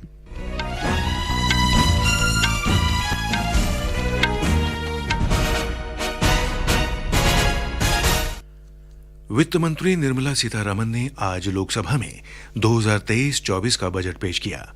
नरेंद्र मोदी सरकार का दूसरे कार्यकाल का अंतिम पूर्ण बजट पेश करते हुए वित्त मंत्री ने कहा कि ये अमृतकाल का पहला बजट है। उन्होंने कहा कि इस बार का बजट समृद्ध और समावेशी भारत की कल्पना को साकार करता है। वित्त मंत्री ने कहा कि पिछले बजट में भारत के अपने 100वें वर्ष के लिए खींची गई रूपरेखा को इस बजट में भी आगे बढ़ाया गया है। आजादी के 75वें साल में भारत एक चमकता सितारा है। बजट में चालू वित्त वर्ष में देश की आर्थिक विकास दर 7% रहने का अनुमान है। Current year's economic growth is estimated to be at 7%. It is notable that this is the highest among all the major economies. This is in spite of the massive slowdown globally caused by COVID-19 and the war. सरकार किसानों, विशेष रूप से छोटे और सीमांत किसानों के लिए सहकारिता आधारित विकास मॉडल को बढ़ावा दे रही है। सरकार ने स्वास्थ्य, शिक्षा और कौशल विकास के लिए कई घोषणाएं की हैं। 2014 से स्थापित वर्तमान 157 मेडिकल कॉलेजों में ही 157 नए नर्सिंग कॉलेज स्थापित किए जाएंगे। बजट में वर्ष 2047 तक जनजातीय क्षेत्रों में 40 वर्ष तक की उम्र वाले 7 करोड़ लोगों का कौशल विकास किया जाएगा। सरकार अगले 3 वर्षों में 740 एकलव्य मॉडल आवासीय विद्यालयों में 38,800 अध्यापक और सहायक कर्मी नियुक्त करेगी। इन विद्यालयों में 3.5 लाख से अधिक जनजातीय छात्र अध्ययनरत हैं। पीएम आवास योजना के लिए परिव्यय को 66% बढ़ाकर 79,000 करोड़ रुपए से अधिक किया गया है। वित्त मंत्री ने बताया कि बजट में 7 प्राथमिकताएं हैं। ये सभी एक दूसरे को संपूर्ण करती हैं और अमृतकाल के दौरान सरकार का मार्गदर्शन करते हुए सप्तऋषि की भांति काम करती हैं। इसमें समावेशी विकास, अंतिम व्यक्ति तक पहुंच बनाना, अवसंरचना और निवेश, सशक्तता लाना, हरित विकास, युवा शक्ति और वित्तीय क्षेत्र शामिल हैं। बजट में रेलवे के लिए अब तक के सर्वाधिक 2,40,000 करोड़ रुपए के पूंजीगत खर्च का प्रावधान किया गया है। क्षेत्रीय हवाई संपर्क सुविधा में सुधार के लिए 50 अतिरिक्त हवाई अड्डों, हेलीपोर्ट, वाटर एरोड्रोम का पुनरुद्धार किया जाएगा। शहरी अवसंरचना विकास निधि की स्थापना की जाएगी। आजादी का अमृत महोत्सव के अंतर्गत नई बचत योजना महिला सम्मान बचत प्रमाण पत्र लाई जाएगी। इसके अंतर्गत महिलाओं या बालिकाओं को 2 वर्ष की अवधि के लिए 2 लाख रुपए तक की जमा राशि पर 7.5% ब्याज मिलेगा। बजट में आयकर दाताओं को भी राहत दी गई है। आयकर स्लैब की संख्या 6 से घटाकर 5 कर दी गई है और अब 3 लाख रुपए तक की आय वाले व्यक्तियों को कोई कर नहीं देना होगा। 3 से 6 लाख रुपए तक की आय वाले करदाताओं को 5% की दर से कर का भुगतान करना होगा। 6 से 9 लाख रुपए तक के लिए 10% और 9 से 12 लाख रुपए तक ये 15% होगा। 12 से 15 लाख रुपए तक के लिए कर की दर 20% होगी। 15 लाख से ऊपर की आय पर कर की दर 30% होगी। नई कर व्यवस्था चुनने वाले करदाताओं को 7 लाख रुपए तक की आय पर कोई कर नहीं देना होगा। प्रधानमंत्री नरेंद्र मोदी ने 2023-24 के बजट को अमृतकाल का पहला बजट बताते हुए कहा है कि इसने विकसित भारत की आकांक्षाओं और संकल्पों को पूरा करने के लिए एक मजबूत आधार तैयार किया है। वित्त मंत्री सीतारामन द्वारा संसद में केंद्रीय बजट पेश करने के बाद अपने संबोधन में श्री मोदी ने कहा कि बजट में वंचितों को प्राथमिकता दी गई है और समाज की आकांक्षाओं, गरीबों, गांवों और मध्यम वर्ग के सपनों को पूरा करने का प्रयास किया गया है। उन्होंने वित्त मंत्री और उनकी टीम को ऐतिहासिक बजट बनाने के लिए बधाई दी।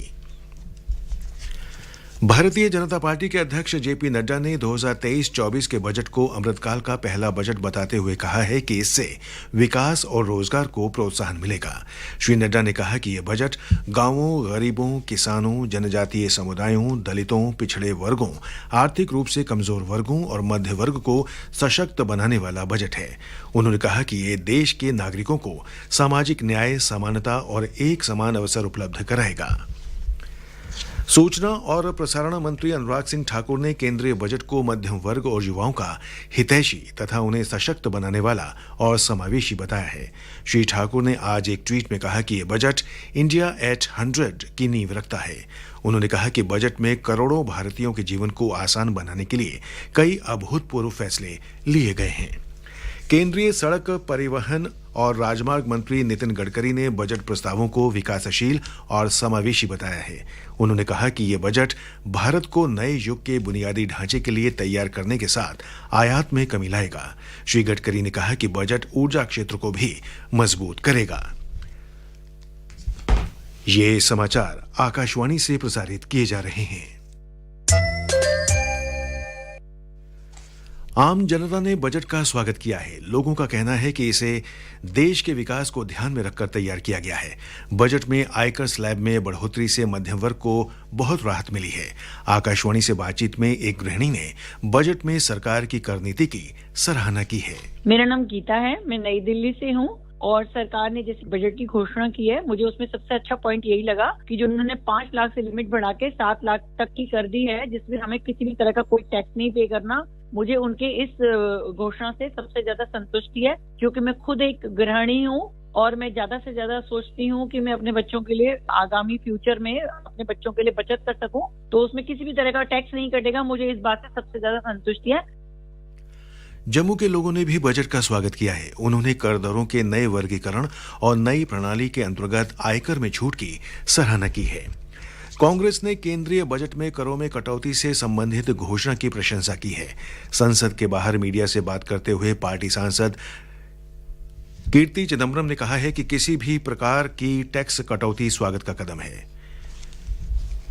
वित्त मंत्री निर्मला सीतारामन ने कहा है कि केंद्रीय बजट में महिलाओं को सशक्त बनाने, पर्यटन को बढ़ावा देने, युवाओं के प्रशिक्षण तथा कमजोर वर्गों को सशक्त बनाने और हरित विकास पर जोर दिया गया है। आज संसद में बजट पेश करने के बाद मीडिया को संबोधित करते हुए वित्त मंत्री ने कहा कि ये एक ऐसा बजट है जिसमें 10 लाख करोड़ रुपए के पूंजी निवेश की घोषणा के साथ विकास और निवेश के बीच बेहतर संतुलन बनाया गया है। उन्होंने कहा कि बजट में सूक्ष्म, लघु और मध्यम उपक्रमों के विकास पर जोर दिया गया है। इनके लिए आपातकालीन क्रेडिट तरलता गारंटी योजना का और विस्तार किया गया है। सुश्री सीतारामन ने कहा कि बजट में कृषि ऋण के लिए 20 लाख करोड़ रुपए का प्रस्ताव किया गया है।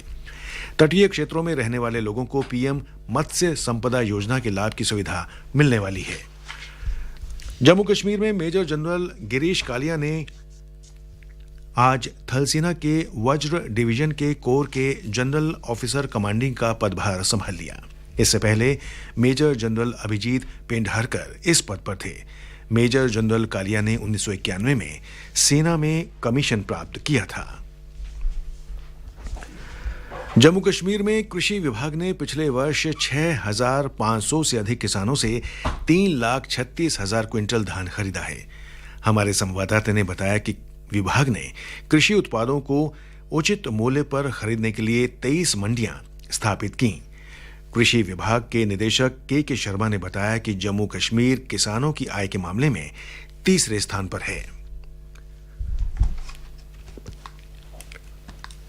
भारत और न्यूजीलैंड के बीच तीसरा और अंतिम T20 अंतर्राष्ट्रीय क्रिकेट मैच आज अहमदाबाद में खेला जाएगा। हार्दिक पांड्या की कप्तानी में आज की जीत से न सिर्फ श्रृंखला पर कब्जा होगा बल्कि भारत अपनी नंबर 1 की रैंकिंग को भी बरकरार रख सकता है। मैच आज शाम 7 बजे शुरू होगा। श्रृंखला अभी 1-1 की बराबरी पर है। न्यूजीलैंड ने रांची में 21 रन से पहला मैच जीता था। दूसरे मैच में भारत ने लखनऊ में 6 विकेट से जीत दर्ज करके श्रृंखला को बराबरी पर ला दिया था। बजट पर कुछ और समाचार। उत्तराखंड के मुख्यमंत्री पुष्कर सिंह धामी ने कहा है कि केंद्रीय बजट देश की जनता की उम्मीदों के अनुरूप है। उन्होंने कहा कि यह गरीब, मध्यम वर्ग और आदिवासी वर्ग का बजट है। बजट पर पश्चिम बंगाल के व्यापार और बौद्धिक वर्ग की मिलीजुली प्रतिक्रिया रही। Bengal national chamber of commerce and industry के अध्यक्ष देवाशीष दत्ता ने बजट को अच्छा बताया। Bengal chamber of commerce and industry के आर्थिक सलाहकार अजिताभ राय चौधरी ने कर प्रस्तावों की सराहना की। हालांकि उन्होंने कहा कि पुरानी कर व्यवस्था को चुनने वाले वेतनभोगी लोगों के लिए इसका कोई मतलब नहीं है। इसके साथ ही ये समाचार बुलेटिन समाप्त हुआ।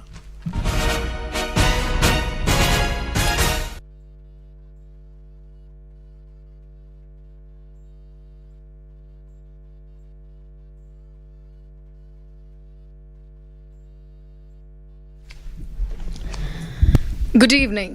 This is All India Radio, the news read by Saira Mujtaba.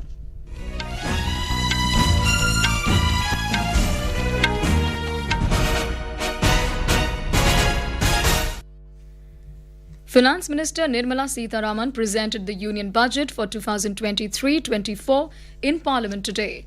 She said that the Indian economy is on the right track and is heading towards a bright future, despite challenging times. Ms. Sitharaman said the economic growth in the current year is estimated to be at 7%. In the 75th year of our independence, the world has recognized the Indian economy as a bright star. Our current year's economic growth is estimated to be at 7%. It is notable that this is the highest among all the major economies. This is in spite of the massive slowdown globally caused by COVID-19 and the war. The Indian economy is therefore on the right track and despite a time of challenges, heading towards a bright future. The Finance Minister announced that capital investment outlay will be increased by 33% to 10 lakh crore rupees, which would be 3.3% of the GDP. To spur investment in infrastructure, Ms. Sitharaman said the government has decided to continue the 50-year interest-free loan to state governments for one more year. To increase opportunities for private investment in infrastructure, the government has established Infrastructure Finance Secretariat, which will assist all stakeholders for more investment in railways, roads, urban infrastructure and power. Focusing on the agriculture sector, Ms. Sitharaman said an agriculture accelerator fund will be set up to encourage agri-startups by young entrepreneurs in rural areas. The fund will aim at bringing innovative and affordable solutions for challenges faced by the farmers. The Finance Minister also announced that the agriculture credit target will be increased to 20 lakh crore rupees with a focus on animal husbandry, dairy and fisheries. The year 2023 has been declared as the International Year of Millets. The Finance Minister said the Indian Institute of Millet Research, Hyderabad, will be supported as the Centre of Excellence for sharing best practices, research and technologies at the international level in order to make India a global hub for Shri Anna. Ms. Sitharaman said the government will bear an expenditure of about 2 lakh crore rupees to supply free food grains to all Antyodaya and priority households for the next 1 year under Pradhan Mantri Garib Kalyan Ann Yojana. Stating that traditional artisans and craft people have brought laurels to India for centuries, the Finance Minister said that for the time, a package of assistance under PM Vishwakarma Kaushal Samman has been conceptualized for them. The aim is to enable them to improve the quality, scale and reach of their products, integrating them with the MSME value chain. In a further push for the government's objective of housing for all, the Finance Minister said the outlay for Pradhan Mantri Awas Yojana will be enhanced by 66%. Shifting her focus towards the education sector, the Finance Minister announced that 157 new nursing colleges will be established co-location with the existing 157 medical colleges established since 2014. The centre will recruit teachers and support staff for the Eklavya model residential schools. The Finance Minister has announced major concessions for individual taxpayers as well. The rebate limit has been hiked from existing 5 lakh rupees per annum to 7 lakh rupees in the new tax regime. The Finance Minister announced that a capital outlay of 2.4 lakh crore rupees has been provided for the railways, the highest ever outlay, about 9 times made of what was made in 2013-14. The government has extended the benefit of standard deduction for the salaried class and the pensioners, including family pensioners, under the new tax regime. Each salaried person with an income of 15.5 lakh rupees or more will thus stand to benefit by 52,500 rupees. Industry bodies and common people have lauded the union budget as growth-oriented. The Federation of Indian Chambers of Commerce and Industry, FICCI President Shubhra Kant Panda termed the budget as balanced and progressive and one that gave primacy to inclusive growth. CII President Sanjeev Bajaj has termed the budget as growth-oriented. Talking to AIR News, Mr. Bajaj said a 33% increase in public capital expenditure will create jobs. It balances the requirement of reforms. What is encouraging is the 33% increase on public capex, which we think will be a force multiplier for creating jobs, for creating new consumption within the country. We've also seen very strong focus, whether it is on agriculture, improving productivity and efficiency in the entire agri chain, as also on climate and the green energy transition, and strong support to the masses by rationalizing income tax slabs and rates, increasing exemption limits for them. So overall, I would say a very prudent yet growth-oriented budget.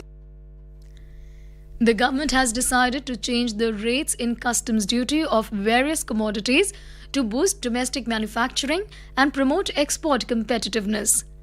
Some of the commodities whose customs duty has been reduced and will be effective from tomorrow are minerals and vitamin premixes, algal prime flour for manufacture of aquatic feed, seeds for use in manufacturing of rough lab-grown diamonds, specified capital goods or machinery for manufacture of lithium ion cell for use in battery of electrically operated vehicles or EVs, camera lens and its parts for use in manufacture of camera module of cellular mobile phone, specified parts for manufacture of open cell of TV panel, and heat coil for manufacture of electric kitchen chimneys.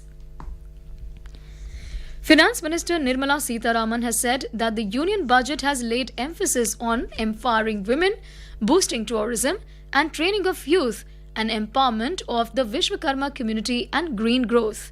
Addressing media in New Delhi after tabling the union budget 2023-24 in Parliament, Ms. Sitharaman said that this is a budget which has beautifully balanced both growth considerations as well as capital investment to the tune of 10 lakh crore rupees. She said out of this, 1.3 lakh crore rupees will be given to the states. She said the new taxation regime that the government has brought in for direct taxation has now got greater incentives and greater attraction so that people can unhesitatingly move from the old to the new. This country has been waiting for direct taxation to be simplified, also waiting for direct taxation to be a lot more easy in compliance, and therefore the new taxation regime that we brought in for direct taxation 2-3 years ago has now got greater incentives, greater attraction, so that Virat संकल्प को पूरा करने के लिए एक मजबूत नींव का निर्माण करेगा। ये बजट वंचितों को वरीयता देता है। ये बजट आज की एस्पिरेशनल सोसाइटी, गांव, गरीब, किसान, मध्यम वर्ग सभी के सपनों को पूरा करेगा। BJP President JP Nadda has hailed the Union Budget 2023-24, calling it the first general budget of Amrit Kal, which will provide a strong impetus to growth and job creation. The Congress has lauded the Union Budget announcement related to tax cuts. Talking to media outside Parliament, Party MP Karti Chidambaram said, "Any tax cut is a welcome step." Another Party MP, Shashi Tharoor, also said, "Some of the things in the Union Budget are good." He, however, said it has no mention of MG Narega, unemployment and inflation. The budget evoked mixed responses among the business and academic circle of Kolkata in West Bengal. Debashis Datta, President of Bengal National Chamber of Commerce and Industry, hailed the budget as a good one. Ajitab Roy Chaudhary, Economic Advisor, Bengal Chamber of Commerce and Industry, appreciated the tax proposals. And that is the end of this news bulletin.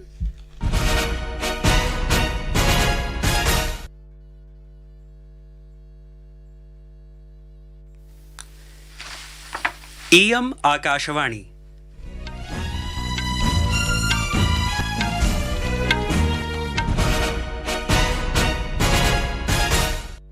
सम्प्रति वार्ताः श्रूयन्ताम्। प्रवाचकः नीतीश भारद्वाजः। आदौ मुख्यवार्ताः।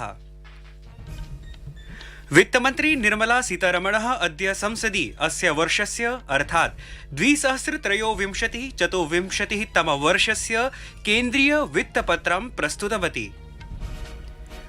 प्रधानमन्त्री मोदी वित्तपत्रं श्लाघितवान्, उक्तवान् च एतत् वञ्चितेभ्यः प्राथमिकतां ददाति, समाजस्य निर्धनानां, ग्रामाणां, मध्यमवर्गस्य च स्वप्नान् पूरयितुं प्रयासं करोति। आयकरदातृभ्यः आयकरे न्यूनीकरणं 5 लक्षतः विवर्ध्य 7 लक्षरूप्यकाणि अधुना अभवत्। चलवित्तवर्षाय भारतस्य आर्थिकवृद्धिः 7% आकलिता। धननिवेश परिव्ययं 33% विवर्ध्य 10 लक्षकोटिरूप्यकाणि करिष्यते। प्रभावी धनगत व्ययस्य वित्तपत्रं 13.7 लक्षमितं निश्चितम्। राष्ट्रीय सुरक्षा परामर्शदः अजीत डोभालः वाशिंगटन नगरे स्वीय अमेरिकी समकक्षेण सह गम्भीरोदीयमान प्रौद्योगिक्यां यूएस इंडिया नवाचारः आरब्धवान्। अपि च क्रिकेट क्रीडायाम् अद्य सायं अहमदाबादे भारत न्यूजीलैंड दलयोः मध्ये तृतीया अन्तिमा च 20-20 अन्ताराष्ट्रिय स्पर्धा क्रीडिष्यते।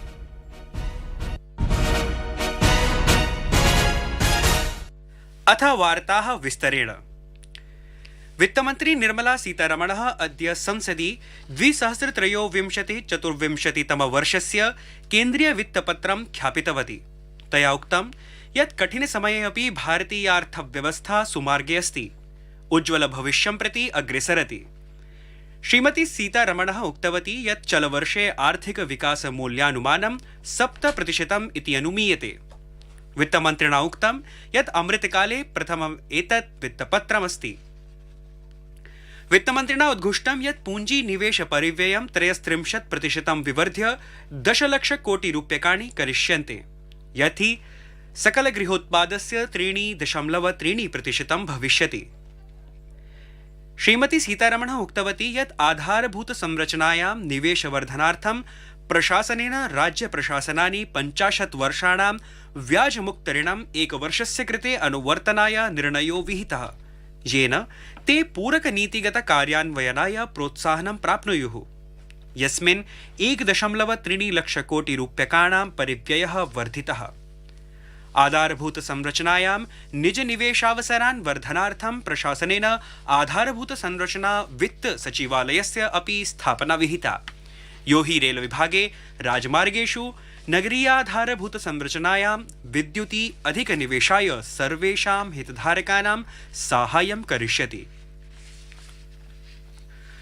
प्रधानमन्त्री नरेन्द्र मोदी उक्तवान् यत् अमृतकाले प्रथम केन्द्रीय वित्तपत्रेण विकसितभारतस्य आकांक्षा संकल्पाञ्च पूरयितुम् एकं दृढाधारः स्थापितः। अद्य संसदि केन्द्रीय वित्तपत्रं ख्यापनानन्तरं स्वीय संबोधने श्रीमोदिना उक्तं यत् एतत् वित्तपत्रं वञ्चितेभ्यः प्राथमिकतां ददाति, अपि च समाजस्य निर्धनानां, ग्रामाणां, मध्यमवर्गस्य च स्वप्नान् पूरयितुं प्रयासं करोति। तेन वित्तमन्त्रिणः सीतारमणस्य तस्याः सम्पूर्णदलाय च ऐतिहासिकवित्तपत्रनिमित्तं शुभकामनाः वितरिताः। प्रधानमन्त्री उक्तवान् आधारभूतसंरचनायां 10 लक्षकोटिरूप्यकाणाम् अभूतपूर्वनिवेशः भारतस्य विकासाय नूतनोर्जां गतिं च प्रदास्यति। तेनोदीरितं यत् एतेभ्यः निवेशकेभ्यः युवभ्यः वृत्यवसराः उत्पन्नाः भविष्यन्ति, येन बृहत्संख्यायां जनेभ्यः वृत्यवसराः भविष्यन्ति। श्रीमोदी उक्तवान् यत् एतत् वित्तपत्रं सततभविष्याय हरितविकासः, हरितार्थव्यवस्था, हरिताधारभूतसंरचना, हरितवृत्तयः इत्येतेभ्यः अभूतपूर्वविस्तारः अपि प्रदास्यति। प्रधानमन्त्रिणा नरेन्द्रमोदिना तटरक्षकबलस्य स्थापनादिवसे सर्वेभ्यः तटरक्षकेभ्यः शुभकामनाः वितरिताः। सः अवदत् यत् भारतीय तटरक्षकदलं स्वीय व्यावसायिककुशलतायै, तटस्य सुरक्षायै च प्रसिद्धोऽस्ति। श्रीमोदी तटरक्षकदलाय भविष्यस्य प्रयत्नानां कृते अपि शुभकामनाम् अयच्छत्। भारतीय तटरक्षकदलस्य प्राथमिकं दायित्वं समुद्रमार्गात् तस्करणनिवारणम् अस्ति। गृहमन्त्रिणा अमितशाहेन अपि भारतीय तटरक्षकदलस्य स्थापनादिवसे कर्मचारिणः अभिवन्दिताः। संस्कृतवार्तायाः संस्करणमिदम् इदानीम् आकाशवाणीतः प्रसार्यते। सममेव अयं कार्यक्रमः आकाशवाण्याः अन्तर्जालपटले www.newsonair.com इत्यत्र अथ न्यूज़ ऑन एयर चलदूरभाषीयतन्त्रांशे अपि उपलब्धो भविष्यति। राष्ट्रीय सुरक्षा परामर्शदः अजीत डोभालः तस्य अमेरिकी समकक्षः जैक सुलिवनः औपचारिकरूपेण वाशिंगटन नगरे भारत अमेरिकयोः महत्वपूर्णां क्रिटिकल एंड इमर्जिंग टेक्नोलॉजी इति गंभीरोदीयमान प्रौद्योगिकीम् आरब्धवन्तौ। संयुक्तराज्य अमेरिकया भारतेन च यूएस इंडिया ICET इति उपवेशनस्य समापनं विहितम्। अपि च एकः नवप्रवर्तनसेतुनिर्माणस्य अपि निर्णयो विहितः। अमेरिकायां भारतीय दूतावासेन एकस्मिन् ट्वीट सन्देशे लिखितं यत् प्रधानमन्त्री नरेन्द्र मोदी राष्ट्रपतिः बाइडेनः एतस्य घोषणां कृतवन्तौ। व्हाइट हाउस पक्षतः एकस्मिन् वक्तव्ये ख्यापितं यत् नवप्रवर्तनसेतुः उभयोः देशयोः रक्षानवाचारान् योजयिष्यति। लद्दाखस्य पर्यटन संस्कृति विभागेन विभागाधिकारिणां नेतृत्वे हस्तशिल्पविभागस्य सांस्कृतिकदलानां क्षेत्रीयखाद्यप्रदर्शकानां च दलेन सह 2020-तमवर्षस्य 6-दिवसीय भारतपर्व नामाख्ये बृहत्कार्यक्रमे भागग्रहणं कृतम्। कार्यक्रमोऽयम् अस्मिन् वर्षस्य जनवरी मासस्य 26 दिनाङ्कतः 31 दिनाङ्कं यावत् नवदिल्ल्यां रक्तदुर्गे आयोजितः। आयोजने लद्दाख पर्यटनमण्डपः मुख्यतया केन्द्रबिन्दुः आसीत्। अथ पर्यटनसूचना प्रसारणस्य अतिरिक्तम् आगन्तुकानां कृते प्रचारसामग्री अपि तत्र वितरिता। आयोजनस्थले सांस्कृतिककार्यक्रमाः अपि आयोजिताः। उत्तराखण्डस्य आपत्प्रभावित जोशीमठे अद्यारभ्य सर्वाः विद्यालयः उद्घटिताः। अध्ययनाध्यापनं चापि नियमितरूपेण प्रारब्धः। प्रशासनेन आपत्प्रभावित जोशीमठे कस्मिंश्चित् विद्यालयेषु अस्थायीरूपेण आपदुद्धारशिबिराणि स्थापितानि। भारत न्यूजीलैंड दलयोः मध्ये 20-20 क्रिकेट श्रृंखलायाः तृतीया अन्तिमा च स्पर्धा अद्य सायं 7 आरप्स्यते।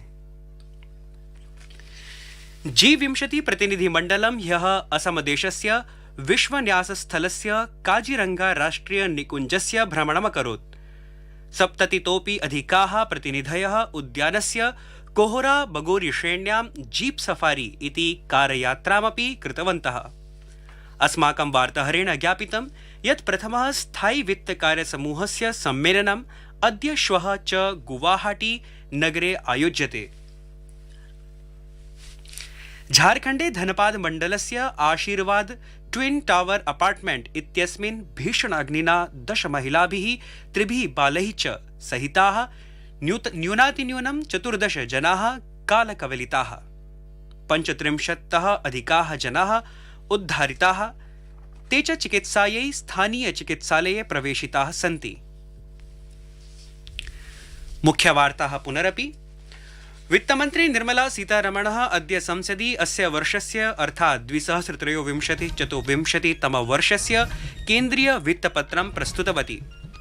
प्रधानमन्त्री मोदी वित्तपत्रं श्लाघितवान्, उक्तवान् च एतत् वञ्चितेभ्यः प्राथमिकतां ददाति। आयकरदातृभ्यः आयकरे न्यूनीकरणमभवत्। 5 लक्षतः विवर्ध्य 7 लक्षरूप्यकाणि अभवत्। चलवित्तवर्षाय भारतस्य आर्थिकवृद्धिः 7% आकलिता। राष्ट्रीय सुरक्षा परामर्शदः अजीत डोभालः वाशिंगटन नगरे स्वीय अमेरिकी समकक्षेण सह गम्भीरोदीयमान प्रौद्योगिक्यां यूएस इंडिया नवाचारः आरब्धवन्तौ इति।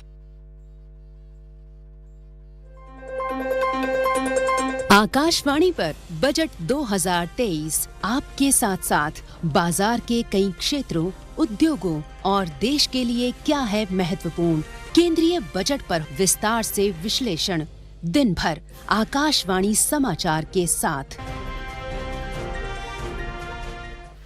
Good evening, listeners, and welcome to this special post-budget discussion program on All India Radio. I am S. Rangabashyam, and with me is my co-anchor in Hindi, Amit Goyal.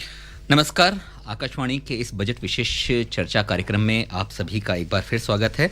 और जो सुबह से आज चर्चा चल रही है उसी के सिलसिले को आगे बढ़ाते हुए आज हम अपने स्टूडियो में स्वागत करते हैं श्री सुमन बेरी का, उपाध्यक्ष नीति आयोग का। सुमन जी, कार्यक्रम में आपका स्वागत है। Thank you. मोटे तौर पे बजट के आकलन में को अगर 3 हिस्सों में बांटा जाए तो चूंकि आप नीति आयोग से जुड़े हैं तो ये पूरा योजना का कार्यक्रम कहीं ना कहीं आपके द्वारा ही, आपके निर्देशन में ही रहा होगा। सरकार की क्या मंशा थी जब बजट बनाया था, तो उसके सामने कौन कौन सी ऐसी चुनौतियां थी जिनको सबसे पहले उसको पार पाना था?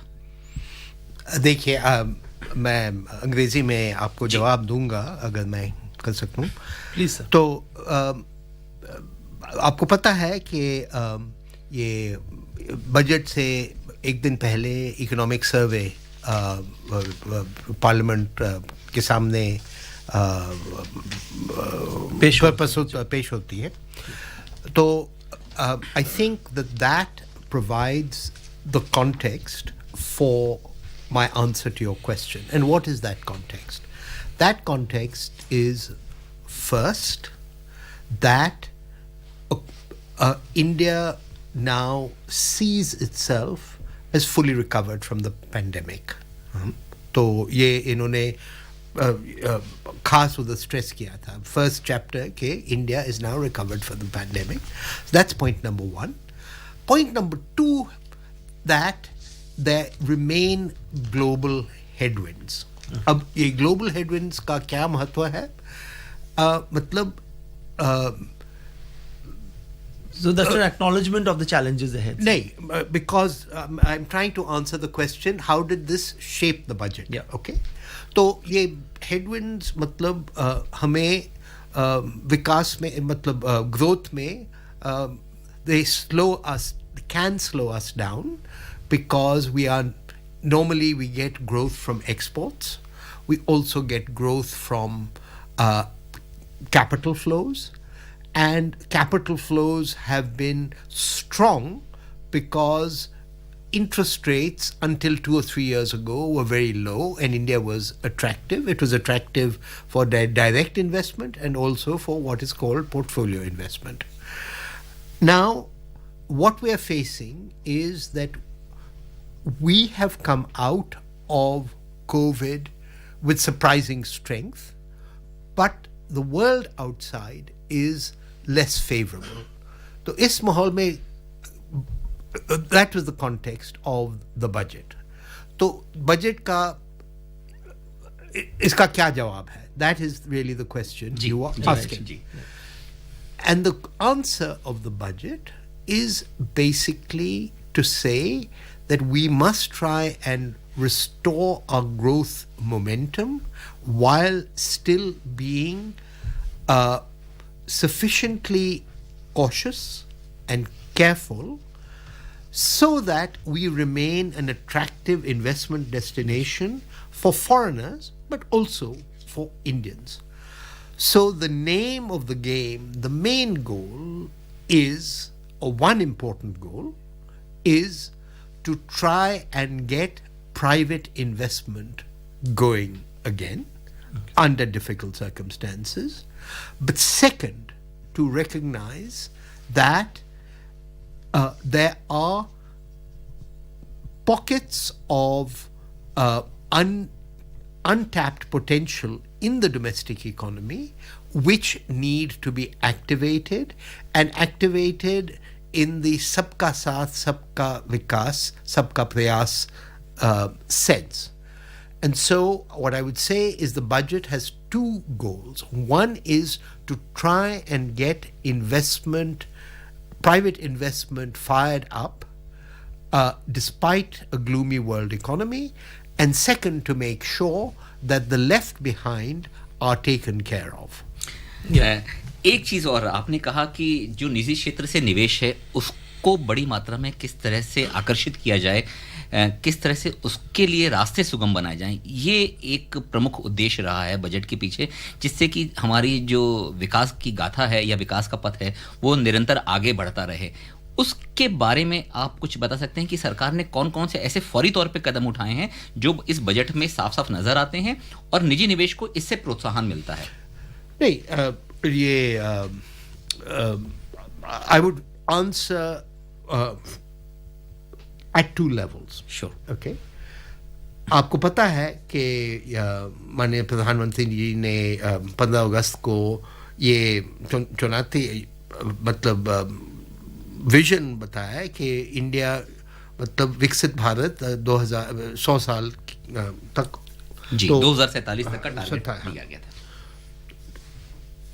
और तो इस बजट में ये माननीय वित्त मंत्री ने बहुत साफ तरह से बताया है कि इसका मतलब क्या है और मैं आपको बताऊंगा वो कहती हैं कि we envision a prosperous and inclusive India in which the fruits of development reach all regions and citizens, especially youth, women, farmers, OBCs, scheduled castes and scheduled tribes. So completely inclusive. हाँ, तो मैं ये तो inclusive growth is what I think this budget sets us down the path of, and it does it in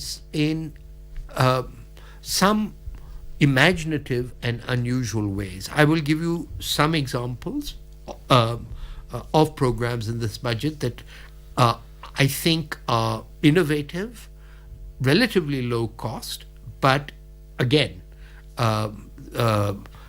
Niti and the states will have to do a lot of work, but I think it's the vision that's interesting. What do I have in mind? So, Nari Shakti is one of the punch plan of the Prime Minister from now. Nari Shakti ये budget में कई जगह में है और Republic day parade में भी नारी शक्ति थीम था, पर यहाँ जो मुझे खास मतलब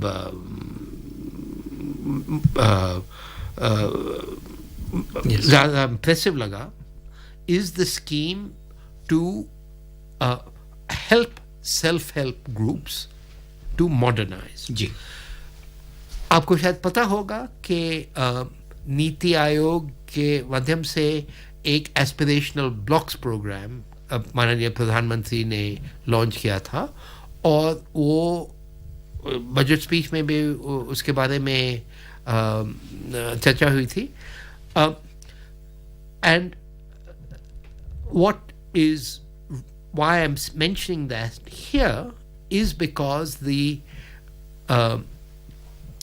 logic or the strategy of the aspirational blocks program is that if you focus on an issue on a group,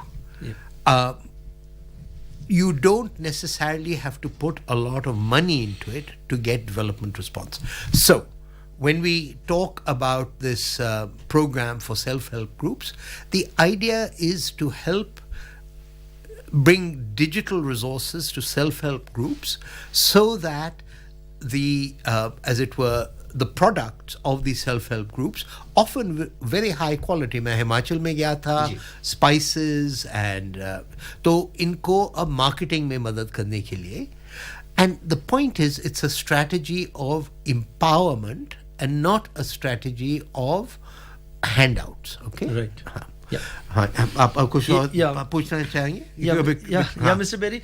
Like we'll take each of the highlights and points. Let's start off with capital expenditure. The outlay has been increased by 1/3 to 10 lakh crore rupees.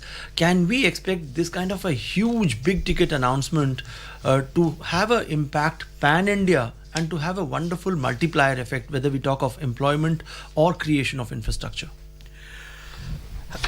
Well, the short answer is yes. The longer answer is direct and indirect effects.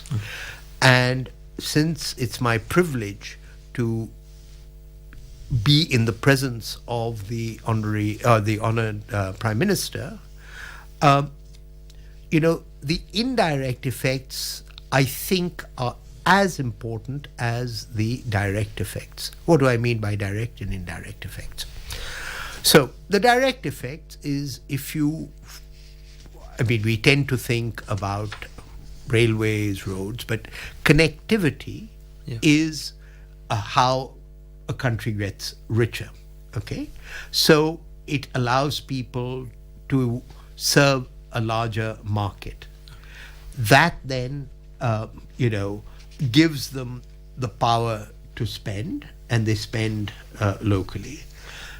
Similarly, you mentioned the increase in infrastructure, but we could also mention the big increase in the Awas Yojana in housing. Okay, now that has a direct effect, but as the Honorable Prime Minister, remarked at a recent occasion, जब किसी को चार दीवार हो जाते हैं, फिर उनका ख्याल होता है कि पर्दा खरीदना है, फिर उनको ख्याल होता है कि अब ये नए बर्तन भी खरीदने हैं. So those indirect effects, I think, are as much the part of the multiplier, but it's not part of the multiplier that is picked up immediately. It can be picked up in research. Okay? And there is huge research to say that rural roads, for example, have a tremendous impact by in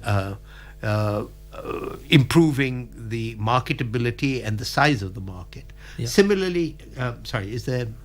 Mr. Berry, we'll just listen into an interview and we will continue the discussion after that. We will listen to an interview of the Director General and CEO of FIO, that is the Federation of Indian Export Organization, Dr. Ajay Sahai. Let's listen in. I'm joined by Dr. Ajay Sahai, who's the Director General and CEO of FIEO, which is the Federation of Indian Export Organizations. Dr. Sahai, a warm welcome to you on this program. Thank you. Dr. Sahai, what has been the response of exporters to the budget announcements made by the Honorable Finance Minister today? In fact, the budget has recognized the challenges which were highlighted by the Economic Survey, and they have looked into providing a long-term roadmap for exports. Therefore, the focus is definitely on investment and infrastructure, because unless we add to the overall competitiveness of manufacturing sector, it will not be possible for us to push the export sector. And that's why we are looking very closely the reduction in the tariff which has been brought for many sectors, particularly for electronics, chemicals, marines, and gem and jewelry, which will help us to produce these products competitively and then export those products. And so far as the export sector are concerned, one of our major concerns has been the rise in the credit rates, as the credit rates in India has gone up between 11 to 12%, whereas our competitors are getting it at less than 6%.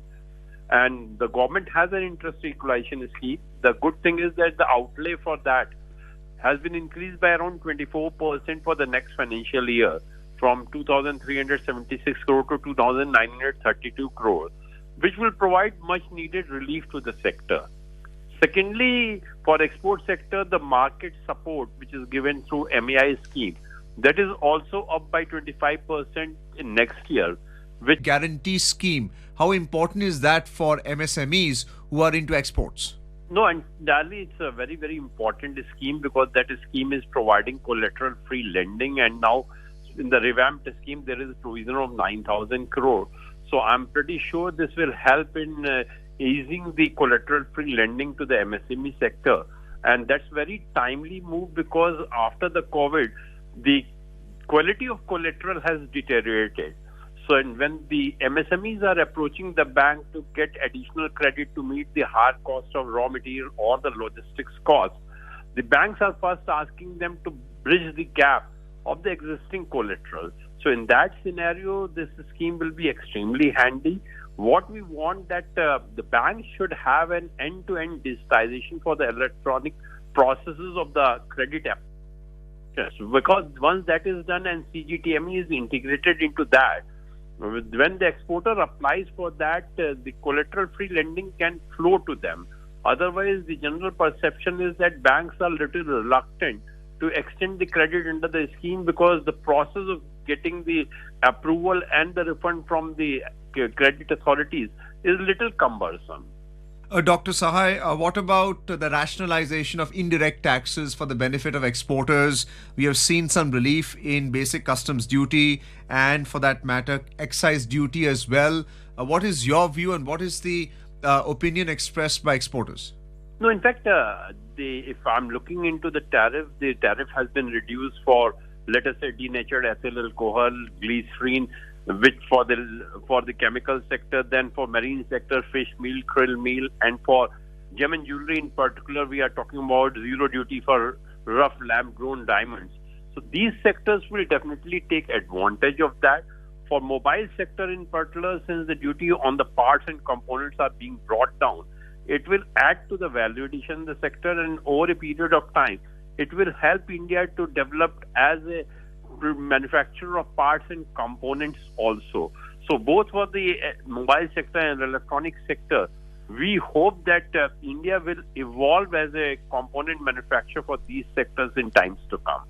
Dr. Sahai, what's your overall view of the budget in making India Atmanirbhar? Briefly. So, in fact, I entirely agree with you. Budget has worked on a two-pronged strategy.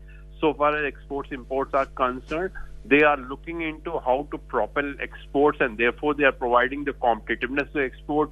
So far as imports are concerned, they have looked into what are the products where it is possible to push for import substitution, and therefore for the number of sectors, they are looking into even increasing the tariff. For example, we have seen the large import of polymers happening, and that's why the import tariff on polymer has gone up. So is the tariff on toys and parts of toys, bicycle, automobile in CKD, SKD, because the entire aim is to provide a boost to by discouraging their imports, and that's a step towards a self-reliant India.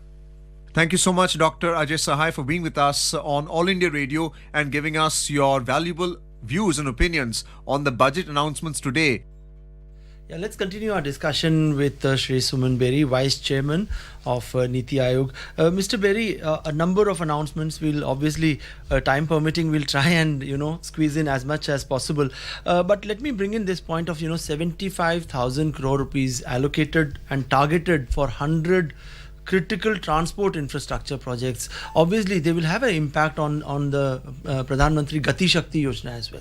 Well, it's the other way around. The Gati Shakti is a tool to make sure that that particularly transport and connectivity investments are designed properly, and that they, to use a they optimize the location, particularly.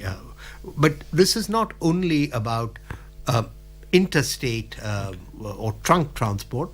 This is also about urban transport, which is very important. And a very important dimension of the budget is all that it is doing for cities. You had asked me while we were off the air about something that is particularly striking about this budget. I think one of the most, I think it's a compassionate budget at a difficult time. And one small item that, is in the budget is the shift from manual scavenging or cleaning of sewers to mechanical cleaning of sewers. It's a small point, but it is, one of the ways of bringing our cities into the 21st century.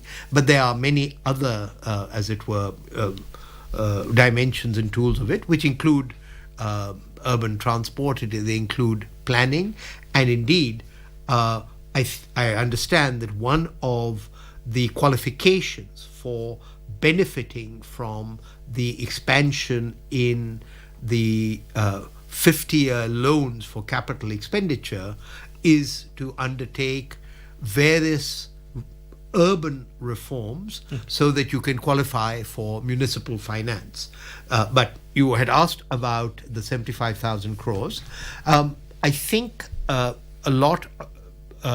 think this is over and above the very high allocation that has been provided for railways already. So this is primarily, I think, highways, but also urban transport. Right.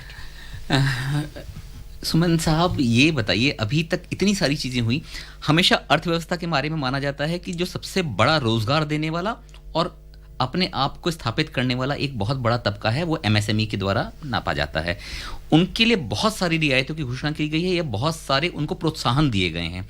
उनके बारे में आप ज़रा सा हमारे को और हमारे श्रोताओं को बताएं कि किस तरह से उनको सीधे तौर पे इस बजट से प्रोत्साहन भी मिला है, साथ ही साथ उनकी तरक्की में कोई बाधा ना पाए. नहीं, जो आप कहते हैं ये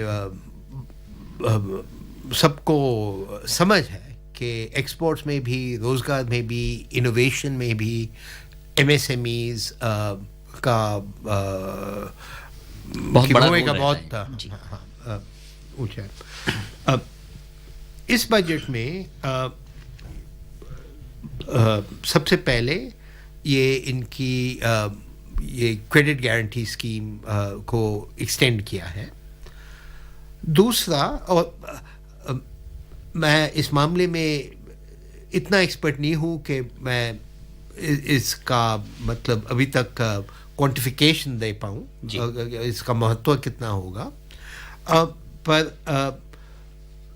जो हम देख रहे हैं कि जो क्रेडिट अब MSMEs को जारी है वो काफ़ी बढ़ रही है, तो लगता है कि उनकी हालत मतलब कोविड के बाद इतनी ख़राब है नहीं, पर सरकार अपने तरफ से मतलब क्रेडिट करवा रही है, पर वो ये भी काफ़ी MSMEs को मतलब जो उन्होंने बिड्स की थी कोविड करके वो पूरा कर नहीं पाई। तो एज यू नो ये सिक्योरिटी डिपॉजिट उनको डालना पड़ता है। अब इस बजट में अगर वो सचमुच वो फुलफिल नहीं कर, ये उनकी सिक्योरिटी डिपॉजिट उनको वापस आ जाएगी। उसके अलावा जब MSMEs को often MSMEs are part of a supply chain to larger enterprises, तो मतलब काफ़ी इधर ये खेल होता है कि 60 days टर्म्स हैं पर 60 days पे पैसा नहीं मिलता। अब इन्होंने ये कहा है कि जो इनसे मतलब खरीदते हैं वो डिडक्शन तभी कर सकते हैं जब पेमेंट करते हैं, which means that the flow of resources from their to their suppliers should improve. अब शायद और भी हो, पर ये उनको समय पे MSME को समय पे उनके जो भी भुगतान हैं, जो पेमेंट्स हैं, वो उनको समय पे मिल पाएं, तो ये एक बहुत बड़ी राहत हो जाती है, जिसके लिए 45 दिन की समय सीमा भी निर्धारित की गई थी। और आपने जैसा अभी बताया, ये तो एक बहुत व्यवहारिक और बहुत बड़ा कदम है। ये कोशिश तो है जी। जो कोविड पीरियड में अगर वो अपना कोई भी कॉन्ट्रैक्ट पूरा नहीं कर पाए थे, तो उसमें जो उनकी फोरफिट की गई थी जो भी धनराशि, वो भी अगर एक उसके कारण वाजिब हैं तो सरकार उसको भी उनको वापस करेगी। ये बहुत ही बड़ा और काफी सराहनीय कदम माना जा सकता है। पर मैं चाहूंगा कि हम ये ट्राइबल्स के बारे में जी ट्राइबल्स के बारे में बताइए, क्योंकि वो समाज के अंतिम छोर पे खड़े हुए लोग होते हैं जिन तक सरकारी सहायता पहुंचना बहुत ज़रूरी भी है, और उन तक पहुंचने में हमेशा आमतौर पे थोड़ी सी देर हो जाती है। हाँ, तो अब मिशन मोड में ये इसको कहते हैं PVTG। और PVTG का क्या मतलब? PVTG का मतलब है particularly vulnerable tribal groups। तो अब उनको अब फोकस डाल दें, और मतलब फोकस और इसमें इस मामले में नीति काफ़ी इन्वॉल्व है। तो एक मिशन लॉन्च होगा और इनके एकलव्य मॉडल रेजिडेंशियल स्कूल्स के टीचर्स भी मतलब का प्रोविज़न किया गया है। और ये मतलब and also the health has been in sharp focus as far as sickle cell anemia disease is concerned. So there is kind of renewed focus on tackling these particular issues, and it's a large group of people. I mean, it's although it's a hereditary disease, but it brings down the life expectancy. No, I'm saying tribals as a whole are what 20 crores or something like that. So this is we have talked of OBCs, SC/STs, but I think this is the first time that tribals are getting this kind of focused attention. And again, this is a first step, but as they start to get more financially secure, they will also get politically more active. So it's a long journey, but I think it is one of the elements of why I call this a compassionate budget. Yeah, Mr. Berry, we often talk about cooperative federalism and also competitive federalism.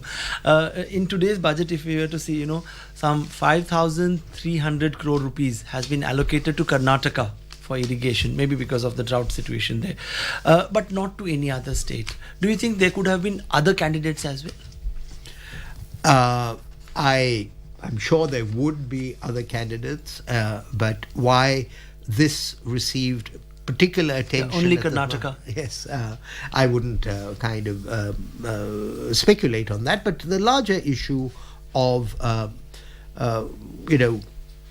cooperative and competitive federalism, it really does seem to work. I mean, states, and part of Niti's role is to, as it were, be objective. Okay. Of course, we are now starting to work with the individual states under the State Support Mission as well.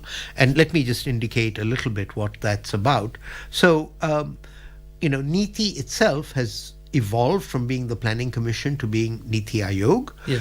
And in the old days, states had their planning departments who worked with Niti. And so we have offered to them that we would repurpose, as it were, their planning departments.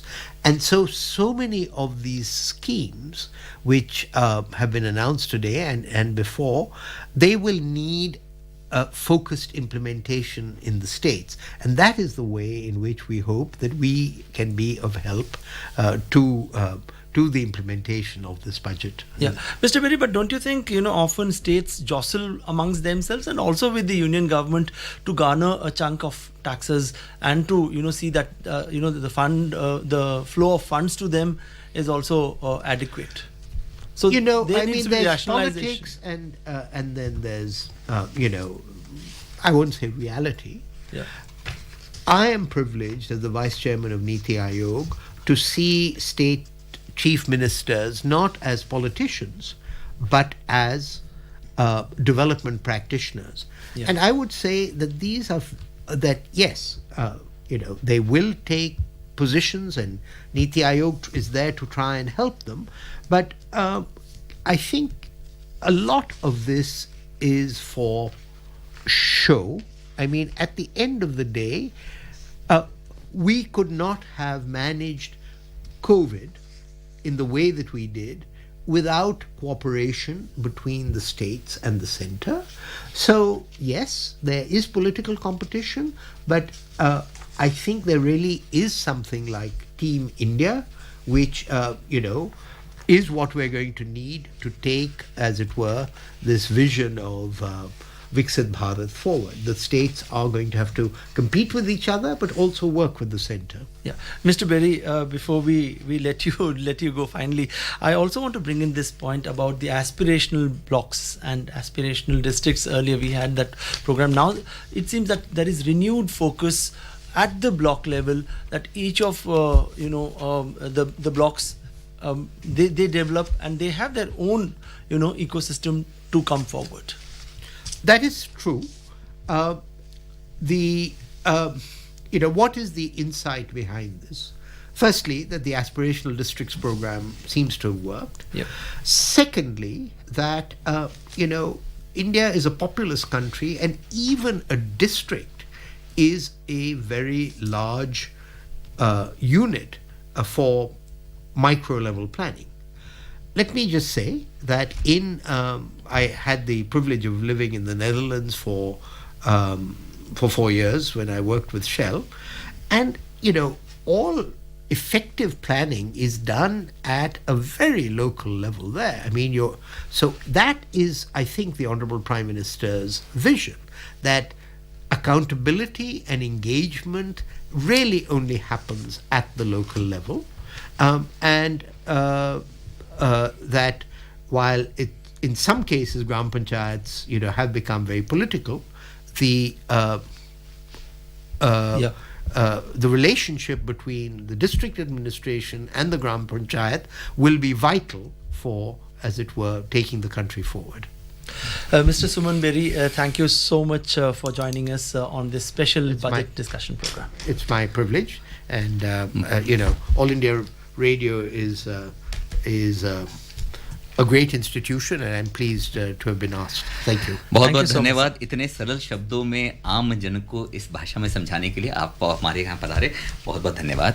और अब हम आज के budget के बारे में जन आकांक्षाओं को, लोगों की क्या भावना रही, उनकी अपेक्षाओं के बारे में। My name is Harun Raj. I'm a chartered accountant in practice from Visakhapatnam, Andhra Pradesh. I frankly think the budget is a forward-looking and a futuristic budget. I think it has a more long-term approach rather than looking for the next 2 years or just 1 year. मेरा नाम गीता है, मैं नई दिल्ली से हूँ। सरकार ने जिस बजट की घोषणा की है, मुझे उसमें सबसे अच्छा पॉइंट यही लगा कि जो उन्होंने 5 लाख से लिमिट बढ़ा के 7 लाख तक की कर दी है, जिसमें हमें किसी भी तरह का कोई टैक्स नहीं पे करना। मुझे उनके इस घोषणा से सबसे ज्यादा संतुष्टि है, क्योंकि मैं खुद एक गृहिणी हूँ और मैं ज्यादा से ज्यादा सोचती हूँ कि मैं अपने बच्चों के लिए आगामी फ्यूचर में अपने बच्चों के लिए बचत कर सकूँ। Hi, my name is Anurag Goswami. I'm a lawyer from Delhi. I'm very happy with the budget of this year. There have been several positives and several takeaways for the citizens and small businesses as well. So firstly, the compliances have been reduced as a burden on both the citizens as well as businesses, and has been a common identifier for business now. And even for citizens, if they wish to update their address, that will be common now. I believe that this budget will spur India further in its attempt to become the third largest. Since morning, and the nitty-gritties of the budget have been, kind of discussed threadbare. What is your sense of today's budget? जहाँ तक मैं समझ पाता हूँ कि जिस तरह से आम जनता का या बहुत सारे ऐसे कुछ संभावनाएं नजर आ रही थी कि चूंकि ये बजट तो इस सरकार का अंतिम पूर्ण बजट है, कहीं ना कहीं पॉपुलिस्ट बजट होने का दबाव ज्यादा रहेगा इलेक्शंस नेक्स्ट ईयर और इस तरीके की बहुत सारी चीजें थी। और कहीं ना कहीं मैं समझता हूं कि सरकार ने जो संतुलन साधने का काम है वो बहुत ही अच्छे से किया है, और इस बारे में हम अपनी चर्चा को जारी रखेंगे और शायद हमारे जो आर्थिक विशेषज्ञ हैं वो कुछ और भी बात बता पाएंगे, क्योंकि दो तीन चीज़ें ज़रूर दिमाग में रहती हैं कि आम जनता को इससे फौरी तौर पे क्या मिला, और जो मिडिल क्लास, हमारे आपके जैसा जो मिडिल क्लास है, उसकी बड़ी अपेक्षाएं होती हैं बजट से कि बजट से हमको इस तरह से रहा। And pre-budget there have been expectations about income tax which have actually come true. Whether you talk of the old regime or the new regime, now a lot of takeaways as far as personal income tax is concerned. काफी दिनों के बाद ये राहत आई है और अच्छी खासी राहत आई है। अब इसको पूरे उसके फाइन प्रिंट्स में जरूर देखना पड़ेगा कि जितना उम्मीद कही जा रही थी उतना मिला है, उससे ज्यादा मिला है या कहाँ तक ये हुआ है। लेकिन ये जरूरी है, जरूरत तो है ही थी ही, और ये भी अवश्य है कि इससे राहत की कुछ ना कुछ आशाएं तो जगी ही हैं मध्य वर्ग के खास तौर पे। That's true. And now I think we are connected with Jayanta Das. Hello Jayanto, do we have you online? Yeah. Hi. The program, and I'm sure all eyes on the budget, and you would be discussing since morning. We will talk about each of the major highlights and points in detail, but to begin with, before we begin, your general sense, and as the finance minister said, the very first budget of Amrit Kal, and she also spoke about Saptarishi, the priorities. Tell us your sense, your first comment on today's budget. Well, so typically, hi Amit. So typically, Ranga and Amit. Overall overview in that sense, I had 3 important takeaways from this budget. So if you leave on the jargon and the emotional and passion which was involved, by the finance minister, and rightly so, the first phase of the objective of this budget was we had looking forward to an election year next year, somewhere around April, May. So this will be the last budget in that sense, which will have a long-term effect. Jayanta, मैं आपको रोकना चाहूँगा, लेकिन आप हमारे साथ कार्यक्रम में बने रहे हैं। हमारे साथ भारतीय जनता पार्टी के प्रवक्ता राजीव प्रताप रूढ़ी इस समय जुड़ गए हैं। राजीव जी, कार्यक्रम में आपका स्वागत है आकाशवाणी में। जी नमस्कार सब लोगों को। नमस्कार, राजीव प्रताप रूढ़ी बोल रहा हूँ। जी राजीव जी, सरकार इस बजट के माध्यम से आम जनता की कितनी आकांक्षाओं को पूर्ण करने में सक्षम हो पाई है, एक प्रवक्ता की नजर में और एक आम आदमी की नजर में, ये मैं जानना चाहूंगा आपसे। देखिए, आम आदमी के लिए सामान्य रूप से बजट तो टैक्स पर सीमित हो जाता है और वो देखता है कि महंगाई कुछ कम होगा कि नहीं होगा और उसको क्या राहतें मिली।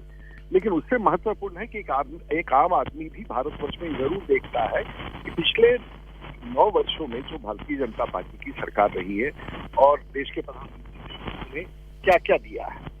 अब अगर उदाहरण के रूप में ले लें तो पिछले, अगर सच्चाई ये भी है कि लगभग 11.7 करोड़ घर में शौचालय बनाए गए, ये भी सच है कि आज लगभग 9.6 करोड़ घरों में एलपीजी का गैस का चूल्हा पहुंचा। कोविड में लगभग 220 करोड़ लोगों को कोविड का इंजेक्शन निःशुल्क मिला। आज बैंकों में लगभग 48 लाख जनधन का खाता खुला। इंश्योरेंस लगभग 44 करोड़ लोगों को मिला। 2.25 लाख के आसपास 11.4 करोड़ किसानों के खाते में पैसा गया। तो अंतोगत्वा पिछले 9 वर्षों में हमारी कामयाबी है और आने वाले दिनों में देश की सरकार, आने वाले दिनों में अगर हम बात करें कि प्रिमिटिव वल्नरेबल मिशन, अब इसमें वैसे 500 एस्पिरेशनल डिस्ट्रिक्ट्स को ब्लॉक्स को लिया जा रहा है। पहले हमने एस्पिरेशनल डिस्ट्रिक्ट्स लिए थे, अब हम एस्पिरेशनल ब्लॉक्स ले रहे हैं जिसमें 15,000 करोड़ दे रहे हैं। तो पुराना भी हो, अगर आप देखें कि हम ग्रीन एनर्जी की बात करें तो उसमें अगर आप देखें तो नेशनल हाइड्रोजन मिशन वो लगभग 19,700 करोड़ का, और लद्दाख से बिजली निकल के जो आएगा उसकी इवैक्यूएशन के लिए लगभग 37,000 करोड़ रुपया, 35,000 करोड़ रुपया। तो बहुत सारे ऐसे विषय हैं जिसके बारे में हम लोग लगातार चर्चा कर रहे हैं। सामान्य आदमी को तो ये लगना चाहिए कि देश में संरचना हो रहा है कि हम इंफ्रास्ट्रक्चर पर कितना खर्च कर रहे हैं, सड़कों पर कितना खर्च कर रहे हैं, उसका आम जीवन, चाहे वो नलके से पानी पहुंचाना हो, गैस पाइपलाइन से गैस पहुंचाना हो, या अच्छी सड़कें हो, या बिजली की 24 घंटा व्यवस्था। तो मूलतः सामान्य नागरिक को इन सब चीजों की महसूस हो रहा है। किसानों के बीच में बहुत सारी योजनाएं, तो मोटे तौर से आप महसूस करेंगे या कोई भी सामान्य नागरिक महसूस करेगा कि इस देश की सरकार में बड़ी राहत है उसे। जी, बहुत बहुत धन्यवाद राजीव प्रताप रूडी जी। हमारे साथ चर्चा कर रहे थे भारतीय जनता पार्टी के प्रवक्ता राजीव प्रताप रूडी, जिन्होंने हमें बताया कि सरकार ने सीधे तौर पर आम जनता के लिए, आम इंसान के लिए इस बजट से क्या-क्या अपेक्षाएं पूरे करने में की कोशिश की है। And now let's continue our discussion with Jayanta Das. Jayanta, I hope you are there online with us. Yeah, I'm there. Yeah. So now let's take each of the the big points. Let's start off with capital expenditure. This question we also put to our guest in the studio. We just had Mr. Suman Beri, the vice chairman of Niti Aayog. The same thing to you as well. 10 lakh crore rupees for capital expenditure, which is almost 1/3 higher than last year's. So that can percolate down and create the kind of opportunities and infrastructure for the country, isn't it? Yeah. See, if you, in continuation with what Mr. Rodi said, I'll just borrow a point from him, and that is in terms of infrastructure. He obviously rightly said the common man is focused towards the tax benefits and his immediate needs. Yeah. I guess more than immediate needs, the broader needs also includes, say, for a villager reaching out to the nearest district town or the district city in the easiest manner possible, where he can commute, he can go for work, he can go for business, or and the most cost effective as well. Whatever is producing and reaching there, in a minimal time. This particular government, over the last 9 years or so, which has been there, right from the first budget, if you observe, infrastructure was a very, very critical objective of this government. Yes. Infrastructure, not just in terms of creating better power, better telecom, better ports and all, but in terms of creating a real good network connection of not only roads, ports, but also airports. This budget speaks of, bringing in new airports, speaks of having new ports, heliports, as well as, water planes and things like that, which was tested around a couple of years ago before COVID, if you remember. But what's important to understand is the spending part. And that's why we had a 6.5% fiscal deficit brought into this project with a target of 4.5% by 2026 to bring in a bit more fiscal discipline. The spending part has been gone on an overdrive for the very basic reason, as Ranga rightly said. Not only creates the immediate infrastructure for a country which is growing at this pace, but also brings in jobs. Let's not forget that. And an impetus to all the industries, at the cost of sounding cliche. The construction housing industry has linkages to over 200 to 300 collateral sectors. So despite that, the focus has been there, and that's why we have seen a huge jump in capital expenditure. If you take out capital expenditure for the time being, look at the railway budget, which has been, around, I think in terms of numbers, it has been one of the largest in terms of outlay for the railways. So once again, beyond roads and all, railway network upgradation, modernization, creation of new roads and things like that, another focus has been brought in. So it's gone on a severe overdrive. And in fact, when you asked me an initial question, which I could not answer completely, the first glimpse of the budget has been, despite being an election budget, my initial expectations was it to go overtly, on drive mode in terms of bringing in a lot of political announcements, gimmicks, and kind of populist and things like that. What we typically call a populist budget. So thankfully, it has not been so. It has been an extremely realistic budget underlined with a lot of dreams and passion. In continuation of the last 9 years. It's just not something you wake up today and you found out that, hey, this government now wants to do these things for the next 12 months. Yeah. Never do you feel disconnected with what the government has been doing for the last 9 years. And that's where I believe the role of convergence and a vision in terms of what you would need to deliver in the next 5 years, 3 years, 2 years as a timeline is very important for any government. So from that perspective, I believe this budget, we can go on and on the do's and don'ts and what the budget has brought in and how it has affected or not affected people and things like that. But what we need to understand is life is not just stuck with one budget, right? Last 10 years, it has been a tradition. It has been, we have seen that governments have been really fast enough to bring in policy changes, irrespective of whatever has been announced in the budget. So you can have a policy change in June, you can have a policy change in July, and things like that, based on what the need of the situation is. But if you take a perspective view, so POV, as we call it, point of view in terms of what we need to do, the roadmap is clearly set. And what I liked, the terms used is gati. So speed has been, the need for bringing in more speed into what you need to do and how you need to do is another important aspect. And that intent has been clearly not only laid out, she also had the second paragraph in the initial part of her speech. The first paragraph followed by the second paragraph, where she very briefly touched upon what all was done in the last 9 years. And I think that was setting a perfect foundation about the focus on speed now, which they intend to follow. In that sense, of course, the full point, she could have played to the whole gallery in terms of a populist budget, in terms of announcements, subsidies and SOPs and things like that. I believe she has refrained from that quite a lot, made it far more realistic.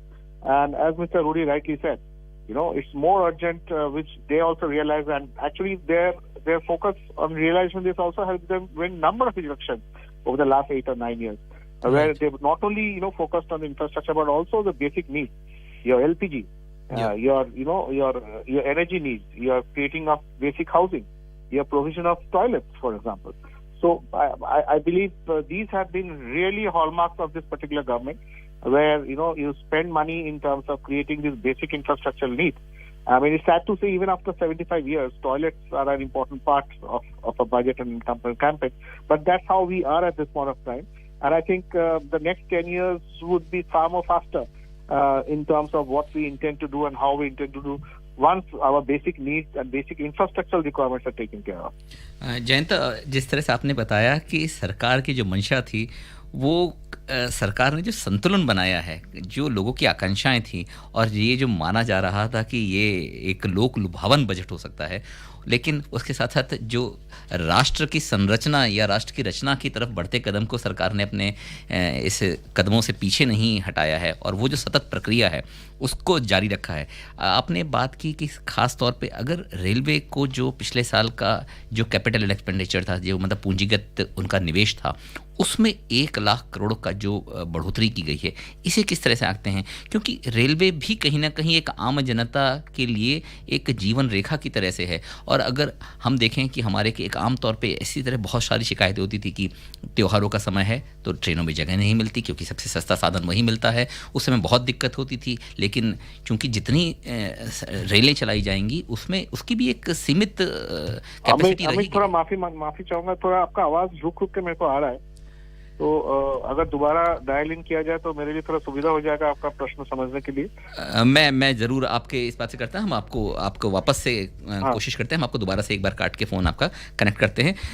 तब तक रंगा, ये एक जो महत्वपूर्ण बात है कि लोगों का ये मानना कि हमें हमेशा ट्रेनों में जगह मिल जाए, हमेशा हमें कंफर्म टिकट्स मिल जाए, एक बड़ी आम सी आकांक्षाएं होती है और ये स्वाभाविक भी है। But beyond a point, that won't be possible because there is always that limitation of number of seats. You can't have endless number of seats. लेकिन मैं इसके बारे में एक चीज जरूर यहाँ पे भी कहूँगा कि सरकार ने कम से कम ऐसा सोचा कि ठीक है, आप रेलगाड़ियों में सीटों की संख्या नहीं बढ़ा सकते, आप रेलगाड़ियां ज़्यादा नहीं चला सकते, लेकिन जो आपकी क्षमता है, कैपेसिटी है, आप उसको बढ़ा सकते हैं। कैपेसिटी बढ़ाने के लिए सबसे पहले अगर आपको एक जगह से दूसरी जगह पहुंचने में अगर 5 घंटे का समय लग रहा है, अगर उसको आप 2.5 घंटे कर देते हैं तो उसी समय में आप दूसरी ट्रेन चला सकते हैं। ये जो सोच है वो काफ़ी बेहतर है, क्योंकि हमारे पास संसाधन तो सीमित रहेंगे, हमारे पास जगह तो सीमित ही रहेगी, लेकिन हम उसका यूटिलाइजेशन किस तरह से बढ़ा सकते हैं। Already been done with trains like Vande Bharat, isn't it that Jayanta हमारे जयंता फिर से जुड़ गए हैं। जयंता, कार्यक्रम में फिर आपका स्वागत है।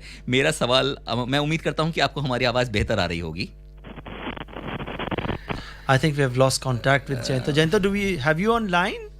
Well, never mind. Happens in a live program like this, and also the kind of duration that we are dedicating to our listeners all across the country. लेकिन हमारे सवाल और हमारी जो विश्लेषण है उसकी भी मात्राओं में कमी नहीं है, क्योंकि इतना कुछ बजट में है जिस पे हम चर्चा बहुत देर तक कर सकते हैं। और जिस तरह से रंगा भी मैंने बात करी कि ये जो सोच है कि हम ट्रेनें कितनी बढ़ा सकते हैं, उससे बनिस्बत हम ये देखें कि हम उसी ट्रेनों को कितना ज़्यादा उसका उपयोग कर सकते हैं। अगर एक ही ट्रेन को हम 2 बार इस्तेमाल कर सकते हैं, क्योंकि हमारा जो उसका पहुंचाने का समय है वो अगर हम आधा कर दें। Exactly. And recently the IRCTC has also done a rejig of their software to have better allocations of seats.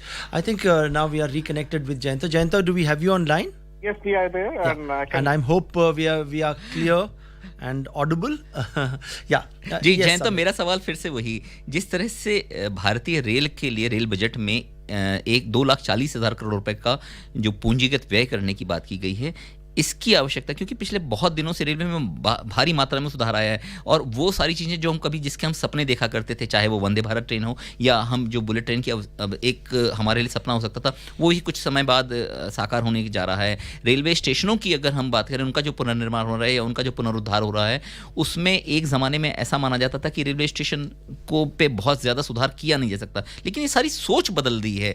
तो इस सोच के पीछे का क्या कारण है? जिस तरह से मैंने अभी आपके से पहले भी हम आपस में ही चर्चा कर रहे थे कि हमारे पास इतने संसाधन नहीं हो सकते कि हम रेलगाड़ियों में असीमित मात्रा में सीटें बढ़ा दें, लेकिन अगर हम यात्रियों को उनके गंतव्य तक आधे समय में अगर पहुंचा दें या उनका समय कम कर दें, तो हमारे पास अपने आप हमारी उसकी जो कैपेसिटी है या हमारी जो कार्य क्षमता है वो बढ़ जाती है। देखिए अमित, हमें सबसे पहले समझना है, आई थिंक इंडियन रेलवे पूरा विश्व में इन टर्म्स ऑफ टिकट प्राइसिंग सबसे चीपेस्ट है। अगर आप एक साधारण एक ऑर्डिनरी क्लास का टिकट लेके उसको हिसाब लगाए कि पर किलोमीटर क्या दर में वो टिकट का उपलब्ध किया जा रहा है, तो वर्ल्ड का I think one of the cheapest रहेगा और है भी। और साथ में हमें ये समझना है कि भारत में रेल जो है, ये पहले भी लोग बोल चुके हैं कि लोग उससे ज्यादा दिल को भी जोड़ते हैं, राइट। और ऐसा स्थिति में हर स्तर के लोग, कितना गरीब हो, ये रेल का कहीं ना कहीं यूज करके, प्रयोग करके अपना गंतव्य स्थान में पहुंचता है, चाहे नौकरी के लिए, चाहे अपना पढ़ाई के लिए पहुंचे या कहीं से मिलने के लिए जाए।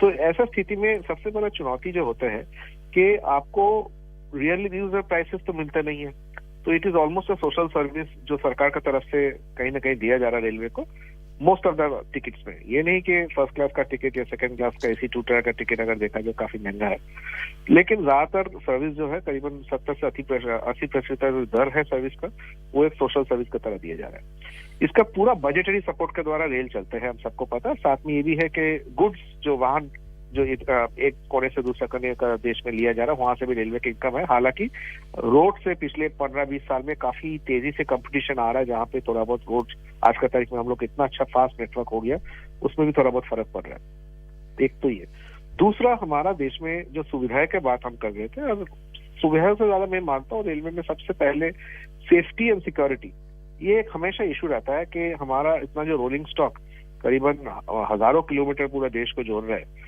और वहाँ पे लाखों करोड़ों लोग हर दिन चल रहे हैं, कहीं ना कहीं रेलवे में इसको उपयोग कर रहे हैं। सेफ्टी और सिक्योरिटी किस हद तक यहाँ पे हम दे सकते हैं, तो सबसे पहले तो आपका खर्चा वहाँ पे बजटरी एलोकेशन जो अलग से किया गया उसका हमें समझना चाहिए और पूरी तरह से सुरक्षा का अगर हम बात करें और टेक्नोलॉजी कितना हद तक यूज हो रहा है, तो पिछले 8-10 साल का दौरान अगर आप देखेंगे घटना इन टर्म्स ऑफ रेलवे एक्सीडेंट बहुत ही कम हुए हैं। जो पहले आपका डिरेलमेंट का अगर आप देखें, जो ज्यादातर वजह ये होता था कि रोलिंग स्टॉक जो है वो काफी पुराना हो गए या रेल का पटरी का मेंटेनेंस का कुछ इशू आ जाता है जिस वजह से डिरेलमेंट वगैरह होते हैं। लेकिन इस बार अगर आप देखें पिछले 5-7-10 साल का आंकड़े लेके ये पुराने दिनों की बात हो गई। ऐसा लगता है कि कभी ऐसे शायद सपने सुनने में आता था, अब तो फिलहाल शायद सरकार की मंशा और भगवान की दया दोनों से ही इस तरह की दुर्घटनाएं के बारे में सुने हुए जमाने बीत जाते हैं और भगवान ना करे कभी ऐसा हो भी। कहीं हम लोग मानते हैं कि वो हासिल हुआ है और टेक्नोलॉजी का भी बहुत बड़ा योगदान है इसमें, वो हमें भूलना नहीं चाहिए। दूसरी सवाल ये है कि कंफर्ट, किस हद तक कंफर्ट दिया जा रहा है एक आम आदमी को, एक आम नागरिक को जब वो स्टेशन पहुंचता है, कैसे सुविधाएं है, चाहे पानी का सुविधा हो, चाहे टिकट काउंटर में लाइन में खड़े होकर टिकट लेने का उपलब्ध करे। मैं जब प्रोग्राम में जुड़ रहा था तो रंगा भाष्यम IRCTC का सॉफ्टवेयर के बारे में बात कह रहा था, जो मैं मानता हूँ इंडिया का सबसे बड़ा एग्रीगेटर है आज का तारीख में। हम लोग अमेजन का बात करते हैं लेकिन IRCTC जैसा aggregator in terms of ticket selling, in terms of selling packages and all, बहुत बड़े साइज में है वो, एक अलग कंपनी है वो। और IRCTC के द्वारा, टेक्नोलॉजी का द्वारा जिस तरह का टिकट पहुंचाया जा रहा है और जितना आसानी से एक आम आदमी जिनका पास एक स्मार्टफोन हो, एक मोबाइल का द्वारा टिकट लेना, फिर टिकटलेस ट्रैवल इंट्रोड्यूस करना, ये सारे चीजें पिछले 10-15 साल का दौरान हम देखे हैं। और इस उपलब्धि में जो मैंने कह रहा पहले शुरू से कि रेलवे में सेफ्टी का साथ साथ एक कंफर्ट जो है वो काफी हद तक हम लोग हासिल किए। क्या इसमें हम खुश हैं? नहीं, क्योंकि एज उपभोक्ता, एज कंज्यूमर्स लोग चाहते हैं चीजें और अच्छे दिया जाए और सरकार की तरफ से दायित्व के साथ साथ एक चुनौती भी है कि जिस तरह का बजटरी एलोकेशन आज तक उनको मिल रहा था, उस बजटरी एलोकेशन के अंदर आपको टेक्नोलॉजी अपग्रेडेशन करना है, रोलिंग स्टॉक को चेंज करना है और साथ में नया टेक्नोलॉजी का द्वारा जो ट्रेन्स इंट्रोड्यूस करना है। अब शताब्दी देखिए, करीबन मेरे ख्याल से 25-30 साल पहले शायद शताब्दी इंट्रोड्यूस हुआ था, उसके बाद फास्ट ट्रेन देश में आए नहीं थे। बुलेट ट्रेन को थोड़ी देर आप हटा के बात करें तो वंदे भारत का जो रोलिंग स्टॉक जो नया बना है और देश में बन रहा है, जिस तरह का क्वालिटी प्रोडक्ट और जिस उत्साह के साथ वंदे भारत जो प्राइम 2 सिटीज को जोड़ने का कोशिश किया जा रहा है, चाहे उत्तर भारत में हो, चाहे दक्षिण भारत में हो, जहाँ पे फ्रीक्वेंट ट्रैवल जिसको हम बोलते हैं बिटवीन 2 नोडल सिटीज, तो वो एक वंदे भारत का धीरे धीरे मैं मानता हूँ शायद वक्त के साथ अगले 2-3 साल में पूरा शताब्दी को रिप्लेस कर देंगे, जहाँ पे एक डे टाइम ट्रैवल जिसको बोलते हैं 5-6 घंटा 7 घंटा के अंदर पहुंचाना। लेकिन वंदे भारत को बहुत अच्छे से चलाने के लिए आपको रोलिंग स्टॉक चाहिए, आपको ट्रैक चाहिए बहुत अच्छा, उसका भी कहीं ना कहीं अपग्रेडेशन बेशक रूप से हो रहा है। अभी हमें ये समझना है कि इस देश में जैसे मैंने कहा कन्वर्जेंस सरकार का शुरू से रहा कि अलग से रेल के ग्रोथ कराना या सड़क को ग्रोथ कराना, जैसे भी जहाँ पे भी आप ग्रोथ के ऊपर अलग से निवेश कर रहे हैं अपना पूंजी, बहुत जरूरी है कि एक विजन कन्वर्जेंस होना। क्या हमारे overall infrastructure network, road, railways, फिर एयरपोर्ट्स का अगर आप बात करें, एयरवेज और साथ में कैनल्स एंड पोर्टवेज, ये सारे मिलके कहीं ना कहीं कन्वर्जेंस हो रहा है एज अ विजन। मानता हूँ कि जब तक वो रोड मैप पूरी तरह से स्थायी ना हो, इस तरह का जो भी आप करेंगे काम, कहीं ना कहीं कन्वर्जेंस का अगर कमी रह जाएगा तो वो काम पूरी तरह से नजर भी हो नहीं पाएगा, ना आपको सक्सेसफुल कहीं ना कहीं हो पाएंगे। यहाँ पे अगर आप देखें तो ये कन्वर्जेंस का बात 2014 में इस सरकार ने किए थे और नॉट ओनली इंफ्रास्ट्रक्चर, उन्होंने डिजिटल कन्वर्जेंस का बात किए थे, जहाँ पे तमाम जितना भी नीतिगत रूप से जो भी स्टेप्स कुछ दिनों में जहाँ पे बजट को और अच्छे से समझा जाएगा, लोग समझने का भी कोशिश करेंगे। बोलेंगे शायद कितना महंगा है, गवर्नमेंट को स्पेंडिंग के लिए फिर वापस जाना पड़ेगा बोरिंग मार्केट में, उसमें भी ब्याज दर के ऊपर एक अलग से प्रेशर आ सकता है, वो एक अलग से डिस्कशन कहीं ना कहीं हो सकता है। लेकिन समझना है कि गवर्नमेंट का कन्वर्जेंस के ऊपर और इन्वेस्टमेंट के ऊपर, खास करके 2 चीजों में, कैपिटल एक्सपेंडिचर आपने कहा जो देश का बुनियादी ढांचा को और अच्छे से मजबूत करेंगे, और रेलवे नेटवर्क। पहले तो रेलवे बजट अलग से होता था, अलग से चर्चा भी होता था, लेकिन आजकल मर्ज होने के बाद से रेलवे के ऊपर ये फोकस के साथ साथ ये जो गवर्नमेंट का जो कमिटमेंट है, ये पूरी तरह से हम स्वागत करते हैं। Yeah, Jayanta, you spoke about fiscal deficit. We will, actually discuss fiscal deficit in detail. Do stay with us. And right now joining us on the program is Avinash Gorakshakar, market expert. Avinash, a warm welcome to the program. Yeah, good evening. Yeah, to talk about the budget day, the big day has finally arrived in the morning when the budget speech was on and the finance minister was delivering the budget speech. It seemed as if the markets were really excited and there was almost a 1,000-point jump as far as Sensex is concerned. But after in the afternoon, it seems as if the euphoria was kind of fizzled out and Nifty eventually ended in the red. What do you feel about the market reaction to the budget? See, first of all, I think the budget presented by the finance minister today has been very, a balanced as well as a growth-oriented budget. In fact, the budget should be given at least 8 out of 10 marks according to me. Because frankly, in this budget, what has happened is the focus again has come on the infrastructure sector. I think we've seen a very massive 33% increase in the outlay for capital expenditure to almost 10 lakh crores. Yeah. Additionally, railways have been given a budget of almost 2,40,000 crores, which is definitely another big positive which the markets definitely would like, because that would encourage a lot of capital formation, a lot of future employment opportunities in the country.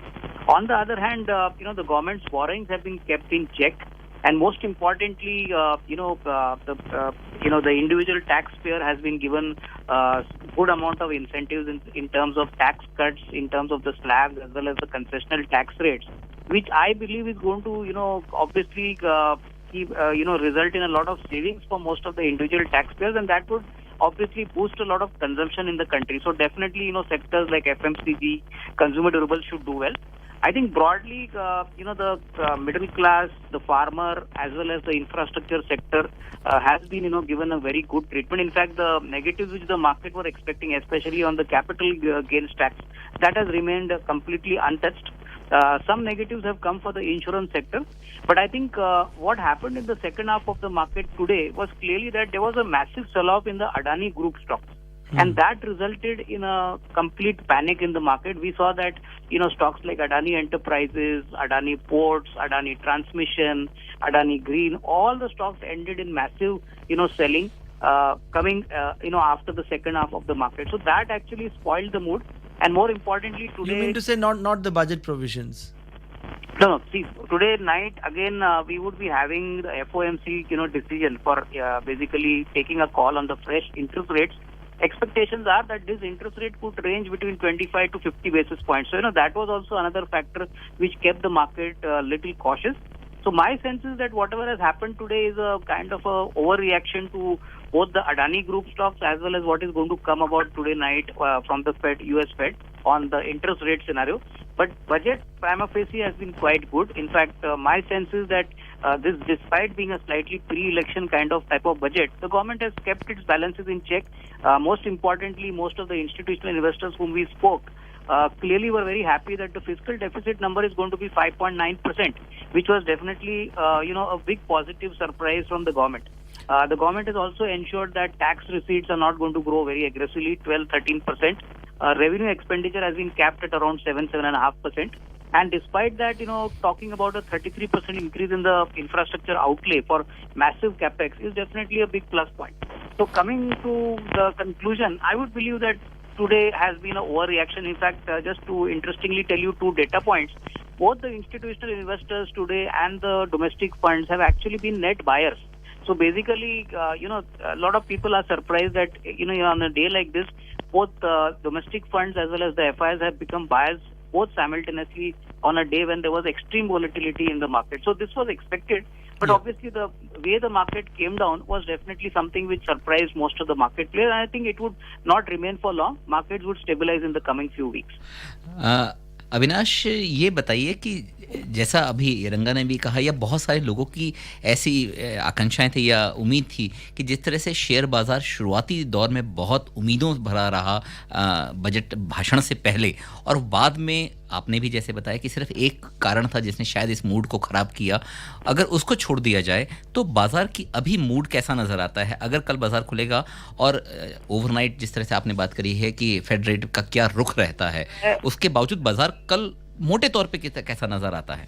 देखिए, मुझे लग रहा है कि जब तक Adani group stocks में stability आती नहीं है, कल भी हो सकता है कि अडानी ग्रुप स्टॉक्स में आपको एक बिकवाली का ट्रेंड देखने को मिले, तो मेरे ख्याल से अगले 2-3 दिनों के लिए मार्केट्स में ये वोलेटिलिटी रहेगी। अभी आज रात को FOMC का क्या डिसीजन आता है वो भी इम्पोर्टेंट है। अगर 50 बेसिस पॉइंट इंटरेस्ट रेट्स बढ़ते हैं तो डेफिनेटली आपको थोड़ी और बिकवाली कल देखने को मिलेगी। अगर 25 basis point interest rate hike आता है तो मेरे ख्याल से मार्केट्स ने वो इंटरेस्ट रेट्स तो पचा लिया है। तो मेरे ख्याल से कल वापस मार्केट वोलेटाइल रहेगा और जब तक ये अडानी ग्रुप के स्टॉक्स का मसला पूरी तरह से सेटल नहीं होता है तब तक मुझे लग रहा है कि थोड़ा सा डर का माहौल तो रिटेल इन्वेस्टर्स के मन में जरूर रहेगा। लेकिन मेरे ख्याल से देखिए फंडामेंटली अभी भी मार्केट में ऐसा कोई पैनिक सेल ऑफ करने का कोई बड़ी वजह नहीं है। 2-3 दिन के बाद मार्केट स्टेबलाइज होगा। कल लग तो नहीं रहा है कि मार्केट इमीडिएटली बाउंस बैक दिखाएंगे क्योंकि अभी भी अडानी ग्रुप के स्टॉक्स में काफी बिकवाली बाकी है, ऐसे मार्केट्स का मानना है। जी यस ये माना जाए कि जो बाजार की जो मूड है वो सिर्फ और सिर्फ अगर कहीं बिगड़ रहा है तो वो एक कारण की वजह से मुड़ रहा है, लेकिन इसका कारण से बजट के प्रस्ताव नहीं है या बजट से आकांक्षाएं जो थी वो शायद बाजार को बहुत रास आई हैं, बशर्ते कि अगर एक इंसिडेंट जो अडानी के शेयर्स के मामला है अगर हम उनको छोड़ दें तो। बिल्कुल, देखिए बजट अगर हम अडानी ग्रुप के स्टॉक्स को इग्नोर करें तो मेरे ख्याल से बजट में बहुत सारी अच्छी चीजें अनाउंस कर दी है और उससे डेफिनेटली आपको इंफ्रास्ट्रक्चर स्टॉक्स, होटल स्टॉक्स, जो कैपिटल गुड्स की कंपनियां है प्लस ऑटोमोबाइल की कंपनियां है, इनमें एक अच्छी तेजी आपको देखने को मिलेगी और ये वही इन्वेस्टर्स के लिए एक अच्छी बात है जो थोड़ा सा निवेश करना चाहते हैं, क्योंकि ट्रेडर के लिए बाजार शॉर्ट टर्म में बहुत वोलेटाइल रहेगा, लेकिन निवेश के लिए मुझे लग रहा है कि अभी लार्ज कैप स्टॉक्स में मौके अच्छे बन रहे हैं और होपफुली अगर ये बिजनेस का ट्रेंड कॉर्पोरेट अर्निंग्स का ट्रेंड भी ठीक ठाक आगे आता है तो मेरे ख्याल से आपको निवेश करने का अच्छा मौका मिलेगा। मेरे ख्याल से इन्वेस्टर्स के लिए ये बहुत अच्छी अपॉर्चुनिटी है कि अडानी के कारण से ही मार्केट गिरा है। फंडामेंटली अभी भी मुझे नहीं लग रहा है कि बजट में ऐसा कोई बड़ा नेगेटिव सरप्राइज आए और बजट ने तो मार्केट को बिल्कुल हर तरीके से खुश करने की कोशिश की है जो मार्केट को भी पसंद आया था। But frankly Adani group stocks में कितना लीवरेज है, कितने प्रमोटर्स के शेयर्स प्लेस्ड है, ये सब बातें मार्केट में अभी बातें हो रही है। तो ये कब तक खत्म हो जाएगा ये कहना मुश्किल है, लेकिन डेफिनेटली हमको लग रहा है थोड़े टाइम के बाद नॉर्मलसी और स्टेबिलिटी मार्केट में जरूर आएगी। आपने कहा कि अभी बहुत सारी संभावनाएं हैं निवेशकों के लिए। अगर लार्ज कैप के शेयर्स की बात करें, कौन कौन से ऐसे क्षेत्र हैं जिसमें निवेश के अभी मौके निवेशक ढूंढ सकते हैं? देखिए, मुझे लग रहा है कि अगर निवेश की बात करें तो लार्सन एंड टुब्रो काफी अच्छा विकल्प है। उसके बाद कमिंस इंडिया है, महिंद्रा एंड महिंद्रा है, टाटा मोटर्स है। उसके बाद हम अविनाश कंपनीज है।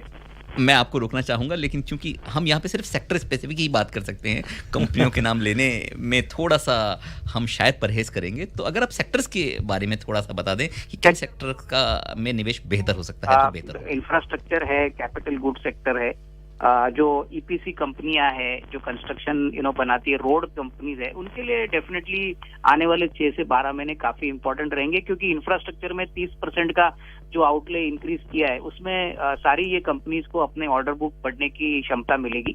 उसके बाद कमर्शियल व्हीकल जो सेक्टर है, उसके बाद जो पैसेंजर कार सेक्टर है जहाँ पे इलेक्ट्रिक व्हीकल के बैटरीज पे ड्यूटी काफी कम कर दी है।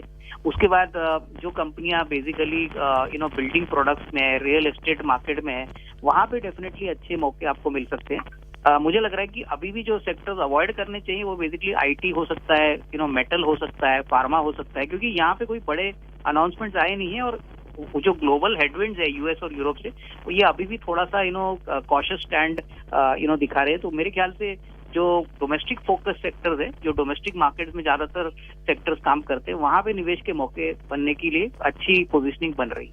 Yeah, Avinash, to talk about the provisions of the budget per se, from the market point of view, from the stock market point of view, there has been no nasty surprises or shocks. So that in itself, as they say, no news is good news. So that in itself was a kind of good news for the stock markets, isn't it?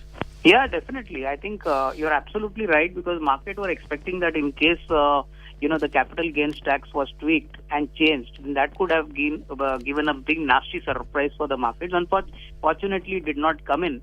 And most importantly, if you look at the government's intention, it is very clear that it wants to build fiscal prudence. At the same time, it is gunning for, growth, which is very clearly evident from its announcement of a 33% increase in the infrastructure kind of, sector. Most importantly, the railways have also been given a very large budget outlay this time. That's right. Since no bad news was actually good news, but this time good news has come in, and I think the markets have not fully discounted it. Maybe it would take a little more time for the markets to digest. 1 or 2 days to, In fact, And Avinash, be with us. We'll continue our discussion on the budget 2023. Meanwhile, let's get back to Jayanta. Jayanta, before we took Avinash online, we were talking to. Hello, I think we have lost contact with Jayanta. Anyways, we'll try and get back and talk to him about various provisions of the budget. But while being with you, Avinash itself, what else were the major fears of the market, say just a day or two before the budget? As you said, the capital gains, there was no tinkering. What else were the big fears? So the big fear was basically if the government was not able to maintain its fiscal deficit target, because last 2 years the government had spent a lot of money because of COVID, and fiscal deficit number was not the main key point to watch. But as the finance minister said today that they want to bring down the fiscal deficit to a level of 4.5% by FY26. So I think clearly that realization has come in. And if that was not done, then I think that would have been a big negative surprise, because this number is keenly watched by the fund community, by the institutional community. So, 5.9% is something which, stood on its ground. And most importantly, the government's focus on basically growth, or basically on cutting back on its expenditure. I think very clearly the government has decided that it will increase the growth quotient. It wants better growth despite a recession in US and Europe. And that clearly shows that India is a spot where there is a good amount of, brightness still available. I think, all over the globe, this budget was watched. I think clearly from the kind of announcements made by the government, what is important is this time the numbers look very realistic. As I was telling you earlier, the government has targeted a 12 to 13% growth in their, in net income. On the recurring, expenditure side, they've capped their expenses by 7.5%. So this is definitely a clear case where they don't want to incur unproductive revenue expenditure, and they want to focus on more productive capital expenditure. So I think, most of the negatives which were expected have not come in. In fact, the government has made it very clear that, obviously, without mentioning that this being a pre-election budget, they wanted to please every section of the society, and I think it's a very genuinely balanced effort by the finance minister this time. Yeah, you're talking about every section, Avinash. Let's focus on the middle class as well. For many years, past at least 3 or 4 years, there were expectations that they would get relief in income tax. Today, finally, in budget 2023, they have got a major relief in income tax provisions. So that would, actually lead to a lot of money in the hands of consumers. Can we expect that to kind of, give a big impetus to say, sectors like FMCG, consumer durables and others, and even automobiles for that matter, and have a cascading impact on the share prices as well? Yeah, obviously. I think your point is absolutely right that, this kind of cut in the personal income tax level was expected for a very long time. And as I mentioned to you, this being a pre-election budget, the government has finally given that benefit to the middle class, consumer. A lot of money would now come into the consumption basket. And as you rightly mentioned, sectors like FMCG, consumer durables, automobiles, a lot of discretionary kind of segments would definitely get a big boost up in the coming quarters, especially FMCG, which was seeing volume growth getting impacted because obviously consumption had been hit very badly. So this is definitely good news for, all these sectors, because ultimately extra money in the pockets of the middle class customer is going to come in the form of increased spending for, basically not only the FMCG, but typically, discretionary items like typically, building products, for that reason, cosmetics, or for that reason, eatables.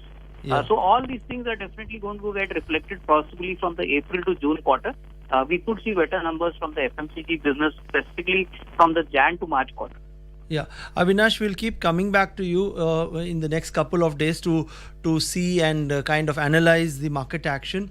And as you said, this Hindenburg Adani issue has to settle down before the markets moves ahead. And also, what happens across 7 seas in the American markets, in the American economy, and more specifically the Federal Reserve, whether there is a hike of, as being expected, 25 to 50 basis points. So all these things will impact the market. We'll keep coming back to you in the next couple of days. Thank you you so much for joining us on this program. और अब हमारे साथ जुड़ रहे हैं business standard के director editorial AK Bhattacharya जी, कार्यक्रम में आपका स्वागत है। नमस्कार।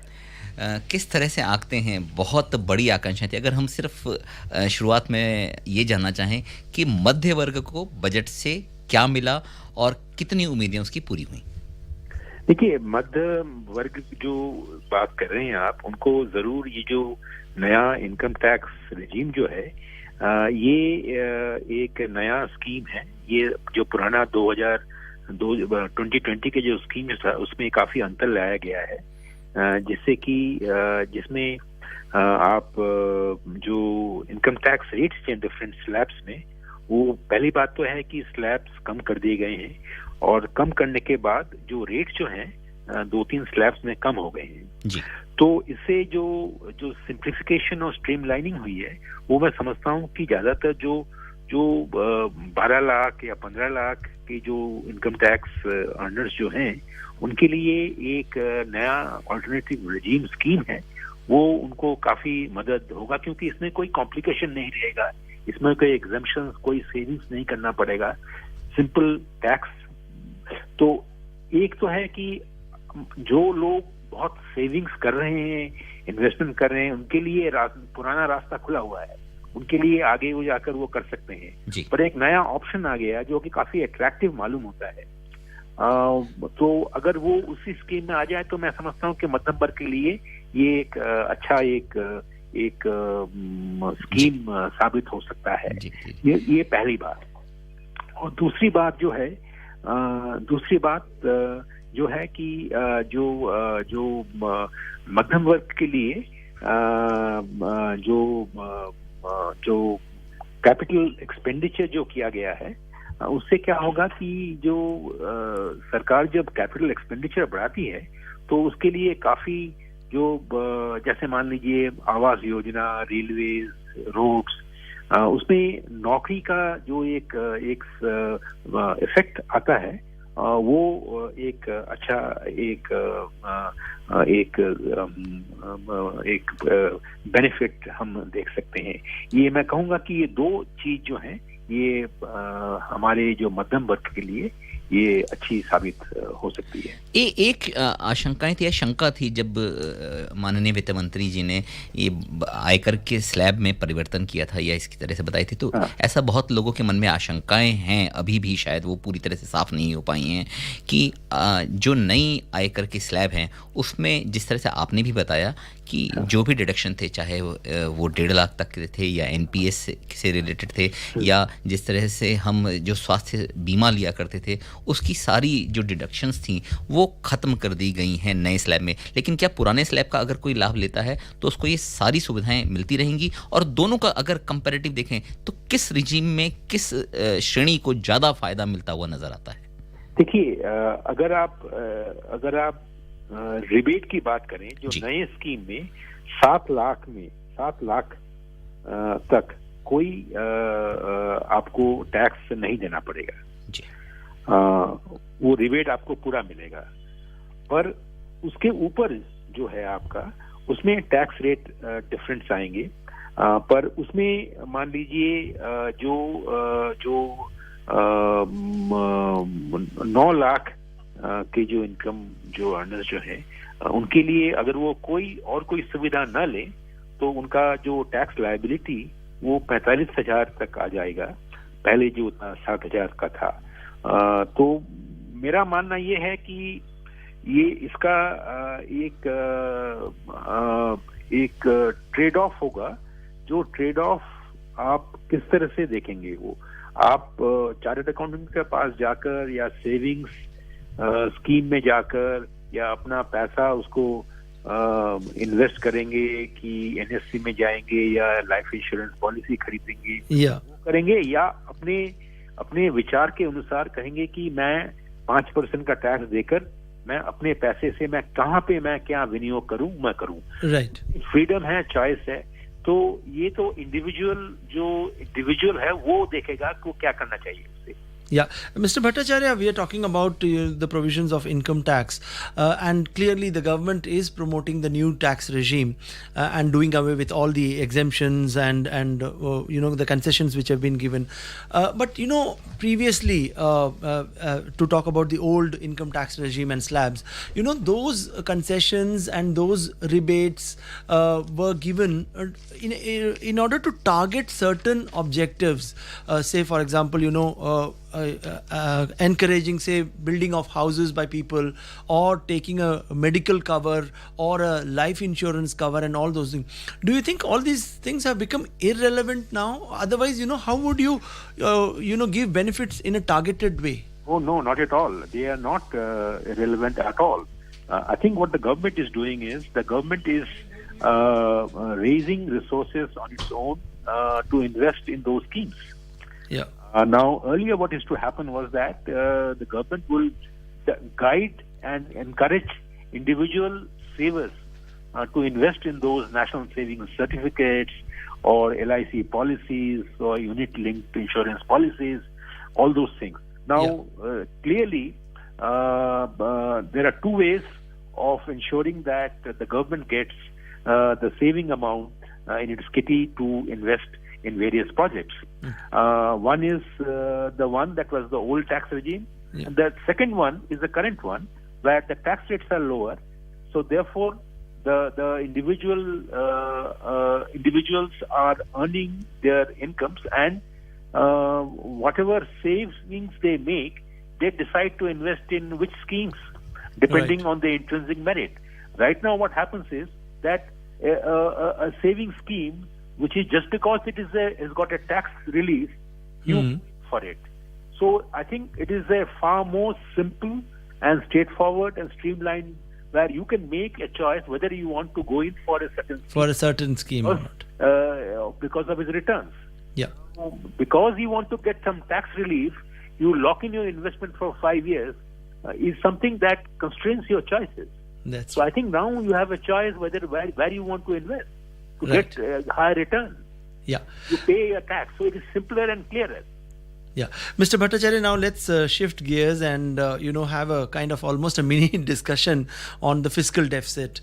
Fiscal deficit has been pegged at 6.4% for 2022-23. That's the current financial year, and for the ensuing year it is 5.9%. That is for 2023-24, and the glide slope of taking it all the way down to 4.5% by 2025-26. Don't you think these are really attractive figures, especially post the pandemic, where the governments were struggling a lot, and this kind of a glide path leading to all the way down to 4.5% by 2025-26 is really marvelous, isn't it? This trajectory will be not a very easy trajectory to traverse. Remember that the pre-pandemic fiscal deficit was 4.6%, and we will be 5.9% next year according to the current budget. So therefore, we are still not yet in the pre-pandemic situation of fiscal consolidation. So therefore, this trajectory, this glide path is still not a very, very ambitious glide path. It is a glide path that takes you gradually to your 4.5% goal of 2025-26. Certainly, from 6.4 to 5.9, which is which is around 0.5 percentage point decrease. Yeah. Creditable task, but remember that you have to achieve almost close to 2% in the next 2 years. Now, so that becomes a kind of a backloading of the fiscal deficit reduction task, and you have an election in between. So the journey from now on will not be very easy. It will be very, very challenging and very ambitious. So while we have done well by reducing the fiscal deficit, at the same time increasing our capital expenditure by 37%, these are all creditable achievements. But what I am saying is this: that the path going forward from here will not be easy. It will be full of challenges. Yeah, Mr. Bhattacharya, let's also talk about the FRBM Act. No one, in recent times talks about the Fiscal Responsibility and Budget Management Act, where it was incumbent upon the government to restrict fiscal deficit in a particular range. But of late, especially in the last 2-3 years, obviously, because of the COVID pandemic, it was given a go by. But even in this year's budget, and no one talks about FRBM. What happens to FRBM Act? Are we within the band? You have raised a very important question. See, the FRBM Act, as amended in 2018, has a deviation escape clause. Now, the escape clause says that if there are some natural calamities or national emergency, so it has to go up to 4.5% in the next 2.5 years. And for the debt to GDP ratio, which is also a parameter, is going to be a more difficult task. That task is that Centre's target is 40%, and right now it is going to achieve 57% next year. So from 57%, you have to come down to 40% in the next 2-3 years. So it will be a very, very challenging, ambitious task for any government, particularly, as I said, that you have in general election 2024. Yeah. And let's also talk about the disinvestment target, a target of 51,000 crore rupees for next year, that is 23-24. 51,000 crore rupees. 61,000 crores. 60. That is 61,000 crore rupees. Yeah. Okay. As far as disinvestment of public sector undertakings and government PSUs are concerned, how easy or difficult it would be for the government to achieve this target? Very difficult next year, for the simple reason is quite a few public sector units have been readied for the disinvestment. IDBI Bank has been readied. Concord follow-on offer has been readied. So I don't think the target for next year will be very, very challenging. The current year 65,000 crore, the government is meeting only 60,000 crore. So that might be, I do not know whether in the next remaining 2 months, you can raise another 20,000 crore or not. Yeah. That is something which have a challenge. But for next year, I don't think 61,000 crore will be a difficult task, particularly because within this target is included the asset monetization, which the railways did 10,000 crore this year, and next year I'm sure they will do more. Mister Bhattacharya, अगर जिस तरह से आपने बात करी कि अगर सरकार का ये जो विनिवेश का लक्ष्य है वो पूरा नहीं हो पाता तो सरकार का जो राजस्व प्राप्ति कहीं ना कहीं उसमें भी कमी आएगी, तो क्या ऐसे मौके पे हमारे लिए इस बारे में कुछ चिंता करना जायज़ हो सकता है कि सरकार ने जितने बड़े पैमाने पे निवेश की योजना बनाई है वो कहीं ना कहीं इससे वो होगा, या कहीं ना कहीं हमारा जो राजस्व घाटा है या वित्तीय घाटा है उसमें दिक्कत आ सकती है? नहीं, देखिए, जो डिसइन्वेस्टमेंट की जो आप बात कर रहे हैं वो इस वक्त सिर्फ अगर 61,000 करोड़ की अगर टारगेट रखनी है जी, ये जो ओवरऑल कैपेक्स का भी शेयर है वो बहुत ही कम है जी। सो मैं समझता हूँ कि 60,000 करोड़ अगर मान लीजिए अगर 50,000 करोड़ भी हम उसको रीच करते हैं या 40,000 करोड़ भी करते हैं तो 20,000 करोड़ का जो शॉर्टफॉल जो है, मैं ये नहीं समझता कि ये इतने बड़े बजट जो 45 लाख करोड़ का बजट जो है उसके अंदर ज्यादा कुछ असुविधा दिखेगी, क्योंकि ये 60,000 करोड़ एक 45 लाख करोड़ के बजट के अंदर ये बहुत ही कम अमाउंट है, इसमें कोई ज्यादा कोई अंतर नहीं आएगा। और हम आशा ये कर सकते हैं कि 60,000 करोड़ का जो टारगेट जो है वो अगर 80% भी हम अचीव कर लेते हैं तो इसमें कोई दिक्कत आने वाली बात नहीं है। चलिए, ये तो काफ़ी उत्साहजनक और बेहतर है कि सरकार ने जो भी अपने कदम उठाए हैं उसके लिए एक बिल्कुल बढ़िया रोड मैप भी निर्धारित करके रखा हुआ है।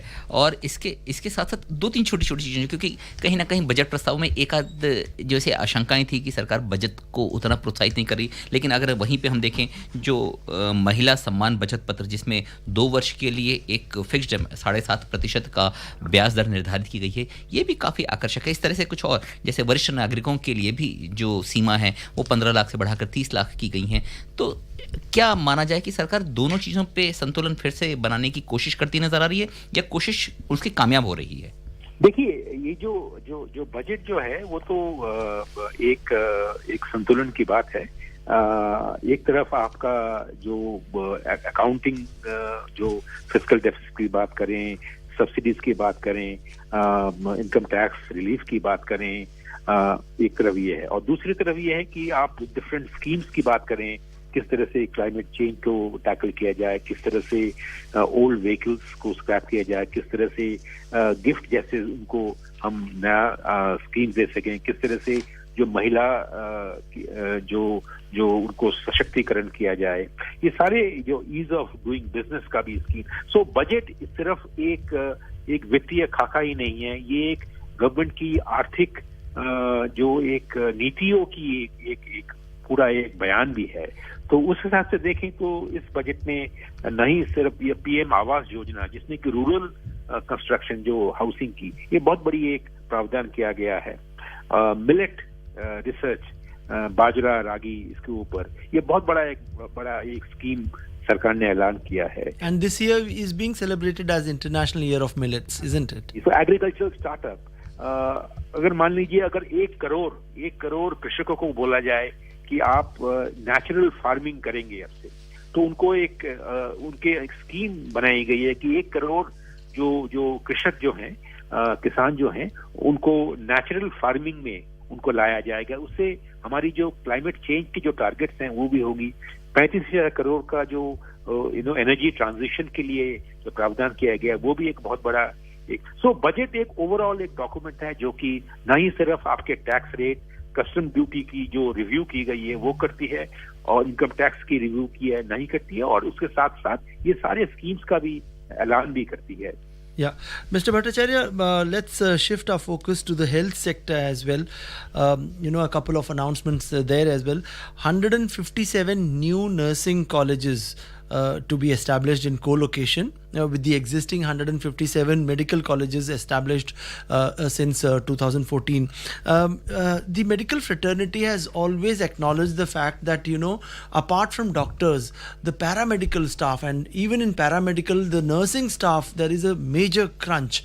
And we don't have, enough number of institutes and colleges to churn out, nurses in big numbers in order to cater a huge population like ours. So this, do you think it will go a long way in kind of fulfilling that need of nurses in the country? It's a very important move, and please remember that it is not just a question of meeting domestic demand for nursing, but it is also can be a very good services exports area.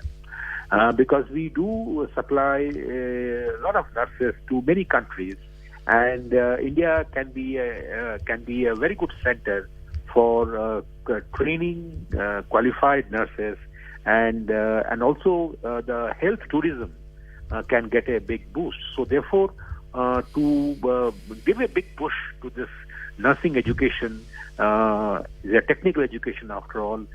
It will help not only our health situation, health infrastructure in the country, but it will also encourage health tourism. It will also encourage India's services exports. So it has got many, many benefits. Yeah, Mr. A.K. Bhattacharya, thank you so much for joining us on this special budget program. We'll keep coming back to you in the next couple of days to understand the fine print and the nitty-gritties of budget 2023. Thank you so much for joining us. और कार्यक्रम के सिलसिले को आगे बढ़ाते हैं। हम अब बात करेंगे, आकाशवाणी के संवाददाता ने बातचीत की वित्तीय सेवाओं भारतीय पोस्ट के पवन कुमार सिंह से, जो डीडीजी हैं वित्तीय सेवाओं के, उनके से हमारे आकाशवाणी संवाददाता ने बातचीत की, उसको हम सुनते हैं। DDG financial services department of post Pawan Kumar Singh ji हमारे साथ हैं बजट के आज के कुछ प्रावधानों पर बात करने के लिए। पवन कुमार जी, आपका बहुत बहुत स्वागत है ऑल इंडिया रेडियो में। धन्यवाद मैडम। पवन जी, आज जो बजट की डिक्लेरेशन हुई है उसमें आप हमें बता सकते हैं कि पोस्टल डिपार्टमेंट से जुड़ी हुई कौन सी ऐसी स्कीम्स हैं आम आदमी के लिए जिनमें बदलाव किया गया है? एक तो सीनियर सिटीजन सेविंग्स स्कीम है, जिसके तहत जो मैक्सिमम डिपॉजिट की लिमिट अभी तक 15 लाख रुपए थी, उसको बढ़ाकर 30 लाख रुपए कर दिया गया है। इसमें जो वरिष्ठ नागरिक हैं और जो पेंशनर्स हैं उनको विशेष रूप से फायदा होगा। और अभी 1 जनवरी को ही इंटरेस्ट रेट जो है सीनियर सिटीजन सेविंग्स स्कीम का 7.6% से बढ़ाकर 8% कर दिया गया है। तो इससे हम जो ये देख रहे हैं कि अगर कोई 30 लाख रुपए इन्वेस्ट करते हैं आगे आने वाले दिनों में, जब ये स्कीम एक्चुअली लॉन्च हो जाएगी, तो सालाना उनको 2,40,000 रुपए का इंटरेस्ट का इनकम होगा। और ये इंटरेस्ट तो सीनियर सिटीजन सेविंग्स स्कीम में क्वार्टरली बेसिस पे हर तिमाही में मिलता है। तो 60,000 रुपए पर तिमाही ये इंटरेस्ट इनकम वरिष्ठ नागरिकों को जो 60 साल से ऊपर की आयु के हैं और विशेष कैटेगरी वाले जो आर्म फोर्सेस वाले हैं जो 55 साल उम्र में भी ले सकते हैं, और उसके अलावा भी जो वॉलंटरी रिटायरमेंट लेते हैं उनके लिए भी वन टाइम ये वेवर है कि 60 साल के नीचे होने पर भी उनको इस स्कीम का लाभ मिलता है। तो ये 30 लाख की जो अमाउंट रखा गया है ये सालाना है, एक वर्ष के अंदर का जो मैक्सिमम लिमिट है? Madam, senior citizen savings scheme 5 साल की स्कीम है जिसको 3 साल के लिए एक्सटेंड किया जा सकता है, और तो एक व्यक्ति इसमें मैक्सिमम 30 लाख रुपए जमा कर सकते हैं।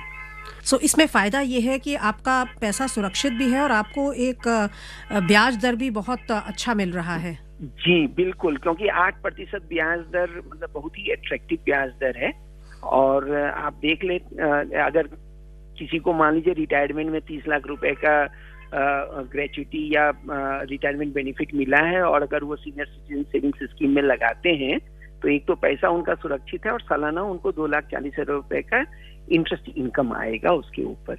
और एक जो आपकी मंथली इनकम अकाउंट स्कीम है, इसके बारे में आप बता सकते हैं? इसकी भी जो डिपॉजिट लिमिट बढ़ाई गई है, इसके क्या क्या फायदे हैं?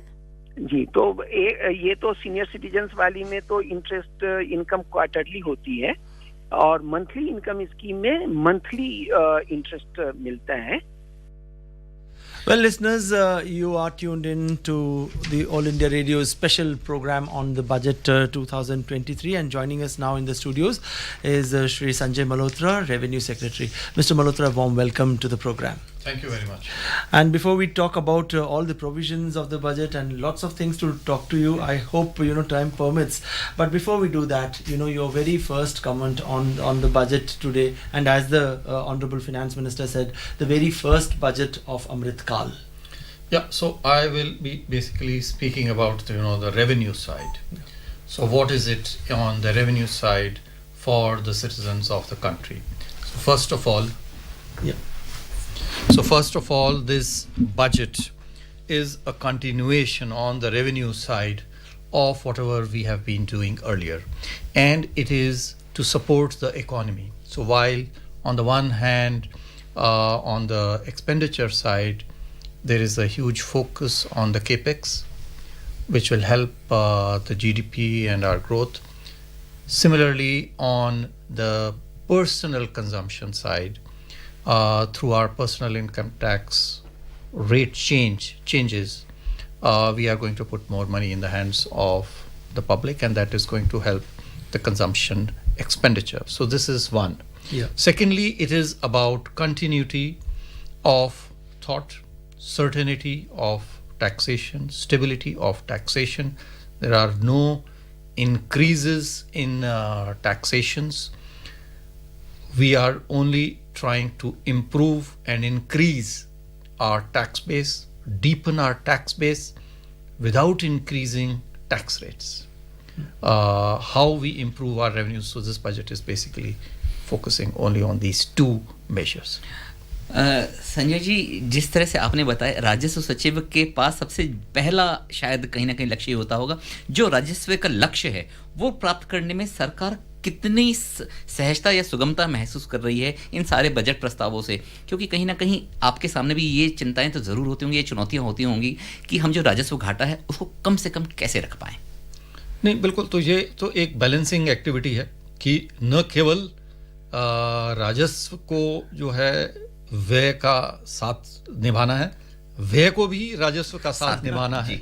तो ये दोनों जो हैं पटरियां साथ साथ चलेंगी। ऐसा नहीं हो सकता है कि रेवेन्यू एक तरफ चले और व्यय दूसरी तरफ चले, तो दोनों को जो है वो उसका पूरा ध्यान में रखते हुए कार्य करना है। लेकिन जैसा मैंने आपको बताया, हमारा जो पूरा ध्यान रहेगा वो ये रहेगा कि बिना किसी तकलीफ के लोगों को हम किस प्रकार से उनसे हम टैक्स ले लें और उनको ज़्यादा परेशानी भी न हो। आपने देखा कि जैसे जीएसटी में, आज के दिन में जीएसटी में हमने जो रेट्स जो हैं हमने नहीं बढ़ाई हैं।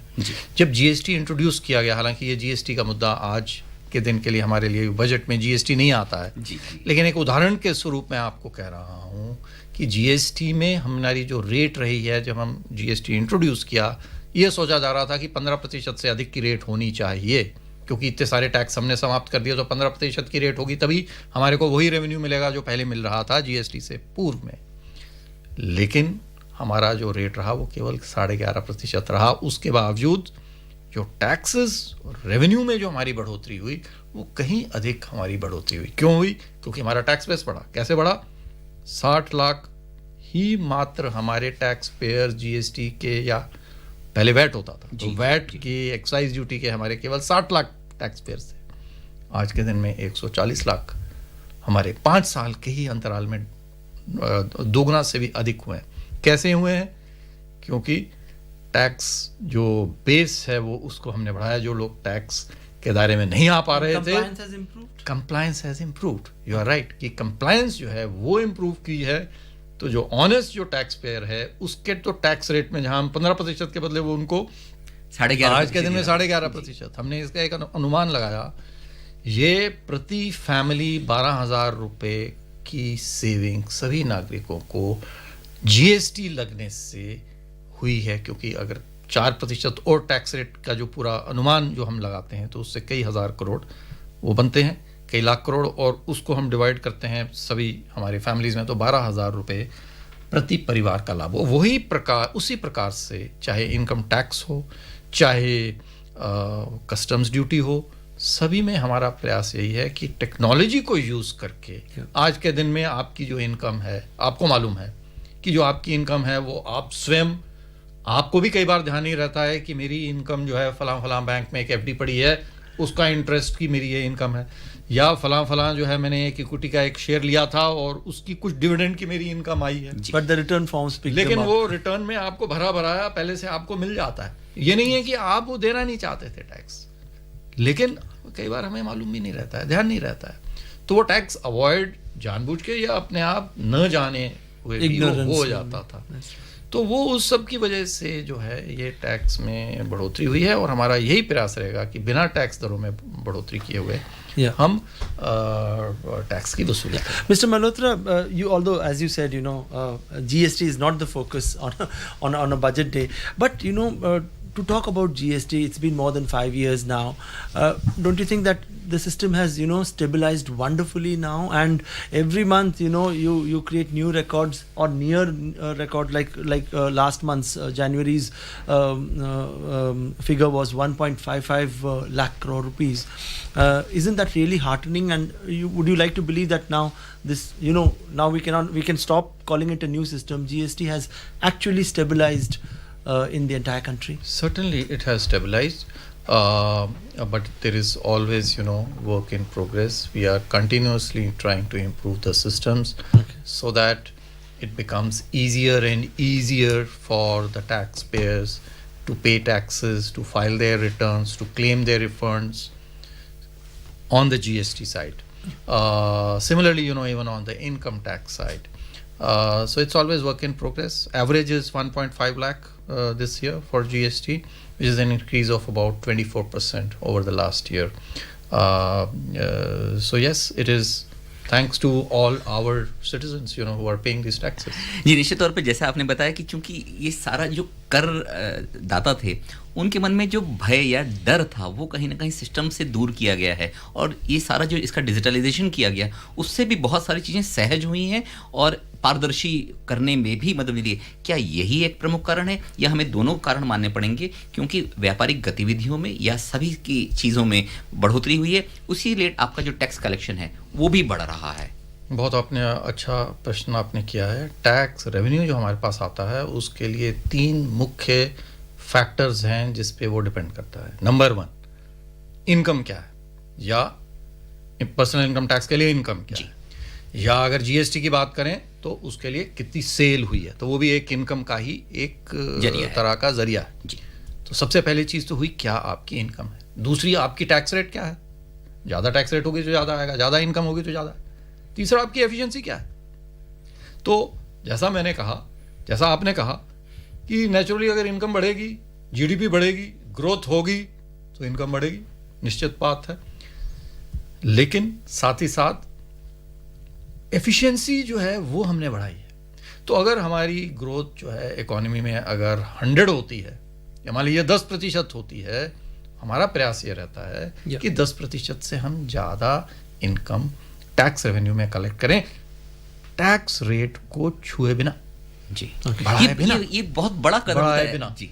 तो ये जो है ये सरकार का हर समय प्रयास रहता है कि सभी व्यक्ति जो है टैक्स दें और जायज़ टैक्स दें, ज़्यादा टैक्स न दें, ताकि सरकार भी अपना डेवलपमेंट का जो कार्य है वो कर सके। Mr. Malhotra, let's also bring in this aspect of revenue which is held up in the system. Say for example the first appellate, and now we all talk about faceless assessment, but after the normal assessment is done and in scrutiny stage, and after the scrutiny stage, the first appellate, don't you think there is clogging there and you need to declog the entire channel so that... You have asked a good question. So we are taking about is that we are to clear the backlog which is there, especially at the commissioner appeal level.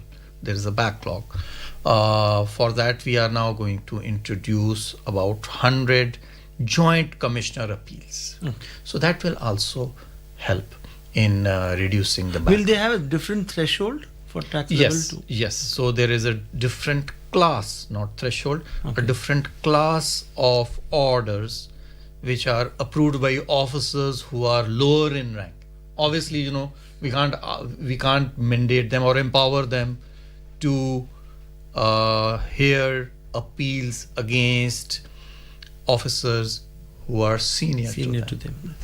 So it's not threshold wise, it is category of cases wise that we have divided the cases that will be heard in appeal by joint commissioner level of officers and commissioner level of officers. Okay. And is there actually really no human intervention when we talk about returns? We all know that it goes to CPC Bangalore, the Central Processing Center in Bangalore, and what we understand as on date is that it's a faceless thing. It's all done through the machine. Absolutely. So is it 100% It is 100% faceless thing. Okay. And I'm happy to report over here that while in the year 13-14 we used to take on an average for this faceless processing, we used to take on an average 93 days. Okay. This has been brought down this year to 16 days on an average. And many of the refunds, are done within 24 hours. That's true. So, but yes, to answer your question, these are all faceless. Even the assessments are faceless. Okay. So people... The scrutiny cases. In the cases of scrutiny, when it comes up for scrutiny, those cases also, the taxpayer would not know as to who the assessing officer is. And the assessing officer can be present anywhere in the country.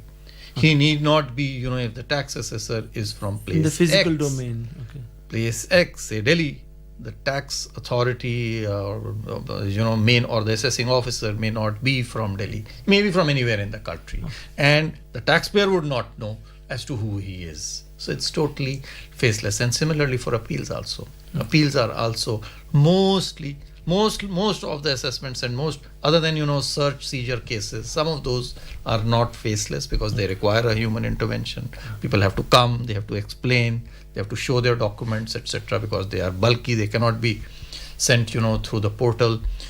So those cases, yes, are not faceless, but majority, more than 90% of them are faceless. Malhotra ji, जिस तरह से आम मध्य वर्ग की एक सीधी आकांक्षा होती है, अगर बजट आ रहा है तो उसके जेब में आयकर की बचत के माध्यम से कितने पैसे और आ सकते हैं, ये एक आम आकांक्षा होती थी।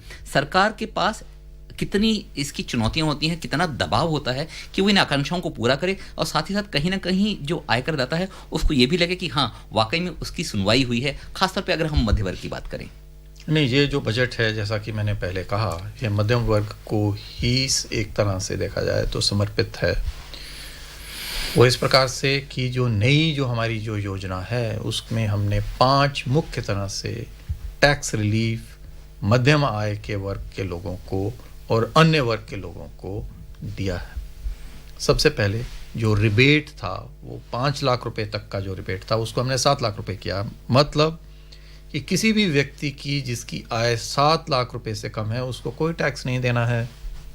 पहले वो सीमा 5 लाख थी। हाँ, वो 7 लाख रुपए अगर कुछ इन्वेस्टमेंट्स करता था, 2 लाख के अगर इन्वेस्टमेंट कर लेता है तो उसको टैक्स नहीं देने की आवश्यकता थी। लेकिन आज के दिन में 7 लाख की आमदनी वाला आदमी जो है बहुत मुश्किल से 2 लाख की सेविंग नहीं कर पा रहा था, स्वाभाविक। तो वो जो है उसको हमने 5 से 7 लाख किया, नंबर 1। नंबर 2, जो टैक्स रेट की एग्जेम्पशन लिमिट है सभी के लिए, पहले जो 2.5 लाख थी उसको 3 लाख रुपए किया। तो ये 50,000 रुपए के ऊपर में जो भी जिसका जितना टैक्स बनता है डिपेंडिंग ऑन द इनकम, वो सभी को रिलीफ है जी।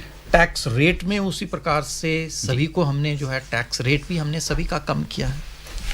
तो दूसरा ये चेंज है। तीसरा, हमने स्टैंडर्ड डिडक्शन जो पहले की नई योजना में नहीं था, standard deduction for the salaried employees, pensioners and family pensioners, वो भी हमने इसके ऊपर में लेकर के आए हैं।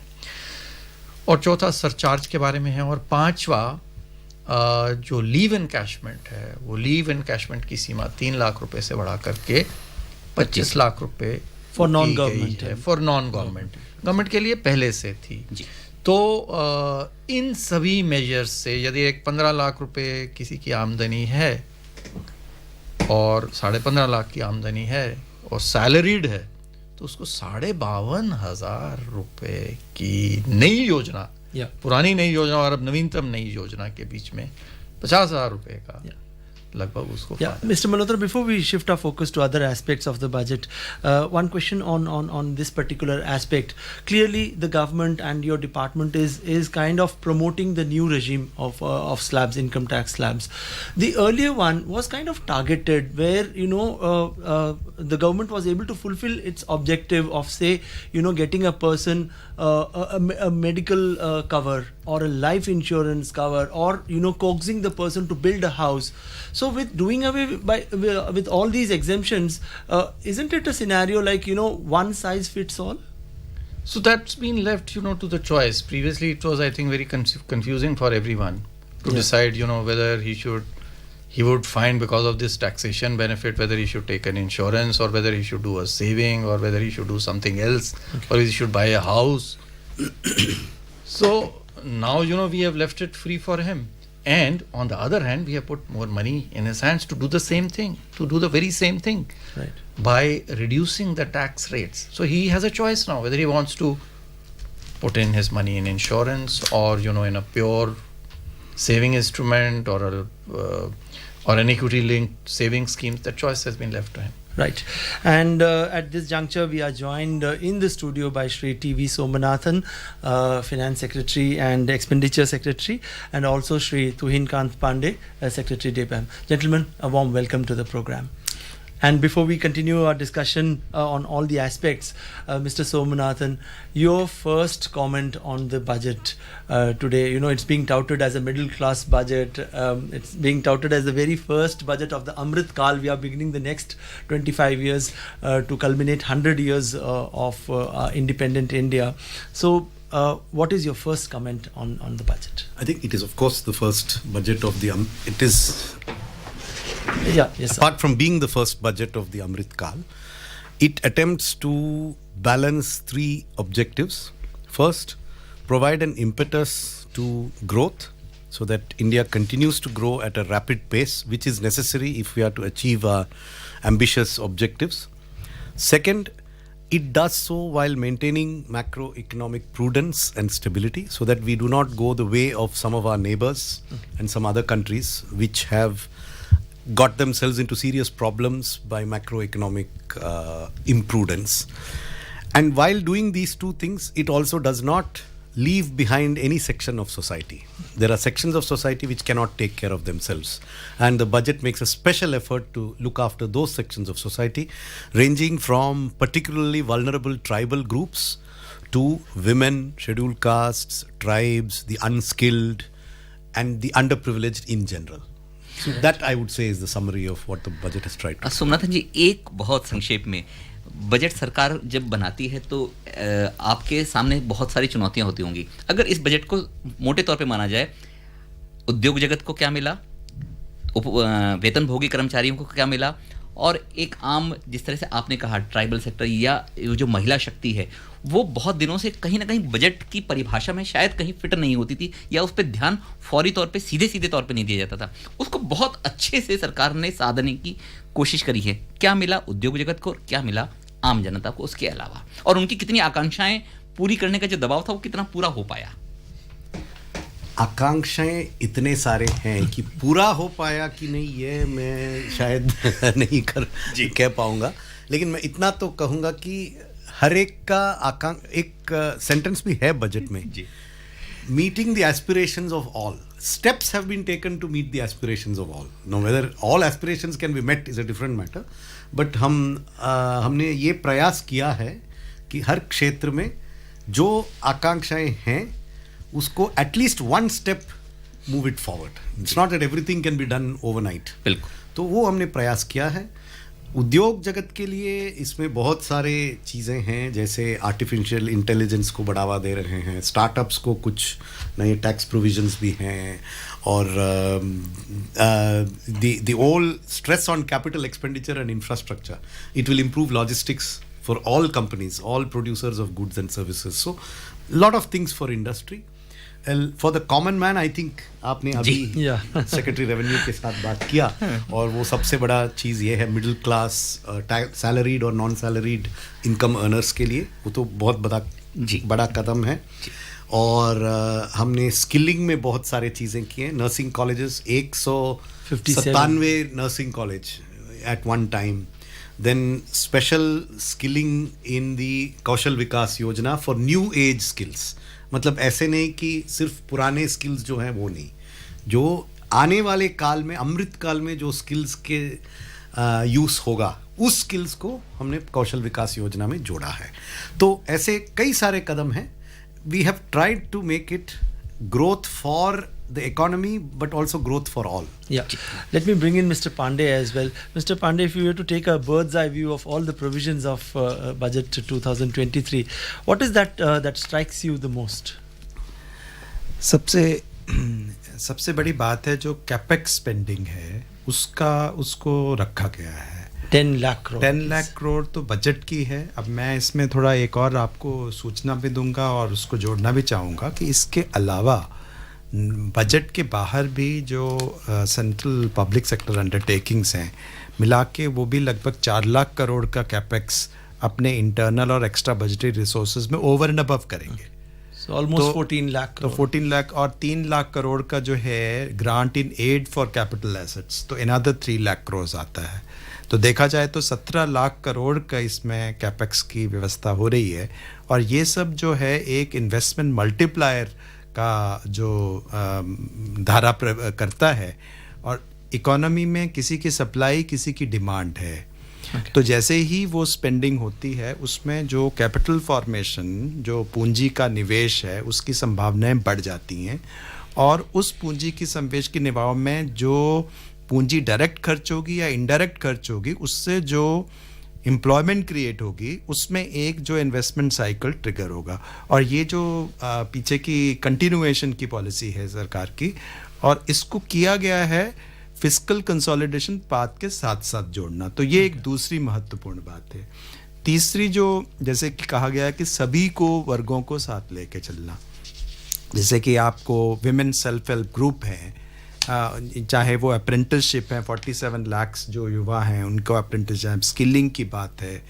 तो और जो क्वालिटी ऑफ लाइफ के लिए भी पूरी व्यवस्था की गई, जैसे जल जीवन मिशन, हेल्थ, एजुकेशन, और इसके अलावा प्राइम मिनिस्टर आवास योजना. तो जो घर, पानी, बिजली और जो सड़क की व्यवस्था थी वो भी जारी है. तो आप देखें कि एक चहुमुखी विकास है और साथ में fiscal consolidation. You spoke about fiscal consolidation. Mr. Somanathan, coming to you, fiscal deficit of 6.4% for the current year 22-23 and 5.9% for the ensuing year, and taking it all the way to 4.5% by 2025-26. What happens to the FRBM Act? We have stopped talking about the Fiscal Responsibility and Budget Management Act and the band given in that. What happens to that? So the statutory action that we will be taking is placing a deviation statement in Parliament, which is provided for under the Act. So we will be in compliance with the Act in terms of what the Act requires in case of deviation. But haven't we come out of an extraordinary situation? We have come out of an extraordinary situation, but the extraordinary situation was of such a magnitude that it does not enable a return to normal so quickly. Immediately, So it is, and if you look at this is not India. You please look at the whole globe. How many countries are anywhere close to their fiscal deficit levels of 4 or 5 years ago? Not one. Hardly any.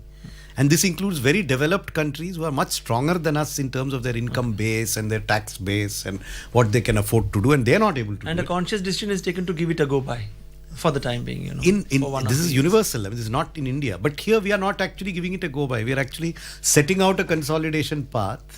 And we are not saying, we are not following the Act. We are saying, look, this is our path. We will come down to 4.5 by 2025-26. And for 2 consecutive years, we have shown a distinct consolidation despite very difficult circumstances in both those years which the government could not have predicted. In one year, it was the second wave of COVID and all the consequences thereof. That is 2021-22. And in 22-23, the Ukraine war, which has had enormous effects on the economy, whether it's in oil prices, whether it's in fertilizer prices, whether it is in shortages of various commodities, food prices, wheat. So these are very major events. It's not even one event. It's a series of major events which have led to a spike in our borrowing, which is not something that can be compressed overnight or returned to. And this is not something the FRBM Act could have conceived in its construction, but the Act was farsighted enough to provide for the deviation procedure. Mister Pandey, एक चीज और जानना चाहूंगा. Railway के लिए अब तक का सबसे बड़ा पूंजीगत व्यय का लक्ष्य रखा गया है 2,40,000 करोड़ रुपए का. क्या मानते हैं, रेलवे चूंकि बहुत बड़ी मात्रा में आम जनता को भी जोड़ता है और बहुत बड़ी मात्रा में रोजगार भी प्रदान करता है, ये दोनों के लक्ष्य को निर्धारित करते हुए किया गया है या इसके पीछे क्या है मंशा है? क्योंकि हम अपने संसाधनों का शायद कितना अच्छी तरीके से उपयोग कर पाएं और उसको डेवलप कर पाएं, क्या कहेंगे इसके बारे में?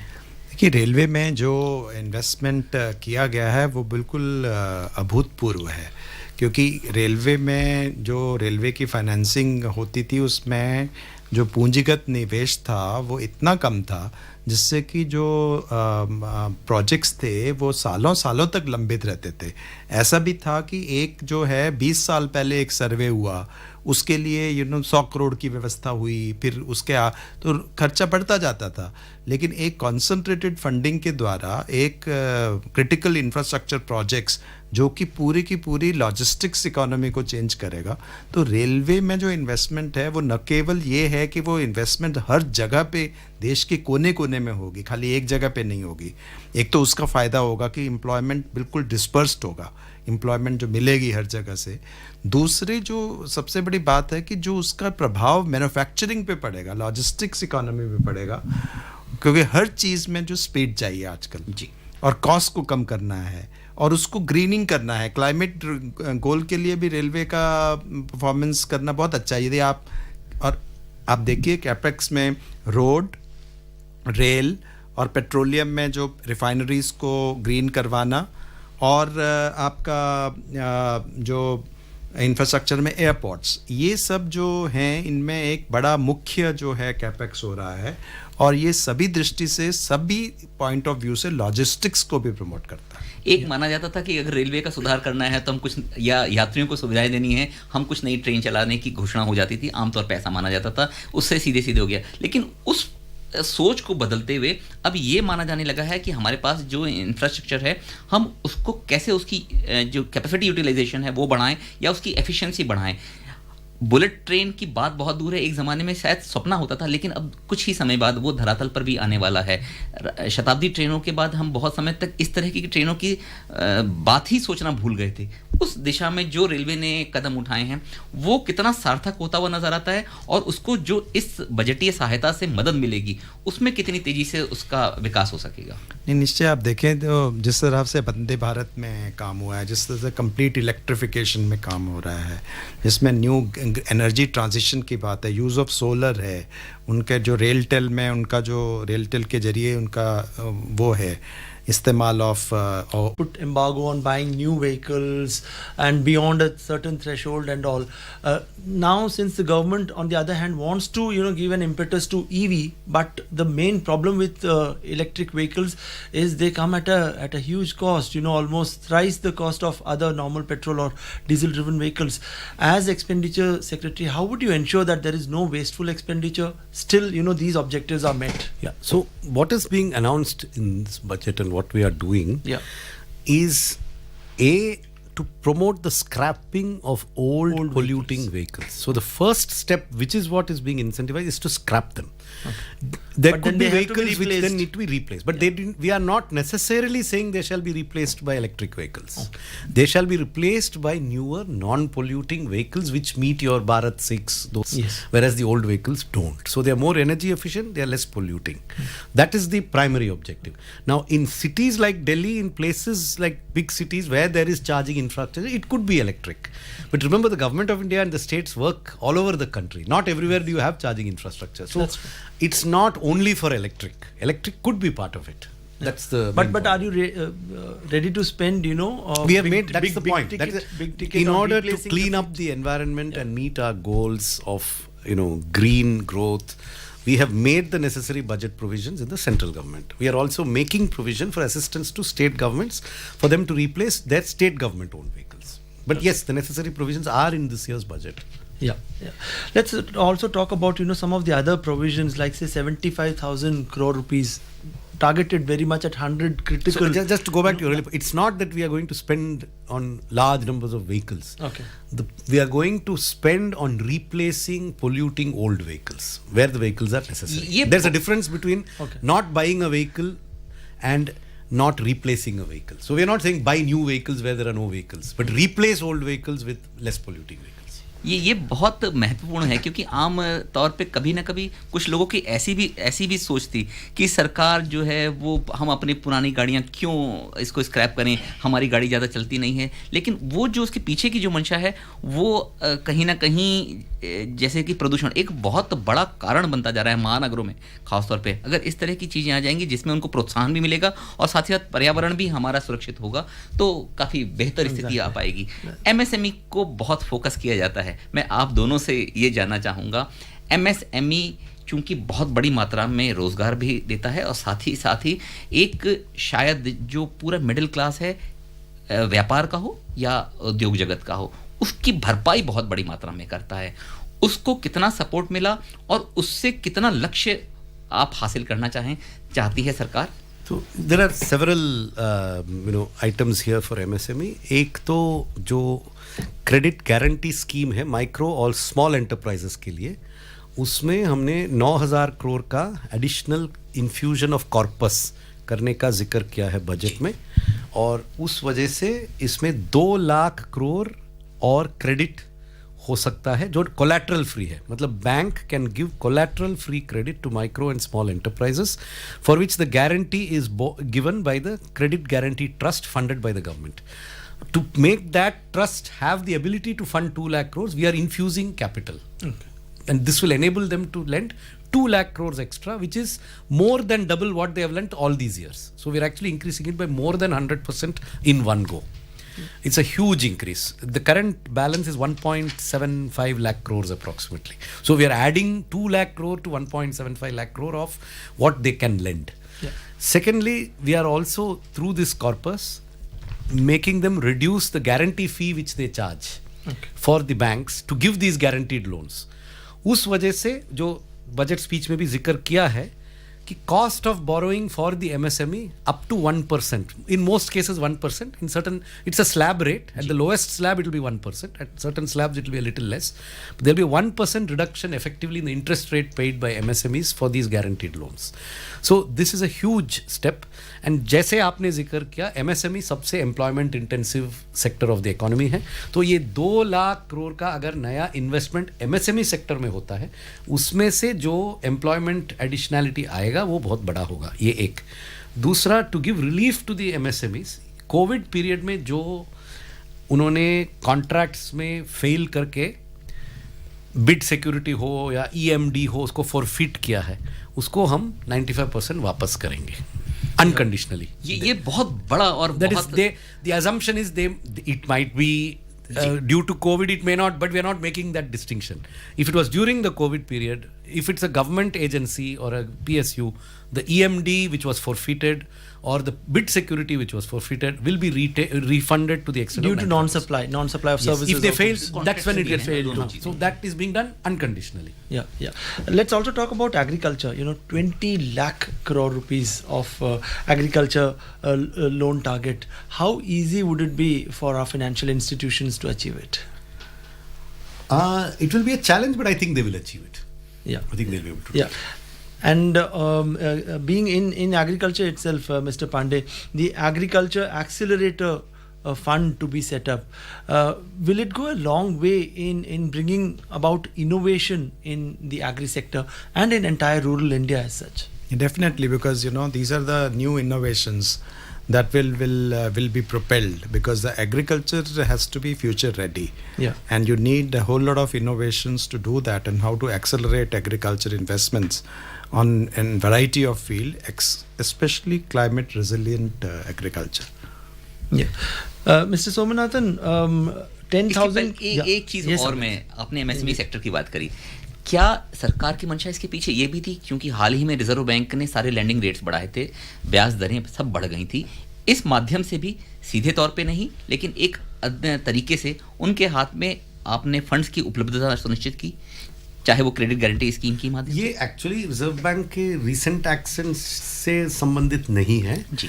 इसका जिक्र पिछले बजट में हमने किया था कि हम इसको रिवैम्प करेंगे इस स्कीम को. If you notice there is a reference in the last budget that it will be revamped with infusion of funds. अब उसका एग्जैक्ट मेजरमेंट कितना फंड्स इन्फ्यूज करना है, उससे क्या फायदा होगा, किस अमाउंट तक फायदा होगा, इसका अभी पूरा रूपरेखा अभी तैयार है. और इसलिए 1/4/2003 से इसका न्यू अरेंजमेंट का शुरू होगा.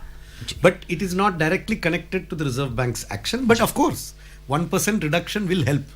नहीं, मैं ये भी जानना चाहता था, क्योंकि अगर ये साधन नहीं है तो वो जो भी लोन रिजर्व बैंक से लेते हैं या बैंक से लेते हैं, उसमें चूंकि ब्याज दरें बढ़ी हैं तो उसका फौरी तौर पे बिल्कुल ठीक है जी. Yeah. Mr. Somanathan, the expenditure department, also always takes a very stingy view and is very critical of expenditure. What is the roadmap ahead? Like, how do you pick out? You get your salaries and pensions on time. Exactly. And all people get paid on time who deserve to be paid. Because we don't want to go the way of Sri Lanka, Pakistan and other countries where if you are very liberal with public funds, ultimately it's the public which loses. That's true. बिल्कुल सही. ये कहीं ना कहीं बहुत बड़ा दबाव भी था और ऐसी आशंकाएं भी थी कि सरकार बड़ा लोक लुभावन बजट प्रस्तुत करने जा रही है, क्योंकि उसके सामने चुनाव की एक बहुत बड़ी चुनौती है. लेकिन ऐसे में ये जो संतुलन कायम कर पाने की जो जिम्मेदारी है, वो आपके लिए कितनी दुविधाजनक हो जाती है? एक डिफिकल्ट बैलेंसिंग एक्ट है जी. लेकिन सरकार, मतलब जो हमारे मंत्री, प्रधानमंत्री सब लोग हैं, उन्होंने तो ये एज ए फिलॉसफी ये बैलेंस्ड अप्रोच लिया है. ये तो हम अधिकारी लोग नहीं कर पाएंगे, हमारा व्यूज तो हो सकता है, लेकिन इसका जो क्रेडिट है वो पॉलिटिकल एग्जीक्यूटिव को जाता है कि इस सिचुएशन में ये बैलेंस्ड अप्रोच लिया. Yeah, let's talk about the specific provision of 10,000 crore rupees allocated for urban infrastructure development fund. What all can be achieved using this 10,000 crore rupees? This is intended for tier 2, tier 3 cities for all kinds of urban amenities which have to be provided by municipal bodies. So it could be sewerage, it could be water, it could be roads, it could be public amenities, it could be dispensaries, it could be buses, But it is not meant for private sector. It is meant for tier 2, tier 3 local bodies in urban areas. Right. So basically targeted at, decongesting. Not necessarily. It's improving amenities for the urban resident, mainly the middle class. How if they don't have good piped water, you need a better water supply system. So that costs money. You may not have a bus service. You may need a bus service. This is, as I said, for tier 2, tier 3 cities. It is to improve living conditions of the urban dweller, particularly the middle class. Yeah. And Mr. Pandey, finally, before we let you go, just one question on the disinvestment target of 61,000 crore rupees for the ensuing year. How easy or difficult it would be to achieve this target? The target is 51,000 crore, not 61. Actually, 10,000 crore is for the asset monetization.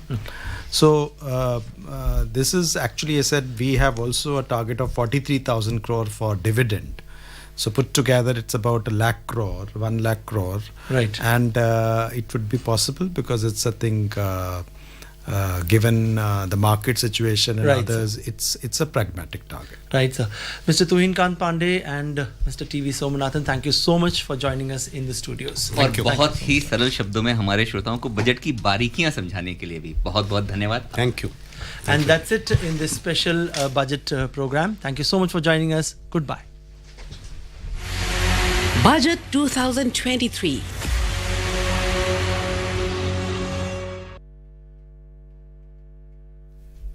नमस्कार, आकाशवाणी से प्रस्तुत है समाचार संध्या.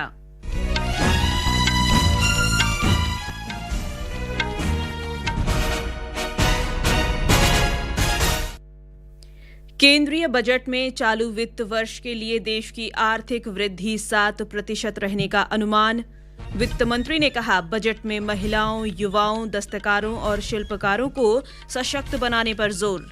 व्यक्तिगत करदाताओं को लाभ पहुंचाने के लिए बजट में कई कर रियायतों की घोषणा. आयकरदाताओं के लिए छूट की सीमा 5 लाख से बढ़ाकर 7 लाख रुपए की गई. वर्ष 2014 से स्थापित मौजूदा 157 मेडिकल कॉलेजों में 157 नए नर्सिंग कॉलेज खोले जाएंगे. प्रधानमंत्री नरेंद्र मोदी ने कहा, बजट आकांक्षी समाज, गरीबों, गांव और मध्यम वर्ग के सपनों को पूरा करेगा. व्यापार और उद्योग संगठनों ने बजट को प्रगतिशील और विकासोन्मुख बताते हुए स्वागत किया. रेल मंत्री ने कहा, इस साल के अंत तक देश में हाइड्रोजन रेलगाड़ियां चलने लगेंगी. अहमदाबाद में तीसरे और अंतिम T20 अंतर्राष्ट्रीय क्रिकेट मैच में भारत ने न्यूजीलैंड को 235 रन का लक्ष्य दिया.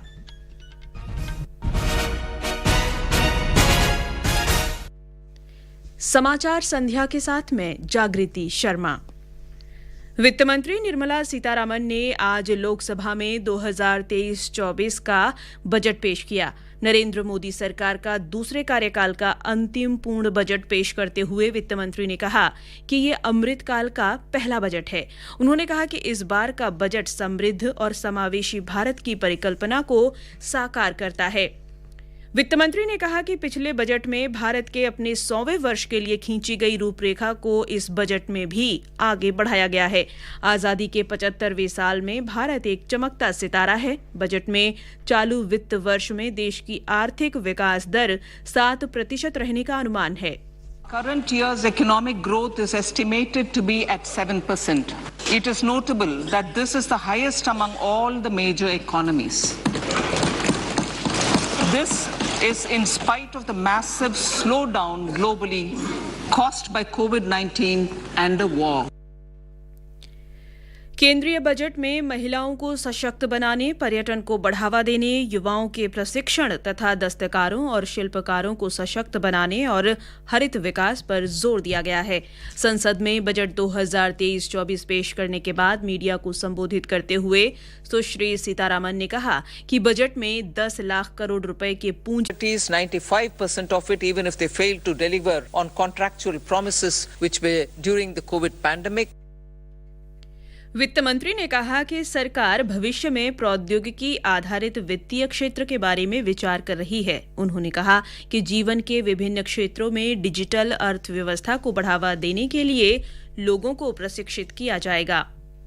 बजट में आयकर दाताओं को राहत दी गई है। आयकर स्लैब की संख्या 6 से घटाकर 5 कर दी गई है। अब 3 लाख रुपए तक की आय पर कोई कर नहीं देना होगा। 3 से 6 लाख रुपए तक की आय पर 5%, 6 से 9 लाख रुपए तक की आय पर 10% और 9 से 12 लाख रुपए तक की आय पर कर की दर 15% होगी। 12 से 15 लाख रुपए तक की आय वाले करदाताओं को 20% कर देना होगा। 15 लाख से ऊपर की आय पर आयकर की दर 30% होगी। नई कर व्यवस्था चुनने वाले करदाताओं को 7 लाख रुपए तक की आय पर कोई कर नहीं देना होगा। वित्त मंत्री ने वेतन भोगियों और पारिवारिक पेंशन भोगी सहित पेंशन भोगियों के लिए मानक कटौती का लाभ नई कर व्यवस्था में भी देने का प्रस्ताव किया।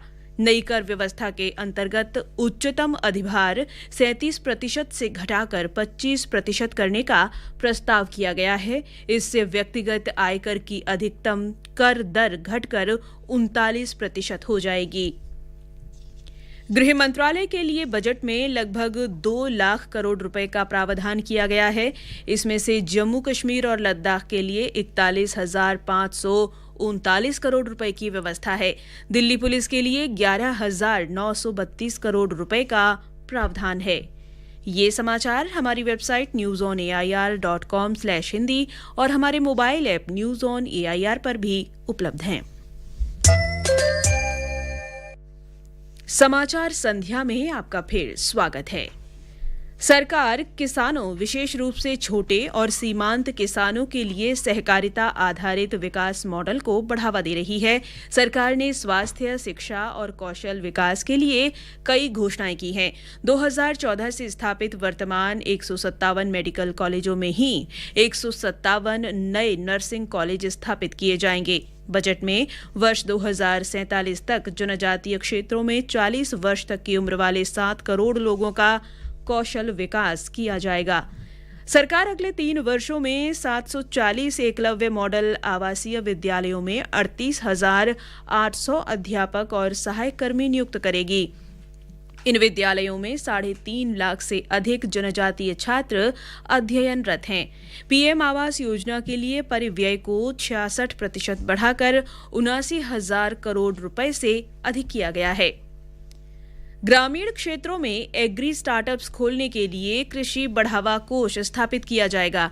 इसका उद्देश्य किसानों के सामने आ रही चुनौतियों का नवाचार और किफायती समाधान उपलब्ध कराना है। मोटा अनाज को बढ़ावा देने के लिए श्री अन्न वैश्विक केंद्र बनाया जाएगा। इसके लिए भारतीय कदन अनुसंधान संस्थान हैदराबाद को उत्कृष्टता केंद्र के रूप में बढ़ावा दिया जाएगा। संस्थान सर्वश्रेष्ठ पद्धतियों, अनुसंधान और प्रौद्योगिकियों को अंतर्राष्ट्रीय स्तर पर साझा करेगा। प्रधानमंत्री नरेंद्र मोदी ने 2023-24 के बजट को अमृत काल का पहला बजट बताते हुए कहा कि इसने विकसित भारत की आकांक्षाओं और संकल्पों को पूरा करने के लिए एक मजबूत आधार तैयार किया है। केंद्रीय बजट पेश होने के बाद अपने संबोधन में श्री मोदी ने कहा कि बजट में वंचितों को प्राथमिकता दी गई है। अमृत काल का ये पहला बजट विकसित भारत के विराट संकल्प को पूरा करने के लिए एक मजबूत नींव का निर्माण करेगा। ये बजट वंचितों को वरीयता देता है। ये बजट आज की एस्पिरेशनल सोसाइटी, गांव, गरीब, किसान, मध्यम वर्ग सभी के सपनों को पूरा करेगा। प्रधानमंत्री ने कहा कि ये बजट सहकारी समितियों को ग्रामीण अर्थव्यवस्था के विकास का आधार बनाएगा। उन्होंने कहा कि सरकार ने सहकारी क्षेत्र में दुनिया की सबसे बड़ी खाद्य भंडारण योजना बनाई है। प्रधानमंत्री ने डिजिटल भुगतान की सफलता पर कहा कि बजट में डिजिटल कृषि बुनियादी ढांचे के लिए एक बड़ी योजना लाई गई है। बजट में अवसंरचना क्षेत्र के लिए बड़े निवेश के प्रावधान पर श्री मोदी ने कहा कि इसमें 10 लाख करोड़ रुपए का अभूतपूर्व निवेश भारत के विकास को नई ऊर्जा और गति देगा। ये निवेश युवाओं के लिए रोजगार के नए अवसर पैदा करेगा, एक बहुत बड़ी आबादी को आय के नए अवसर उपलब्ध कराएगा। इस बजट में ईज ऑफ डूइंग बिजनेस के साथ साथ हमारे उद्योगों के लिए क्रेडिट सपोर्ट और रिफॉर्म्स के अभियान को आगे बढ़ाया गया है। एमएसएमईज के लिए 2 लाख करोड़ रुपए के अतिरिक्त ऋण की गारंटी की व्यवस्था की गई है। प्रधानमंत्री ने कहा कि 2047 के लिए तय लक्ष्यों को हासिल करने और मध्यम वर्ग को सशक्त बनाने के लिए सरकार द्वारा पिछले कुछ वर्षों में लिए गए फैसलों से लोगों का जीवन आसान हुआ है। व्यापार और उद्योग संगठनों ने बजट को प्रगतिशील और विकासोन्मुख बताते हुए इसका स्वागत किया है। फिक्की के अध्यक्ष शुभ्रकांत पांडा ने बजट का स्वागत किया है। Focus on the agricultural sector with significant outlays, focus on urbanization and on digitalization is a continuation of what this government has done over the last 7 or 8 years. Is a substantial 33% hike in the capex outlay at 10 lakh crores, which is the highest ever, amounting to about 3.3% of GDP. And in fact, when you take into consideration grant and aid to states, etc., then that number further goes up to 13.7 lakhs, which is 4.5% of GDP. And that certainly is a substantial number which we welcome. भारतीय उद्योग परिसंघ CII के अध्यक्ष संजीव बजाज ने budget को संतुलित बताया है। बजट ग्रोथ ओरिएंटेड रही है and very prudent. It balances the requirement of reforms while staying within the fiscal deficit target. What is encouraging is the 33% increase on public capex, which we think will be a force multiplier for creating jobs, for creating new consumption within the country. We've also seen a very strong focus, whether it is on agriculture, improving productivity and efficiency in the entire agri chain. Bharatiya Janata party के अध्यक्ष JP Nadda ने 2023-24 के budget को अमृतकाल का पहला budget बताते हुए कहा कि इससे विकास और रोजगार को प्रोत्साहन मिलेगा। श्री नड्डा ने कहा कि ये बजट गांव, गरीब, किसान, जनजातीय समुदाय, दलित, पिछड़ा वर्ग, आर्थिक रूप से कमजोर वर्ग और मध्य वर्ग को सशक्त बनाने वाला बजट है। This budget highlights the core vision of Honorable Prime Minister Narendra Modi ji. Economy has become a lot more formalized. Efficient implementation of schemes like Swachh Bharat, free vaccination for all, Ujjwala, Jan Dhan Yojana, Pradhan Mantri Awas Yojana, food support and direct benefit transfer to 2.2 lakh crore to farmers, insurance cover for the weaker sections. सूचना और प्रसारण मंत्री अनुराग सिंह ठाकुर ने केंद्रीय budget को मध्यम वर्ग और युवाओं का हितैषी तथा उन्हें सशक्त बनाने वाला और समावेशी बताया है। रक्षा मंत्री राजनाथ सिंह ने बजट को विकासोन्मुखी बताते हुए कहा कि इससे अगले कुछ वर्षों में भारत को $5 मिलियन की अर्थव्यवस्था बनाने में मदद मिलेगी। आम जनता ने बजट का स्वागत किया है। लोगों का कहना है कि इसे देश के विकास को ध्यान में रखकर तैयार किया गया है। आकाशवाणी से बातचीत में लोगों ने कहा कि सरकार ने इस बजट में समाज के सभी वर्गों का ध्यान रखा है। मेरा नाम गीता है, मैं नई दिल्ली से हूँ और सरकार ने जैसे बजट की घोषणा की है, मुझे उसमें सबसे अच्छा पॉइंट यही लगा कि जो उन्होंने 5 लाख से लिमिट बढ़ा के 7 लाख तक की कर दी है, जिसमें हमें किसी भी तरह का कोई टैक्स नहीं पे करना। मुझे उनके इस घोषणा से सबसे ज्यादा संतुष्टि है। I am Ramit Bedi. I am from Faridabad. In this year's budget, the biggest relief is the increase in the tax rebate limit up to ₹7 lakh. That's a big relief as I work in the private sector and it will be impacting us directly. Congress ने केंद्रीय budget में करों में कटौती से संबंधित घोषणा की प्रशंसा की है। संसद के बाहर पार्टी सांसद कार्ति चिदंबरम ने कहा कि किसी भी प्रकार की टैक्स कटौती स्वागत का कदम है। तृणमूल कांग्रेस के सांसद शत्रुघ्न सिन्हा ने ये कहते हुए केंद्रीय बजट की आलोचना की है कि महिलाओं, किसानों और युवाओं के लिए इसमें कोई ठोस प्रावधान नहीं किया गया है। ये समाचार आकाशवाणी से प्रसारित किए जा रहे हैं। ताज़ा समाचार जानने के लिए आप हमारे Twitter handle @AIR News Hindi को फॉलो कर सकते हैं। ये आकाशवाणी है। रेल मंत्री अश्विनी वैष्णव ने कहा है कि बजट में रेलवे को 2,40,000 करोड़ रुपए के आवंटन से रेलवे की विभिन्न बुनियादी ढांचा परियोजनाओं को आगे बढ़ाने में मदद मिलेगी। रेल मंत्री ने घोषणा की कि दिसंबर 2023 तक देश में हाइड्रोजन से चलने वाली रेलगाड़ियां चलने लगेंगी। भारत और न्यूजीलैंड के बीच तीसरे और अंतिम T20 क्रिकेट मैच में ताज़ा समाचार मिलने तक न्यूजीलैंड ने पहले ओवर में 1 विकेट पर 4 रन बना लिए हैं। इससे पहले भारत ने टॉस जीतकर बल्लेबाजी करते हुए निर्धारित 20 ओवर में 4 विकेट खोकर 234 रन बनाए। भारतीय टीम की तरफ से पारी की शुरुआत करने आए शुभमन गिल ने मात्र 63 गेंद पर 123 रन बनाए और अंत तक आउट नहीं हुए। अंत में मुख्य समाचार एक बार फिर। केंद्रीय बजट में चालू वित्त वर्ष के लिए देश की आर्थिक वृद्धि 7% रहने का अनुमान। वित्त मंत्री ने कहा बजट में महिलाओं, युवाओं और दस्तकारों को सशक्त बनाने पर जोर। व्यक्तिगत करदाताओं को लाभ पहुंचाने के लिए बजट में कई कर रियायतों की घोषणा। आयकर दाताओं के लिए छूट की सीमा 5 लाख से बढ़ाकर 7 लाख रुपए की गई। वर्ष 2014 से स्थापित मौजूदा 157 मेडिकल कॉलेजों में 157 नए नर्सिंग कॉलेज खोले जाएंगे। प्रधानमंत्री नरेंद्र मोदी ने कहा बजट आकांक्षी समाज, गरीब, गांव और मध्यम वर्ग के सपनों को पूरा करेगा। व्यापार और उद्योग संगठनों ने बजट को प्रगतिशील और विकासोन्मुख बताते हुए इसका स्वागत किया। रेल मंत्री ने कहा इस साल के अंत तक देश में हाइड्रोजन रेलगाड़ियां चलने लगेंगी। अहमदाबाद में तीसरे और अंतिम T20 अंतर्राष्ट्रीय क्रिकेट मैच में भारत ने न्यूजीलैंड को जीत के लिए 235 रन का लक्ष्य दिया। इसके साथ ही समाचार संध्या का ये अंक समाप्त हुआ। नमस्कार।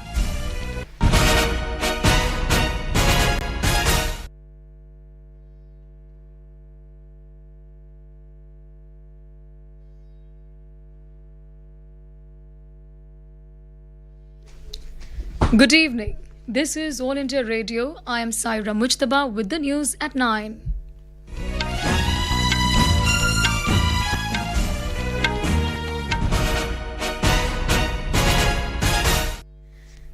The headlines. Union budget for 2023-24 pegs country's economic growth for current financial year at 7%. Finance Minister says Union budget lays emphasis on empowering women, youth and artisans. Several tax concessions in the budget to benefit individual taxpayers. Rebate limit for income taxpayers raised from 5 lakh to 7 lakh rupees. 157 new nursing colleges to be set up in 157 medical colleges existing since 2014. Prime Minister Narendra Modi says budget strives to fulfill dreams of the aspirational society, poor, villages and middle class. Trade and industry organizations welcome the budget as progressive and growth-oriented. Hydrogen trains to start running in the country by the end of this year, says Railways Minister. And the decisive third and final T20 international cricket match between India and New Zealand underway in Ahmedabad.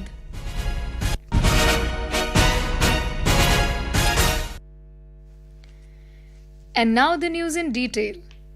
Finance Minister Nirmala Sitharaman presented the Union Budget for 2023-24 in Parliament today. She said that the Indian economy is on the right track and is heading towards a bright future despite challenging times. Ms. Sitharaman said the economic growth in the current year is estimated to be at 7%.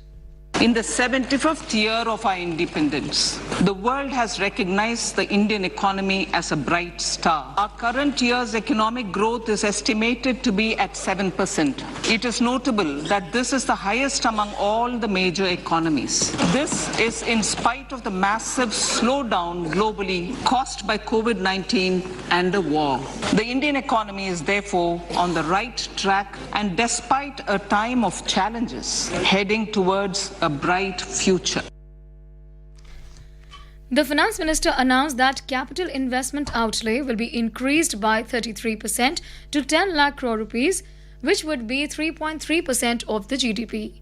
To spur investment in infrastructure, Ms. Sitharaman said the government has decided to continue the 50-year interest-free loan to state governments for one more year.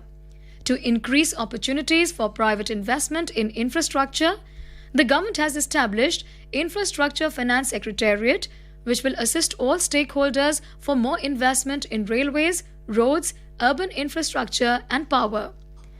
Focusing on the agriculture sector, Ms. Sitharaman said an agriculture accelerator fund will be set up to encourage agri-startups by young entrepreneurs in rural areas. The fund will aim at bringing innovative and affordable solutions for challenges faced by the farmers. The Finance Minister also announced that the agriculture credit target will be increased to 20 lakh crore rupees with focus on animal husbandry, dairy and fisheries. The year 2023 has been declared as the International Year of Millets. The Finance Minister said the Indian Institute of Millet Research, Hyderabad, will be supported as the Centre of Excellence for sharing best practices, research and technologies at the international level in order to make India a global hub for Sri Anna. Ms. Sitharaman said the government will bear an expenditure of about 2 lakh crore rupees to supply free food grains to all Antyodaya and priority households for the next 1 year under the Pradhan Mantri Garib Kalyan Ann Yojana. Stating that traditional artisans and craft people have brought laurels to India for centuries, the Finance Minister said that for the time, a package of assistance under PM Vishwakarma Kaushal Samman has been conceptualized for them. The aim is to enable them to improve the quality, scale and reach of their products, integrating them with the MSME value chain. In a further push for the government's objective of housing for all, the Finance Minister said the outlay for Pradhan Mantri Awas Yojana will be enhanced by 66%. Shifting her focus towards the education sector, the Finance Minister announced that 157 new nursing colleges will be set up co-location with the existing 157 medical colleges established since 2014. The centre will recruit teachers and support staff for the Eklavya model residential schools. The Finance Minister has announced major concessions for individual taxpayers. The rebate limit has been hiked from existing 5 lakh rupees per annum to 7 lakh rupees in the new tax regime. The Finance Minister announced that a capital outlay of 2.4 lakh crore rupees has been provided for the railways, the highest ever outlay of about 9 times of what was made in 2013-14. The Home Ministry has been allocated an overall budget of 1.96 lakh crore rupees. This includes support to union territories as well.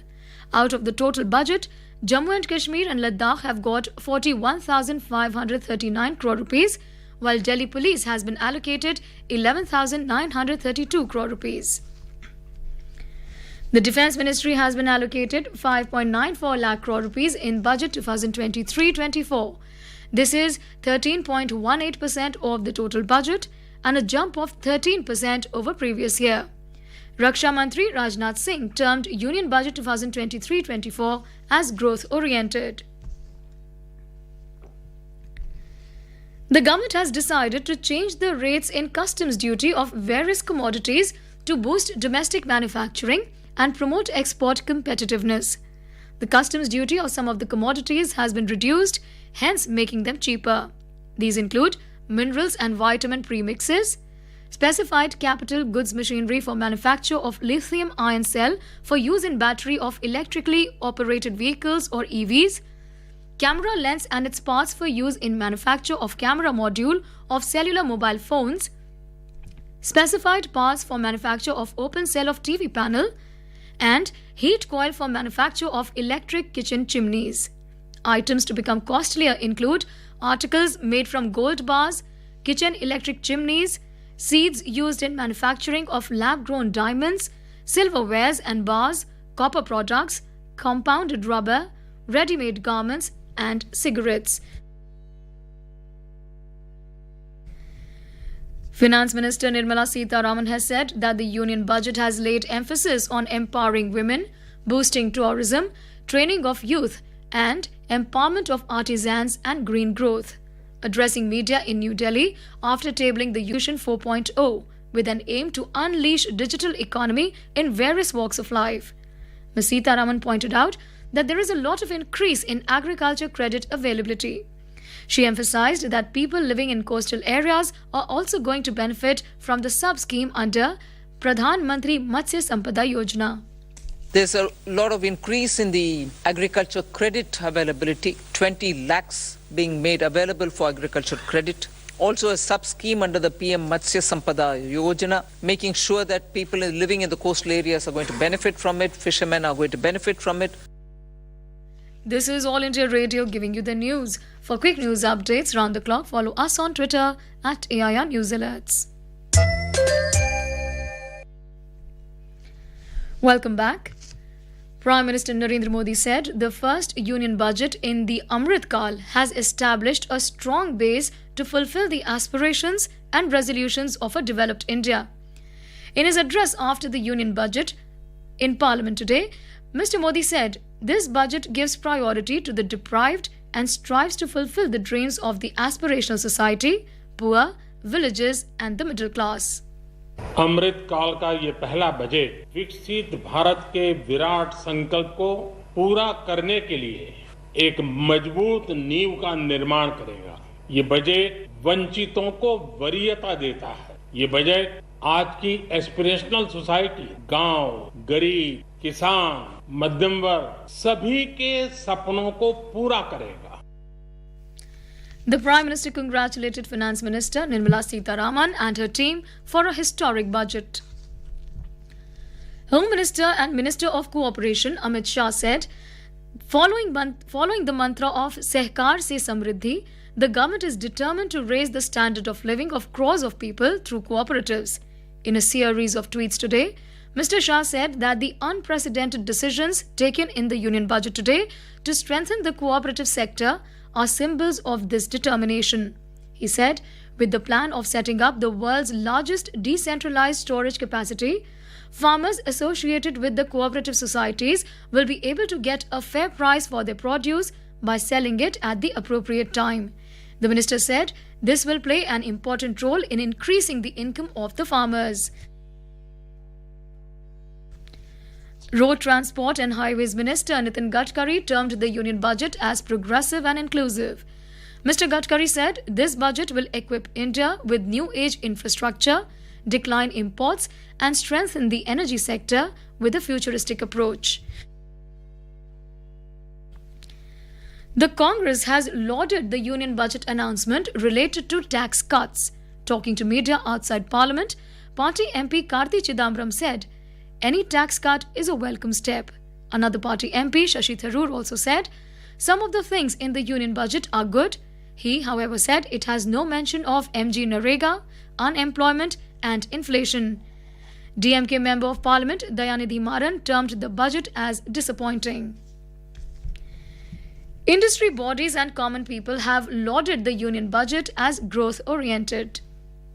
My name is Harun Raj. I'm a chartered accountant in practice from Visakhapatnam, Andhra Pradesh. I frankly think the budget is a forward-looking and a futuristic budget. I think it has a more long-term approach rather than looking for the next 2 years or just 1 year. मेरा नाम गीता है, मैं नई दिल्ली से हूँ। सरकार ने जिस बजट की घोषणा की है, मुझे उसमें सबसे अच्छा पॉइंट यही लगा कि जो उन्होंने 5 लाख से लिमिट बढ़ा के 7 लाख तक की कर दी है, जिसमें हमें किसी भी तरह का कोई टैक्स नहीं पे करना। मुझे उनके इस घोषणा से सबसे ज्यादा संतुष्टि है, क्योंकि मैं खुद एक गृहिणी हूँ और मैं ज्यादा से ज्यादा सोचती हूँ कि मैं अपने बच्चों के लिए आगामी फ्यूचर में अपने बच्चों के लिए बचत कर सकूं। Hi, my name is Anurag Goswami. I'm a lawyer from Delhi. I'm very happy with the budget of this year. There have been several positives and several takeaways for the citizens and small businesses as well. So firstly, the compliances have been reduced as a burden on both the citizens as well as businesses, and has been a common identifier for business now. And even for citizens, if they wish to update their address, that will be common now. I believe that this budget will spur India further in its attempt to become the third largest economy of the world. The budget evoked mixed responses among the business and academic circles of Kolkata in West Bengal. Debashish Datta, President of the Bengal National Chamber of Commerce and Industry, hailed the budget as a good one. It was a good budget towards the middle class people.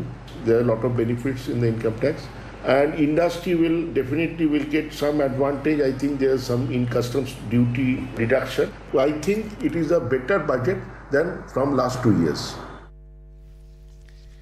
Karnataka Minister for Large and Medium Industries Murugesh R. Nirani has welcomed the budget, saying that the announcements made by Union Finance Minister Nirmala Sitharaman will enhance the export competitiveness of marine products, especially shrimps, as Karnataka produces around 1,000 tons of tiger shrimp annually. He added that relief in customs duty on the import of camera lenses and concessional duty on lithium-ion cells and TV panel parts will support Karnataka's electronics manufacturing sector.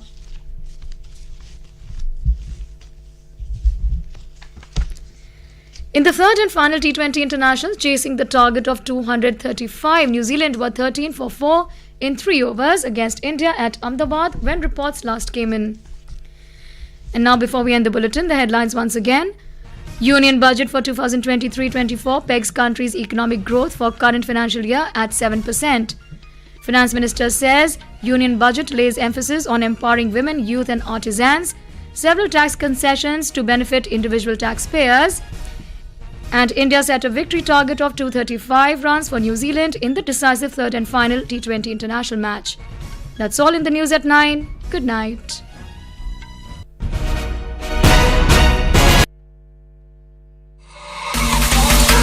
Akashvani पर budget 2023 आपके साथ साथ बाजार के कई क्षेत्रों, उद्योगों और देश के लिए क्या है महत्वपूर्ण।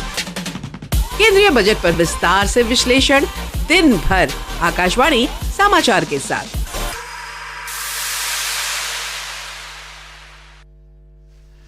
Good evening and welcome to the live discussion on the Union Budget presented today by Finance Minister Ms. Nirmala Sitharaman. To discuss the direct and indirect tax proposals we have as of now, Shri Vivek Johri, Chairman, Central Board of Indirect Taxes and Customs. A warm welcome, Mr. Johri. Thank you so much. In the indirect tax proposals that the Minister announced, she emphasized on the simplification of tax structure with fewer tax rates. Would you elaborate on that? Yeah, so one of the major themes in this year's budget has been to simplify the rate structure, and it is now widely acknowledged that the lesser the number of rates you have, the lesser the chances of disputes, particularly with regard to classification and arbitrage is also eliminated. So we've reduced the number of basic customs duty rates from 21 to 13, which is quite a substantial reduction. By merging some of the rates that have existed hitherto.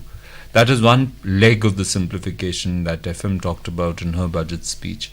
The other important one is the review of customs duty exemptions.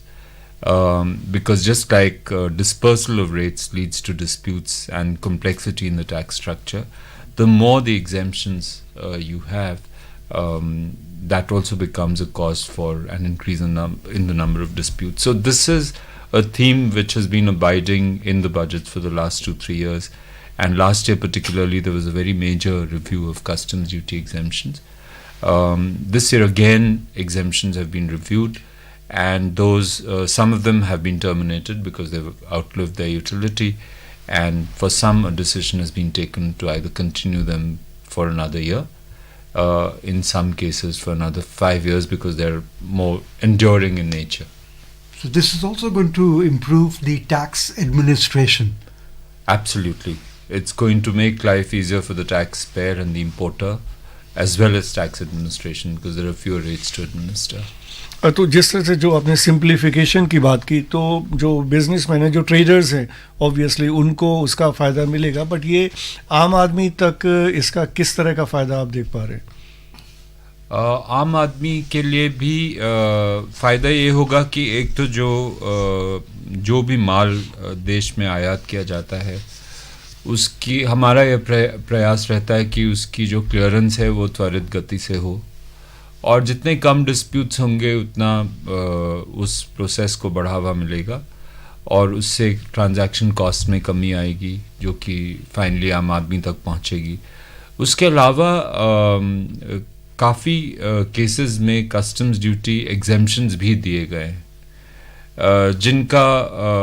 जिनका उद्देश्य यही है कि जो value addition है वो हमारे देश में हो और उससे जो उत्पादन होगा फिनिश प्रोडक्ट्स का, उनसे न केवल इकोनॉमिक एक्टिविटी बढ़ेगी लेकिन आम आदमी को रोज़गार के अवसर भी बढ़ेंगे, और डोमेस्टिक प्रोडक्शन होने से ये भी अनुमान है, जैसा कि हमारा अनुभव भी है पास्ट में, उससे इन आइटम्स की कीमतें भी कम होंगी, जिससे आम आदमी को लाभ पहुंचेगा। तो जैसा कि भारत सरकार की योजना भी है, मतलब आत्मनिर्भर देश को बनाने के लिए, तो उस दिशा में भी आपको लगता है कि इन कदमों से लाभ मिलेगा? जी बिल्कुल। और मैं आपको उदाहरण के तौर पर मोबाइल फ़ोन्स के बारे में बताना चाहूँगा।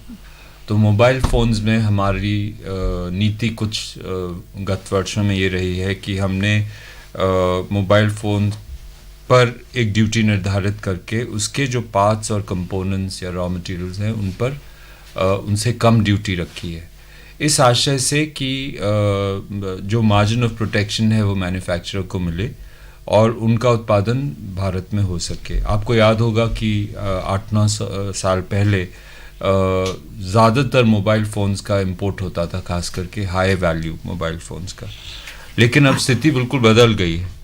और आज मैं कुछ आंकड़े देख रहा था और मुझे खुद भी आश्चर्य हुआ कि मोबाइल फ़ोन्स का टर्नओवर देश में 2,75,000 करोड़ के लगभग पहुंच गया है, जो कि काफ़ी बड़ी वृद्धि है। और इसमें से 15% के लगभग हम लोग निर्यात भी करते हैं। तो मोबाइल फ़ोन इस बजट में जो एक प्रस्ताव है जिसका मैं उल्लेख करना चाहूँगा वो ये कि मोबाइल फ़ोन की कुछ सब असेंबलीज ऐसी थी जिनके लिए हम आयात पर निर्भर थे अभी तक, जैसे कि camera module.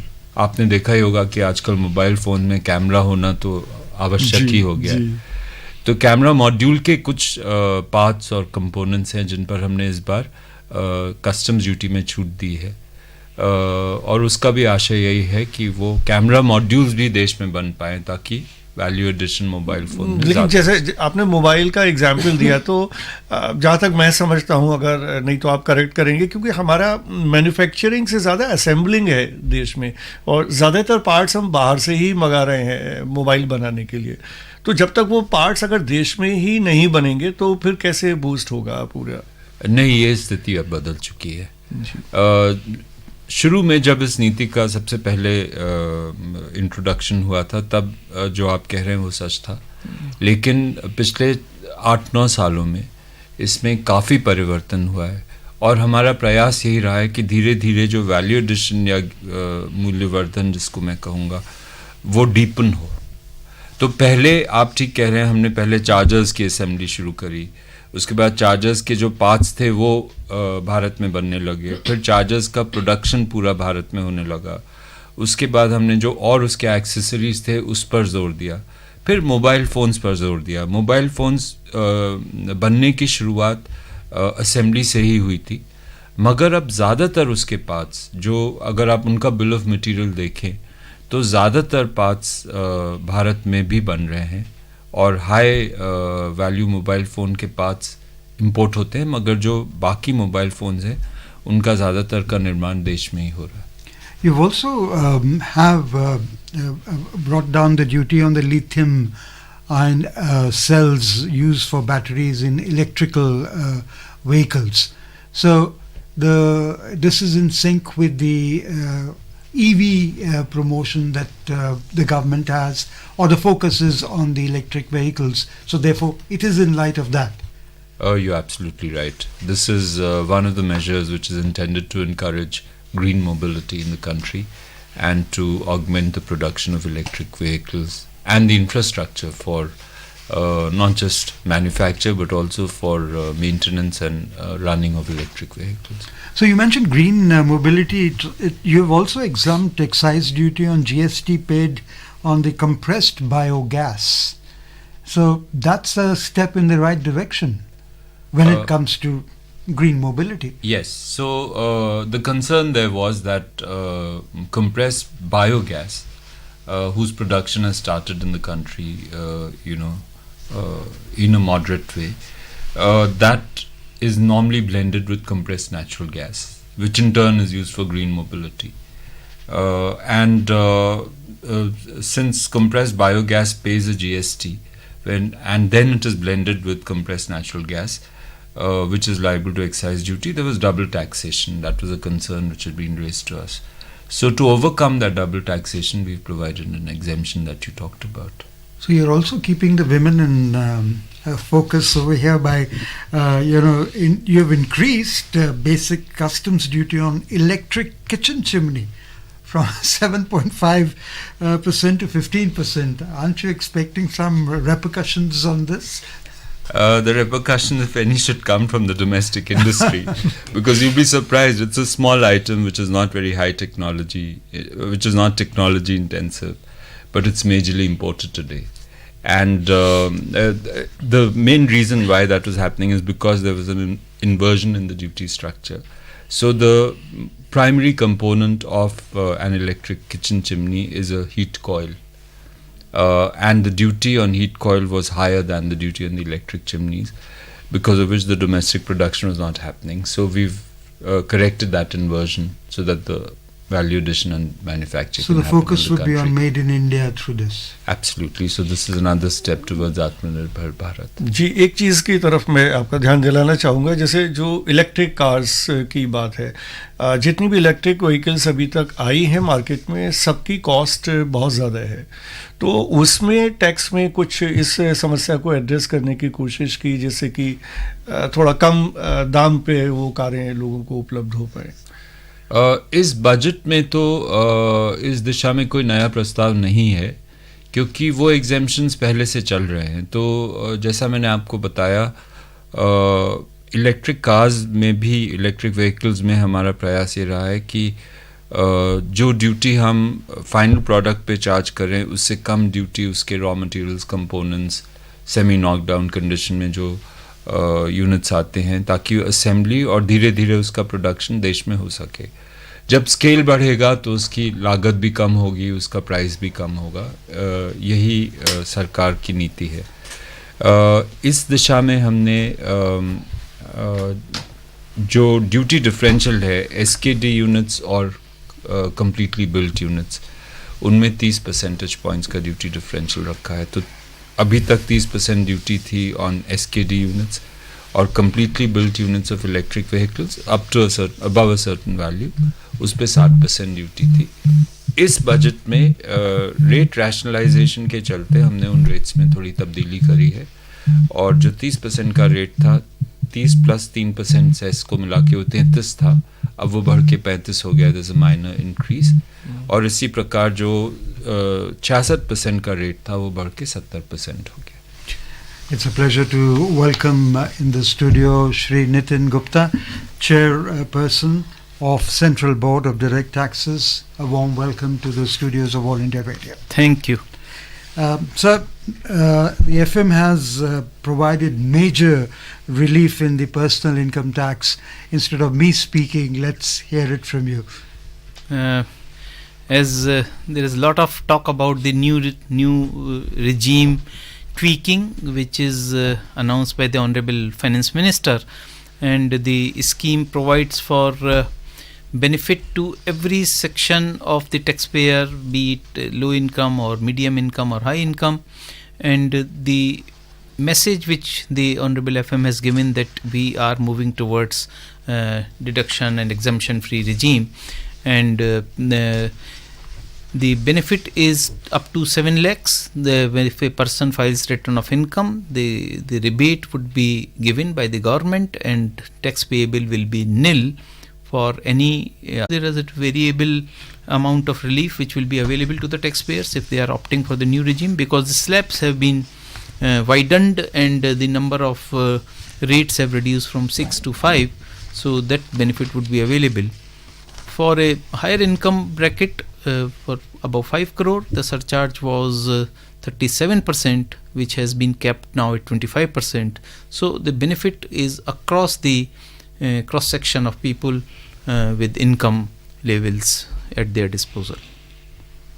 Okay, so this is more towards people encouraging people to spend money. The savings would be the tax savings in the pocket of the taxpayer, and in the whatever way the taxpayer wants to use that money. If they want to invest, they can. If they want to expend, they can. Okay. So the choice is with the taxpayer. लेकिन आपको लगता नहीं कि कोई discouragement होगा savings को लेके लोगों में? डिस्करेजमेंट नहीं होगा. अब जो टैक्सपेयर है वो काफ़ी चतुर है, वो काफ़ी इन्फॉर्म्ड है, और वो जानता है कि किस प्रकार से उसको अपने पैसे को काम में लेना है। अभी रादर ओल्ड रिजीम में वो फोर्स हो जाता है कि पर्टिकुलर तरीके से ही अपने पैसे को वो इन्वेस्ट करे। अब वो कोई FDR में करना चाहता है, हालांकि उसकी टैक्स रेट जो उसका इंटरेस्ट रेट है वो उसको ठीक नहीं भी लगे तो भी उसको 5 साल के लिए ब्लॉक हो जाता है money. So now there is a flexibility. तो वो कैसे पैसे को काम में लेना चाहता है वो ले, और उसको ये सरलीकृत हो जाएगा। सारी स्कीम सरलीकृत होने से उसके आसान हो जाएगा, क्योंकि आमदनी बतानी है और उसको कोई खर्चा या डिडक्शन उसमें नहीं है, तो बड़ा फॉर्म भी सिंपल होगा, उसमें डिस्प्यूट भी नहीं होगा। सब तरीके से ये बड़ा ही बेनिफिशियल होगी। इसके साथ साथ होम लोन को भी उससे जो न्यू रिजीम में बाहर कर दिया है, जो 2 लाख तक के इंटरेस्ट पे का भी जो लाभ मिल जाता था टैक्स पे, वो न्यू रिजीम में पहले भी नहीं था और अभी भी नहीं है जी। तो परंतु जो हमारी गणना है, जो हमारा डेटाबेस बताता है, ऐसे बहुत अधिक लोग नहीं हैं, और इस कारण से ज़्यादा लोग नई रिजीम में ही आएंगे। वो इसी को पाएंगे कि वो बेहतर रिजीम है और बेहतर उसमें टैक्स की सेविंग ही होगी। So would you compare the old regime and the new regime that you're talking about from a common man's perspective? Like I have said, up to 7 lakh if a person is filing return, it becomes nil. As of now it is 5 lakhs. Above that, at the income level of 15 lakh, the tax payable would be 1.5 lakh. As against 1,87,500 or something like that. So there is a benefit of around 25% or 20% into that level as but well. I believe income tax exemption from proceeds of insurance policies will also have a limit. The position is something like that as till 31st of March, whatever policies one has will not be impacted. So the listeners will be needs to be clarified about that. Till 31st March, whatever policies you have is not impacted at all. So all these are grandfathered in tax terminology. From 1st of April, if whatever policies one take, the annual premium, if it exceeds rupees 5 lakhs, only then the taxability will come into play when the policy gets matured. So it is not going to impact the taxpayers. How many of us take policy of where the annual premium is more than 5 lakhs? So for a general taxpayer, for a smaller taxpayer, I don't think we take policy where annual premium is high value. Is so high value. So it will impact the high value, those people who are high earners, not the low earner or middle income group people. लेकिन काफ़ी दिन से ये बात चल रही थी कि जो सुपर रिच को टैक्स किया जाए और पैसा इससे रेवेन्यू जनरेट हो, लेकिन वहाँ वो 37 से उसको घटा के 25% कर दिया गया। तो ओल्ड रिजीम में वही है, सिर्फ नई रिजीम में 25% किया गया है जी। और उसकी भी काफ़ी डिमांड थी कि जो हमारा टैक्स का जो स्लैब है वो बहुत हाई है, तो उसको देखते हुए और नई रिजीम में ही ये किया गया है, यहाँ पे डिडक्शन एग्जम्पशन नहीं है। अगर कोई व्यक्ति वो लेना चाहता है तो पुराने रिजीम में रहे और 37% दे। लेकिन ये क्या पुरानी रिजीम को आप 1 साल 2 साल में कुछ सरकार की योजना है कि खत्म ही कर देंगे, नई ही मेन रिजीम हो जाएगी? अभी तो ऐसा कोई प्रस्ताव नहीं है सरकार के पास। Okay, we asked Mr. Johri about the simplification of tax structure and he gave us what all is on the anvil. Also, when it comes to direct taxes, are there a number of proposals relating to rationalization and simplification of direct taxes in the union budget today? The union budget, apart from the new regime which has come up, simplification is prescribed in certain other areas like cooperatives, the online gaming, which is an upcoming industry in India. Yeah. So there are a slew of such measures where industry specific or the specific to the type of entity these have been provided. What about the common IT return form? That we have already come up with a draft of the common IT return form, and we were We requested the stakeholders to submit us their viewpoint, their suggestions till 15th of December. So we got busy into the budget cycle, and now we'll start work on that, and we'll consider the suggestions. So what should a common man expect? See, the common man expectation, there are, as you know, there are 7 ITR forms. So it will be a Herculean task to put them together in a go by in the current year, means financial year 23-24, before the return filing season, because there are a lot of back-end activities are involved for quicker processing and then processing of refunds and all that. So we may like to do the even in limited manner, if we can integrate few forms like ITR 1, 2, 4, because these are the common forms which are used by the individuals in HUF. So that will be our endeavor. और अगर मैं यहाँ पर Gupta sir एक सवाल आपसे पूछूं कि अभी तक जो पुरानी और नई टैक्स व्यवस्था में होता ये है कि जब आप रिटर्न फाइल करने जाते हैं उस समय ये ऑप्शन देते हैं कि आप नए टैक्स रिजीम में हैं या पुराने टैक्स रिजीम में हैं। अब जब नई व्यवस्था आएगी जो कि AY25 से है, तो उसमें कब ये विकल्प देना होगा कि आप नए टैक्स रिजीम को अपना रहे हैं या पुराने टैक्स रिजीम में रहना चाहते हैं? ये विकल्प रिटर्न भरने से पहले ही आपको देना पड़ेगा। यानी कि जब हमारा फिस्कल ईयर शुरू हो रहा है उसी समय है ये हमें विकल्प देना होगा कि हम नए में जाना चाहते हैं या पुराने में हम रहना चाहते हैं। अभी जो प्रथा है वही प्रथा जारी रहेगी।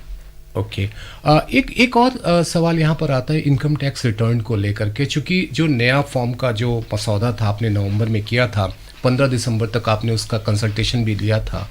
अब क्या असेसमेंट ईयर 24 से वो लागू होना है या असेसमेंट ईयर 25 से वो लागू होना है? नहीं, हम असेसमेंट ईयर 23 चॉइस की जिसकी हम रिटर्न फाइल करेंगे जुलाई में, हमारा प्रयास होगा कि हम कुछ फॉर्म्स को इंटीग्रेट कर सकें। तो हम उस तरफ बढ़ रहे हैं। और अगर हम इंडिविजुअल के फॉर्म्स को भी इंटीग्रेट कर पाएंगे तो उसका benefit large number of tax payers को हो जाए। और अगर मैं उस मसौदे को याद करूं तो ITR 1 से लेकर के 6 को मर्ज करना है। ITR 1 और ITR 4 का ऑप्शन जारी रहेगा, और उसके अलावा ITR 7 जो कि पॉलिटिकल पार्टीज और NGO जो यूज़ करती हैं वो विकल्प हमेशा की तरह बना रहेगा। यही व्यवस्था इस नए व्यवस्था प्रारूप में भी होगा? जी। ओके जौहरी सर, एक सवाल मेरा आपसे ये है कि सिगरेट में बहुत समय के बाद हमने जो नेशनल कंटिजेंसी फंड की जो सेस की बात करते हैं वो बढ़ाया गया है। इससे किस तरह की जो है वो हम आमदनी की बात सोच रहे हैं, और इसके पीछे और क्या मकसद है कि जैसे चूँकि हम लोग सिगरेट को डिमेरिट गुड्स में इंक्लूड करते हैं, सिन गुड्स मानते हैं, तो क्या वो भी एक मकसद है कि इसका कंजम्पशन हमको डिस्करेज करना है? जी शिशिर, आपने बिल्कुल सही कहा। सिगरेट्स को नॉर्मली सिन गुड या डीमेरिट गुड माना जाता है, और क्योंकि इसकी डिमांड इनइलास्टिक है इसलिए it's a favourite of tax collectors, क्योंकि आप अगर इस पे टैक्स की दर बढ़ाते भी हैं तो रेवेन्यू भी उतना ही बढ़ता है। हमारे परिप्रेक्ष्य में आपने जैसा कहा, पिछले 3 साल से सिगरेट की एक्साइज ड्यूटी दर में कोई वृद्धि नहीं हुई थी, और यदि आप प्राइस इंक्रीज देखें तो मेरा अनुमान है कि अगर आप सिर्फ इन्फ्लेशन के लिए ही अकाउंट करें तो 16% जो हम लोग ने अभी वृद्धि करी है उतना तो दाम बढ़ ही गया होगा। तो अभी हमको देखना ये पड़ेगा कि एक्चुअली इसके इंसिडेंस पर कोई इंक्रीज़ हुआ है या नहीं इफ़ेक्टिवली, मगर इसके आशय 2 हैं। एक रेवेन्यू रेज करना, और करीब 1000 करोड़ के लगभग हमारा रेवेन्यू आएगा इस प्रस्ताव से। उसके अतिरिक्त हम लोग की नीति सिगरेट्स और टोबैको को लेके उसका कंजम्पशन कर्ब करने की तो है ही, क्योंकि FCTC जो कि एक WHO का कन्वेंशन है उसके हम भागीदार हैं, और कमिटमेंट है हमारा कि हम सिगरेट कंजम्पशन को कम करेंगे। तो उस दृष्टिकोण से भी यह एक आवश्यक प्रस्ताव था। एक और मुद्दा मैं आपसे उठाना चाहूँगा कि सोने, चांदी और प्लैटिनम के आर्टिकल्स पे जो एट पार किया गया है, दूसरी ओर हम जब देखते हैं कि सोने का जिस तरीके से तस्करी उसकी बढ़ी है, और एक ये भी कहा जाता है कि जो चूँकि उस पर ड्यूटी हाई है, कस्टम ड्यूटी, वो भी एक कारण होता है जिसकी वजह से उसकी तस्करी बढ़ती है। लेकिन अगर मैं गलत नहीं हूँ तो CBIC की स्टडीज़ भी ये बताते हैं कि इन दोनों के बीच में कोई कोरिलेशन नहीं है। अभी के समय में अगर ड्यूटी को लेकर के, चूँकि ये डिमांड बहुत बढ़ रही थी और इंटरनेशनल मार्केट पे प्राइसेस ऑल टाइम हाई पे पहुँच गए हैं, तो इसे ना अपनाए जाने के पीछे कोई खास वजह रही है, या बस आपने इस समय उचित नहीं समझा कि इसको बढ़ाया जाना उचित नहीं है? सोने के ऊपर मैं ड्यूटी में बढ़ाने या घटाने की मैं बात कहूँ तो सर माफ़ कीजिएगा। तो सोने की ड्यूटी तो अभी हमने कुछ महीने पहले ही बढ़ाई थी, और अभी का जो दर है वो 15% है। आपने ठीक कहा, हमने पहले एक काफ़ी इस पे अध्ययन किया था, क्योंकि ये सामान्य रूप पर ये मानना है कि यदि हम ड्यूटी सोने पर बढ़ाते जाएं तो उसकी तस्करी बढ़ेगी, लेकिन हमारे डेटा के अनुसार ऐसा प्रकट नहीं हो रहा था। और हमने देखा कि कुछ ऐसे वर्ष थे जबकि सोने पर ड्यूटी कम थी मगर स्मगलिंग ज़्यादा थी, और उल्टे उसके भी हमें उदाहरण मिले। क्योंकि मुझे ये लगता है कि सोने के इंपोर्ट को लेकर कई सारे ऐसे फैक्टर्स हैं जो वर्क करते हैं, जिसमें सबसे प्रमुख है रिलेटिव एसेट प्राइसेस। और सोने का import, of course India is the largest importer, मगर उसका कारण यह भी है कि लोग उसको एक एसेट भी मानते हैं और इन्वेस्टमेंट के रूप में देखते हैं। तो depending on the relative asset prices also the import and smuggling of gold goes up और गोज डाउन। तो क्योंकि सोने पर ड्यूटी अभी कुछ दिन पहले ही बढ़ी थी, इसलिए इस बजट में उसको और बढ़ाने का कोई प्रस्ताव नहीं है।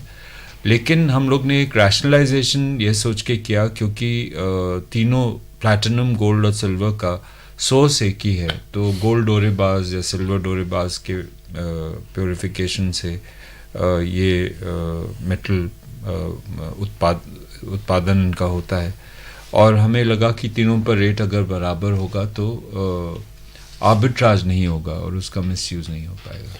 और एक बात जो हमेशा कही जाती है, हम सभी लोग जानते हैं कि जब से GST लागू हुआ तो बजट में GST को लेकर के कुछ अम्ब्रेला लॉज की ज़रूर बात होती है जो GST काउंसिल के रिकमेंडेशंस के हिसाब से हो, लेकिन हमें ये अपने श्रोताओं को स्पष्टीकरण देना भी ज़रूरी हो जाता है कि बजट में GST की दरों को लेकर के चर्चा नहीं होती है, इसीलिए इस पर कोई विचार जो होता है वो नहीं होता है। इसके लिए हमें GST काउंसिल का इंतज़ार करना पड़ेगा कि वो क्या कुछ सिफारिशें करती हैं। आपका इस पर क्या कहना है?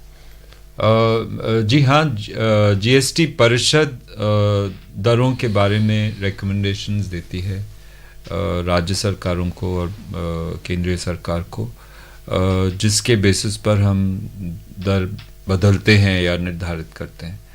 और क्योंकि GST परिषद की बैठकें पूरे साल होती हैं, हर क्वार्टर में एक बार बैठक होती है परिषद की, इसलिए वो एक ऑनगोइंग एजेंडा है, उसका बजट से कोई ताल्लुक नहीं है। उसके अलावा GST की दरें आपको विदित होगा कि शेड्यूल और नोटिफिकेशंस के ज़रिए प्रकाशित की जाती हैं, तो फाइनेंस बिल में दरों को बदलना आवश्यक नहीं है GST में।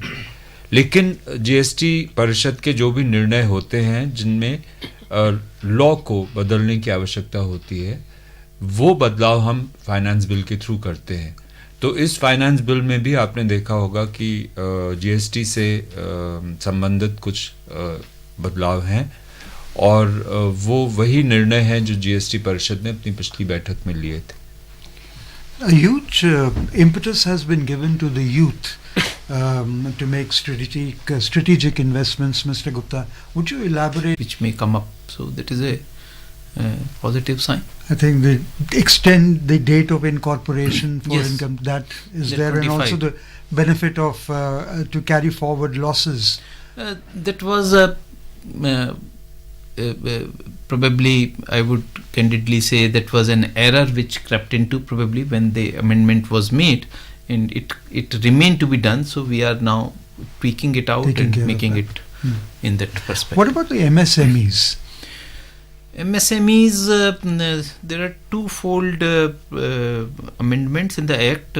First is that small businesses up to turnover of 2 crores and professionals, specified professionals up to receipts of 50 lakhs have been provided with a presumptive taxation scheme where they pay at the rate which has been specified in the Act. That has been extended to from 2 crore to 3 crores and for the specified professionals to 75 lakhs from 50 lakhs. So this is the 50% jump in a way from the existing turnover or receipt, subject to caveat that 95% or more should be through banking channels. So digitization is being given impetus, and we are saying that if your receipt are more than 95% from banking channels, a higher benefit would be available to you of turnover. So that is the first part of it. The second is a lot of businesses don't pay the dues to MSMEs in the time which is contractual or otherwise under the Act, MSME Act, and so the MSMEs suffer in terms of because their capacity is limited, then working capital gets squeezed.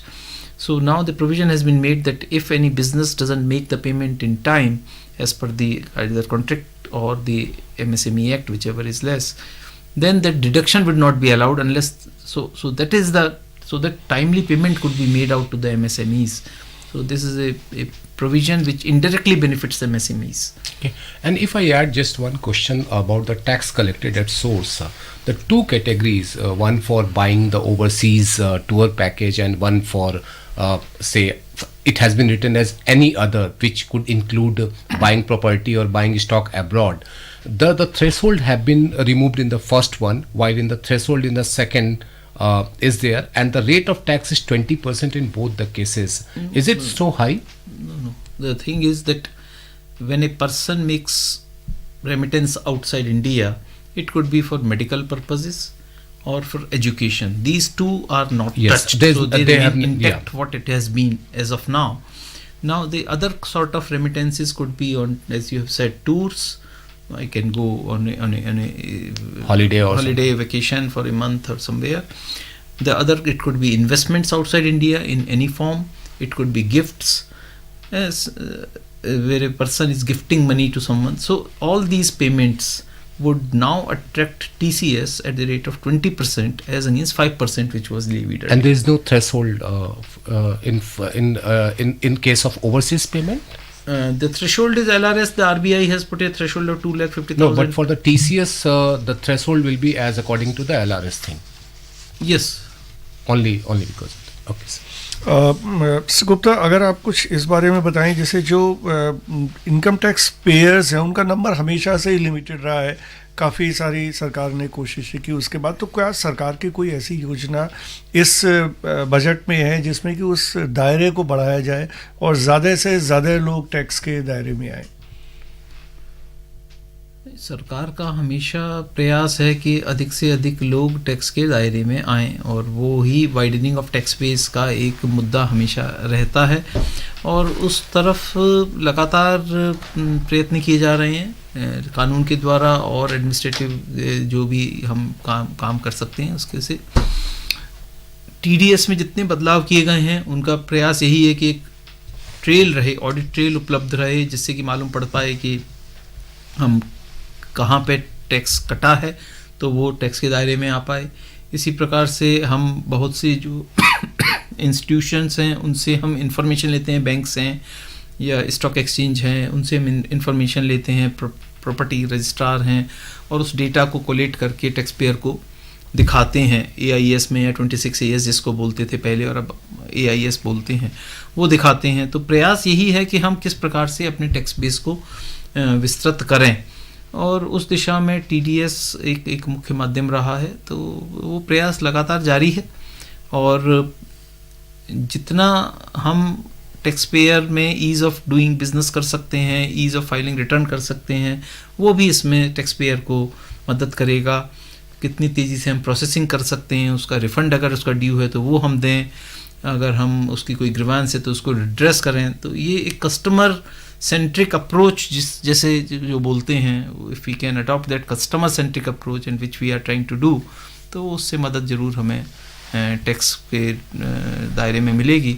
अगर मैं number terms में बताना चाहूँ तो इस वर्ष हमको लगभग हमारा 5% के आसपास की ग्रोथ हुई है, जो कि हमें रिटर्न प्राप्त हुई है टैक्स पेयर से। लगभग 7.28 करोड़ रिटर्न हमें इस वित्त वर्ष में मिली हैं, जो कि पिछली बार लगभग 6.94 करोड़। मतलब ये टैक्स पेयर्स के नंबर्स के कॉन्टेक्स्ट में आप कह रहे हैं जी। हाँ, लेकिन रेवेन्यू का कितना इंक्रीज हुआ है प्रोपोर्शनेटली?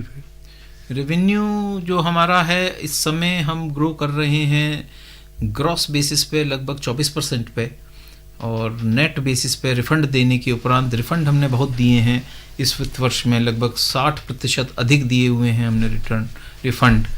तो उसको देखते हुए हमारा नेट ग्रोथ 18.5% है अभी, तो which is quite robust. No, we're planning to bring a lot of people in the tax, encouraging them to pay tax and be part of the growth of the country. Definitely. But there are also grievances that a common man may have. How are you going to strengthen? Because the FM also talked about it in the speech today, like they're going to have 100 joint commissioners for disposal of small appeals in direct tax matters. So how are you going to strengthen the grievance addressal mechanism? See, grievance could arise on any account, right, from application of PAN to refund, appeal effect. It could be relating to the pending appeal. So it's the scope is very wide for the grievance which may occur. Like as I've told, the faster processing of returns of income and quicker issue of refunds. Now that is the biggest area of grievance, and this year we have been able to tackle it. If you can recall, after 8 years we did not extend the date of filing of return of income on any account, and therefore our processing had been very fast. Refunds have been issued in like Honorable महामहिम राष्ट्रपति ने कल इसका जिक्र अपने अभिभाषण में भी किया था. So this has been a very positive, it is creating a positive impact on the taxpayers.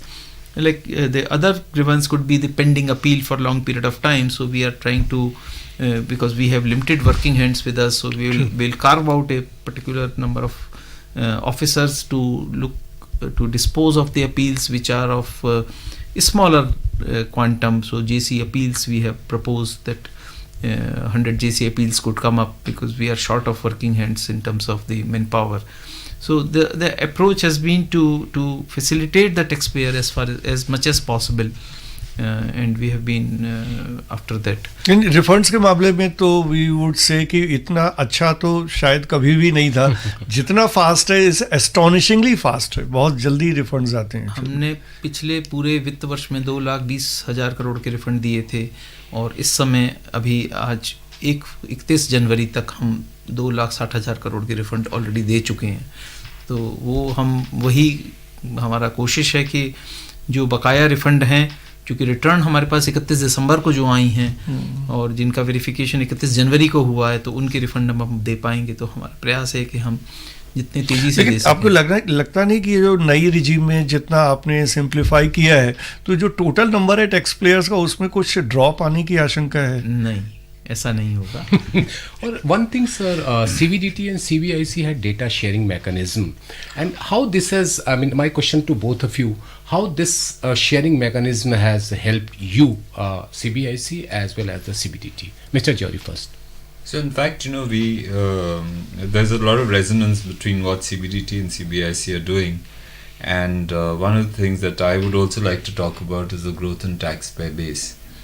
As you know, the taxpayer base in GST has more than doubled from the time we started, and it used to be about 40 to 45 lakh, and we've already reached 1.4 crore. But when you compare it with CBDT, it's still very small, and we are aware of certain sectors where we feel that the potential number of taxpayers has not been fully tapped. So data exchange is a very, very strong means of achieving that. And we've been doing that data triangulation with CBDT, particularly for verification of PAN, for example. That is because, our identification number for GST is also based on PAN. So that is one area where we exchange data. But as part of the strategy to grow our taxpayer base for GST, we're also looking at exchanging, more robust data with CBDT for one, and customs for another. And like the GOM on IT, had recommended, some experiments are going on comparing the database of GST in a particular state with, let's say, the database of discoms for electricity, because that's a very powerful way of checking whether it's a business connection or it's a personal connection which is being used. Likewise, in Maharashtra, they're doing an experiment on triangulating data of GST with property tax data, because that is also a giveaway of whether particular property is being used for commercial purposes or it's being used for residential purposes. So these are the various ways in which we'll work together. And how CBDT is gaining on that? Yeah, CBDT, we are getting data of the turnover from CBIC, and we are populating that data in the AIS. So we have started populating the data in AIS so that the turnover which has been available with us, means in the database, is populated to the taxpayer so that there is a mismatch. We are capturing that mismatch for selection of cases, and for the mismatch cases are thrown to the assessee for verification, e-verification purposes, which has been introduced this year. So the results would be known, but the data is shown to the taxpayer that yes, this information is available, and if there is a mismatch, the taxpayer has to respond to that.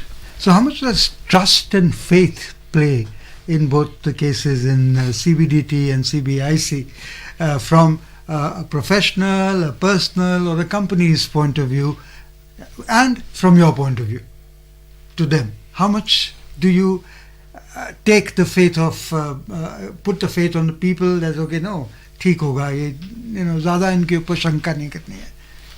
No, see, the whatever the taxpayer is disclosing in the return of income, we take it at what that it is truly and correctly disclosed, and that is the reason at one point in time all the tax returns were put to scrutiny, and gradually it is around less than 1% now which are picked up for scrutiny, and that too after a lot of rigorous process of identification of parameters for selection of case for scrutiny. So more than 99% returns, more than 99% taxpayers, that means to say, are trusted upon, and the cases are not picked up for scrutiny at all. And even where there is a case is picked up for scrutiny, as you know, it goes to faceless regime. We have our processes are faceless for assessment as well as appeal.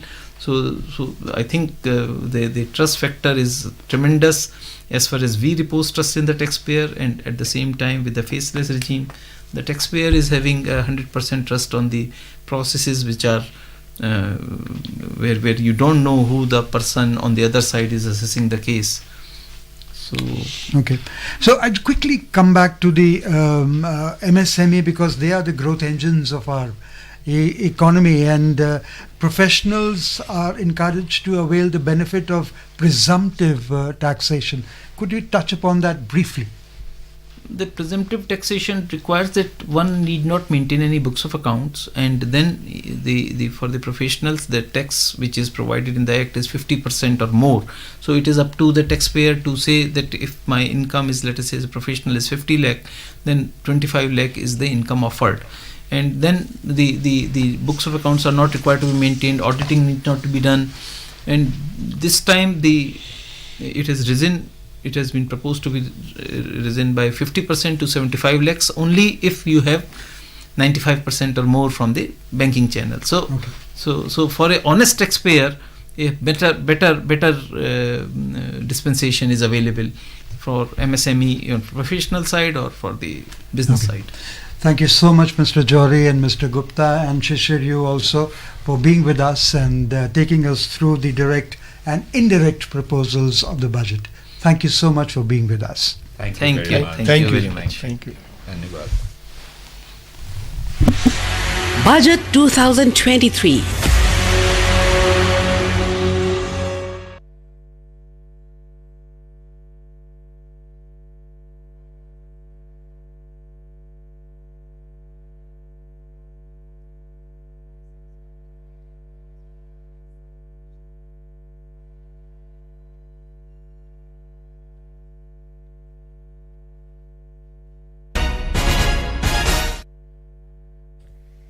Finance Minister Nirmala Sitharaman presented the Union Budget for 2023-24 in Parliament today.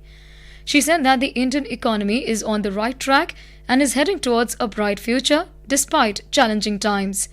Ms. Sitharaman said the economic growth in the current year is estimated to be at 7%. In the 75th year of our independence, the world has recognized the Indian economy as a bright star. Our current year's economic growth is estimated to be at 7%. It is notable that this is the highest among all the major economies. This is in spite of the massive slowdown globally caused by COVID-19 and the war. The Indian economy is therefore on the right track and despite a time of challenges, heading towards a bright future. The Finance Minister announced that capital investment outlay will be increased by 33% to 10 lakh crore rupees, which would be 3.3% of the GDP.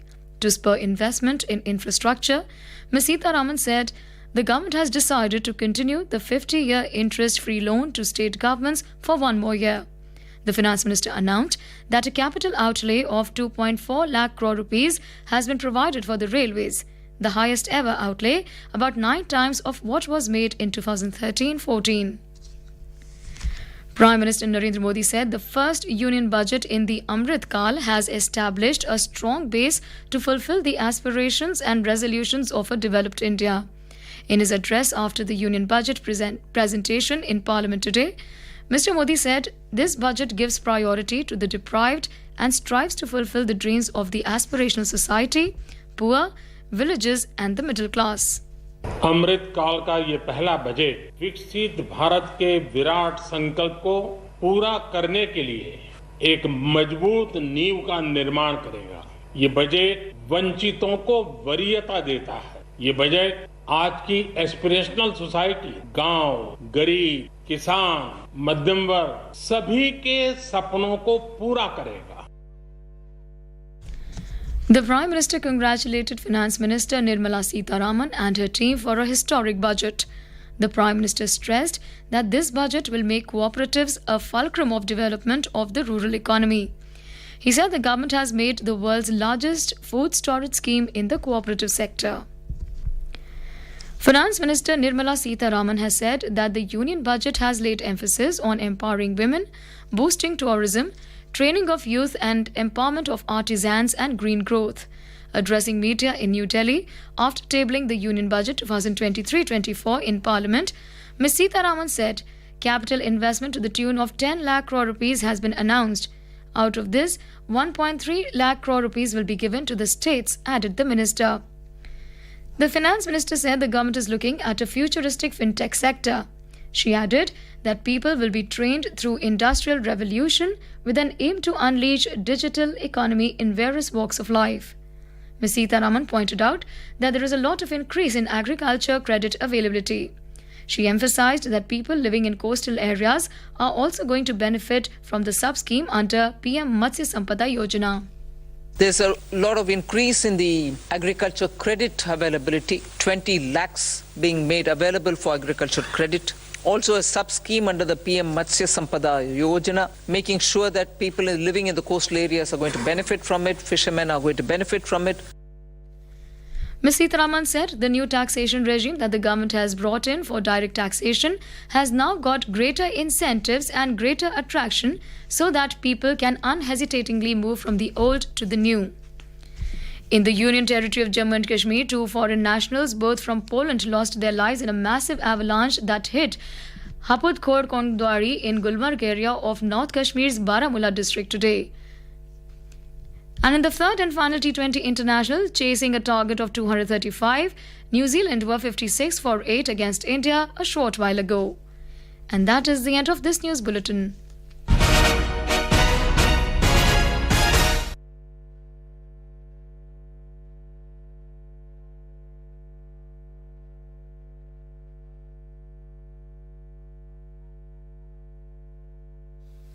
ये आकाशवाणी है।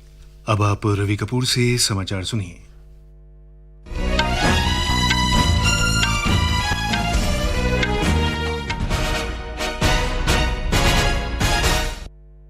वित्त मंत्री निर्मला सीतारामन ने कहा है कि केंद्रीय budget में महिलाओं को सशक्त बनाने, पर्यटन को बढ़ावा देने, युवाओं के प्रशिक्षण तथा दस्तकारों और शिल्पकारों को सशक्त बनाने और हरित विकास पर जोर दिया गया है। संसद में बजट 2023-24 पेश करने के बाद मीडिया को संबोधित करते हुए सुश्री सीतारामन ने कहा कि बजट में 10 लाख करोड़ रुपए के पूंजी निवेश की घोषणा की गई है।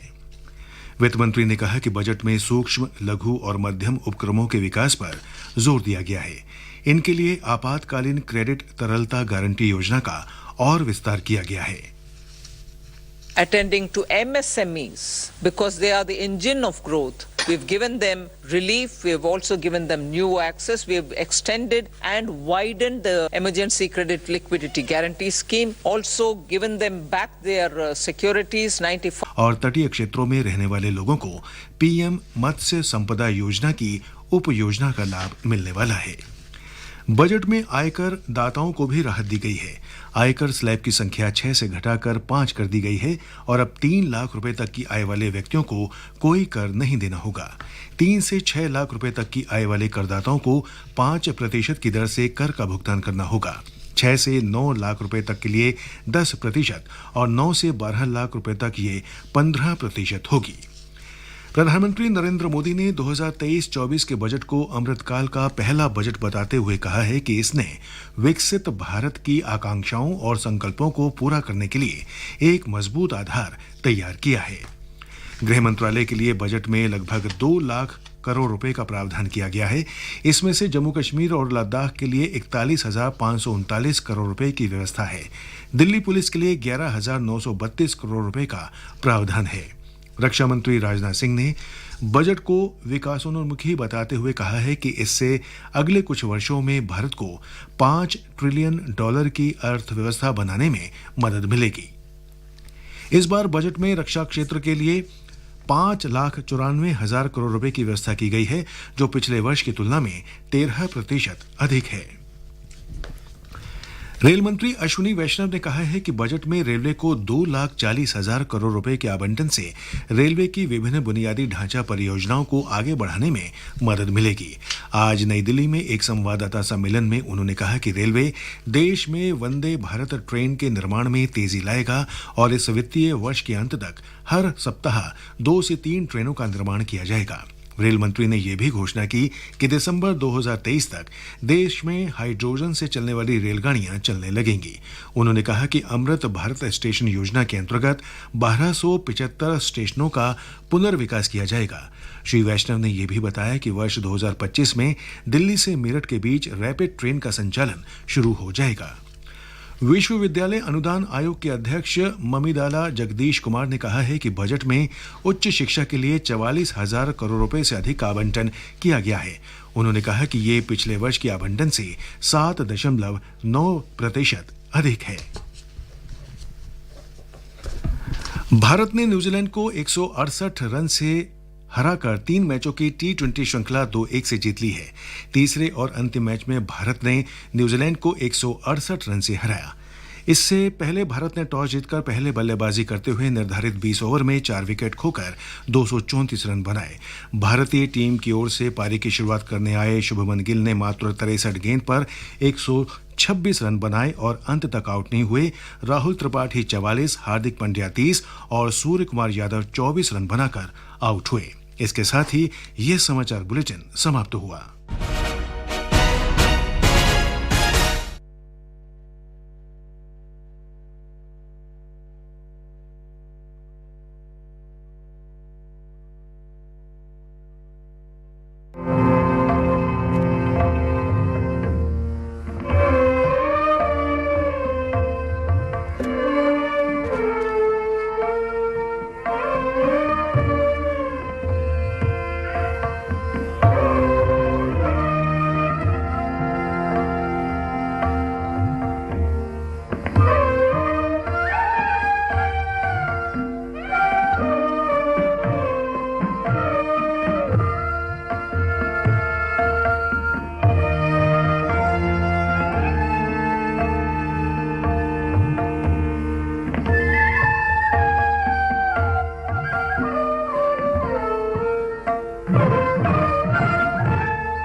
श्रोताओं, अभी आप सुन रहे थे वाद्य वृंद का हमारा ये कार्यक्रम। आप जुड़े हुए हैं आकाशवाणी दिल्ली के इंद्रप्रस्थ चैनल के साथ मीडियम वेव 366.3 मीटर अर्थात 819 किलो हर्ट्ज पर और DRM 810 किलो हर्ट्ज पर।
News Services Division of All India Radio presents Employment News. Welcome to the program Employment News. I'm Purnima Samant Karakoti, giving you a quick update about some of the job vacancies published in Employment News edition dated 21st to 27 January 2023, where you can apply. Today we'll be discussing about vacancies in University Business School, Center for Cultural Resources and Training, Indian Council of Medical Research, Office of the Cantonment Board Jutog, AIC, Agriculture Insurance Company of India Limited, National Institute of Open Schooling NIOS, Railway Recruitment Cell Eastern Railway, Central Drugs Standard Control Organization. Applications are invited for admission to 2-year full-time management programs MBA, MBA IB, MBA HR and MBA EP for academic session 2023-2024. Candidates are required to visit the website https://ubsadmissions.puchd